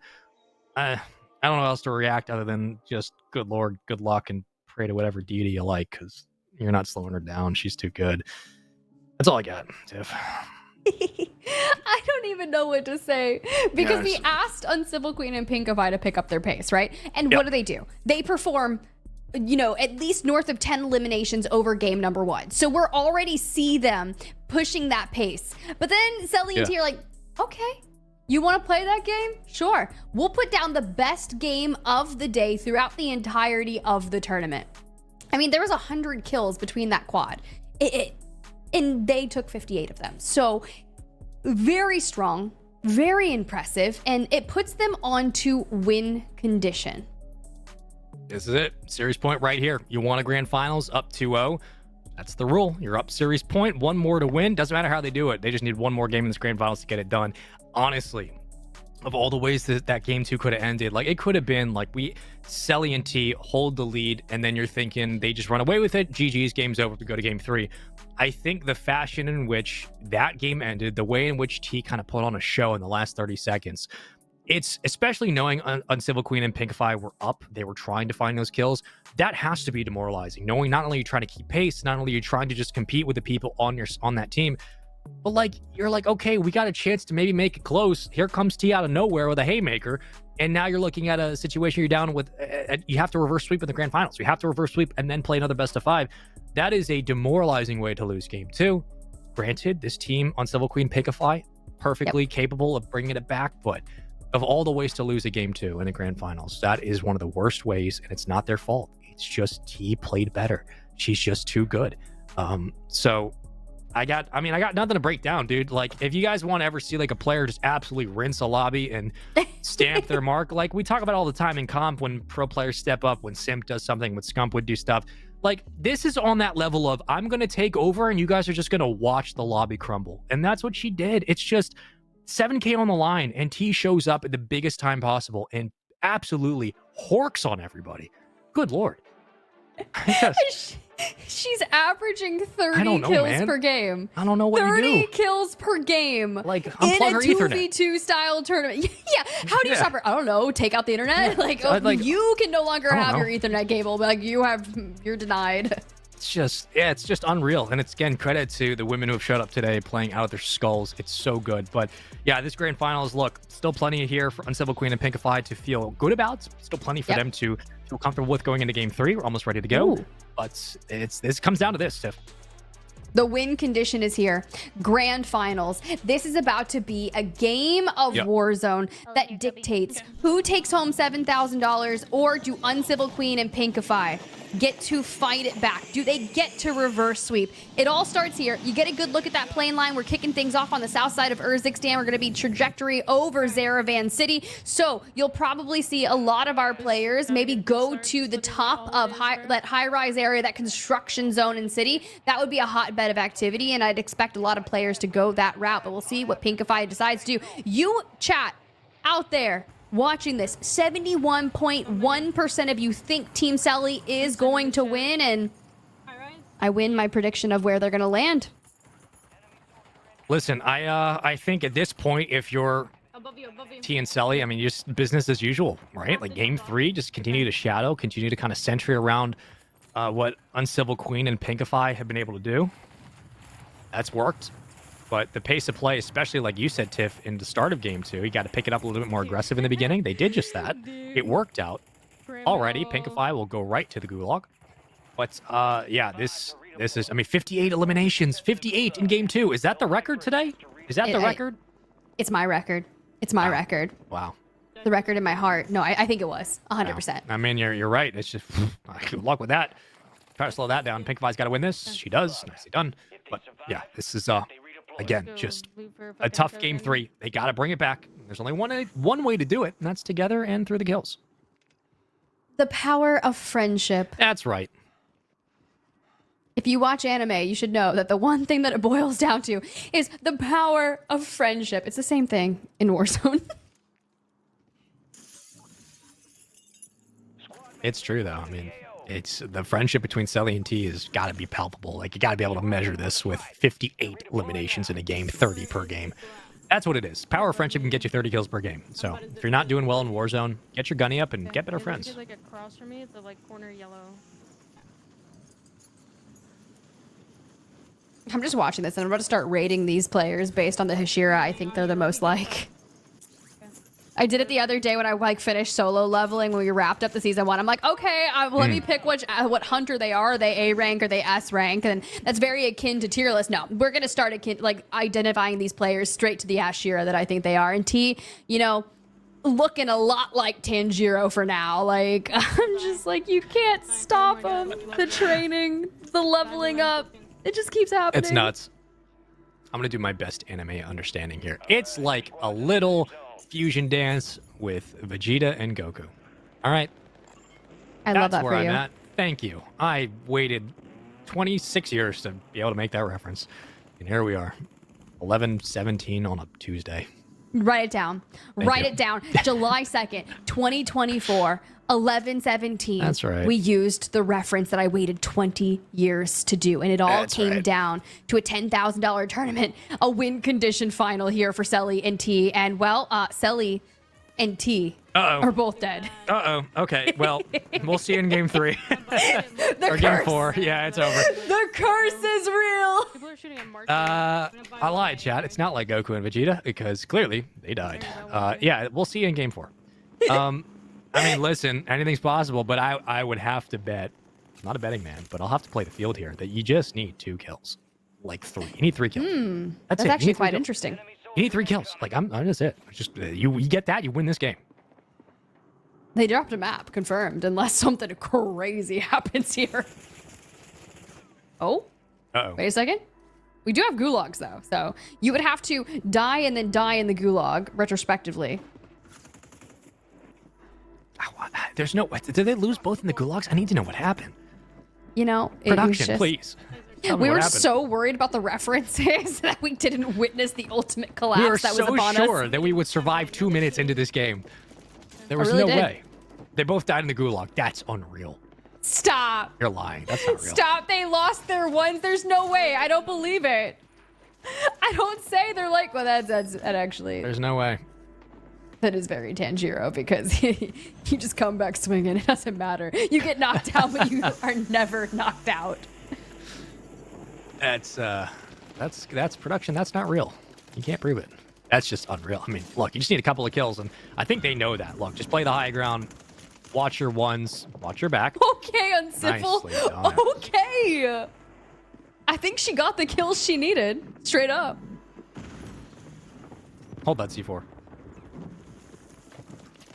Oh my god, I'm actually insane. Oh, that's the game right there. God. Oh my god. Did we win? All right. Oh my god. Did we win? Yes. Yeah, Pinkify, you're good. You got yourself another game. You're all good. You can breathe. You fucking shit, dude. All good. 6. Yeah, I don't... There's nothing to break down there, guys. It just... No. Hi, welcome back. Win your ones. It's quite important. Hit That's your right. shots. Get good for it. You'd love to see it. That's right. You'll love to see it. Pinkify, now that you're here with us, what was the strat in that game to find so Yeah. much success? If you could please tell us. Good lord. All right, well, we got ourselves 4, so at least, I mean, the benefit of this is that it everything ends kind of quickly, so we can just jump back in and act like nothing happened. But first loss of the official tournament here for Selly and T. So congratulations to Uncivil Queen and Pinkify for being the ones to make that happen. Well That's true. Anytime I have a really quick game, I like to say, wow, that was a really long pre-game lobby. That's right. My bad. That was a really great warm-up. Wow.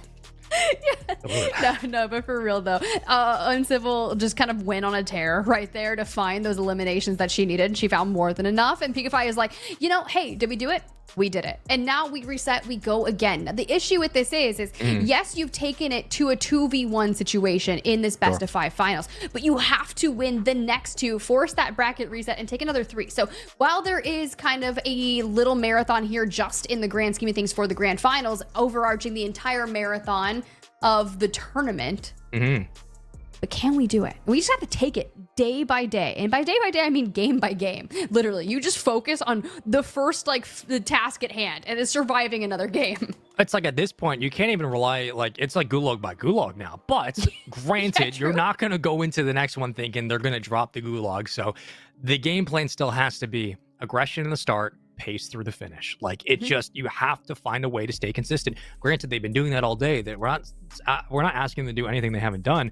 But so I'm just telling you now, you're not going to get another situation where you lose both players to the gulag early. So keep doing what you're doing. Pinkify and Civil Queen. You can make this a real series, and then you just got to force that reverse sweep if that's possible. Boom, back into another best of 5.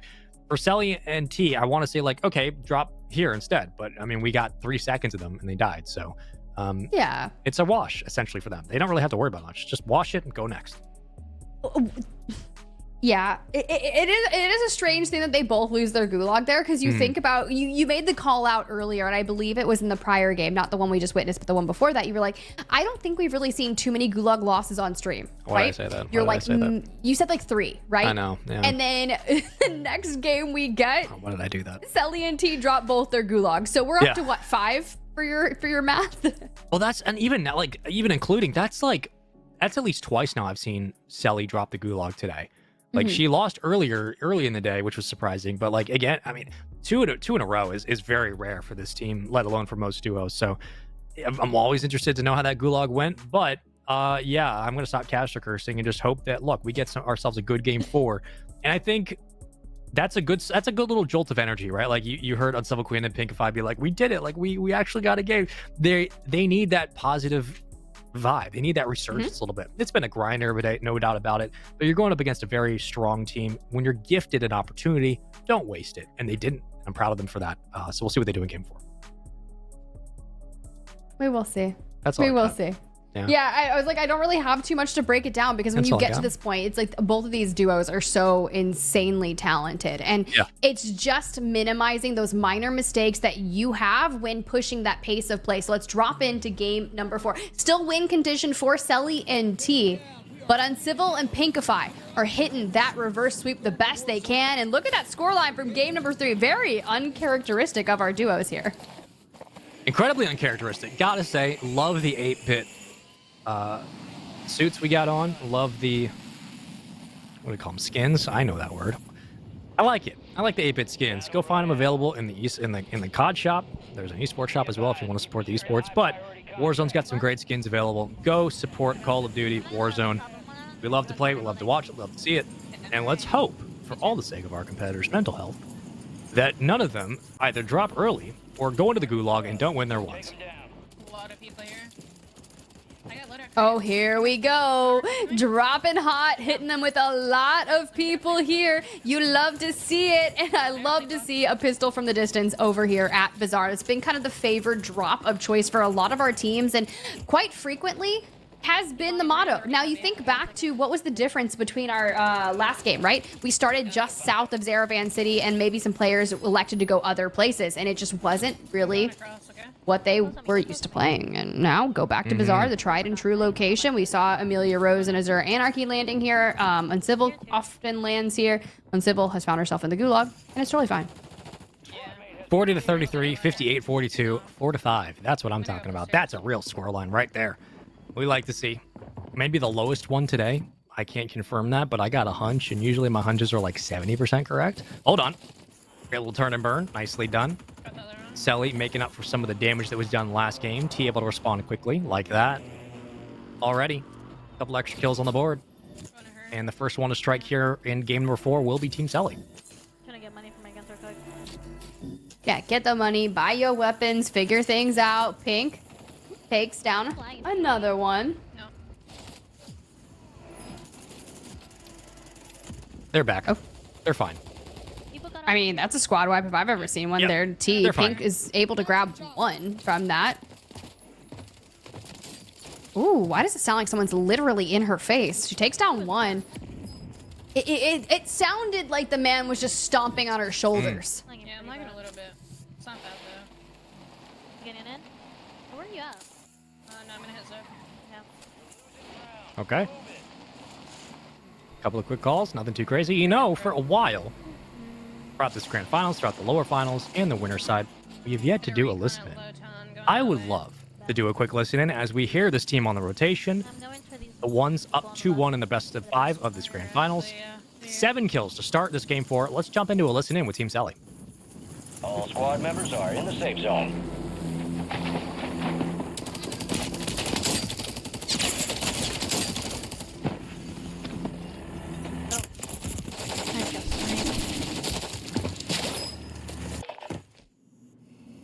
You wear those upgrades well, soldier. Got a big fucking head. Yeah, I just got.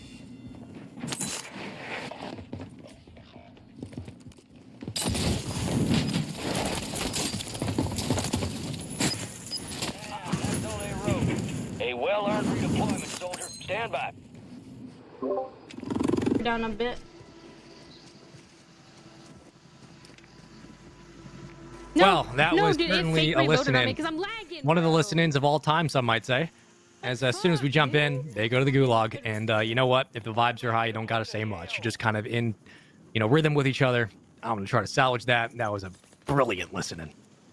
I was just holding my breath. I was like, I don't necessarily know what's about to come through from this. Like, are we just gonna sit here, watch, pray, hope that something good comes out of this, hope we don't have a double gulag loss again, because obviously my heart can't take it. But if you're on Civil Queen and Pinkify, you're like, do it.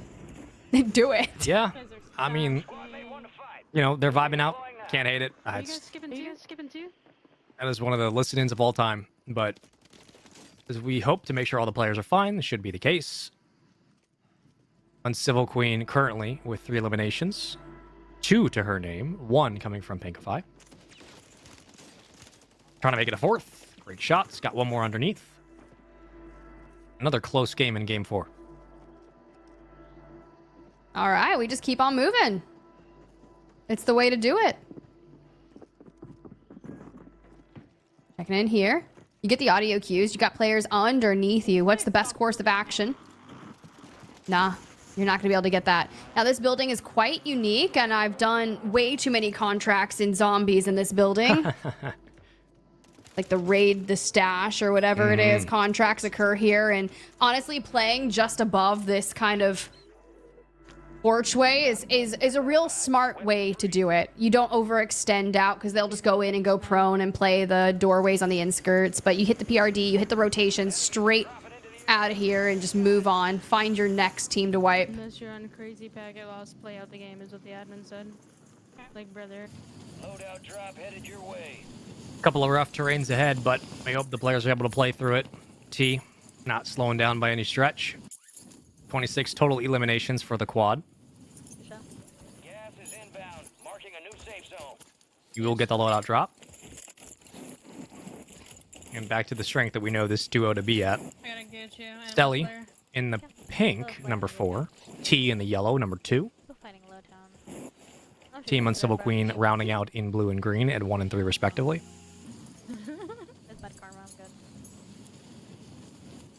Overall, still looking to keep pace with what we know from them. They proved they're human by dropping 1 singular match, but you don't want to let too many go out the wayside. And Selly has found herself amongst a few. From the high ground we go. You can go prone here, but you're not going to be able to hide from Selly. T falls, does have a Gulag reentry token and a self-res, so keep an eye on that.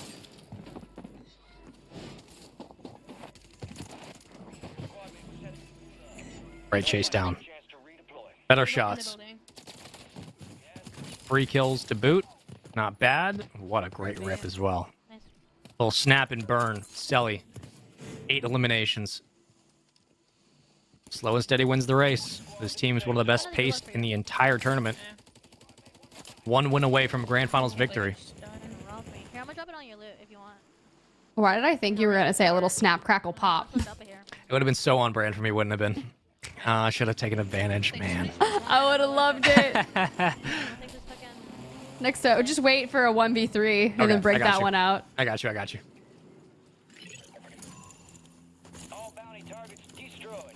Tiffany names different kinds of animes. I name cereals. That's what we do.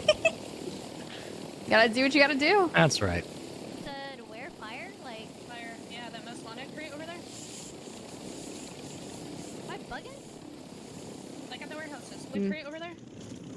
All right, on board with T. Here we go. Like at the warehouses. Blue warehouse. Big one. Clear those warehouses. Find the people that have invaded them. Or just have uncivil. I just got landed on. Take out a few. And here we go. 1 for T. I'm good.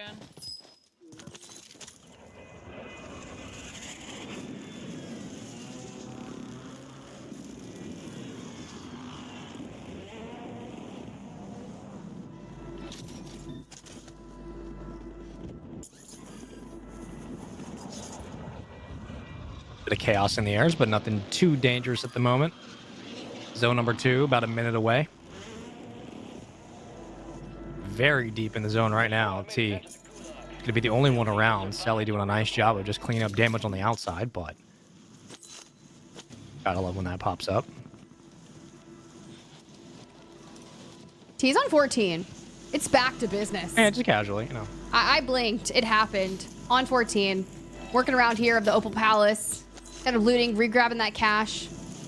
We're going the medic vest because we don't need it. The tempered serves a much better purpose here. Uncivil, back from the gulag. Pink hits a squad wipe.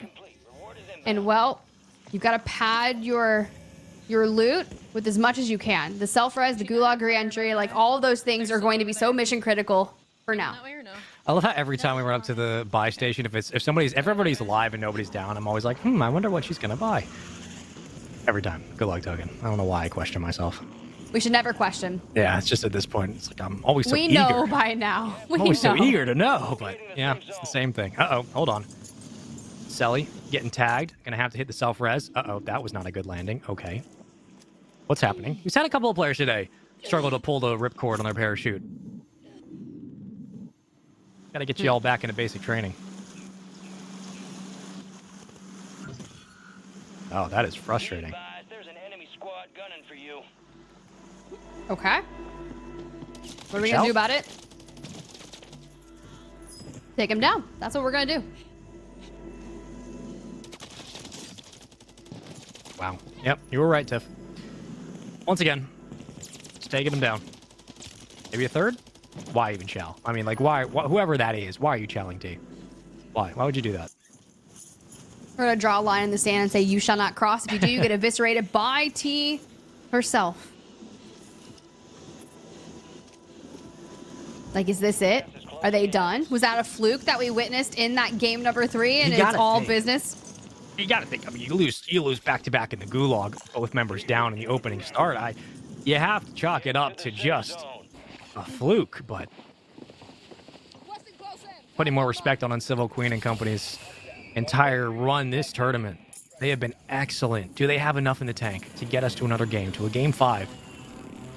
Do they have enough? Can they find the kills? Can they slow down Selly? Nobody's been able to do it so far today. Are they going to be the ones? They very well could be. Only 5 away? I wonder what she's going to get. Oh, okay, self-revive. Okay. Like, we're so used to seeing it locked and loaded. We're just like, okay, well, if they don't have one, like, we know that's what they're buying. That's right.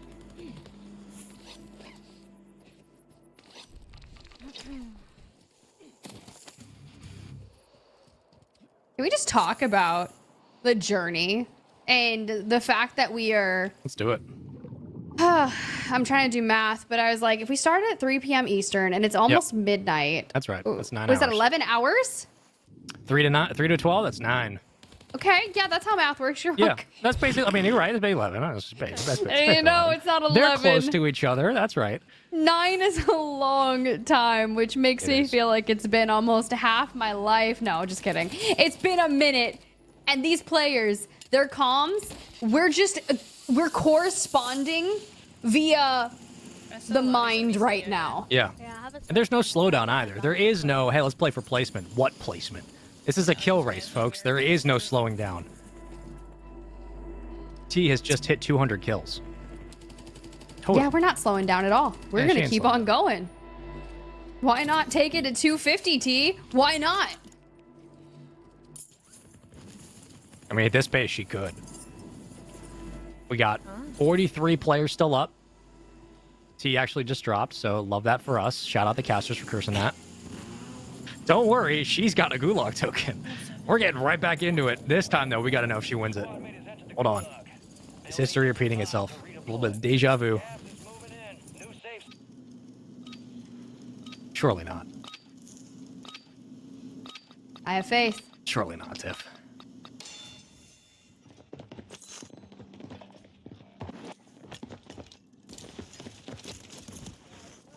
Okay.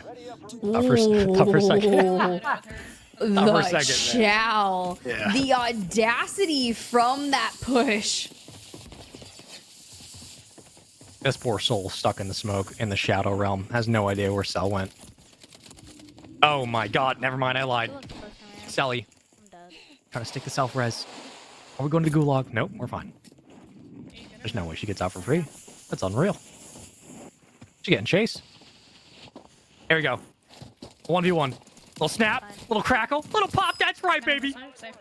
Get back into it. Give it up. This one's not done.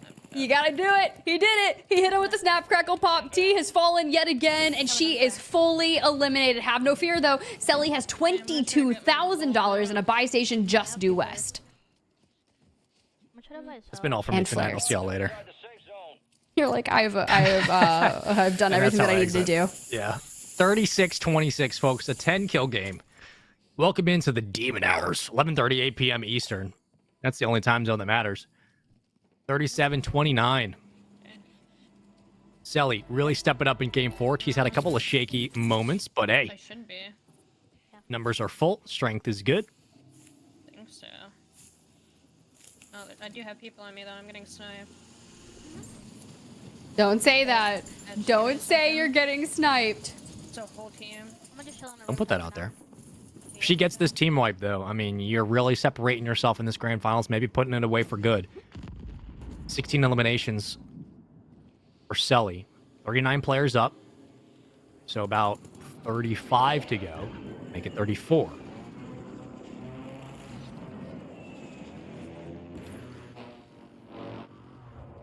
Honestly, it's just their world, and we're living in it. If I could just have a morsel of T's talent. Just a morsel. I'll take an iota. That's a good word, morsel. I like that. Just a mere shred. I just want to know what it feels to be like you for like 2 seconds, because is this it? What happened to me this map? Yeah, what happened? I landed on team, broke my legs, and then wiped them. Wow. That's because you're better. That's because you're better. That's because you just won $7,000. That's because you withstood, you outlasted. You have gone the gauntlet and have taken down the grand finals. You are the champions, and you dropped one map throughout the entire journey of this tournament. That's insane, chat. It's rarely done. Not many people can land on a team, break their ankles, get back up, and wipe them. Not many people, not many teams, I should say, can turn a 4v1 into a 1v4. Wait a minute. Nope. Switch that. But Reverse they can. Yeah. They can do it. Yeah, they can do it. You're getting absolutely rinsed. I'm sorry. It's over. It's just Sally's on a roll right now. They're not even communicating to each other. They're just talking about what happened a game ago. You know, we don't like to call games too early. It's not what we do. But I'd say at this stage of the tournament, at this time of hour, first of all, you demons still watching, we got a surprise for you. Second, this one might be done. I mean, these shots are just absolutely disgusting. I mean, good lord, man. Hold that. This one might be over. I'm just going to say that. I think you're right. Tiff, this is just a victory lap here. Let him have it. Let him have it. Look, we're bunker buster in wrong buildings, but that's okay because we're grand champions and that's all that matters. You know, I would flare you, but I'm scared that he plays it out. I mean, we're Can I flare back? I would flare you, but I'm scared she plays it out. That's unreal. That's unreal. And we've already basically lost one. It's a mathematical probability. Oh, what happened? Well, now it's just a formality. You don't want to play it out. I don't blame you. 50-29. Was there any doubt from those who are watching the tournament today? That's a great throwing knife. Why not bring her back in? This is just a victory lap for a phenomenal tournament run. $7,000 richer and one of the best 2v2 performances you're going to see in women's Warzone. A dominant showing from Selly and T. I just want to say, chat, 71.1% of you were right. That's not bad. We don't often say Twitch chat is correct, but you are. Well, 71% of you. That's pretty good, chat. Good job. You're the best. You're the best. No, you. And the self-congratulation begins. They are the best. That's right. Only ones left in the lobby. Honestly, though, while we have the time before this game winds down, we should give some massive props over to Uncivil Queen and Pinkify, how they were able to not only play in this grand finals, they did not shy away from the competition at all. But more importantly, the run they went on, the consistency they played with today cannot be overlooked. It needs to be mentioned. They were incredible this entire tournament. They just ran into a better team, and that team is pretty unstoppable right now in 2v2. Really no surprise, Selly and T are that good. Now, we're just blessed with the level of talent that we had within our tournament today. Like, we just have so many good ladies in the competitive Warzone team, and she goes, hey, I just want my 30. There's the 30. She drops them. She doesn't get the second one, but that's okay because we're on 30, and that's all that matters. I don't know if we got MVPs. I don't think we have those rights, but who cares? I'm going to do it anyway. I mean, just for me, T is the MVP of this grand finals. The performance she put on at the end of game 2, how it really pulled everything away. Game 3 was a wash. I mean, it was just a straight up wash from Selly and T. But even here, 30 bomb to really close it out. Are they going to get over the 58-point mark? Will we see 60? Does it matter? No. Do we want to see it? Yeah, a little bit. Just a dominant performance all throughout. There goes a Gundam. Why not? Only need 2 more. Plenty of players in the lobby to get it done, but Tiff, this was just dominance personified. This is just... I mean, I don't know how anybody can watch this and think like, oh yeah, they can't hang with the best of the best. Like, no, they can literally take anybody. This is a team that, like, consistently game after game after game only lost 1 because they did it to themselves. They beat the brakes off of like 2,000 people who just got off of work. Like, they just ruined the nights of so many people today. It's unreal. Not been fun if we kept playing. Oh, like, if that would have occurred. If you're duking it out, fighting for all the eliminations as it keeps pulling this way, this would have been tough. It would have been a tough rotation, but you got 32. We hit 60 elims total so far. They're not done. There's still 5 more players in the lobby, and they want more. Huh? Yeah, on the back of the train. Oh, the sniper. Just a few train carts ahead. What's this chow gonna look like? Are you going to full send? No, we navigate throughout. We play the fence line. Down the stairs we go. Stuffs them in the face and goes the distance. We are still finding an insane amount of eliminations. Can we get 65? Maybe? We've already broken the record for today. Why not? 3 more eliminations. T knocks 1, grabs a full. Okay. No way, T. No way. 67 total eliminations for this squad in their victory lap. Your champions, Selly and T. They are insane. That is one of the most dominant performances you're going to see in a 2v2 Warzone tournament, in a kill race, and between two of the very best that the women's scene has to offer. But a tournament brimming with talent and just flooded with some of the best competitors all day today. Shout out to every single competitor who played today, to every single woman who showed up today and put on an absolute clinic. We thank you. But for everybody, you are still not able to take down the Titans, Selly and T, who just body slammed everybody. I mean, this was just an absolute clinic, and no one more deserving of the title. $7,000 richer. I mean, just good lord. Congratulations to them. Wild. They took a steel chair to the lobby every game that they approached. So 100%, it was exceptional. But you're right. We had 15 duos at the start of the day, back hours ago in that upper bracket. The best of three, the chaos that ensued, all of our players played to the best of their capabilities, and despite only dropping that one map in the grand final, Selly and T were just on another level. Uncivil Queen and Pinkify, albeit we saw some insane games out of them. Think back to that lower bracket finals, right? They put up 51, then they put up 50, and I was like, okay, if they can maintain this pace in the grand finals, it's going to be a completely different story. And Selly and T, they were like, no. You may have just witnessed us in the winners bracket finals, but it's only been about an hour. You can't forget about us. And they showed us why we cannot forget about them. It is just exceptional. And honestly, it's been a really solid day here alongside you, Spaceman. So before we kind of start with the accolades, I've got to hear the final thoughts of the day. Final thoughts are, first and foremost, Uncivil Queen and Pinkify. I know you guys put up a gauntlet of a run and you're probably feeling a little down after the grand finals. Please take away the domination you showed through this tournament, through a best of one situation in the lower final and the lower bracket, through the lower finals against really good squads. It's not easy. A lot of pressure on your shoulders to keep that mental going through the grand finals, to make it close, to have opportunities to potentially tie it up and still come close, if not for T going Super Saiyan. Like, you guys put on a clinic. I hope that they feel good about their performance, and I want to give them all the shout outs in the world. To every competitor today, of course, I mean, the women just showed up today, and they always do, but it's great to see the kill races. 2v2 tournaments are always great. Amazing.